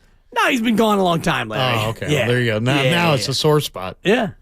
Yeah, and I haven't been alone for about 35 years. So look at you, there you go. God. Let me tell you what's bugging me. Okay, what is bugging you? When I call these damn locations and I put a password on my account, the reason I have a password is that's all I should have to answer to verify it's me. But now, what's your password, Mr. Johnson? Dallas. What's your mother's maiden name? Why do I have to take 20 questions? Where were you born? The password is it. Are you a robot? But that's where it's going. Can you select 8 boxes? Friday's at an all-time high. I was on the annoying. phone with Kaiser, 20 questions after the password. So I said, why do I even have a password? So we got into it with that, and I'm just like, come on, Willard. Did you ask the people when you finally got on? I was asking them. Yeah, see, that's tough because there's a lot of fraud going on. That's not their fault. Like, they're not in charge of you've got to click on the 4 boxes that have a bicycle in it. No, it's ridiculous. It is. I'm with you. It is, but don't yell at those poor people that are making $20 an hour on the phone. No, but I mean, seriously, you want to buy 4 white walls these days, and it's like, what's your password? Wow, what do white walls. I don't want a password. I don't even want these tires. Here's the bottom line: we got so many passwords that I have no idea what my password is. Oh, I know. And by the way, it doesn't matter if you know what your password is, because if you don't know what your password is, you just click on "forgot password" and they give you your password. All I gotta say, and I mentioned this earlier this week, but I'm coaching Little League. And all of the steps. Keep whopping him. All of the steps that you need to take. We talked about being a coach of Little League. Oh, my God. You're around kids. I've been thinking of that. Retinal scan, you know. Boy. It's like, what else? I mean, it's ridiculous. Is this true Little League or Pony? It's like, which organization is it? It's Pleasant Hill Little League. It's Little League. Okay. But we're in juniors. If you were in the Pony kid's League, a 14-year-old. True story. Pony League. Independent of Little League. Correct. But it's a different organization, and I agreed to be one of the coaches of the All-Star team. This is like a decade ago. Right. Agreed to be one of the not the lead, but one of the coaches. And we get to our first round, and it's tournament style, and you're getting teams that have traveled or whatever. And these are like 8-year-old kids. Okay, 8-year-old kids, right? These are kids. They have rules about everything: like shorts, dogs, right? They're barbecuing, everything. Their underwear are on backwards. Right. What are we doing? All of a sudden, we're about 6 minutes from first pitch. I can see the coaching staff on the other side huddling. Next thing you know, you're not wearing the proper belt. Here comes you're the not umpire. wearing the proper belt. The umpire, sir. Do you have official baseball pants? Oh boy! I said, these are sweats. Because they're 8, and we're going to play baseball, and then we're going to go eat burgers when it's over. You? Gone. You were ejected? Threw me out of the game. Dude, you can't wear sweats. Threw me out of the game. What do you mean? Because I went over to the umpire. I've always said Mark's very difficult. Then this ended up at the, nonconformist. The person that's over in the stands, like the official Pony representative. Tell me they let you come back and coach. No! Not only did I not they come back ripped and the coach. sweats off his body. When I went and sat in the stands and kept whispering things to the team through the chain link fence. You can't do that? Because they're 8. You're gone again. You're re-gone. That's wild. I think that happened to you. I went Bad News Bears. I went and congratulated the other coach for being the biggest bleep hole that's ever lived on planet Earth. Needed to do that. That guy needs to get beaten. I would have put track shoes on you and run you like Carl Lewis in '84. Look at You're Dibs. angry troll. Rules are rules. Dibs is a ref and an ump. I enforce the rules, Larry. It's what I do. Come on, though. You got to enforce the rules. No, we don't. I teed up a 10-year-old this week, and he had it coming to him. Boy, look at the smile. Dude, for the third... Exactly, he loved it. He's like, I think I can finally live out my childhood dream. Tee up a 5th grader. Dude, Larry, early in the game... Are you smarter than a 5th grader? Early nope, in the game, but I'm bigger than one. This kid goes to the hoop, and there was contact. He turns around and gives me the... And I go, no, 23. We're not doing that today. We're not doing slap. You gave him a warning. We're not doing slap. And then about, half an hour later, he pulls up from the foul line, and nobody touches him, and he gives me the... And I go, you know what? That's a tee. Yeah, the parents hated you, did. Nobody knew what was going on. And the coach was like... Because they'd never seen it before. The coach was like, what? I said, Coach, we will not stand for overt examples of disrespect. Not today, sir. Okay, so I'm coaching Little League. Like, that's a team. Maybe 5 years. What year did the Warriors play the Cavs in the finals? 16. 16. Well, 16. One of those years. Yeah, like multiple. The teabag year was 16. Game one. When did they not? Game one, Warriors Cavs of the finals. We have a Little League meeting to talk about the All-Stars, right? So I'm coaching All-Stars. And the guy says, hey, and it's 7 o'clock. And I'm like, hey, man, we got the Warriors we got the Warriors going, with the Cavs. It's game 1 of the finals. And he's like, oh, yeah, we're definitely going to hurry it up. We'll be out of here by 9. Wow. What? I said 9. Wait a second. The guy is not wearing shoes or socks. God. Okay, so now we got to sit there, some moron with bare feet. And then he sits there for a half hour. A half hour, we talked about what are regulation versus non-regulation coaches' shorts. Oh, gosh. Oh, we talked about they can't be cargo because and they've got to be a slim fit. They've got to be a this. You got to get them at Kohl's, and it can't be an off-white. It can't be if your can't be beige. It cannot be beige, and it can't be taupe. We need a taupe. It needs to be a taupe short with no pocket on the side. I'm like, you're kidding me. I'm gonna miss it. I'm gonna miss a half hour of Warrior finals. Yeah, because we're talking coaching shorts. It's brutal. Yeah, that is brutal. Oh my God, that definitely was bugging you 8 years ago. Stuff off the chest. I'll tell you what. What's bugging me right now is Mac McClung is the favorite for the dunk contest. Dude, we'll get to you, Willard. No, I'm not. All right. I'm supposed to watch a dunk contest that doesn't even include an NBA player. Thank you. He's defending champ. It's sad. I know who Matt. He was a Warrior for a while, right? I know for like half an hour. But I mean, why not just start pulling anybody out of? If just you cancel it, Larry. Just pull people out of the stands. Hey, if you're wearing Willard's sweats and you're in section 145 and you want to come down here and dunk, try it. I mean, that would be cool if suddenly they pulled somebody out of the stands who could win. Or players that cared about their sport like Mike, Dominique, Kobe, that would actually participate. And that's the one fault I got for LeBron, not doing and then he'll go in the game and do an 88 win, whatever you call it. That's so middle finger to the league, man. I haven't been excited about that event in a long time. It's dead. And I think I didn't even know. The last good one was Steph UNESCO thing, by far and away to me, is going to be the highlight of the weekend. So it's just them two, right? It's a separate event. There's the 3-point shootout, which don't sleep on it because you've got a lot of big time 3-point shooters in the contest, and then it's the 1v1. Oh wow! It's it's a separate event, which I think is great. But you got Trae Young and others in the 3-point shootout, which will be good. And then Steph against Sabrina will be a separate thing. I'd actually like if at the 11th hour they announced that Caitlin Clark is in it as well. She is Jaime Jaquez. What on earth was He's that? in the dunk contest. Can Jaime Jaquez even dunk? Yeah. Oh yeah. I don't think I've ever seen that. Would be a really cool wrinkle if he couldn't. I would watch if they're like, so he's in the dunk contest and he can't dunk. Jaime Jaquez will attempt the reverse layup. I'd be like, this is he's gonna pull up from 5. Now we're playing horse. Is Jacob Toppin different than Obi Toppin? Yes. See, I don't know my Toppins. And that's what's hilarious. I don't know my Toppins. Yeah. That's what's really funny is that everyone's like, oh, Obi Toppin, who can dunk. Yeah, he's been in it before. Is Jacob Toppin. Jacob Toppin. Much bigger fan of their brother. What team is Pizza Jacob Toppin on? He's my guy. That's my guy. What team is he on, Larry? Jacob Toppin? Yeah.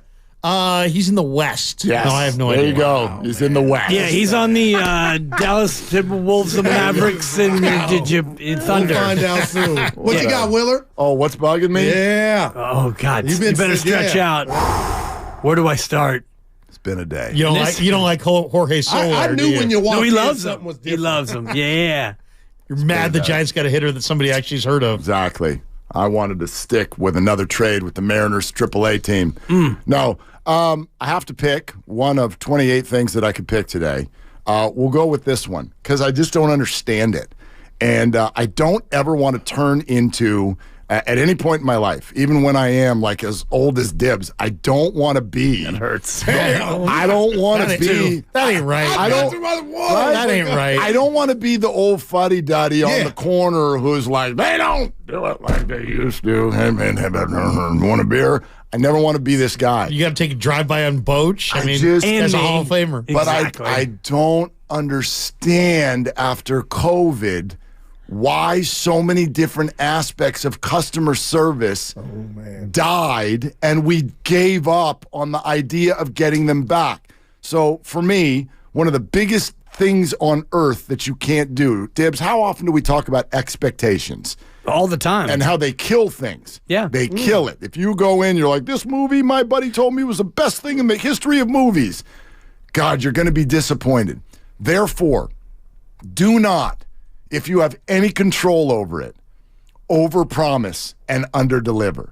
I don't know what happened. Farhan, are you listening? I don't know what happened to our national and international system of shipping things. I don't know what happened. If you're going to tell me that Amazon.com can read my mind, send me a text, I go, oh, I do like that. Okay. I'll buy it. And it's in a locker down the street at a store from me 2 hours from now. Why, when I order something a month ago, and you tell me, oh, it's going to come on February 12th. And then February 12th comes, and they go, you know what? It's actually going to come on February 15th. Boy. And then February 15th comes, and he goes, you know what? We actually have no idea when it's going to come. And then you call and ask, and they go, you should probably ask somebody else. Oh, man. We don't know where it is. Well, my son's birthday's Sunday. Oh, boy. Morons. Fine. Yeah, go really? ahead. Yeah, that's fine. Yeah. Anyway. Want to see, what's the movie? Reggae. Bob Marley. Yeah. When you it's like an episode of Password broke out. When you that was crazy. When you literally work for something that's called customer support, and I email you about your product that's now not going to be at my son's 10-year-old birthday party, and now I got to spend all day tomorrow buying other crap that we don't even want because he's got to have something on his birthday. And your answer to me at customer support is, did you call the mail people? Why don't you call somebody else? You live in my life. And find Dude, you out live in my life. What happened to our product that you purchased for hundreds of dollars weeks ago. Why don't you call someone else and find out where it is? Must be a shipping issue. What the hell did you just say to me? It's on now. What did you just say to me? Basically, F you. Basically. They could have asked for your password. Yeah. That's exactly. Boy, it's Dallas. Boy. Apparently. Oh, that had to set you Boy. What was that old movie, Falling Down? Remember that old movie? Dude, you're not ready for Michael Douglas. You're far away from that. I know. You know me. My and DNA. You know me, I will never get to Michael Douglas. You know I'll never me. get there. I'm like one bump into me away from like firing on somebody. I'm just like, you know, I'm angry. Be careful, yeah, dude. But I'm like, is this really how it works now? Yeah. Wow, man. It'll be here then. No, it'll be here then. We don't know. Right. Call someone else? Yeah. What? My wife bought a sweater. You hitting a nerve for me. I'm just like, no, man. and but that money came on your credit card when you processed the payment. It sure did. Of course. The end of my rope came an hour ago, and Dibbs already knows. I told him when I walked in. I don't know where the hell today's going. Wait a second. What kind of dad are you? Are you going to go double gift? Yeah, are you going to go get the same he's thing? already. Yes. I already had a complimentary piece. But if I only give him that, I'll be the biggest dork dad of all time. Like that cannot be the highlight. Fortunately, I've got 3 kids, and the others are going to notice that he's. Yeah, but they're teenagers. Right, they're almost adults. And fortunately, I got someone waking up at 1. Like the lovely Christy. This is the lovely Christy. This is her cup of tea. She's like, watch how we turn this into lemonade, and there'll be puppies jumping out of boxes by Sunday morning or something. I don't know what the hell we're going to do. Puppies? I don't. No, I'm not. The lovely Christy will deliver and make it like. I'll be laughing at that. Hey, look over here, the shiny exactly. object. I like a woman who can persevere. I will lean on her, but yeah. like, my God, we're gonna have to do something. I'm not showing up with a gift card. You know what I mean? Like, what do we? No, I know, and it's 10. Dude, it's 10. Yeah, that's a bad one. That's a bad one. And I actually, a carton of cigarettes and a slap on the back. Listen, I don't like the whole the low expectations of a dad.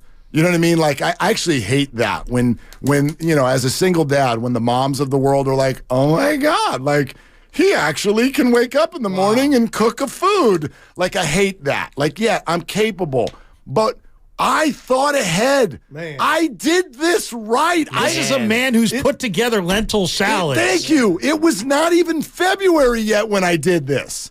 I thought ahead. This is why he has such love for Kyle Shanahan, because Shanahan designed to play, Burford goes the wrong way, and Shanahan, and in this analogy, it's Mark Willard, I had 2 guys open. I bought this present 2 weeks ago. But unfortunately, and Burford works for UPS. Yeah, it comes. And he's like, I don't know where the freak I'm supposed to go. I don't know. He sent it to Poughkeepsie. Yeah, I don't know where I'm supposed to go. And when you go with the give me your manager, you're somewhere in Timbuktu. Oh my God, dude! Oh, you can't even. Somebody like my Literally Timbuktu. You will spend your whole day trying to even get a human being. Dibs knows this. No joke. The crossover started. I was in the other room on the phone with the recording that's asking for my tracking number, which is 87 digits. I read it 3 times. Oh, this guy. With a space of a full second in between each number. 2, 0, 4, 3 6, 8, consecutive 8, times. 4. Angry numbers. You say the number. Angry. You get it. You get a 10 second breath, and then they go, I'm sorry. We didn't get that number. Yeah, no, Will you please read it again? Could you say it less angrily? So now we do that for 15 minutes. It's sad. And crossover starts. So we Can you hang not up. say it through clenched teeth? I mean, I'm like going to climb into this phone. Yeah, it ain't what it, I'm going to customer come service get ain't you. what it used to be, man. And I hate doing that. Like, I don't want to be in the rocking chair in the corner. Oh, you're halfway there. Customer service. Like, it's just so ridiculous. But what happened?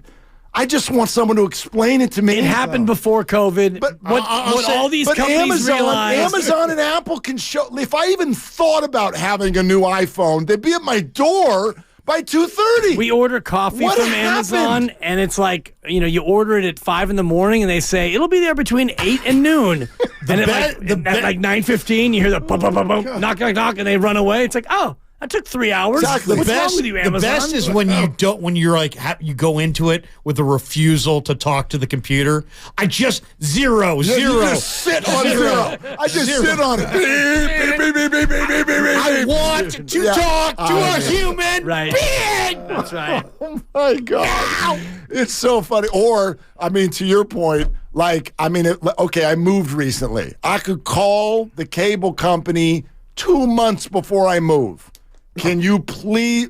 I want you there on this day. I want you there on this day. Sure, we'll be there on this day. Oh, actually, it turns out that day is completely full. But 2 weeks later, we have a window from 8 in the morning until midnight, and we will be there at some point. But you have to be sure that you're there when we get there, because if you're not, then there's no adult, and there's a dog, and is the dog put away? I'm sorry, we had to cancel. Like, what are we doing? Listen, can I just add to that? What are we doing? I got the results from my MRI. I won't name the hospital. Guys, they called me, and I called them. I need my doctor, he'll go nameless, to explain to me what I'm dealing with and when I can start rehab. Your boy got some issues in the knee. They go, yeah, we'll have him call you March 3rd. He's got a... I said March 3rd. That's 3 weeks with me walking on my... I'm not going to even mention who this is. I know, but March 3rd is when he can call you.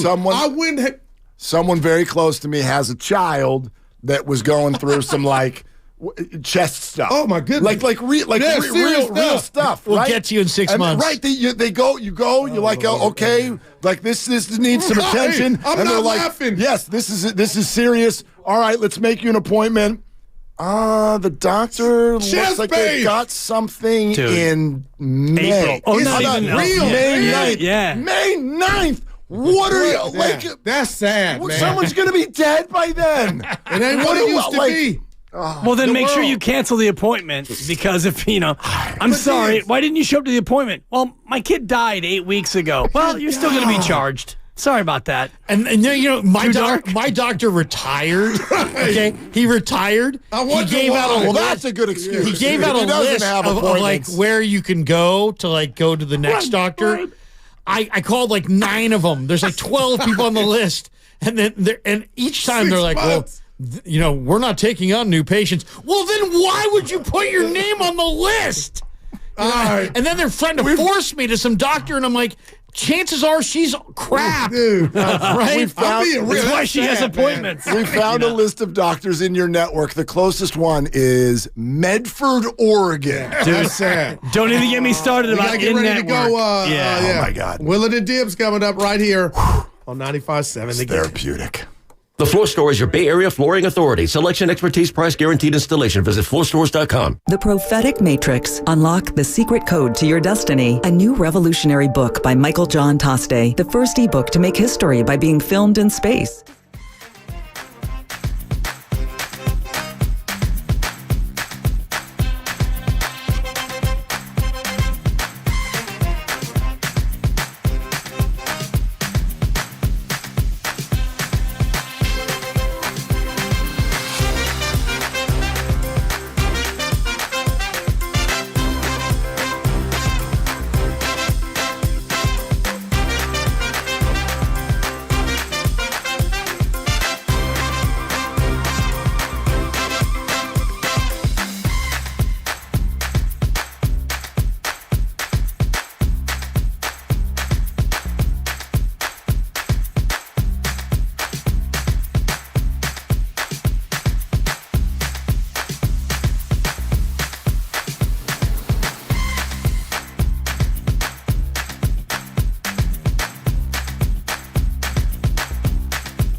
lifetime partners. Hang in there, big guy. There'll be brighter days ahead. Now, these two homegrown Bay Area boys finally come together to take over sports talk. Get the hell off of my doorstep. Major League Baseball, you stink. It's Willard and Dibs on 95.7 The Game. All right, the phone lines are open, 888-957-9570, Twitch and YouTube, ready to rock, twitch.tv/957 The Game, youtube.com/957 The Game. You can watch us live. You can see how it all happens behind the scenes, and we love chatting with you there.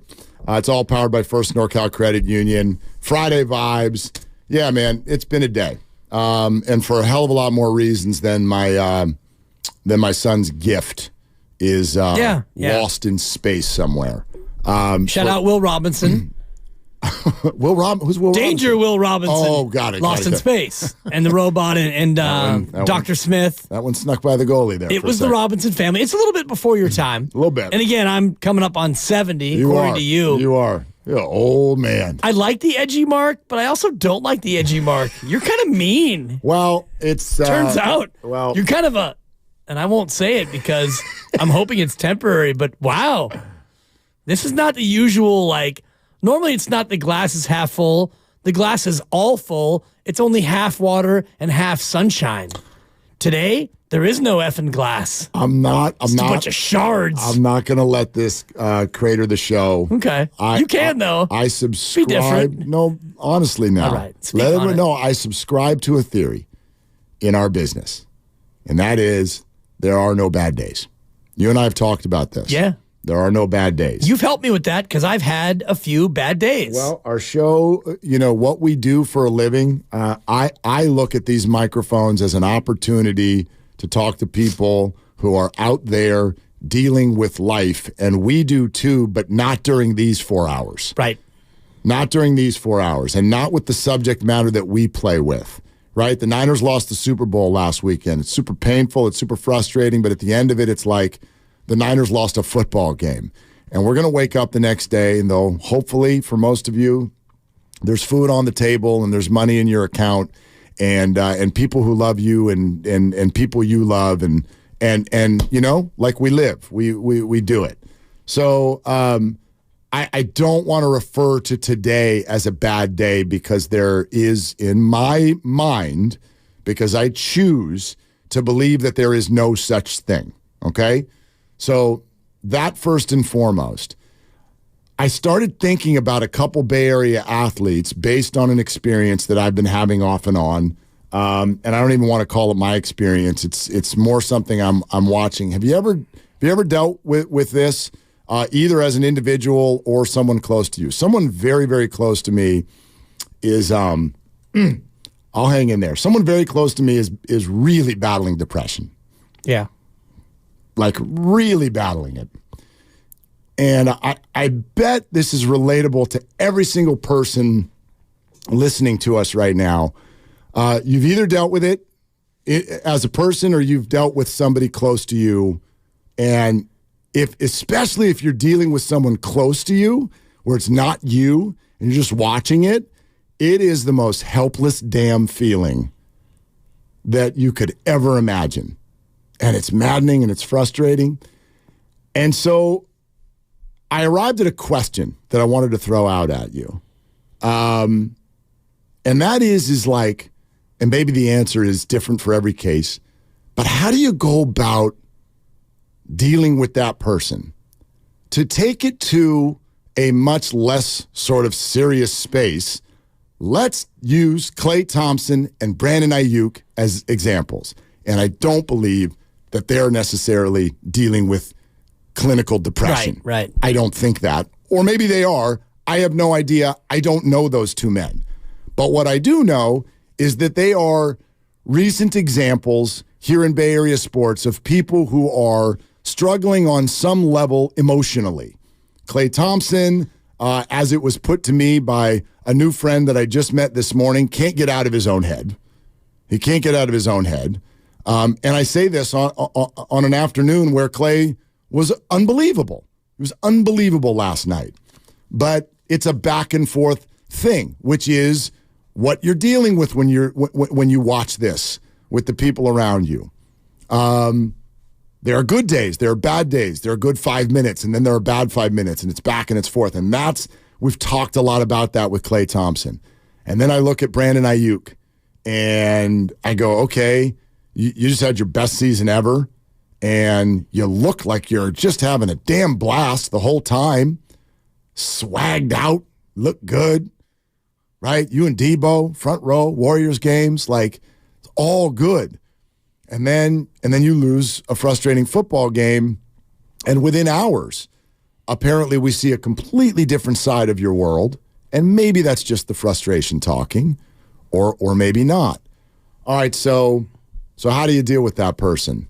You can either just do the whole, like, give them such space and love, soft kind of a response, or you can do the tough love thing, which is, for example, really, Brandon?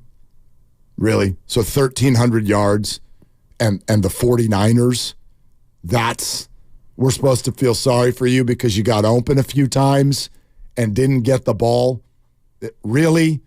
You really think that whatever it is in your mind, playing for the Indianapolis Colts or something like that, that's really better? Klay, really? Like being a splash brother, a 4-time champion, a bajillionaire with a boat and a Tiburon home, and I'm supposed to somehow find a space in my world worrying about your mental health?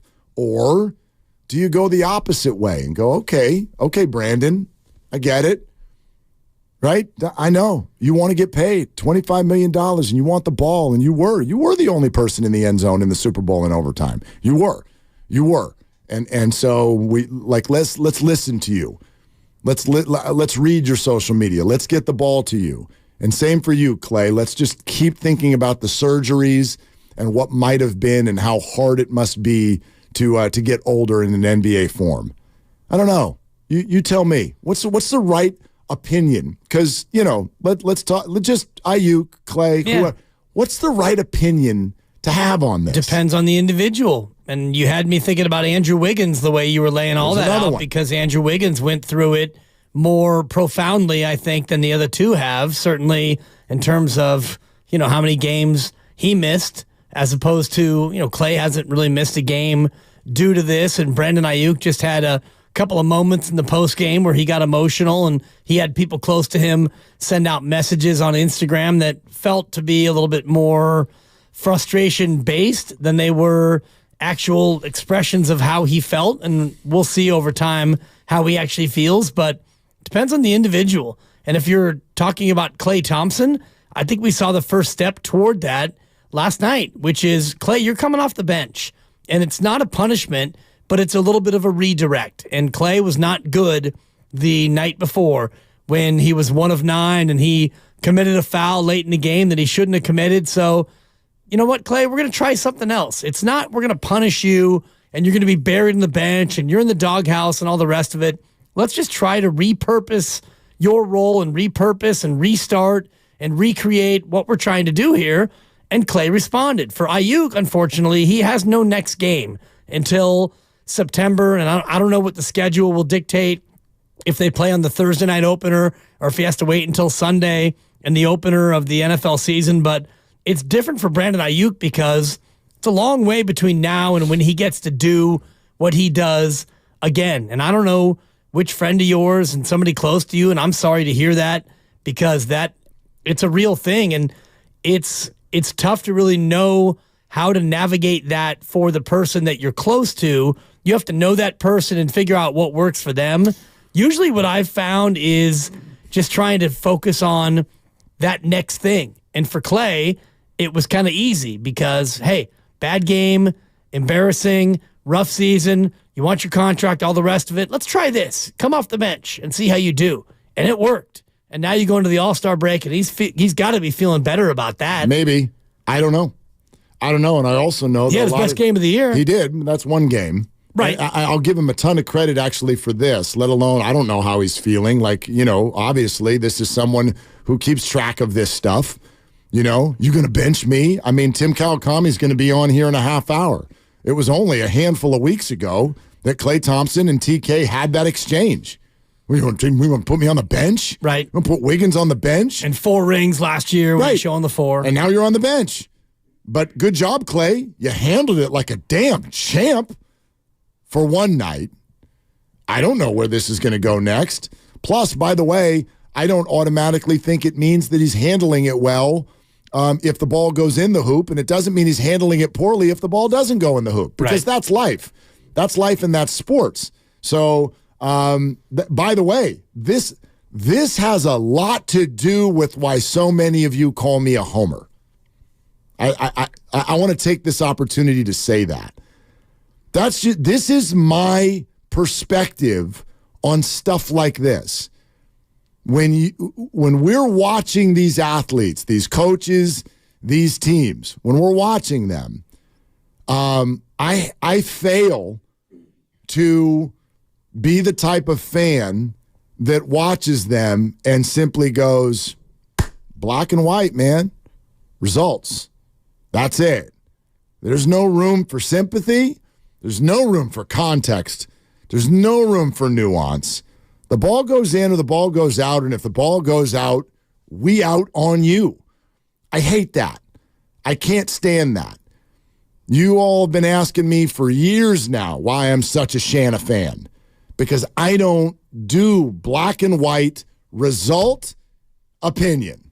That's not the way I look at it. Maybe you do. I'm not calling you wrong. That's fine. But I, as you like to call it, process over result. Right. I love Kyle Shanahan's process, and I'm not going to put handcuffs on him because of one result or even 2 results that we all don't like, and he doesn't like them even more than we don't like them. Let's be honest.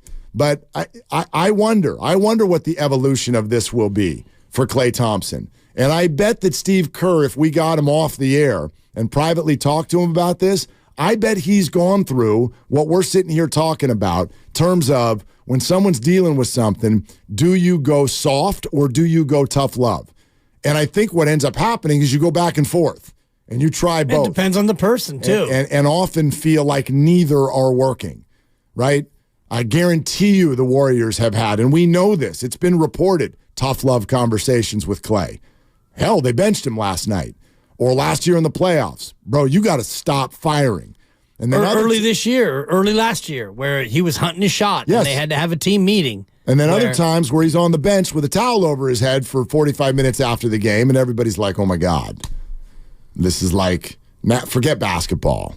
This is a human being who's sitting here. He's in his feelings. Dealing with something. Of course, and he's dealing with what happened to him with the 2 career-ending injuries, and he fought back from, and he's never going to be the same player again, and we all go through that. That's part of getting older, and, you know, I have those moments almost every single day when I lie in bed and I think about, you know, what's it going to be like when it's all over, and when it's all over, dog, and you can talk about the afterlife and heaven, and we can have that conversation off air because I don't want to bring that sort of religious question to the air. But in terms of this life, this worldly life, when it's done, it's done. And so you start to think about that in terms of everything you're doing and am I running out of time and what am I doing and all the rest of it. It can be overwhelming.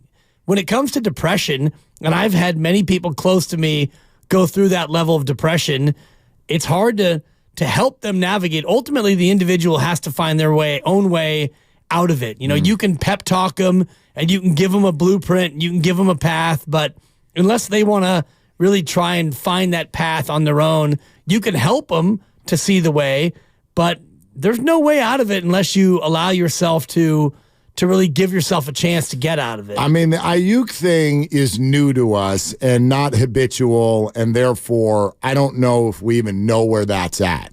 Like, I sit here today and I go, he might have just been, you know, in the shadow of the Super Bowl. That might have just, Brandon Ayuk might have just been super frustrated. Right. And it's exit interviews and he's emotional. But then I think about, yeah, but Lil Bro went to Instagram real fast. we out. Like, is the team bus even back at the hotel yet? So that didn't come from BA. That came from conversations that have been going on all year or years. 3 catches against Green Bay, 3 catches against Detroit, 3 catches in the Super Bowl, and this from a guy who had a monster regular season year, one of the best regular season years from a wide receiver in football, and you get to the playoffs, and he's back to the old BA from last year or the year before. He was frustrated. Yeah. Now, does that mean he's depressed? I don't think so. Or is he done with the Niners? I don't think so either. Only time will tell. Yeah. But are they done with him? And that's where the offseason will be interesting. Well, and we can, and I think we will definitely have that conversation today. Is it Brandon? Is it Debo? Is it both? I do struggle, let's real quick on this. I struggle to imagine a planning meeting with the 49ers that suggests that not this coming year, but the year after that, I struggle with the idea that the 49ers are going to have $150 million locked up in Brock Purdy, Brandon Ayuk, and Deebo Samuel. It's not happening. That doesn't feel like the best thing to do for your football team. And then you add in Trent and George and Fred and whoever else you want to throw into that mix. Christian still will be under contract at that point. It's not happening. So you start to look at your future money and you think about where can you get by without paying premium dollars to 2 guys at that spot. And you've already paid Deebo Samuel. So I don't think that you can get off of Deebo. I don't think you can trade Deebo. Brandon Ayuk has got more trade value than Deebo does. For sure. Absolutely. So if you're looking to get off one of them, I think you'd be more willing to get off of Brandon Ayuk thinking that you could replace what he does easier than you could replace what Deebo does. Well, you're going, any trade of Brandon is going to involve an extension for him. So whichever receiver, if you're going to deal one of them, then the other team is accepting a $25 million a year type of a situation for sure. But Brandon is younger. Brandon is more traditional. Brandon is less injury prone. Brandon's got less miles, all of that stuff. So I'm with you. That's probably more attractive. And the Niners may well go that way. And then Klay, the whole thing, it's just like you watch it with fans, you watch it with the team. It's a back and forth journey that I don't think we're anywhere near done with.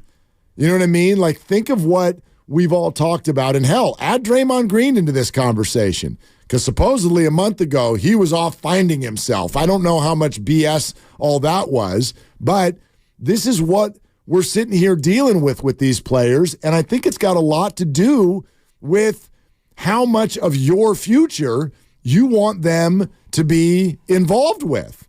You know what I mean? Brandon Ayuk is extension eligible, and in an NBA form, so is Klay Thompson. He's about to be a free agent. And these guys are back and forth right now with regard to their mentality, their wants, their hopes, their play expression, all of that. And I don't know, man. I don't know. We've all learned the same lesson.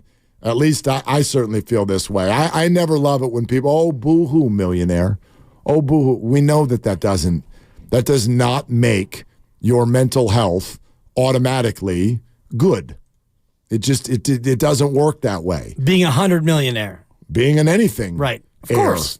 Of course. The money side, it doesn't do it. So I wonder where we're going with Klay Thompson, because you and I have done a lot of shows literally just in the last 2 months. I'm like, why is this guy always he seems so mad. He seems so angry. He seems so up, down. It's good, then it's not good. Where is that all going, and what do the Warriors do with it? Well, I think the Warriors want him to stay, but they want him to stay at a certain price. And you heard Joe Lacob, and you mentioned it from the TK podcast, and I look forward to talking to Tim Kawakami later today about that very thing. But they want to get down under the tax, and to get down under the tax, Klay Thompson's going to have to take a pay cut that is 50%, if not maybe a little bit more.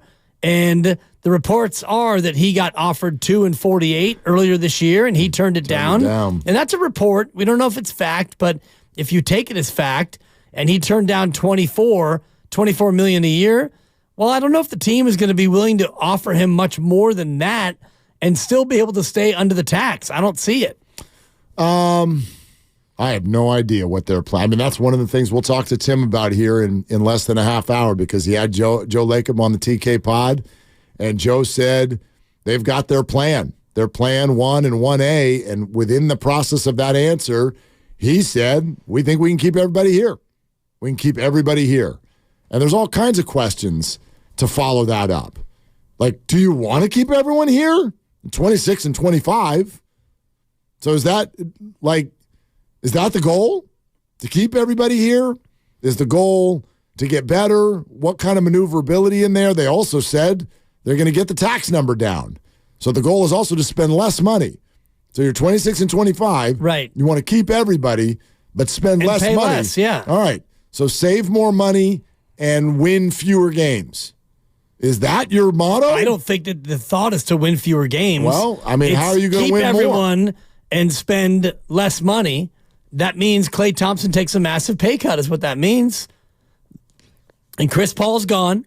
$30 million off the books. Well, he's taking a massive pay cut no matter what. Like, he's not getting $42 million on the open market. No, but is he getting 24 or is he getting 18? It's interesting, man. I mean, if you want to get under the tax, then he takes 20 or less. Or else you're not going to be able to sign anyone else. You're going to have to deal with, it'll be Steph, Klay, Andrew, Kevon, GP2, and Klay, and Draymond, and rookies. You know, you could spread it out further. You know what I mean? Like, I don't players sometimes, because NBA salaries are fully guaranteed. Right. So therefore, I mean, this is what they did with Draymond. You give him a 5-year, $100 million deal, knowing that the last 2 years you'll probably just end up eating. Or, you know, what if it's more like, instead of 2 and 48, what if it's 3 and 60? And in his mind, is it like, well, that's $12 million more dollars? Right. I mean, right. Let's take some phone calls on this. 888-957-9570. Tim Kawakami in 20 minutes. We're presented by Fremont Bank. Full service banking, no compromises. This is Willard and Dibbs. I'm what you might call very good at hide and seek.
powered by First NorCal Credit Union.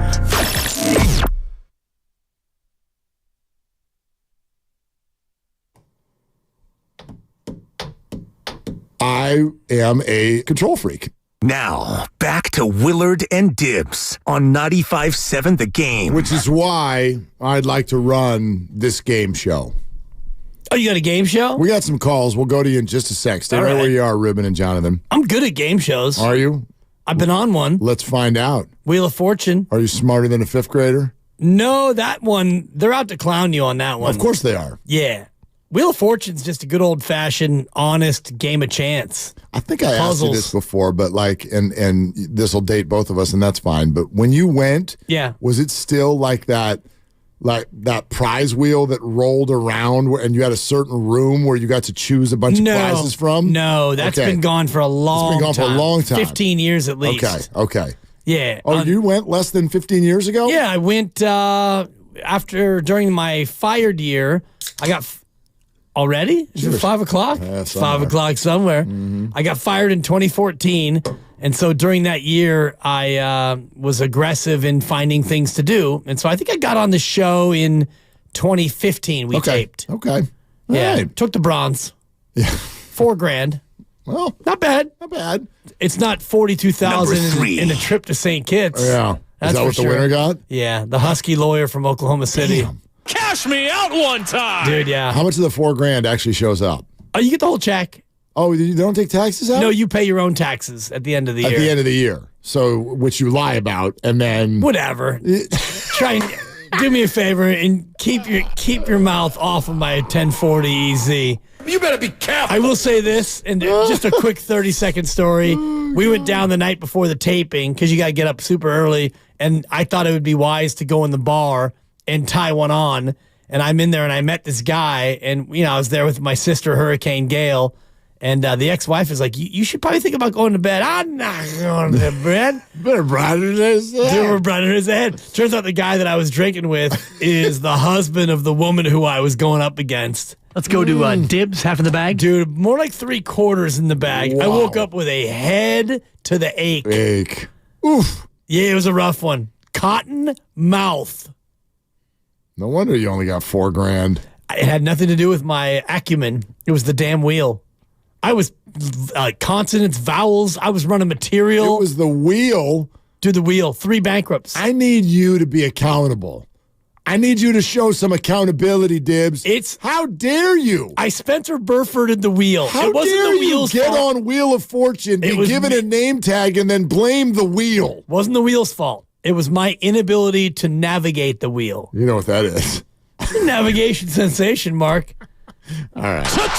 Whatever. 3 bankrupts, Mark. 3 bankrupts. Hit the game show music. Come on, and then we'll go to the calls. Hit the game show music. Odds for the 2024-25 NFL regular season MVP.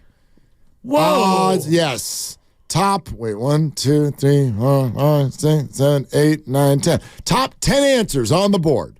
Top 10 answers on the board. We'll give you 3 strikes. How many can you name? Top 10 Top MVPs? 10 answers on the board. MVP odds next year, NFL. I'll go with Patrick Mahomes. Number 1. Yeah. Number 1. Good answer. All right, that's number 1. Boy.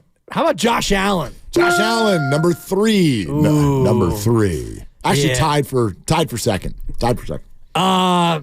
How about it's a quarterback-driven league, Mark. I'm going to go with Joe Burrow. Joe Burrow, also tied with Josh Allen for number 2.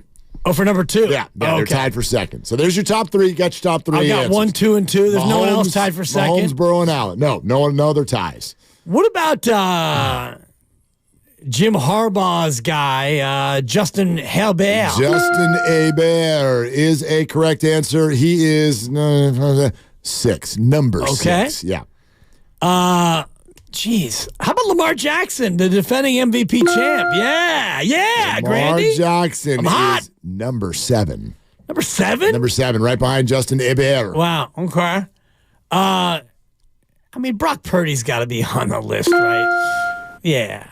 Yeah. Number 8. Number 8? Number 8, right behind Lamar Jackson. Brock Purdy, 16-1. Wow. For NFL MVP. Yeah.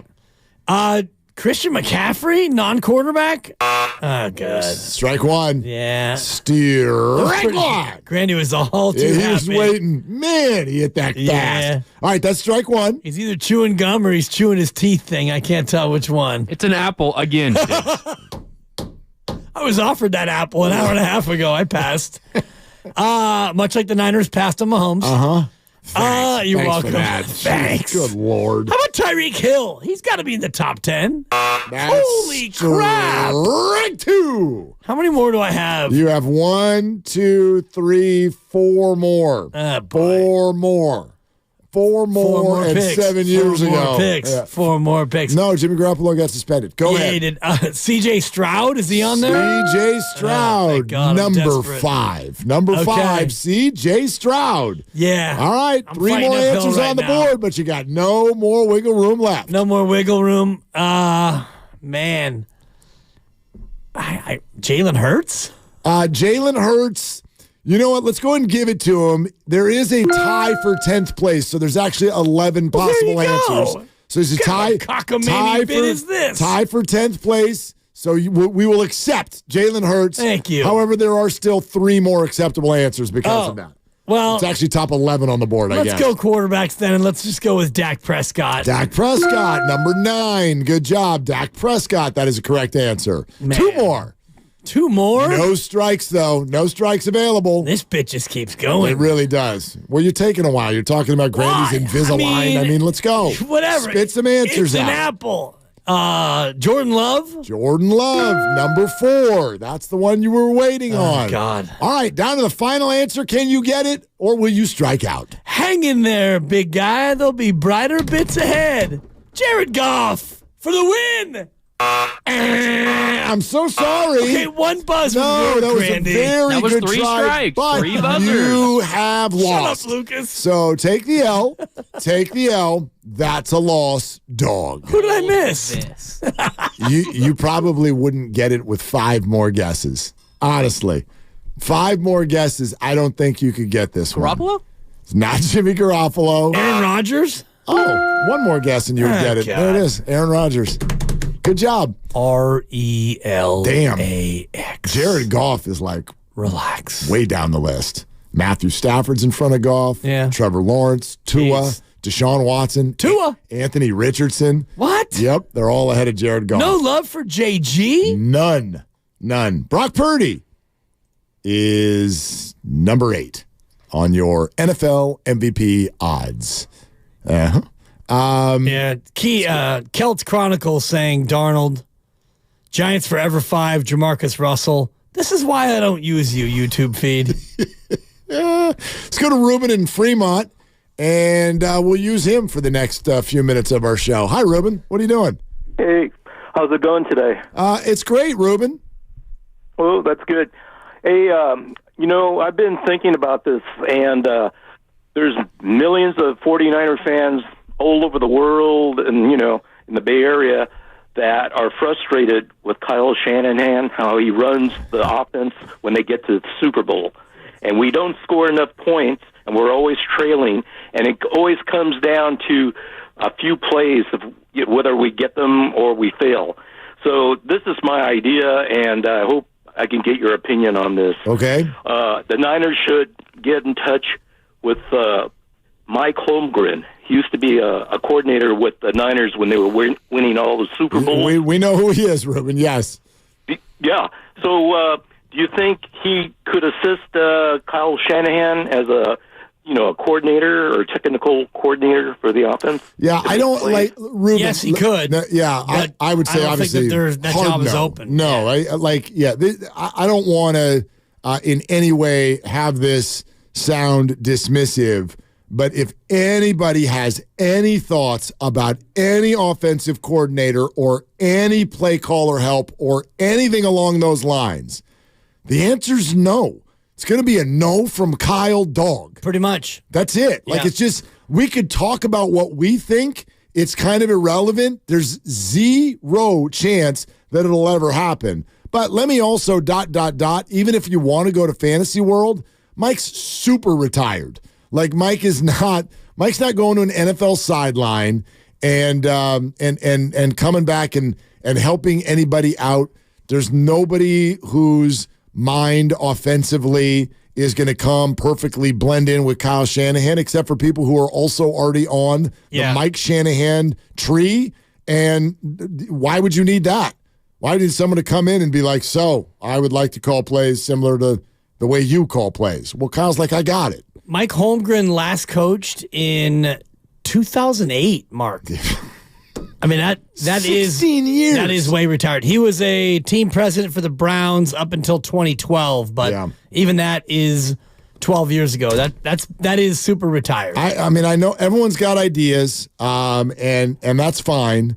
But like the 49ers offensively, like that structure's not changing at all.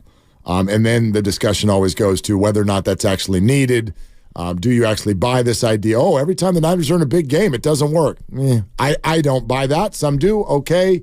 If you haven't already, make sure to subscribe to Willard and Dibs, free Odyssey app, or wherever you find your podcasts. Obviously, Morning Roast, Steiny and Goo, all in there as well. Subscribe to all because that's the best way to do it, okay? 888-957-9570. We got time for more of your calls, but Tim Kawakami of The Athletic and the TK Pod with the Odyssey Network is going to join us next on Willard and Dibs. Do you have a child who doesn't listen or tunes you out? Is a teacher telling you that your child may need extra support? Tune in.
Back to Willard and Dibs on 95.7 The Game. All right, we're streaming live on Twitch and YouTube. You know that. You can come watch it. We're just handsome, handsome men, so you should get on over there. Twitch.tv/957 The Game, YouTube.com/957 The Game. Watch live, subscribe to the channel, hit the thumbs up button. It's all powered by First NorCal Credit Union. And oh, by the way, speaking of our YouTube channel, you know what else you can find there? Tell me. TK Pod. Really? TK Pod, all that material. Yes, Tim Kawakami of The Athletic and the TK Pod, now part of the Odyssey Network, and he joins us now live. Hello, Tim. How are you? I'm doing good, guys. I guess I'm not on video this time, but we throw up some videos of my podcast on 95.7 website. It's great. Oh, they're coming. They're coming. They're coming in hot. And I know, obviously, Joe Lacob was the most recent guest. What was your big takeaway with regard to the current and future of this team from Joe? Yeah, I think it's kind of how they're reacting to in context. You know, they could have sold a little bit. You know, they weren't going to do fire sale, but if this season did not turn when it did, you could have seen Andrew Wiggins and Kevon Looney, I think, moved. You know, for things back, they weren't just going to give them away. But this season was not turning out right by that point, there could have been a bit of a change. Things turned out, you know, they started winning. They started looking better. You could see Kuminga rising. I think is so huge for them. And they kind of stood still, even called the Lakers for LeBron James. He doesn't confirm that, but that certainly did happen. They do that a lot. They call other teams for their superstars just to check. I always think it's curious that, you know, like just notable that the Warriors are always calling for other superstars. Other teams don't really ever call them for staff. They know, right? The Warriors are stable. Got a little unstable there for a little bit this season, but for a lot of different reasons. But they feel pretty rock solid with what they've got. They're hoping this thing kind of pushes them this season. And then the other notable thing is not only are they going to get out of second apron, they're going to try to get out of luxury tax, which is a pretty big, you know, cut in payroll. But they can do that with the expiring contracts they've got, Chris Paul and Klay Thompson. They've got some other maneuverability. There's some room there if you can sign them both for less. And they can still believe they have something worth keeping and aiming at next season. I think a lot of this is aimed towards next season with a chance this season. And financially, it kind of works for them. If it didn't happen, though, in the last few weeks, there could have been a whole lot of other things going on. It's just you feel the flow of this. You feel kind of how volatile it was. And you feel how they kind of lucked out that this thing turned when it did and not like, you know, right now. If it had happened after the trade deadline, it would have been too late maybe to save some of these players. Right, and it happened at the perfect spot in terms of where they can now be as a 10 seed. You feel like they can at least be a play-in team. But I'm interested, Tim, in terms of what you talked about with the future of the salary cap. Can they sign Klay and still get under that first threshold? And if so, what would that salary look like for him? Yeah, you're looking about $30 million between him and Chris Paul or anybody else of that, you know, that level. And it's a squeeze, there's no question. But, you know, if Chris Paul doesn't come back, then you have a lot of money at play for Klay, right? And I think you're looking at something under $20 million a year. He might not want that. He might feel insulted by that. I don't know that anyone else is going to pay him that. Maybe somebody would. I think if somebody comes to Klay and says, here's 3 years, $80 million, the Warriors will say, Klay, you were great for us. We appreciate it. We cannot pay that. And you could understand where they're coming from. But it depends on where everyone else is. You know, maybe they can move Kevon Looney's $8 million and that gives them more than $31 million or 30, whatever it is, to pay everyone else. It's flexibility, and they've got it. That Jordan Poole trade, for a lot of different reasons, worked out for them. One, he's not that good this season, and two, the chemistry cleared up a little bit, and three, it was a long-term deal that they got out of, and now they can either use the Chris Paul money to bring him back, they could trade him, they could go way under. That's the big flexibility, and I think the Klay thing is going to be, if he's out there searching for $28 million a year, he's probably not going to get it from them. I don't know if he's going to get that. Maybe they could come to some compromise, but in the $18 to $22 to $23 million a year range, I think that would fit with what they're looking at, and would kind of help them kind of plot out a team that would get under the luxury tax. I didn't think he was going to say that. I didn't know that they could do that. Realistically, I knew it was mathematically possible.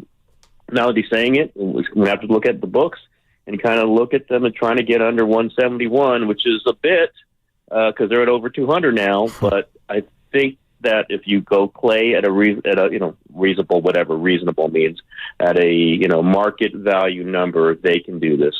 Tim Kawakami with us, Willard and Dibbs. Okay, Tim, I'm a pretty loyal guy as a fan, no question about that. But by the same token, when he says to you that we can still win a championship with this roster, isn't the response to that, why do you rationally feel that way? Yeah, I mean, I don't, again, it's the owner. He's not going to say, hell no, right? He's not going to say that. It's an intonation. It's the tone of it. And I don't think they really think they can, listen, in the locker room and the coaching staff, maybe they have to believe that they've got a shot at this, like they had a shot at last season. Things are coming together, but they don't think, realistically, don't think of themselves as title contenders this season. They shouldn't. They're a 500 team. That's what they are. Maybe they'll be different in a few weeks, but that's where they are. Take a run through it, see where they end up. Get to the second round. I think would be a success for them this season. They've gone through so many things. I think they're thinking about next season more realistically. You have another year of Kuminga. Maybe you you see Podziemski doing what he's doing. Maybe Moody, maybe TJD are definitely players that can grow into this. We'll see what happens with Steph and Draymond. You got to imagine Steph's got at least two more years left in him at this level. Maybe Draymond, is a year where he doesn't get suspended for 11 games and another 5 games and all these games that he's missed. That's what they're thinking. I think they're more aiming towards next season to give themselves a realistic shot at, whether you think it's a puncher shot or an honest shot or whatever, with some growth, add a player or two. I think that's if you ask them, are you being logical about it? If they're being logical about it without having to do the public, of course we feel like we can win. I think it's mostly about next season. And looking at this year in the playoffs, can they really make any headway based on the size they're going to face? You've got the Lakers with size, and you've got Minnesota with size they can't seem to handle. Is that ultimately going to be what undoes them, the lack of front court size to counteract those teams? Again, I kind of push back on that because this is how they play. Draymond's their best center. He is. And if he's their best center, then Kuminga's their best power forward. This is the best group they have. It's certainly a bit of a problem when you go up against really big teams, but they played the Timberwolves pretty closely, and they weren't blown out by the time. They should have probably beat them one of those times. I don't think there would be favor to beat those teams, but it's not that like the Lakers are a super team, and the Lakers are big, of course, and they beat them in the playoffs last year, but the Warriors out-rebounded them. That really wasn't about size. Anthony Davis was great. It was about the Warriors not figuring out how to score against that team. They just didn't have someone else other than Steph, as Steph calls it, a plan B, an option, a change-up is what he said, actually. And I don't know, is Kuminga that change-up? Is Kuminga that second option? Maybe he could be in the playoffs, but maybe more like aim towards next season, like I keep saying. I don't go with the size thing as much because you just don't want to just, add a big guy in there who slows things down just so you can feel better against the bigger teams. They got to be faster than them. Draymond has played big centers and beat them in the playoffs. Boston was a gigantic team in the 22 playoffs. Guess what? The Warriors beat them.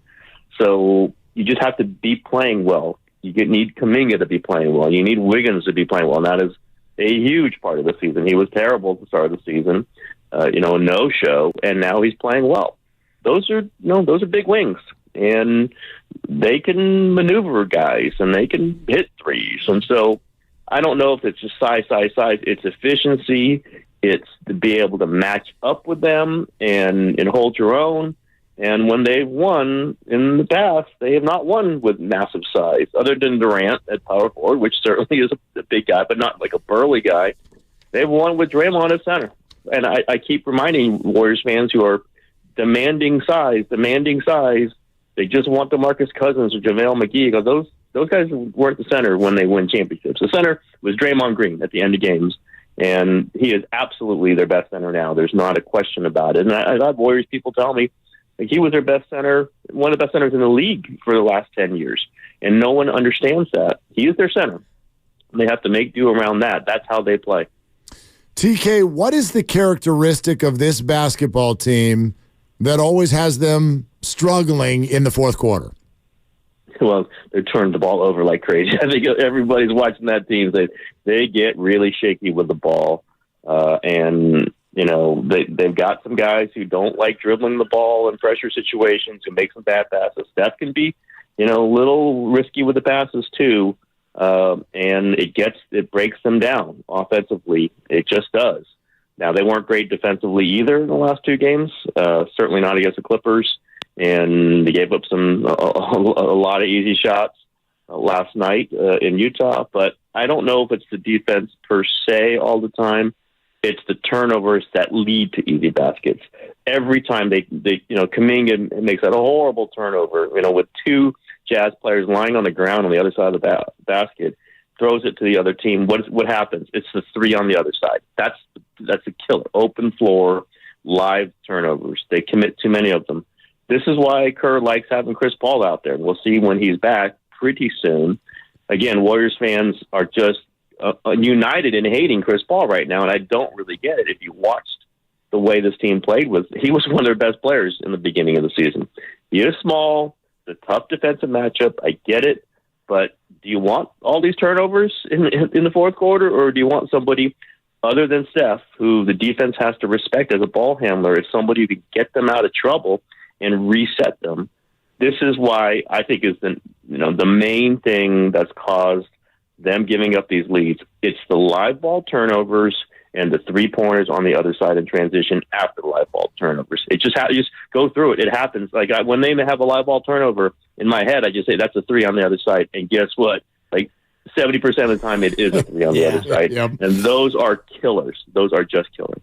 Klay Thompson, best game of the year while coming off the bench for the first time in 12 years. Do you think Steve stays with him as the sixth man? Yeah, at least for a while. They've kind of been working towards this. I've been talking to some Warriors people, not Joe Lacob, but other people. Just like this is kind of the Kerr process is he sticks with a guy, until when even the guy's wondering why he's sticking with him. And so when he makes the move, that guy can't complain about it. Can't say, you didn't give me my shot. Klay Thompson's been given a shot, an incredible shot this season. And maybe this move frees him a little bit, right? He doesn't like it. He doesn't want to come off the bench, but there's a little bit of chip on his shoulder probably. There's a little sense that, okay, I'm going to win it back. Instead of defending his role, instead of trying to reprove himself, he gets put in this position, which he really hadn't had since he was his first couple years, of just like going out there and, okay, let's see what you got. Let's go out there and be free. Go out there and people don't believe in you now. And maybe we saw the result of that last night. I'm not saying he's going to get 34 points off, in 26 minutes every night, but I think it's a little more comfortable for him. And I think you see the method in the Kerr madness a little bit. You stick with these veterans guys that have won him titles as long as you can, probably longer than he should, in order to say, okay, when I make this move, I've really given you every shot in the world. Kevon Looney, he gave every shot in the world, finally had to take him out of the starting lineup. Andrew Wiggins, for most of the season, he gave him the shot and then took him out of the starting lineup a few times. Now he's back in and he's playing well. Klay Thompson certainly can't say that Steve Kerr didn't give him a shot. He gave him an incredible shot at this. And now when he makes this move to take him out of the starting lineup, okay, this is understandable. This is logical. Now let's see where the team goes. I think they're definitely going to stay for a little while. And then if things change, you adapt again. But this is kind of like the veterans and Kerr, they're understanding that he's gonna ride with them until he absolutely cannot ride with them, and then he's gonna make a switch, and they're gonna still be on board. There's that was always the worry with moving Klay out of the starting lineup. Do you lose him? Do you lose his confidence? Do you lose his sense of team? And I think the way this has worked out, this is Klay saying, you know what, I'm still important, but I'm going to be important in a different way. Tim Kawakami with us on Willard and Dibs, the TK Pod, part of the Odyssey Network, and you can find the clips and content now on our YouTube page as well. We encourage you to check it out. Really, really good interviews. All right, TK, over to the Niners. Your response to someone when you hear them say they've used Steve Wilks as a scapegoat. Yeah, he kind of was. I mean, you do it 3 days after the Super Bowl. You are making a scapegoat of him. And I think they were aware of that. I think it was certainly, public opinion is that way. I think they might have fired him either way, frankly. It would have been weird if he won the Super Bowl and defense plays well. I just don't think it worked. I think the problem was hiring him in the first place. Not his fault. He's a good defensive coordinator. He's a great, he's a good guy. A real respectable man, but it just didn't fit the 49ers culture. So that's a problem with the hiring. It's not the problem of everything else. It can't be just about the Super Bowl. It shouldn't be just about the Super Bowl. They fire him when they do. It makes it look like it. But I think the comments from Nick Bosa and some of the other players were kind of it's what sealed this. They didn't believe in him. The chemistry wasn't there. It was a defensive secondary guy trying to communicate and lead a defense that is led by their front seven, that has the ethos of Fred Warner and Nick Bosa and Eric Armstead and Dre Greenlaw, that just never felt totally there with him.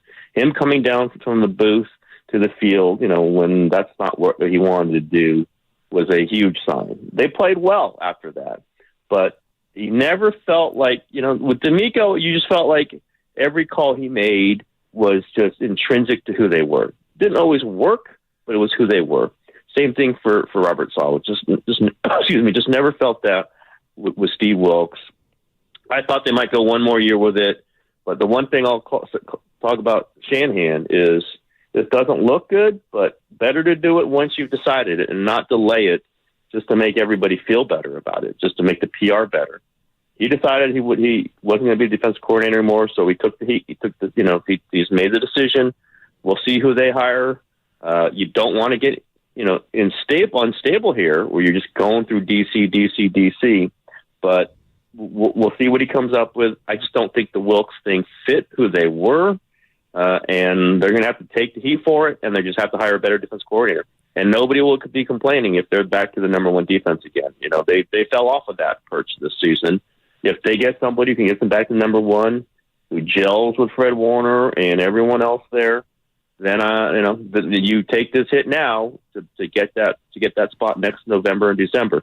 We'll see if they hire the right guy. And in large part, it's determined by who they replace Dre Greenlaw with, and they've got some free agents up front as well. So that's certainly a piece of it. Would you anticipate they stay in-house, or do they go outside to try to bring in either a big name or an unknown commodity from outside the organization? Yeah, I'm not sure. I don't think they're going in-house. I think they would, if they would have gone in-house, it would have been last year. They would have wanted to stay with, the same system, the same group, the same culture, and they didn't. They went to Steve Wilks. Don't know that they have that candidate. I just don't know that candidate's there. So I think there'll be somebody from outside. Might be a big name. Brandon Staley is the name out there. I don't think it's going to be Vrabel. I don't think it's going to be Belichick. You're not just going big name hunting because, listen, Robert Saleh wasn't a big name when Shanahan hired him. They talked to Fangio, who was a big name in the past couple times. So I'm not saying it's absolutely not going to be a big name. I just think they got to find a person who fits them and not just go for the DC with the most credentials. Go with the guy who fits you best. I think it's probably from the Seattle system. Doesn't mean they have to have coached in Seattle, but have to coach under one of those guys. One of Dan Quinn, under, Gus Bradley, those guys. And I don't exactly know who is available off of that group. But it's got to be someone I think that Shanahan can just trust, doesn't have to peek in there and make sure the guy's knowing what what the 49ers want from him. John Lynch doesn't have to go to the field and get the temperature of the defensive players. I think that happens sometimes with Steve Wilks. Can't tell you a name, can't tell you exactly what the profile is. I just don't think it's going to be an outsider. I just don't feel that's where they want to go. It's going to be somebody that they feel very, very comfortable with, have known somewhere, have worked somewhere with, is familiar with the system. And to me, that rules out, some of the biggest names, maybe Staley, but we shall see. Staley didn't really get along too well with Joey Bosa and the Chargers, from what I've heard. So I don't know what that would do for the Nick Bosa relationship. We'll see. Doesn't mean it has to be exactly the same. I would question that part of it, although I know Staley's a very, very good defensive coordinator. He just wasn't a very good head coach. So we'll see. I just don't think it's going to be a big name just to be a big name. I never believe in that, and I don't think they're going to do it that way. Tim, real quick, what do you think they're going to do with Ayuk? I think they're going to, they'll make him a very large offer. We'll see what the dollars go, what he's going to want. But I can't see them moving on from him. The second you move on from him, say they can't come to a deal and he wants to trade. Remember what happened exactly with Deebo Samuel. Guess what? They did not trade him, and they signed him eventually. I can see something similar happen with Ayuk. If you move on from Ayuk, same thing with Deebo, same thing with a lot of these guys. The first thing they're going to have to do is try to replace him, right? I mean, a number one receiver who the quarterback loves and, didn't throw to him much in the Super Bowl, but threw to him a ton during the season, who plays the Shanahan physical style, who fits this culture, they'd have to turn around and go try to get one. And that doesn't always work. They traded DeForest Buckner for money reasons. They thought they could plug it, Javon Kinlaw right in. Didn't work. They've drafted a receiver. Danny Gray has not worked. Dante Pettis has not worked. You can't just say, we'll go get another Brandon Ayuk. Yeah. I don't believe a team with this urgency, with these expectations, with that quarterback can say, you know what, we'll just go get another one. It doesn't work that way in the NFL. They like what he is. No, listen, if he's asking for crazy money and it turns into a Tyreek Hill situation, a whole different thing, I don't know. I don't know where that's going to go financially, but I would say 49ers fans prepare for something like happened with Deebo, where he, unfollows them on all the social media, and there's a report that maybe he wants to. That could happen. Oh. And I would say, listen, remember what happened with Deebo. It worked out. They signed him. He came back. The 49ers do have the money to do this because that quarterback is making so little. Maybe that means they don't bring back Chase Young, or, there's some other things that they might not be able to do. So what? Brandon Ayuk is someone who's too important for them to lose, and the 49ers should not be in the position of giving up players that they really, really need. Tim, great stuff. Great stuff as always. Thank you so much, sir. Yeah, guys, anytime. Okay, Tim Kawakami, TK Pod, Odyssey Network, YouTube. I hope Brandon Ayuk and the Niners fight all summer. I really do. It's good for business. I mean, come on. Our business. We got to get through Giants season somehow. Right. Jorge Soler could get hurt. What the hell are we going to do? Time for Brandon Ayuk to scrub the IG and then make up and kiss, play some football maybe next fall. Week. Yeah. One action a week. Yeah, you can wait. Scrub the IG next week, and then maybe, tweet out the bye-bye or the wink emoji or the angry face the week after. I go a little back and forth on this. I can tell you my core thought is keep Brandon Ayuk. But it's much more complicated than that. Y'all can weigh in. 888-957-9570 is the number. Brandon and Deebo, or if it's Brandon or Deebo, which one goes? We can get into that, and I think that it's important to also bring that conversation to what happened in the Super Bowl. This might shock you. Sure, I'm ready to blame Kyle Shanahan for something. Yeah! Just not the stuff you've all been blaming him for. Why? About time. Why be something else? It's about time you castigate him. Fine. You know what that'll be, right? It'll be long overdue, Mark. It'll be a... castigation sensation. Got in before the buzzer. I was going to say Willard and Dibbs. Fire Kyle right now.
I can honestly say I'm sort of built for this. Good for you. Thanks.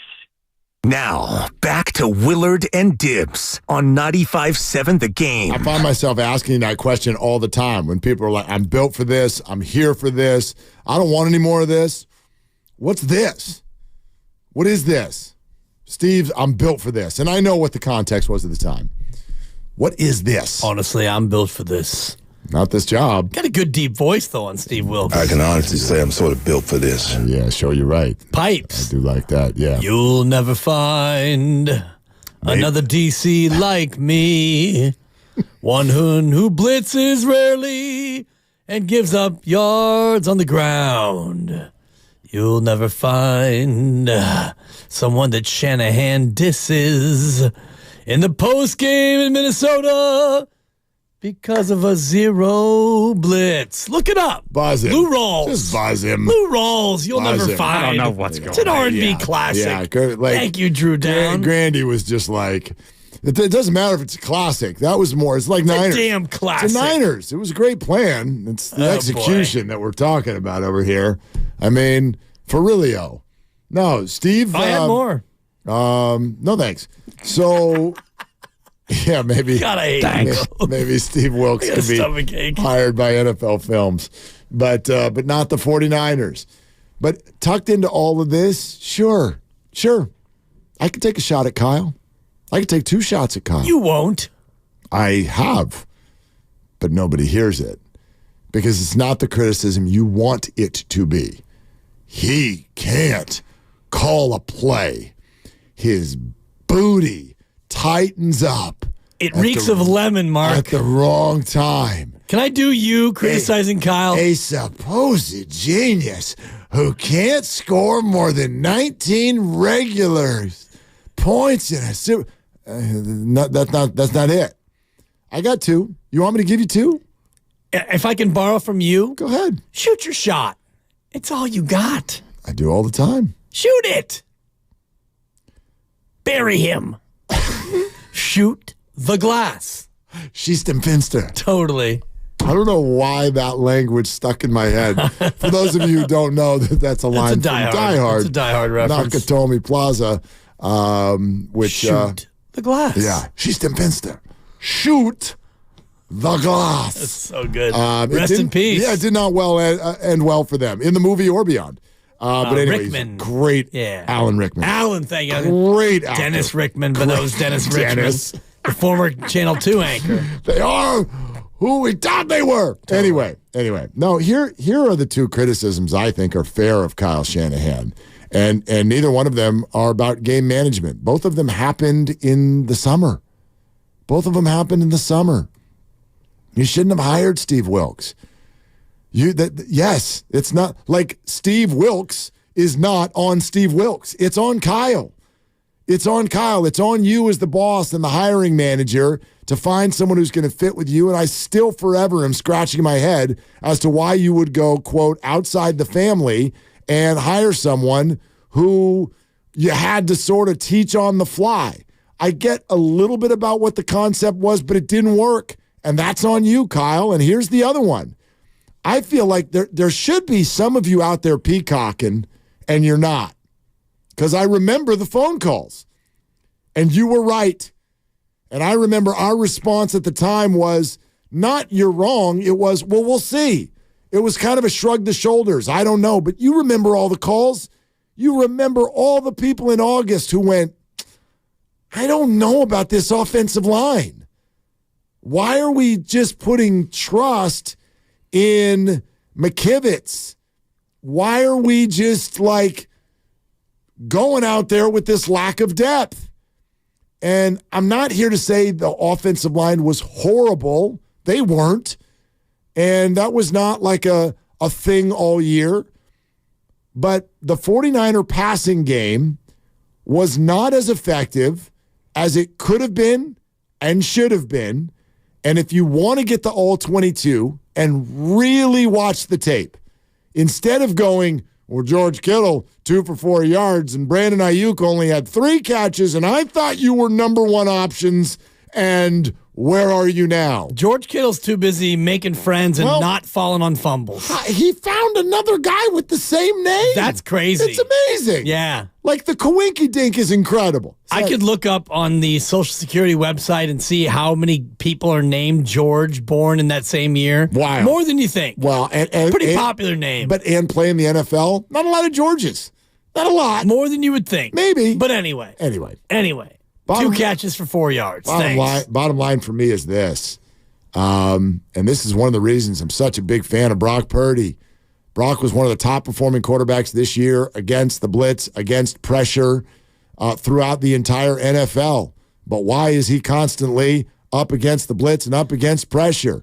Because the offensive line, for me, is if I really had to boil down a reason why the Niners lost the Super Bowl, it was the performance of the offensive line, and I don't just mean Spencer Burford going the wrong way and John Feliciano going to Twitter. That's not what I'm talking about.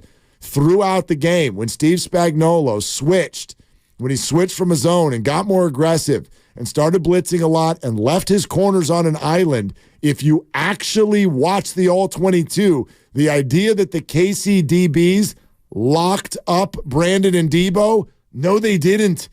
No, they didn't. They were running open a lot. And you say, well, then why was there not completions, Mark? Because there was no time. Brock had a walk-in touchdown to Debo that he overthrew. Debo had about 3 yards of separation, so that was a play. I would also argue he had time on that throw. He didn't really. Chris Jones was on his right shoulder. He was able to get the throw off. He had to adjust the throw. He overthrew it. Yeah. No doubt. It's an overthrow.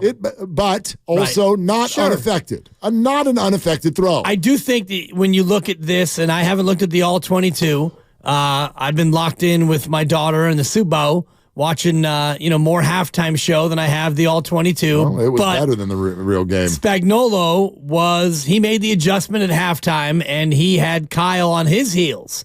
In the first half, Wilkes had Andy Reid and company on their heels, and in the second half, it switched. Yep. And Spagnuolo had Kyle Shanahan and company on the run.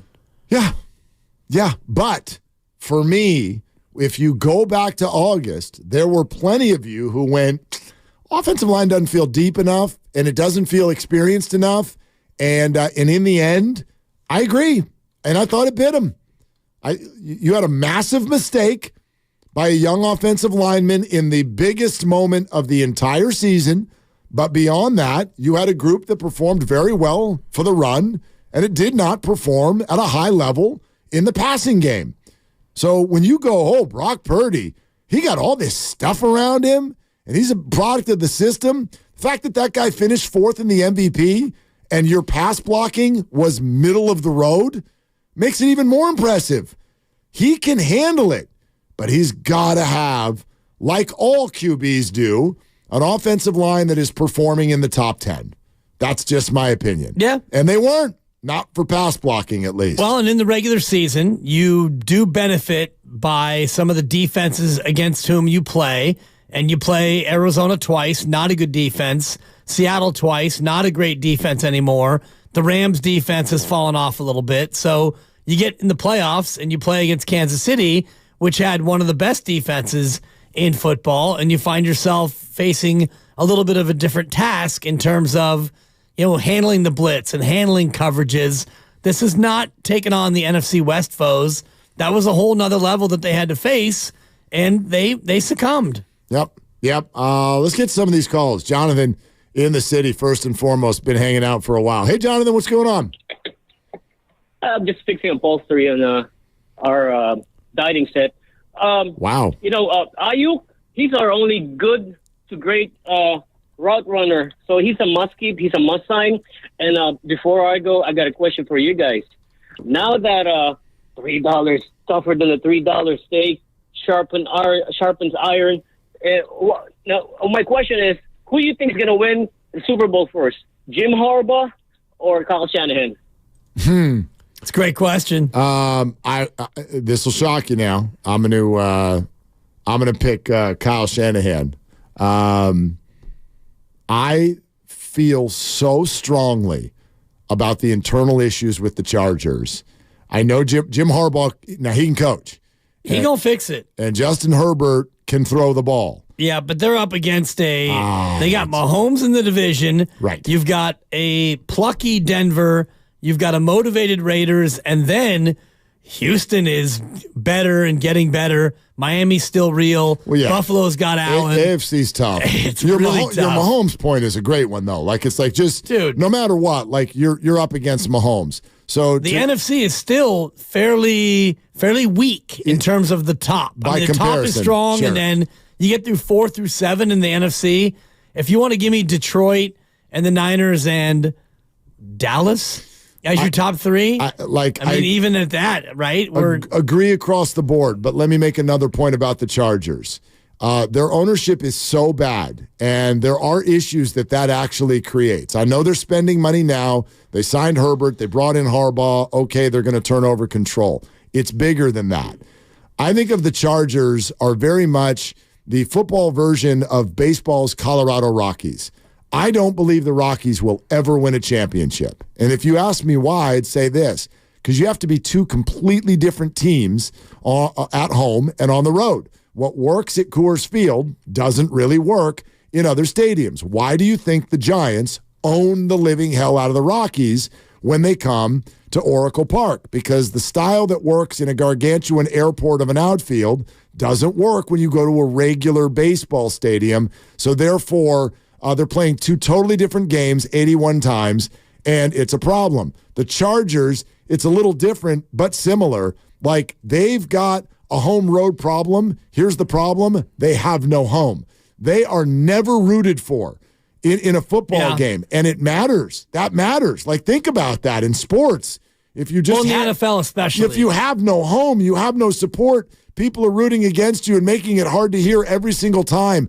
From the inside out and the top down, that organization is so poorly run, so disingenuous with the way they treat the people around them. Why do you think Joey Bosa is chasing the Niners everywhere going, this is cool? Yeah. Like, it's a horrible, horrible place that now has a big jerk running it. Oh, but a jerk who can get things, who can get people coach, behind him. Yeah. Who can coach. Therefore, Jim Harbaugh's window is like 3 or 4 years. Okay, you're going to wear everybody out, and that thing's going to blow the hell up in 5 years. Can he do it in the next 3 to 4 years? I'd vote no. Oh, I'd vote yes. Over Mahomes? I mean, yes. Because, really? I mean, Mahomes he's not going to win every year. So the division? Well, yes, he will. All you have to do is make the playoffs, and you can go on a run. Can Jim Harbaugh turn the Chargers around in 4 to 5 years? Absolutely. Oh, I think he did that here. I think he can do it in one. But right. But the question was, can he win a Super Bowl? Well, I think the first step for the Chargers is getting the playoffs, which they've done. They did it last twice in the last 7 years. Yeah, they did it last year. Yeah, and you gagged against Jacksonville. And cratered a 20-something point halftime lead. Right, with a coach who was ill-equipped to be a head coach. Yeah. This is a guy who's been a head coach, and I think that, and I'm not trying to do Chargers radio, but I think Jim Harbaugh can turn that team around. He used to do it. And if you get the right people around him, I do think that, I mean, they could be a Super Bowl contender, which means you make the playoffs. They could be a good team. Nobody saw the Chiefs coming this year as a Super Bowl winner. Oh, no, that's not. That was a bit of a surprise. Only once the year got going.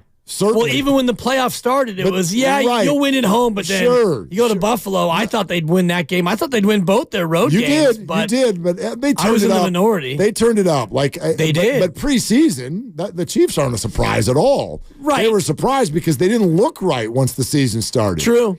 And then they sort of figured it out. They did it a different way. And I wonder if Joey Bosa's even a Chargers anymore. It feels to me like as we get into this offseason, you look at his dead cap number, he might be a candidate for a trade, and he might be a guy that the Niners would take a look at in terms of how much double Bosa's. Just grow the money on trees? Well, depends on what you do with some of your other people. Yeah. You're listening to 95.7 The Game, KGMZ FM and HD1 San Francisco, always live on the free Odyssey app, Twitch and YouTube, powered by First NorCal Credit Union. Upgrade your savings dividend. Open a First NorCal first-class money market today. All right, let's keep going. Mike in Santa Clara. Hey, Mike, what's up? You on with Willie and Dibby? Hey, guys. How are you doing? Good. Good. Hey, awesome. Hey, first off, I have to say I love both you guys. And which one more, though, Mike? Which one of us more? It's a choose or lose Friday, Mike. You know what? I have to say that I've been following Dibs for a while. Yes. So sorry, Willard, man. I'm sorry, man. Scoreboard. Better make this call quick, Mike. You better make it quick. He's got his finger on the button. I'm the one with the button, so that was a wrong answer. But anyway, go ahead. Oh, man. Hey, come on, man. Right now. So no, I'll go to the bathroom. You talk to Dibs for a little while. What's up, Mike? How you doing? All right, fair enough. No, hey, first off, I hope you guys have a great weekend and everything. Love you guys. The thing I wanted to talk about was is we don't have like a true deep threat. And I thought Ayuk was going to be that, but he's more of like that, just more like that, more of like the middle presence. And then Debo is just like a hybrid. But we don't have that. We really don't have that deep presence. And I don't know if it has to be like a third receiver. It doesn't have to be anyone big or anyone like that. We just need a deep presence. And the thing that kills me is like every time I see it, I still watch it to this freaking day since the Super Bowl, is Ayuk was open on that goddamn slot run. And it killed me. But we need a deep presence. And the Chiefs literally screwed us, and they showed every other team that we did not have that deep presence, especially on man press coverage. So I just want to get your thoughts on that. And again, guys, have a great weekend. Willard, I love you too, man, but I'm a divinator too. Yeah, Mike, felt good coming out. Mike, you're on shaky ground, but call again, maybe. Anyway. No, I actually think there's a really interesting point there that Mike's making. But, they do have a deep threat. Well, which one? Danny Gray. But that didn't work out. He had one catch this year. Right. And then remember that preseason catch from Trey Lance? Remember that? Oh, yeah. Oh, my God. Lance to Gray. Lance to Gray. Everybody got so excited. Anyway, here's the thing, though. How would you define a deep threat? A guy who can run 50 yards and then you throw the ball 50 yards and he catches it. Okay. Like in the Super Bowl, where the Chiefs, they had that big play that ultimatly resulted in no points because Pacheco coughed it up. This also should have been. Was that Mecole Hardman who went? Or was that Valdez? It was Hardman, right? I think from it was the left, Hardman. deep on the deep post. And Gibson turned around the wrong way. Like he got spun around. It should have been an interception, and he stopped. Yeah, it's a terrible throw. That's a deep threat. Yeah. Well, okay. Tyreek Hill's a deep threat. Right. Now he can hit you in a number of different ways. Tyreek Hill's a deep threat. Who averaged more yards per catch, Tyreek Hill or Brandon Ayuk? It was Ayuk. By far. So that but who had a bigger year statistically? It was Tyreek Hill. Tyreek Hill. More catches, more yards, more touchdowns. In terms of volume. Right. Like Brandon Ayuk averaged 3 more yards per catch than Tyreek Hill.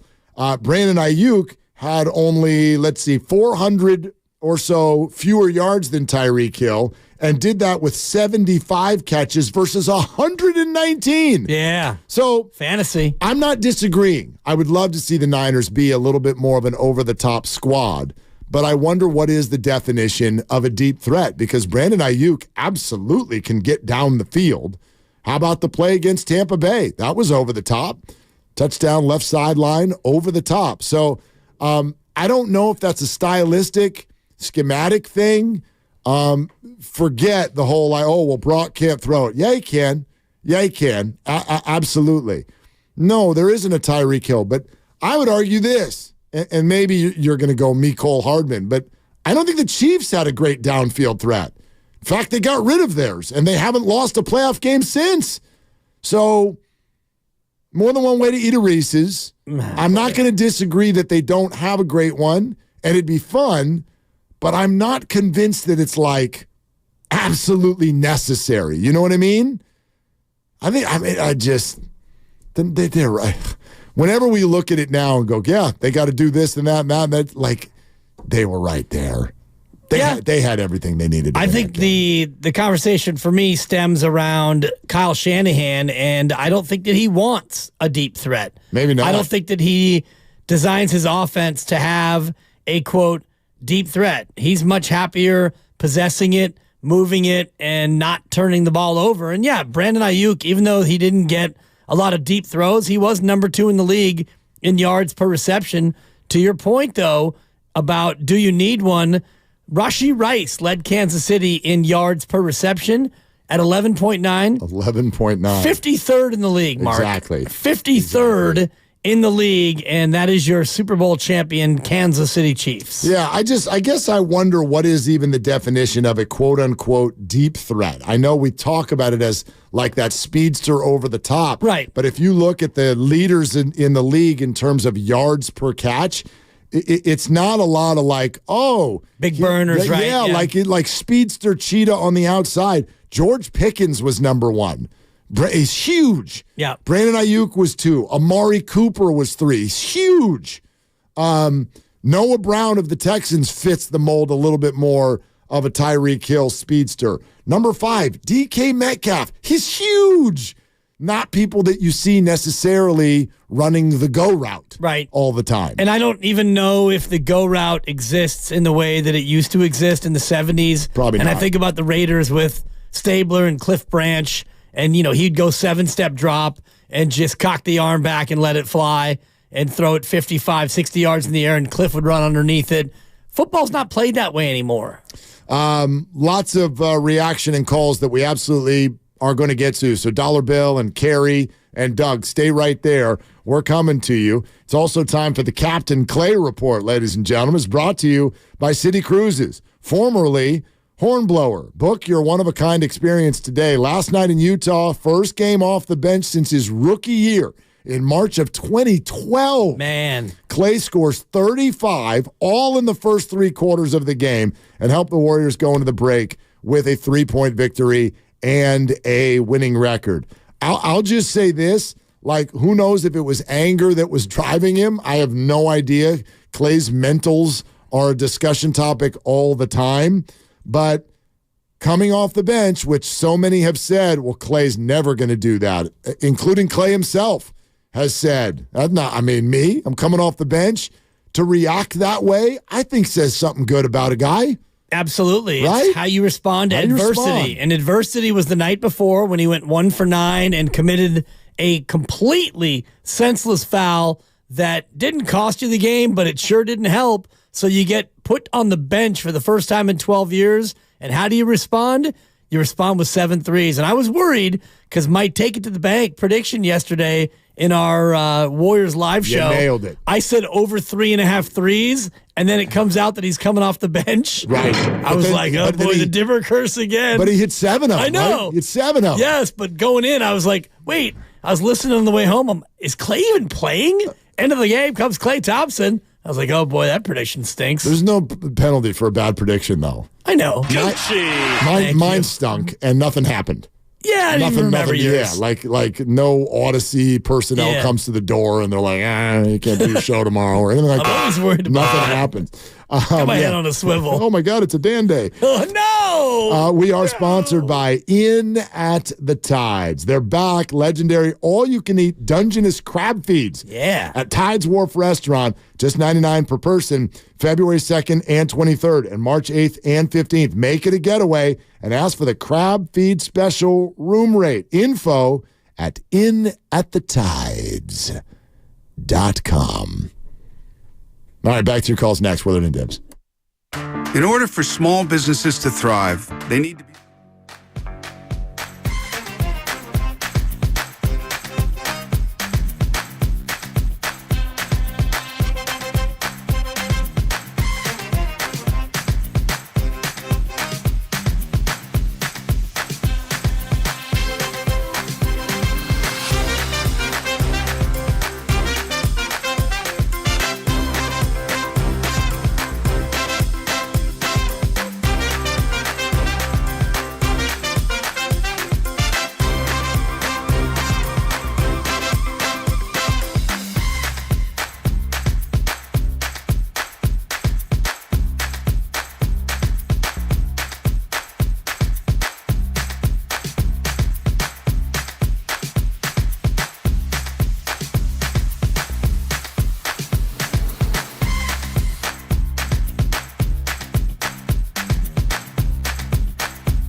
Now, back to Willard and Dibbs on 95.7 The Game. Yep.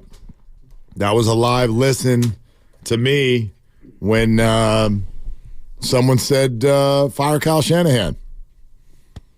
Yeah. That's my reaction. That's my reaction when people talk trash about mayonnaise. I don't get that. Mayonnaise is it's a go-to for me. I like mayonnaise. And that's fine. That's fine. I think mayonnaise. All y'all hating on mayonnaise too much today in the crossover. Mayonnaise is fine as long as it's hidden. It gotta be like, you know what I mean? Put it on a burger with a bunch of other stuff. Better not seen or heard. I mean, these people. Like a kid at a house party. These people who look like they would eat it out of a jar. Oh, yeah. Good God, that's gross. But yeah, I got thrown off because over here's Guru lumping guacamole in with mayonnaise. I'm like, you don't have to like it, but don't treat it like that. You can't be treating guacamole like mayonnaise. That's a completely different category. That's a totally different experience. Yeah. If you don't like avocado, then I get you not liking guacamole.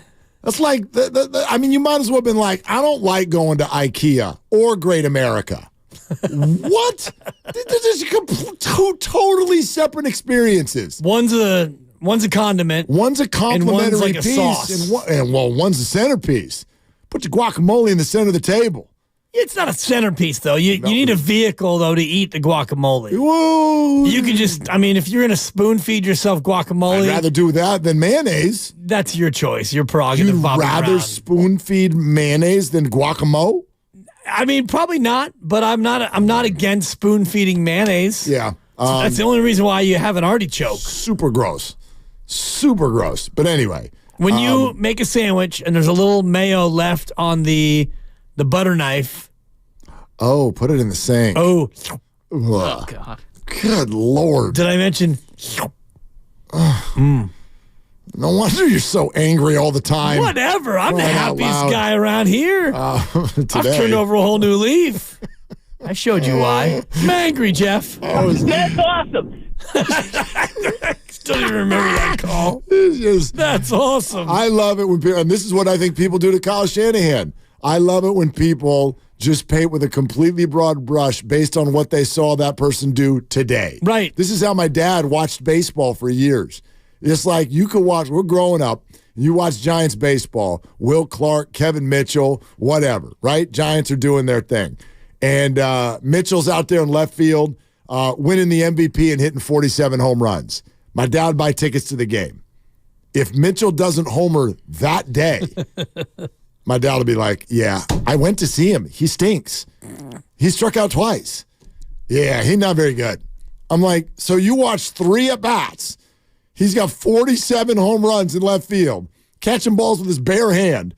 And you watched 3 at-bats and you've decided he's not good. Yeah, I saw him. I watched. He's not good. Okay. All right.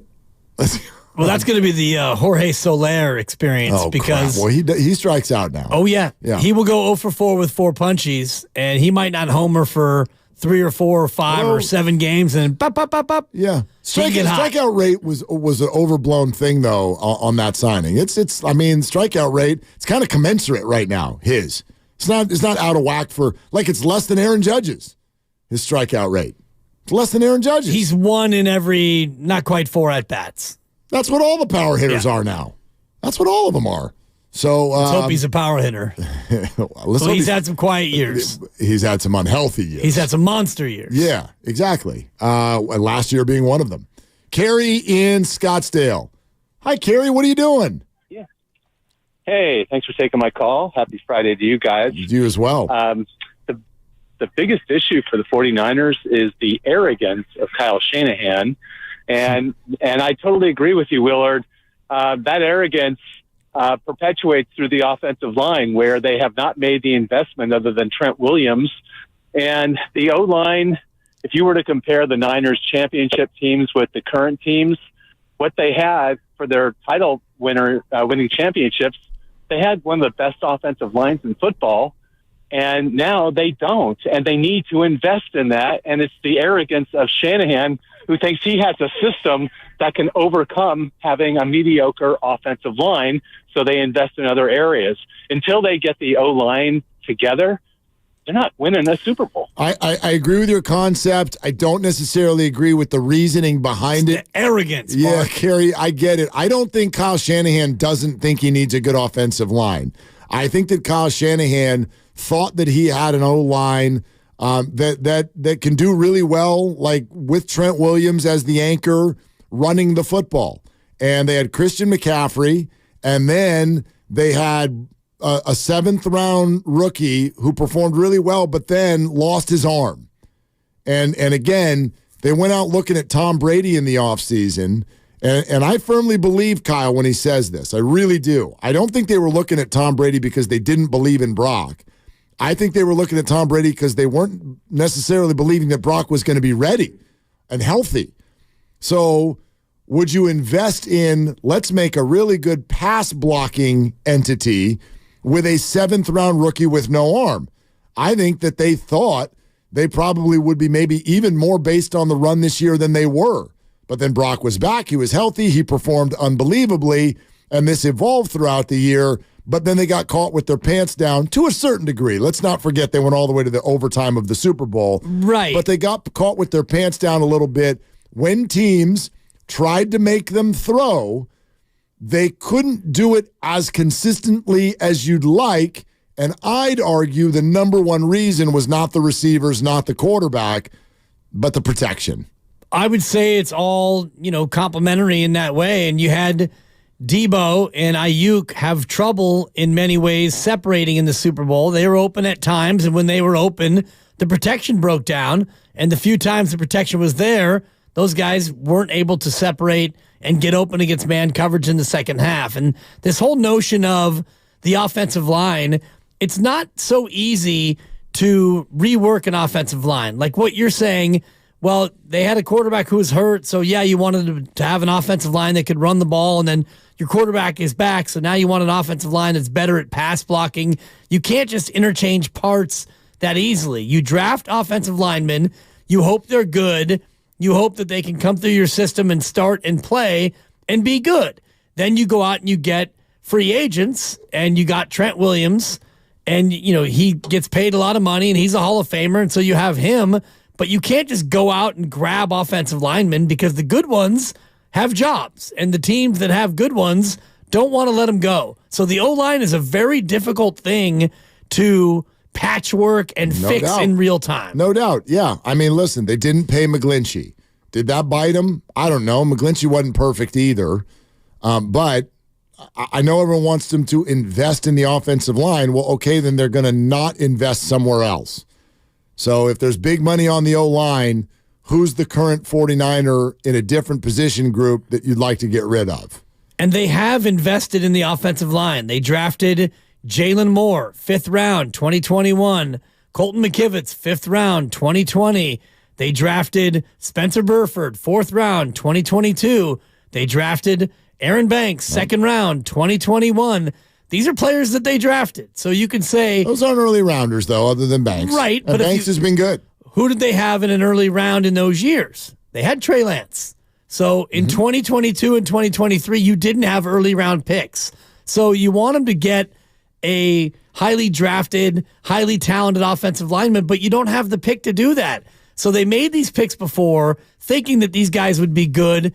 And you know what? They were good enough to get you to a Super Bowl. They weren't bad. So let's not, I don't want to just disparage this offensive line as being trash. No, Can it be better? You're not saying that. I don't think that at all. I don't want people to do that because this line was good enough to give you one of the best offenses in football this year.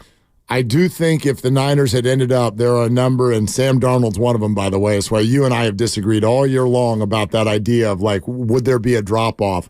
I think there would have been a terrible drop-off, and it's probably the most under-discussed characteristic of Brock Purdy, which is that he's really good when the pressure comes, and a lot of QBs aren't.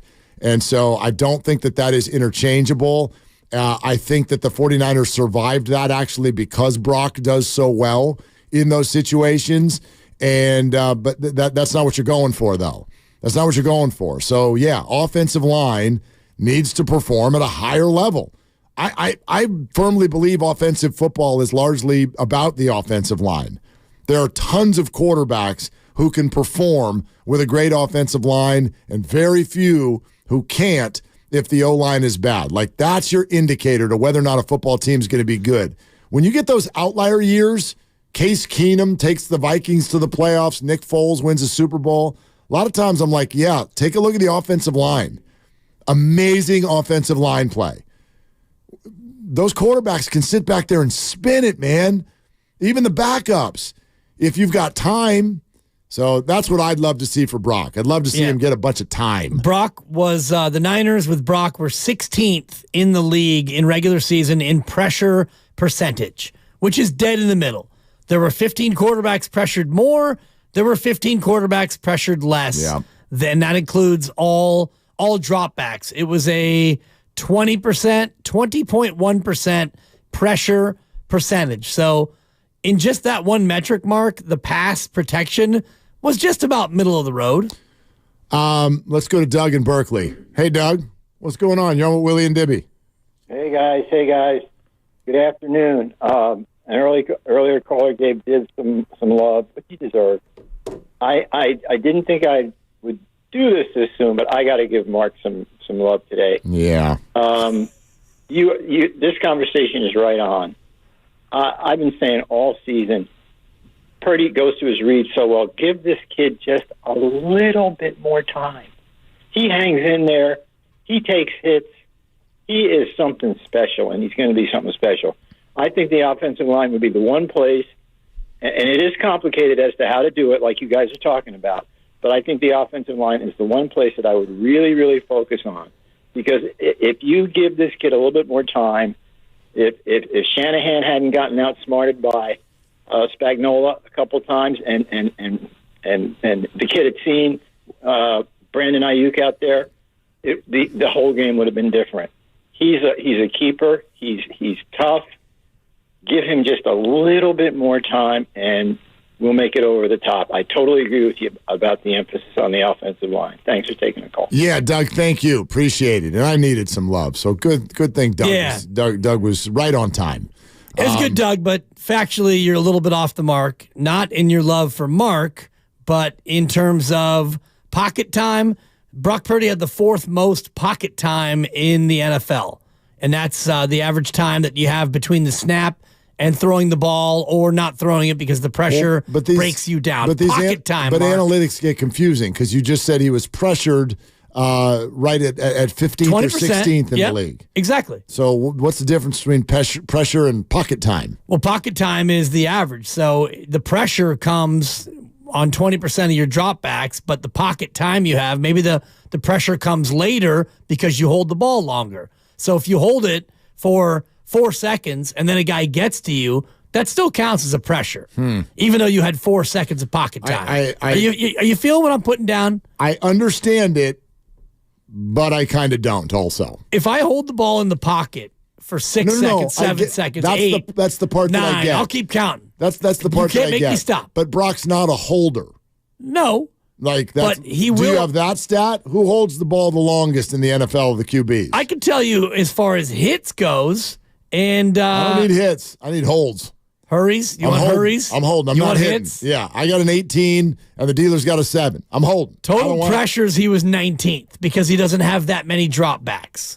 So that's total. Yeah, total pressures. We need per something. Holds per pass, HPP? Are you down with HPP? Yeah, you know me. All right, that got confusing. Let's go to Dollar Bill in the city. Come on, Dollar Bill. Who do you love? What up, Bill? Who do I love? I love you, Debbie, but I've been with Marky Mark since the evening calling days of the other station. Oh, yeah. Marky, my boy. That's right. 107 wins, Dollar Bill. Buck 07. How's it going since then? Yeah. Just saying. And a first-round loss. It's because I left. There you go. So, October 1. That may be. All right, I've been listening to the 49, all these 49er fans, the last 5 days lose their minds. And I just wanted to offer a little perspective. You guys honestly were a failed 3rd and 5 with 2 minutes to go against away from having a parade and everybody comparing Brock to Joe. So you're not that far away. And before you burn the house down, I would just like to say, things could be worse. You could be a Cleveland Browns fan. You could be a Jets fan. Take it from one. Oof. And I'm just saying that, you've been on top. Kyle, all these calls for, hanging Kyle up is, to me, is insane. Because he's gotten you to the mountaintop, within the sight of the mountaintop, for the last 5 years. Guys, you're not that far off. Let's not burn the house down when you get your foot caught in the door. That's all. No one's looking to burn the house down, Dollar Bill. No, I'm with Dollar Bill. Yeah, a lot of people are. Not burn the house down. You're looking to, maybe make some changes. Firing your head coach is burning the house down. Nobody wants to fire Shanahan. Yes, if you want to they fire, do. Then those people are lunatics, Mark. And if you want to, I couldn't agree more. If you want to give life to the lunatic fringe, then that's on you, and that's on Dollar Bill too. I don't think it's the fringe, bud. I really don't. Pal, it's the fringe. Chief. Well, that's probably the wrong one to use. Anyway. Coach. Yeah. It just, whether the word is fire, let me take it to the next step. He needs an offensive assistant. Yeah, he needs someone to come and hold his hand. Put his hat in his hand and get the hell out the way. What the hell are we talking about? What are we talking about? We're talking about improving the offensive line, getting a defensive coordinator we don't hate. But you improve the team every year no matter what. I'd agree with that even if they'd won. I'd say the same thing. The offensive line needs to protect in past situations better than they did. I'd say that even if the final score of this game was 22-19 in favor of the San Francisco 49ers. Okay? It really was that close. And it doesn't mean Kyle's perfect, and it doesn't mean Spencer Burford's not, or Darrell Luter, or whatever. But any one of those plays goes the other way, and we're still picking confetti out of our bags because of what happened 2 days ago.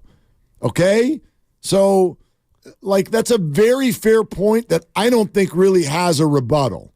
It is pretty wild for anybody to consider any wholesale or significant change when you lose a Super Bowl in overtime. That's really a wild concept to walk out of that and go, what we're doing's not working. Really? I do think that's a very small minority of fans. I don't. Well, yeah. You and I traffic in different parts of the internet. Well, no, I don't even mean Twitter.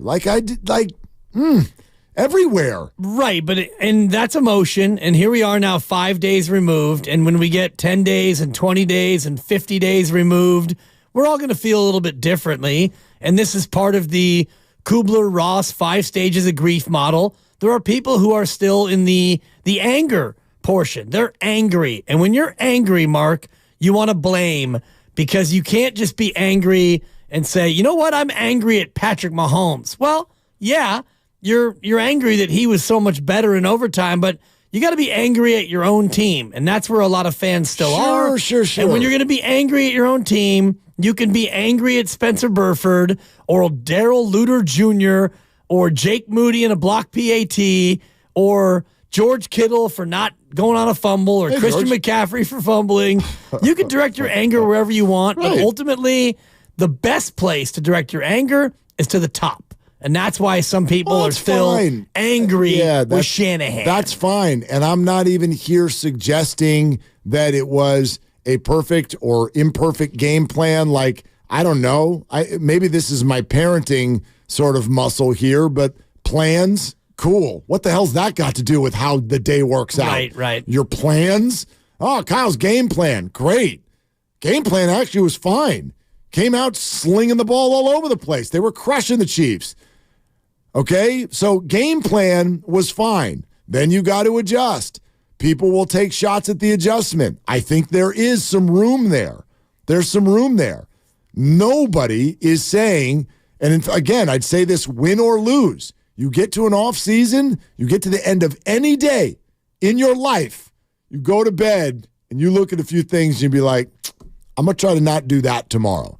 Let's do that a little bit better. That's inherent to any job that we do or any life that we live. But the idea, as I said, I'll say it again, slower, major change, significant change when you lost the Super Bowl in overtime, I think is crazy.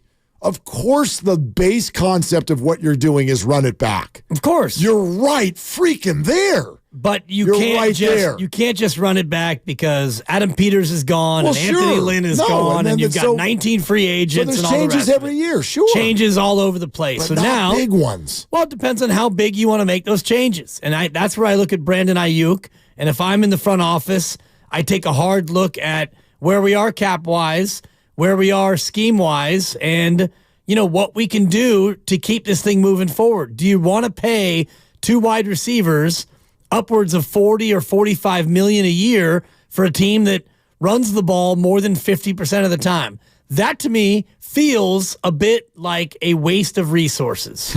It's like when you have a household, I don't know, and you have a household where there's you as a driver and there's your 17-year-old as a driver.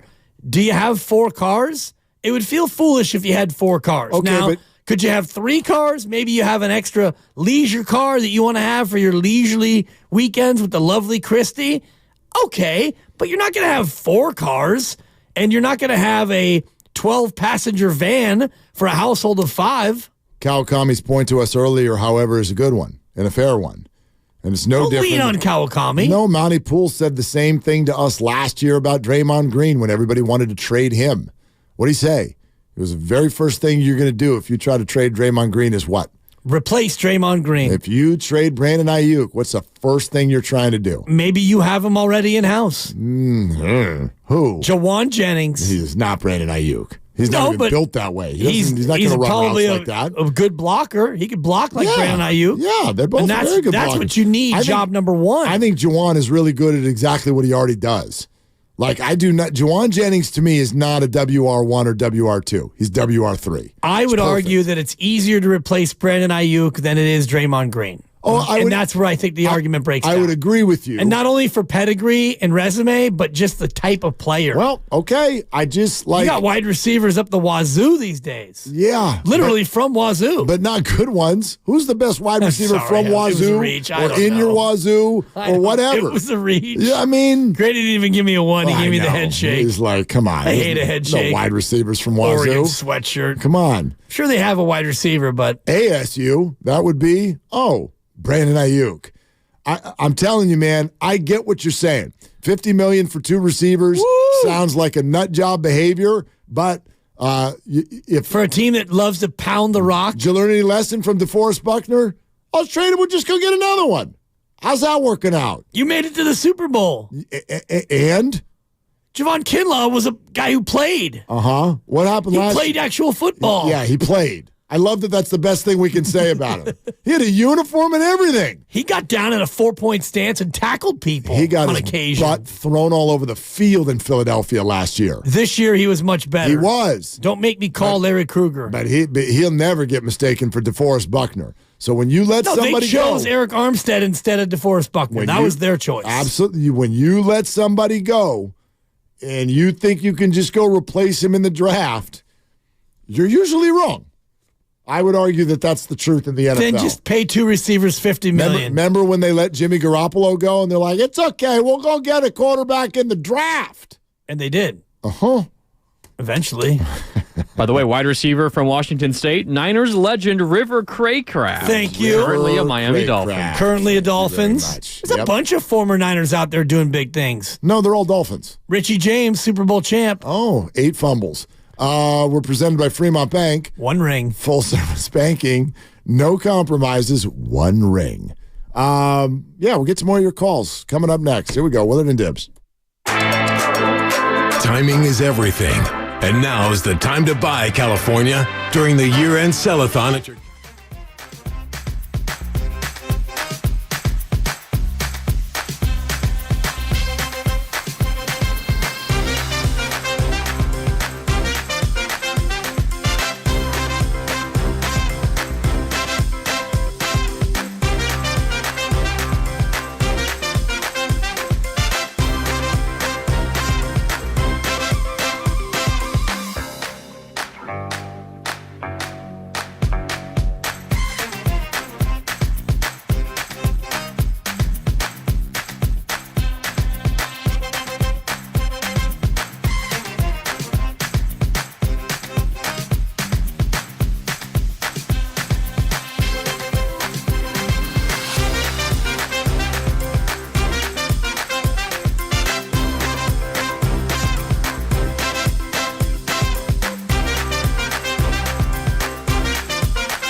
See what I'm saying here? Not yet. Now, back to Willard and Dibs on 95.7 The Game. You know who one of the Niners' offseason additions needs to be? I remember you saying the other day that Darnold is gone. Is that right? Yeah, he's gone. He's gone. Okay. How about Jimmy Garoppolo? I'm good on that, Coach. Backup QB, San Francisco 49ers. I think that's going to be a no from them, dog. Why? You know why. Been there, done that. No, but you're not doing that. That's going to be a no from me, dog. Probably. No, you are doing that because hit by his very presence here, you know he's getting in the football game. Bad things happen when Jimmy G is your backup quarterback. Huh. I mean, we've only seen it one time, and actually it led to Brock Purdy. Right. That's not bad things. Trey got hurt. Yeah. Jimmy came in. Jimmy played pretty well. Jimmy got hurt. Yeah. And then Jimmy was able to maybe play in the NFC Championship game. Maybe if he would have pushed it, he might have, could have. And then he's over on the sideline laughing, Mark. What do you make of the suspension? Jimmy was suspended for 2 games, and in the report, Adam Schefter always said the Raiders are expected to release him this offseason. So, well, his contract is no longer guaranteed; it's voidable because of the suspension. Yep. So whatever guaranteed portion was left, it go bye. Yeah. So of course Jimmy they're gonna get out from underneath that. Yeah. Jimmy's got plenty of money. If they love Jimmy Garoppolo, a 2-game suspension would not lead to a release. But they didn't like the way he played. I wonder. This is total speculating here, but I wonder if this suspension, because he's not going to appeal it, with what his body has endured in the last handful of years in terms of injury, I gotta wonder if this is some sort of a painkiller situation. I have no idea. Right. But that's the first thing that went to my mind. It's possible. And you look at the year he had, it was not a good year for the time that he was out there playing. So you get a guy who, he really isn't that old. He'll be 33 next year. And, he had 6 starts this year, 3-3, not terrible. There will be a team out there that gives him another chance to come in and be... as a backup. Or as a starter-ish. A team like, think about all the teams out there who have a starter? Question mark? Yeah. Even a team like Seattle, where you've got Geno in the final year, and you got Drew Lock. I would argue Atlanta. The experience I've been through as the New York Jets, Garoppolo backing up Aaron Rodgers, I would do that. I mean, what the experience... The Giants? You got Dimes, and you got I Live at Home DeVito. Yeah, I think that their whole system seems to be a little bit dependent on mobility. If you look at the QBs they've had there recently, from Jones to DeVito to Rod Taylor, I don't think that they want a Jimmy G on pain meds in the pocket. But how about Atlanta? They run a lot of their whole quarterback. I don't know what they're doing at QB. Right. If I'm Atlanta, I'm dying to trade for Justin Fields. Go ahead, Bears. Do Caleb Williams. I'm dying for Justin Fields in Atlanta. I was talking to a Bears fan last night at dinner. What do they want to do? And I said, what do you think? You're sitting on number 1 and number 10 in the draft. Yep. How do you feel about Justin Fields? And he said, I'd like to see him give the young man another chance. Yeah. And I said, you know what? I'm kind of in the same. I'm in the same boat, but it's a tough call because there's so many delicious quarterbacks out there, and you could have your pick of the litter. And if Justin Fields turns out to be if this is his ceiling, then you would want to move off him if this is the ceiling. Well, but I don't know. Like last year, it looked pretty. It looked good at times, and right. I mean, just say what you said again. But what's around him? You know what I mean? Like Right. I don't know. Like, what if Caleb Williams is a bust? You know, you call them delicious quarterbacks. I don't know. You see the thing Merrill Hodge put out recently? I did. He thinks Caleb's going to be awful. Yeah.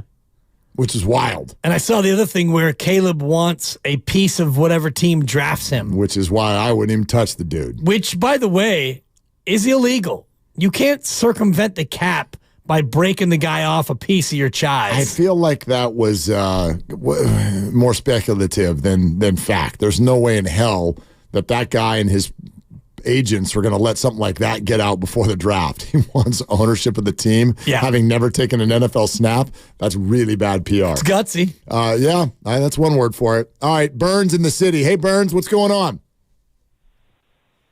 What's up, guys? Happy Friday. What's cooking?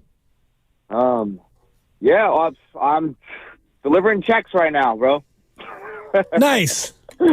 But, yeah, man. So my take, I don't know how y'all did it this week. Like, I couldn't listen to sports talk radio about the Niners. I was just sick to my stomach because I swear I went through the 5 stages of grief. It started with what? Denial, and Dre Greenlaw. When he left, I thought the fact that losing him would mean we would lose. Then anger happened, of course, with Ray Williams and the muff punt. Oh. And bargaining was believing the 3-point field goal in overtime would win. And then depression, right? Yeah, you're doing great. I'm finally at accepted.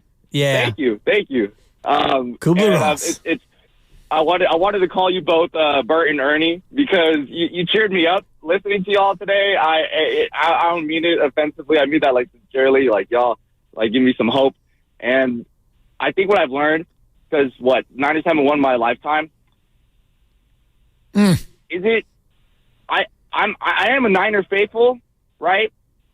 But I don't know if I can commit like faith anymore, yo. Because my heart's just been ripped out 3 times, and and the guy earlier that was talking about being a Jets fan, I totally understand that perspective. Like, shout out to him too. But at this point, like, it's crazy to me that people have invested so much into this team emotionally that I need to take a step back. You know what I'm saying? And at this point, like, it's not Niner faithful for me anymore. It's just I just trust. I just trust now. Like, I don't think I have faith. I just trust they'll do good, and I'll see them. But like, I'm not going to go to the Super Bowl and expect them to win anymore. You know, if they do win, then Burns, let me just say this to you, and I don't mean this to be in any way sort of like disrespectful or whatever, but what you're saying right now is going to change. Like, yes, you will be that invested. You don't have a choice. You're a 49er fan. Right. It's been 5 days. You're going to get it back. You're going to get it back. So what's funny is I called you early in the year, y'all, and I was so hyped. So hyped. It was right before the 3-game losing streak.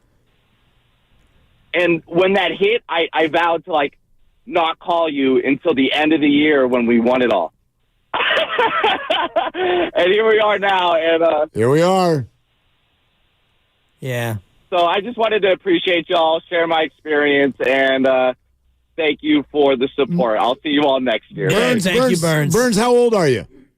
He's 32. I'm 30. So no, they won in 95, right? But I wasn't conscious for that, so I don't count it. Yeah. So 0 for 3. You shouldn't have drunk so much. All right, thanks, Burns. Appreciate it. No, look, PSA to everybody out there who's like, I'm done with this. Now it's over, Mark. Or I'm done with that. No, you're not. No, you're not, and you don't have a choice.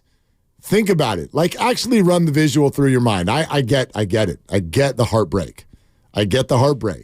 But telling the 49ers, I've got no more faith for you is no different than when your girl or guy breaks up with you and you're like, I didn't want to be together with you anyway. Yeah, you did. Yeah, you did. And you're going to be back. You just need more time to get over it. So Burns kind of gives the 1-2 punch of, I've reached acceptance, but I don't have any more room for faith. I'd argue then you haven't reached acceptance yet. Well, he has room for faith, but he's going to still be a fan, but he just doesn't want to believe anymore. I know, but imagine you'll get into it and you'll start believing again. Let's say the Niners go to the Super Bowl again next year. What are you going to do? Be like, yeah, but I'm not watching this time. Well, just get me in late August when we know Labor Day is right around the corner and camp is breaking and you're so excited for just about everything around this team. You'll be back. And I know right now it's hard because you had your heart broken again and you're 30 and you haven't tasted the sweet nectar of a Niners championship parade. And so you feel like you can't go through it again. We all will. And when we get to the draft and the Niners are sitting on pick 31, unless they make a move and trade higher than that, they actually have a day one pick this time in the draft. And we'll all be going through all the possible machinations of who they might take, who we want them to take, and we'll have our eyes on the draft board. Tabor Pepper tweeted this out on February 13th. That was Tuesday. Tabor Pepper tweeted this out. I'm so bleeping tired, bro. Mentally, physically, emotionally. My heart aches for my teammates and coaches. Next year seems impossible to think about.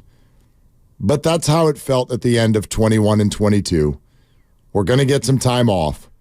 Another year of learning in the books. Faithful to the Bay. I think that captures where all of us are and will be, right? Like, I know we're sitting here talking about Ayuk's future or whatnot, but to think about being knocked to the bottom of the hill to climb back up again, starting from scratch, is excruciating. But we are all ants. The 49ers included are all ants. And if you knock the anthill down, you immediately start building the new one. And this is just part of the process. This will be a very, very painful offseason. It's going to be that. But everybody who thinks, I don't have any more energy to put toward this, of course you don't. It's February. Right. And your heart is broken. We'll be back. Reminds me of when I ran my first marathon, Napa Valley Marathon. You get to the end and you get home and you can barely walk. And it's like, well, I'm never doing that again. Right. And, about a week goes by and you start getting itchy. And a couple, 2-3 days, it's like, I'm going to go for a run today. And you put in 4 or 5 miles. It's like, oh, yeah. I'm back. How about every time you've ever had a hangover? What does everybody say at 10 o'clock the next morning? Never drinking that again. Yeah, till next weekend. Till you say the word. You'll be back. What? Inebriation sensation? That's a buck. Intoxication sensation? Till you look at the clock. Clock. You're listening to 95.7 The Game. KGMZ FM and HD1 San Francisco. Always live on the free Odyssey app. Twitch and YouTube. Powered by First NorCal Credit Union. Spladow. Yeah. What'd you say about a hangover? Yeah. Was mine not loud enough? No, it was fine. All right. It was fine. I love that sound because it is. It's Friday. It's Friday at 5 o'clock. Yeah. It's 5 o'clock somewhere. Somewhere is here. And the 5 o'clock pop is brought to you by Farmers Brewing Company, whatever time it is and wherever you are. Join us as we get ready for not just any weekend. Oh, no. But All-Star Weekend. You better be careful. We'll be sipping on their unfiltered wheat ale. It's called 530, which maybe we should say it again in 28 minutes. It's late hop to produce a slight citrus floral aroma and flavor. Go grab a 6-pack from Farmers Brewing at your nearest grocery store and enjoy the game with us. And the beer right here on 95.7 The Game.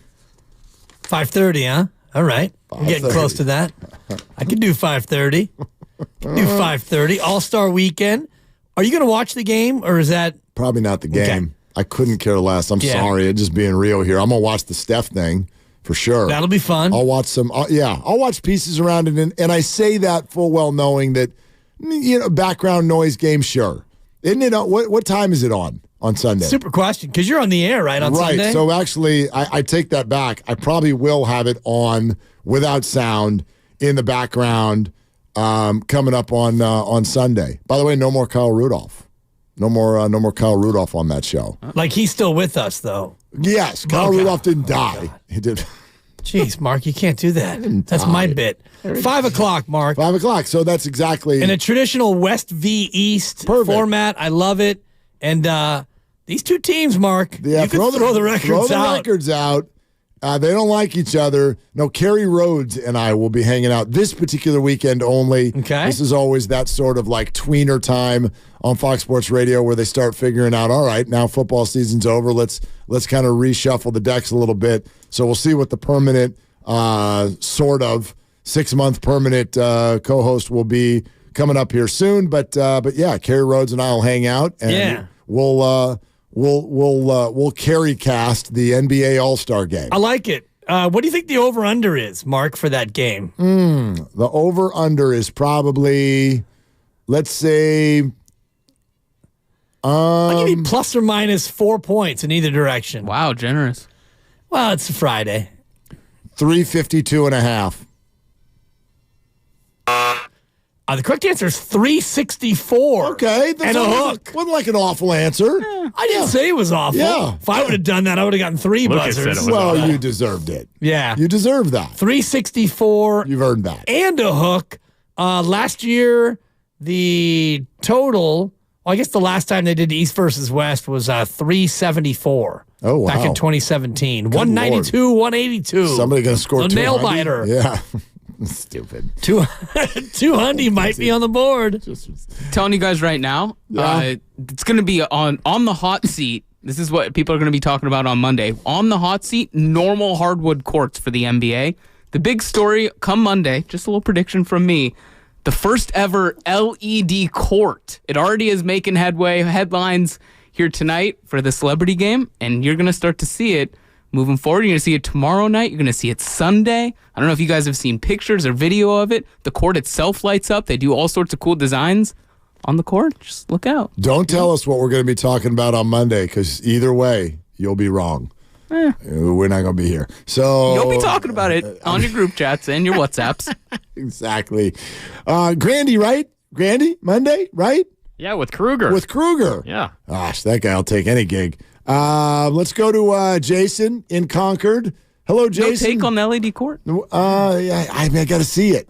I got I don't know, right? Well, a real producer would have put it on in here, but I had to go up there and I'm going to put it on myself. There. Yeah. So the court, right? Remember when we were doing the in-season tournament? It was like, the courts. Okay. I mean, these wouldn't change every second, though. Very exciting. Yeah. You won't.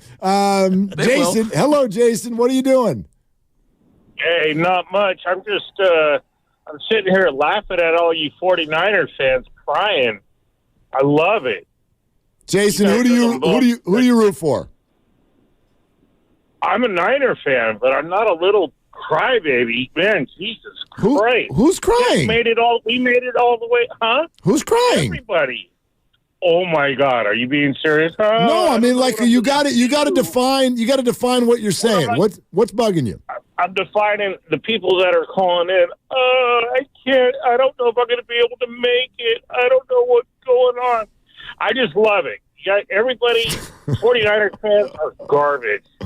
All right, let's take it easy. That's a weird thing, Jason. Called himself garbage. Yeah. Thanks. All you Niner fans, who do you root for? The Niners. Let's go to Jason, half in the bag. What? You know what? One thing I've learned in life, don't tell other people how to grieve. Right. Just don't. And I know that, Jason somewhere's driving, like, we're not grieving. It's a football game. Fine, that's you. Yeah. That's you. I'm not going to tell anybody to not, this was a bummer. This was a bummer. A sports bummer. Yeah. Nobody's losing. Well, I don't want to say nobody. Well, this is not you getting evicted from your house or, you're. Like the check cleared today. Your car got totaled while you were asleep or somebody crashed their vehicle into your house. Even that. Those are things. Those are material things. Yeah. Right. Yeah. Save your tears for relationships and hardships and whatever. You didn't, partially tear your iliotibial band doing the splits This is not that. Why do you even know what that is? What is it with you? Because I know a guy. What happened in your life that caused you to sit down and study every little body part and what it does? I've been in this business now for more than 25 years. Which has nothing to do with body parts. It has almost everything to do with how I know about certain body parts. And when you play basketball and you see somebody who has a certain brace on, and you ask them, why do you have that? And they say, it's for my IT band. And you go, oh, what's the IT band? And you learn it's about the iliotibial band that runs along the side of your leg. Right, but other human beings that I know just call that the IT band. Like, I didn't even know you were talking about the IT band because you called it the iliotibial. That's what it is. Yeah, but nobody knows that. Like, why do you know that? That's why I'm here to educate people. But nobody wants to know that information. Well, people get to know that when they listen to the Dibber, third person, because I'm here to educate. You're such a Cliff Clavin. I'm really interested in a lot of different things. I know, and actually, I'm jealous of that sometimes. I really am. I kind of wish that I had one area of like pure expertise. I don't. I don't care how things work. Just work. Yeah. Well, I'm not big on the engineer as far as like, oh, my TV's broken. Let me jump behind the set and see if I can fix it. Like if I pop this computer open, okay? I can't help you. Now, I don't want you to help me, but are you curious how it all fits together and works? Not really. Okay, good. Not really. I'm like, yeah, I just like... When I push the letter K, does a K come up? Right. That's all just make it work. I am interested in the human body and its inner workings and how things, work together, especially when it comes to sports injuries. And that's where I've learned a lot about the body is through sports, whether it's, a UCL or an MCL or the PCL or the various other CLs, including the LCL, which doesn't get a lot of run. But it's a CL. It is. Don't sleep on it. What about the UPS? I haven't heard the UPS yet. Mine's broken. Yes. It's totally broken. What can Brown do for you? Turns out not a lot. Jeff in San Jose. Hi, Jeff. What are you doing? Hey, how you guys doing? Hey, great.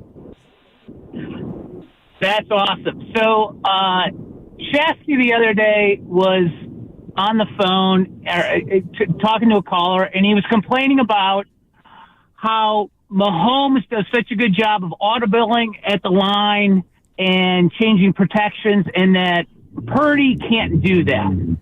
And I thought to myself, he's comparing himself to Mahomes. That I actually, though, got me wondering, how much do you think Purdy will improve next year with just 1 year under his belt? Because I feel like that guy is really smart, and we're going to see a high trajectory improvement in him. What do you guys think? I think that young players, by definition, through reps, the motto of the college where I went is learn by doing. And so, by definition, Brock Purdy was better this year than he was last year, and I think he'll be better than he was this year, next year, and all of that. However, there's two other pieces that I would add to the conversation you kind of brought up. I would love to see all of us get away from comparing people to Patrick Mahomes. I understand that's not possible. We always compare to the best. But in order to win a Super Bowl, you don't have to have Patrick Mahomes. You don't. It's ideal, but no one else has him. There isn't another one out there. And Brock Purdy is already good enough. I saw everything I needed to see from Brock Purdy in the Super Bowl. That does not mean he had a perfect game or even a great game. But the only thing I was worried about seeing, I didn't see. And so when you look at a number of quarterbacks throughout the league, and you could probably count them, is Brock Purdy one of the 7, 8, 9, who could win a Super Bowl? I believe so, yes. And I think he's already plenty good. He should be plenty good, and you hope that he gets better, and you hope that when they get in that spot again, that he's able to make the plays, that extra play, because you talked about it, Mark. When you lose in overtime, you don't need wide sweeping changes or overhaul the entire structure and the whole system. Now, if it happens next year, if this year happens next year, you've got a whole host of other questions you need to ask because your quarterback will be in line for that extension, and the list of free agents next year is much more dramatic than it is this year. So this year hurts. Overtime, no doubt. Super Bowl, you were close. You didn't get it done. But it really kind of is, and I hate to steal from you, but Super Bowl or try again, it fits this year. Next year, if you have this same trajectory, this same year, it's not Super Bowl or try again because you got to pay your quarterback and you've got an older team with a bunch of guys who are going to be free agents. So next year, you need to come up with a new motto, bro. Ooh, you're going to hate this. Super Bowl or blow the whole damn thing up. It's always Super Bowl or try again. Of course, but not in terms of the roster. And I'm not trying to do radio 12 months ahead of time, but the list of free agents next year is such that you're not going to be able to bring everyone back and, quote, try again. Well, you're just not. No, Mark. but you try again. And of course. Bringing in other people is part of trying again. Including a new quarterback. Well, except for, no, because even the extension wouldn't, if you sign it, it wouldn't kick in yet in year one. Right. He's got 2 more cheap years. 2 more full cheap years. Right. You just sign the extension next year, and then it kicks in the year after that. Boy, it ended up in a funny middle ground with that, didn't it? What if this February was next February? What would you offer Brock? What would you pay him? You'd probably offer him something around, Kirk Cousins money? Cousins is more than $30 million a year, though, right? Cousins right now, well, and his is fully guaranteed. Remember, right? You know? Yeah. So I'm thinking you would offer Brock Cousins is on a 1-year 35. 35. I think you'd be looking to give Brock something around 30 or 35 with, 70% of that guaranteed. That's usually what you look at. You give him 5 and 125 with about 80 million guaranteed. You think he'd take it? I think he would. And that's an interesting one because I was thinking earlier today about this very thing. Not that any athlete is going to just give up millions and millions of dollars, but Brock Purdy strikes me as the kind of guy who might not go for every single last dollar based on what we've seen of him, his upbringing, his love of Jesus, the very fact that he's gone from Mr. Irrelevant to now being Mr. Highly Relevant. I'm not saying he's going to play for, you know what, guys, just pay me $800,000 going forward because I want to win. No. I do think that he might be more open to taking less than what he could absolutely milk them for. We'll see. I mean, you're going to have... It's going to be interesting to see. You're going to have 17 games plus playoffs more information to get about Brock Purdy. I mean, just because somebody is religious and a good family person, I don't think that means that you're just like, so pay me whatever you think I'm worth. I mean, I honestly think it's funny how excited everyone is. Oh, we got a whole nother year before we can talk extension with Brock Purdy. It would be better if the 49ers could do it now. Because let me ask you this. You think they're going to be good next year? Yeah, they'll be good. Okay. So what if Brock Purdy wins another division and he wins another set of playoff games? Who knows? Maybe he ends up in another Super Bowl, and watch out. What if he wins it? Now what's that contract? I mean, it's way higher. I think you could reasonably put $25 million a year in front of him right now. And yeah, he might pen to paper, but I would bet against that being the case by next year. Sean Salisbury joined us yesterday. This question came up. There's very few guys in my mind that are. I wouldn't have paid Deshaun Watson what he got paid. No way. But I can tell you what, I trust Brock Purdy with the ball more in his hands in a pressure situation. He may not be as talented, but talent and quarterback are 2 different things. So for me, would I pay him $40 million a year for 5 years and guarantee 75% of it? Absolutely not. He's not worth $40 million yet. It's 2 years, but I'll tell you what, give me 2 more years or another year of this, and you got to say, listen, forget all the optics. We win with the guy, and we got a chance. So if you're telling me should he make more than Baker Mayfield, the answer is absolutely. If you're telling me he should make more than Lamar Jackson, no, not yet. But on this, he's still got time for another big one. If you're telling me is he worth $25 to $30 million, considering what he's done results-wise, you're damn right he is. Yeah. I mean, right now, the top 10 quarterbacks, the range goes from $55 million to $43. 10th highest paid QB in the league as of last year was Josh Allen, $43 million. So the idea that Brock Purdy would walk in there and take maybe just more than half that, especially if he wins another division, has more playoff wins. Who knows? Maybe it goes into February again. I know that he needs to be blessed with health. That's for sure. And that's a very, very big question next year. But 49ers would be better off if they could do this now as opposed to waiting yet another year. But they can't. As you know. So if this year happens again next year, what does that number look like? And, you look at Daniel Jones, who got paid $40, right? He got a 2-year for $40 million per. Derek Carr got 37.5, and he's already done more in his career, and you could argue he's better than those two guys already. And where would he be with another, like you said, 20 games under his belt, 17 regular, 3 postseason?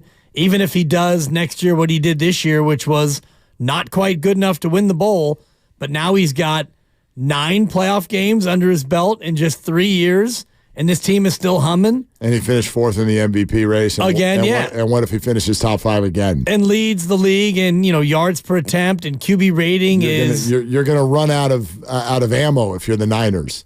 To be like, yeah, but you're young and not sure yet. Right, but it's just what Salisbury said in that soundbite, I think, is where a lot of people still are. It's like right now, 2 years in, absolutely not. You need to see it again. But if you do see it again, well, now you've got yourself quite a conundrum, because that salary cap, if you pay a guy $40 million, that's about 20% of your cap. Yeah, here's the funny thing. I think because Brock is so young and a 7th rounder and has a backpack, there's this concept in people's minds that the Niners have all the leverage and the power. It's like, oh my gosh, he's never made $1 before, except for those Toyota commercials. My gosh, is he eating? Is this guy doing top ramen? Does he have a roommate still? What's happening? And so the thought is the Niners can go in there, boy, he's not worth $40 million yet. So, hey, wee little Brock, we're going to tap you on the head there. We'll give you 26, buddy. And he's like, but we've won the division every year, and we've won playoff games every year, and we went to a Super Bowl, maybe 2. Who knows? Maybe we won one of them, and I'm finished top 5 in the MVP race 2 years in a row. So, hey, 49ers, what exactly are you going to do if I say no? The Niners don't have all the leverage. I would argue the QB always have the leverage. What the heck is the fan base going to do? How are you going to feel if the 49ers are like, yeah, we're going to replace him in the draft? With the number 31 pick. What? Yeah. No. So Brock's going to be able to swagger into that room with one more good year. Swagger into that room. For sure. And again, it doesn't kick in for an additional year. So the real financial stranglehold doesn't begin for 2 more seasons, where Brock gets through his 4th year if he continues to play well. If he regresses or they regress next year, then you do have a little bit more leverage as the 49ers. Sure. If you wind up going 10-7 and you miss the playoffs due to injury, or just maybe Brock comes back to earth a little bit and your team just doesn't win the close games, whatever happens, leverage can change in a heartbeat in this conversation. No doubt about that. Yeah, another full year of information is incoming. Let's go to Therm, the Funky Worm, East Palo Alto. Give it to us, Therm. Hey, man, the 49ers lost this game on, of course, busted plays on offense and the defense. Their defense was tired, but I was so sick and tired of the refs just like the no calls, like clear holdings. We right there to Mahomes, and then they don't even call it. It was bear hugs, chop blocks, and everything. That's where we lost it, because we was playing against the Swifties, the Chiefs, and the refs. And my stepson called it. He was like, "Oh, y'all gonna lose because y'all playing with the Taylor Swifties." And as the game unfolded, I was like, "That is right. That's how we lost it." Damn. So we end up firing Steve Wilkos, But he was in the wrong defense at that time when, coach called. He was like, timeout, don't ever get in that blitz no more. And then all of a sudden, Mahomes running for like 1 yard. I was like, get Mahomes. That never happened. He was running reckless. And I ain't mad, you know what I'm saying? I lost $200 on the game. But, hey, life goes on. I seen Niner fans crying and stuff. I was like, come on, pick your head up. There's always next year. They was like, it ain't gonna be no next year. So I was just like, after that, I was like, oh my God. So you got to keep your head up. But Therm, shout out Tupac. Yeah, Therm, go. Be able to make it. No, tell Dibs how you feel about refs. Man, the refs called a bad game. It was at least 4 to 5 holding calls that they didn't call that was clear holding. Facts. And that would have sent them back. Or, put them in third and long. Not to say that Kansas City wouldn't have got it, but that would have sent them back. And that could have gave us more opportunities, but the whistles wasn't blowing. Yeah. And, like you said, Bosa said they always be holding. They was holding. Yeah. Therm, thank you, Therm. Yeah, maybe a more aggressive coach would have gotten in the referee's ear instead of just burying his face in the laminated play sheet and rolling over. Take up for your guy, Shanahan. That's on Kyle Shanahan, Mark, for not getting in the ref's ear. And instead, he's, all easy breezy at the Monday press avail talking about this and that. He should have been all over them to get a call. You might as well parade around high schools with like like a long book and be like, everybody needs to read more. Like, you're never going to win this battle. I don't need to win it in your entire life. I hear callers, and I'm not saying this about Therm, friend of the program, but when you go to blame the refs 99 times out of 100, it's a loser mentality. I don't disagree. It's I don't Loserville. Disagree. It's just funny to me. I think it's hilarious that people on 5 days later, we're going to start blaming the refs. Of course. It's a sporting event. I think it's funny that you have made it your life's work my life's work. To elevate the way people look at referees. You might as well go to Taste of the Town with airplane food. And be like, no, it's really good. Trust me. Some airplane food is really good. In first class. Yeah. And coach, depending on the airline. No. Depending on the airline. Coach. No. You've tasted it all. It just, when we blame the refs, a lot of times it's because either we don't know what else to look at or we don't know the rules. And we just blame the refs. It's like we're going to blame the traffic cop. We're going to blame the meter maid or mater matron for giving us a ticket when we didn't put the coins in, or we didn't bother to look at the parking regulations that were posted, and now it's their fault for enforcing the rules? Come on, people. Yeah, but who made those rules? The government. Yeah. The man tried to bring me down. Charging for parking to me is just a weird concept. So is valet. Well, okay, just draw. Here's my concept. You got people who are going to go out on the town. They're going to come into our business and they're going to spend money. But before they do that, we're going to have them pull up and let somebody else drive their car. And you have to pay them to do it. Right. What the hell are you? I can park my car. Then do it. Okay, but not every place you can't. Yeah, some places it's mandatory valet. It's just funny. Anyway, you're advocating just anarchy. Just park your car wherever you want. Oh yes, anarchy. Like anarchy. Montessori parking. Every mall is anarchy because we park our own cars. It's not anarchy. Park wherever it makes you feel good. Everybody, that's where you can park. There are rules, Mark. The one that gets me is when I get a ticket because I'm more than 18 inches away from the curb. There are rules, Dibs. Well, that's a bad beat. No, you should follow them. Bad beat. You should follow I try to follow them. Got your stripes on? There are rules that I don't. 19 inches, and we're going the other way. I have a situation in my town where if you have a juniper bush or tree and it's within 10 feet of the street, I think we had one of those as a kid. You have to have it removed. Oh. Because it turns out that the juniper, when it burns, the flames shoot out 2.5 times its width into the street. So the fire department wants to make sure that they have a clean fire lane in case of an inferno. So they come to my house recently and they look at my juniper bush And the fireman goes, you know what? I think that one might be 10 feet from the street. I said, I don't think so. Pulls out the tape measure, 9 feet, 7 inches. That bush has got to go. How many minutes has it been since I brought up Cliff Clavin? How many minutes has it been? About 20 minutes. Are you snoring at my story, Lucas? How do you know this stuff? Because the fire marshal told me. What are you we're sitting here talking about parking and your brain goes to juniper bushes? Regulations, Mark. You know what that is? It's a regulation sensation. Thank you. Do you want us to go to Jose or not, Lucas? I do. Well, then why don't you follow through and complete the gig? I mean, have you guys seen what's going on in the Celebrity All-Star game right now? Not interested. There's flames following 3 of the guys who won the halftime shootout contest they did. It's like NBA Jam. Do you have Nickelodeon at your house?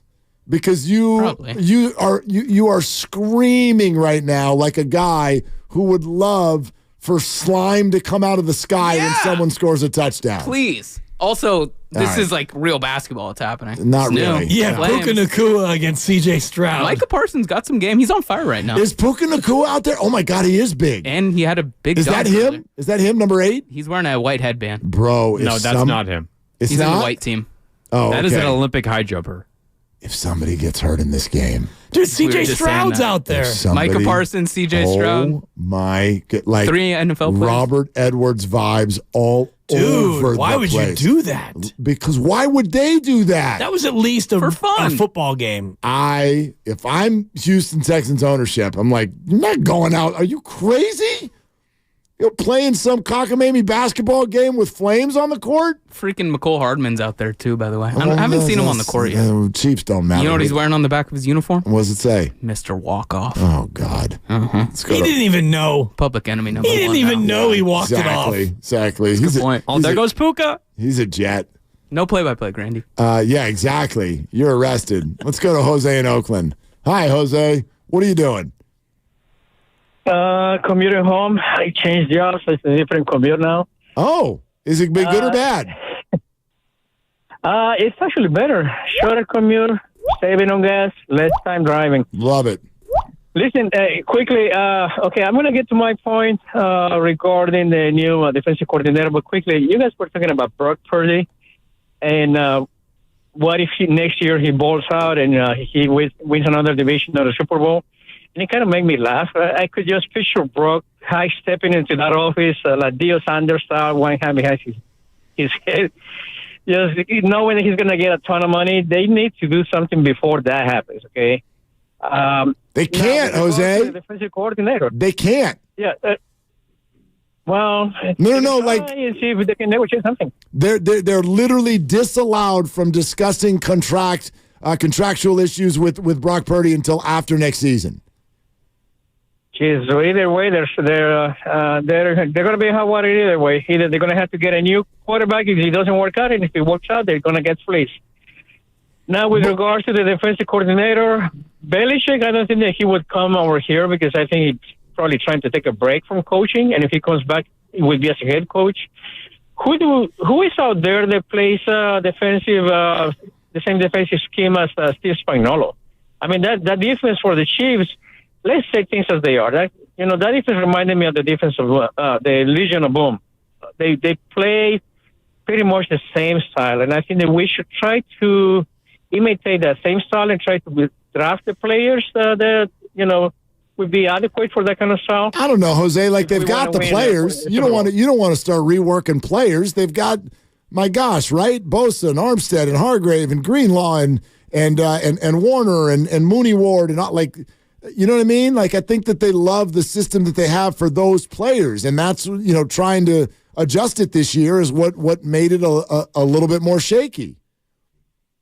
Yeah, but think about it. Okay, they keep talking about maybe going inside house. If they had somebody inside house that can actually coach that style, why didn't they hire that person last year? I don't think they had that person. In fact, Tim Kawakami echoed that earlier today on the show, saying like the leadership style, someone being qualified, ready to go in-house, just wasn't there. All that said, though, Jose, I've got a much bigger question for you if you're ready. All right, if you were Brock Purdy and you had another good season next year, and then you walked in to the 49ers front office, and they said, we'd like to offer you $20 million per year, what would you say? Yeah, that's enough for me, Doug. Yeah, there you go, Jose. That's what I'm talking about. Jose got the setup this time. Yeah.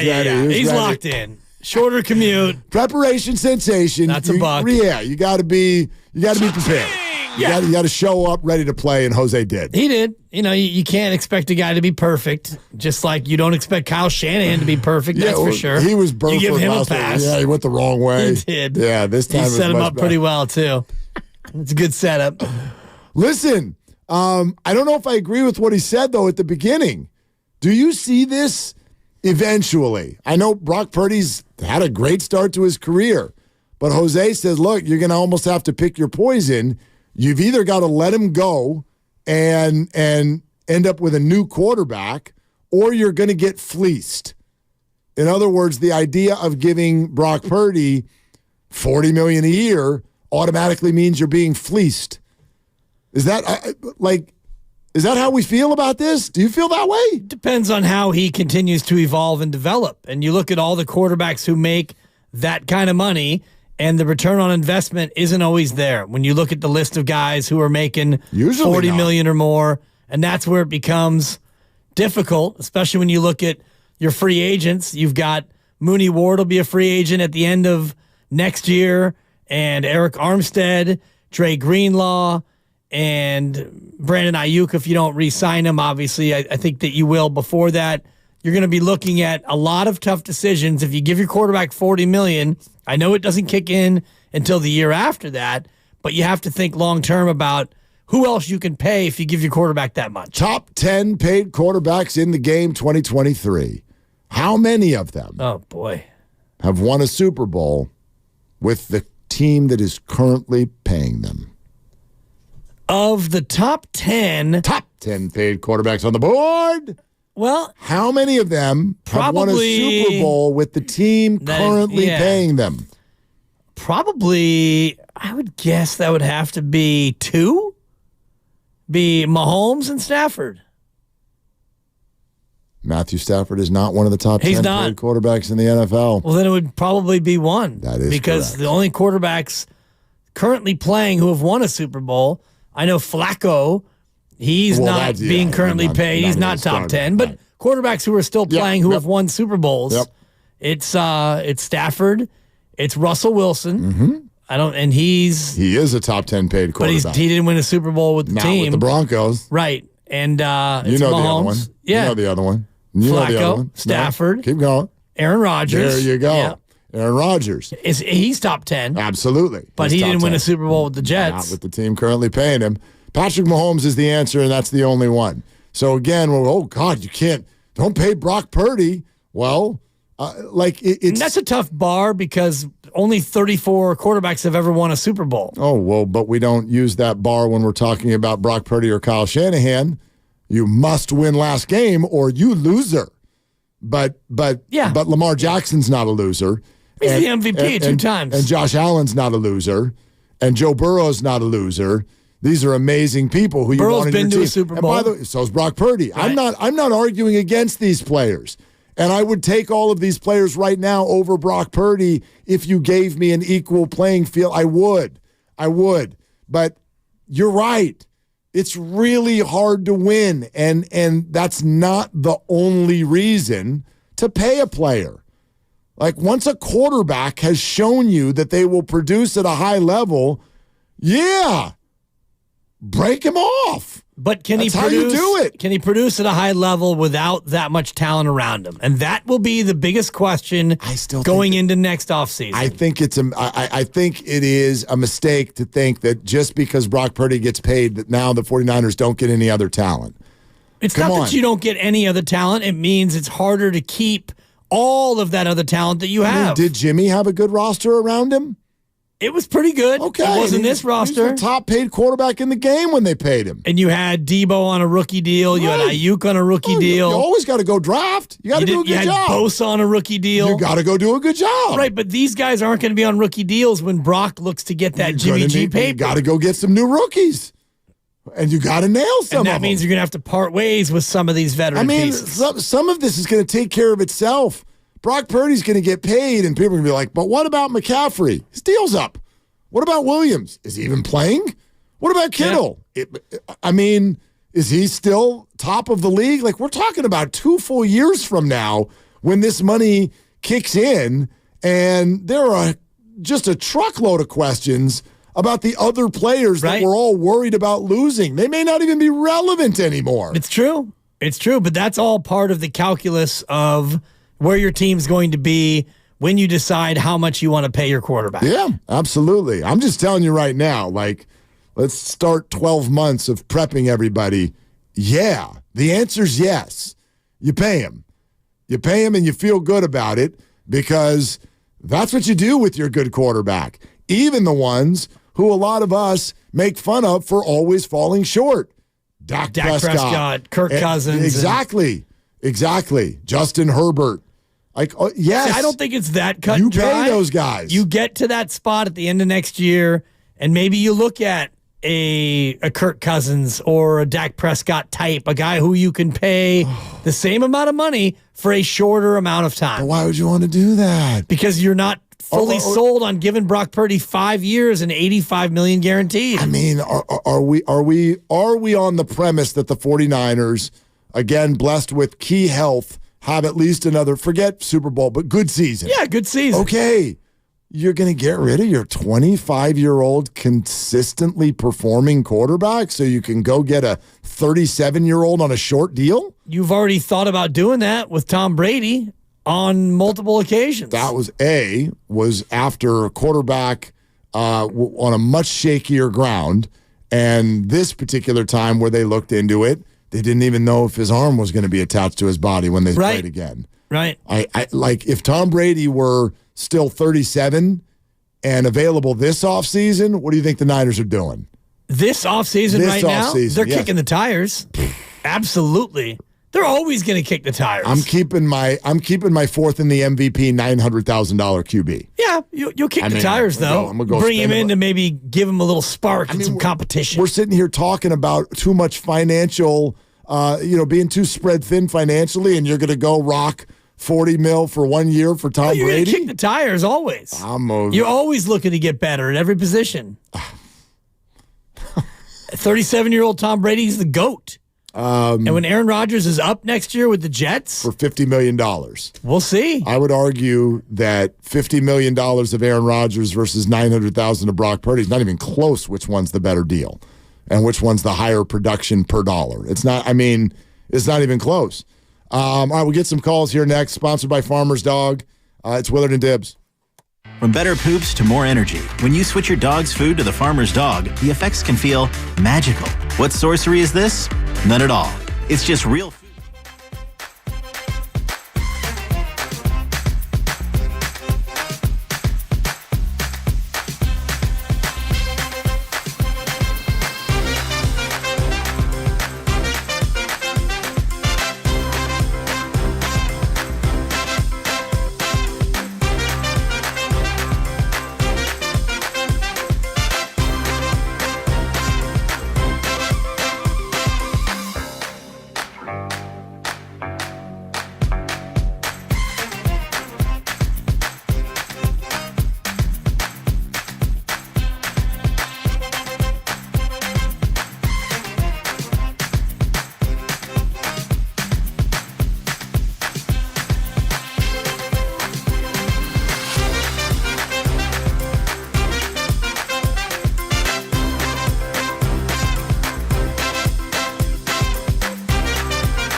I'm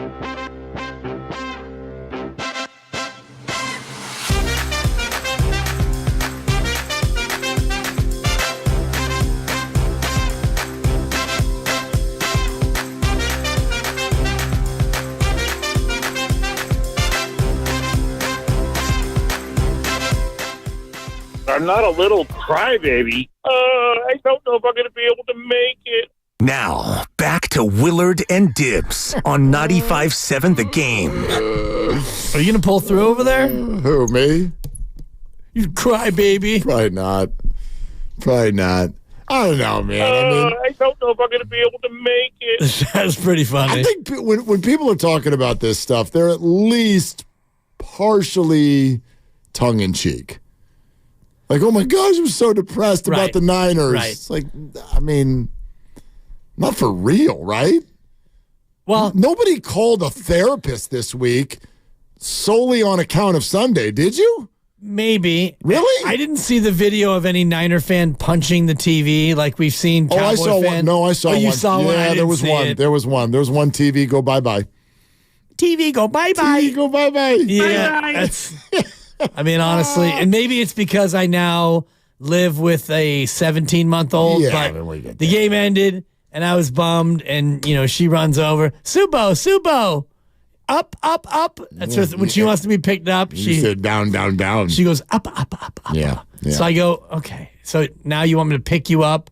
All right. And then all the angst and the anger, it kind of goes away, and she nose, eyes, ears. It's like, all right, you're over it. I'm over it too. You're like, I'm going to punch you in all of those spots. Totally.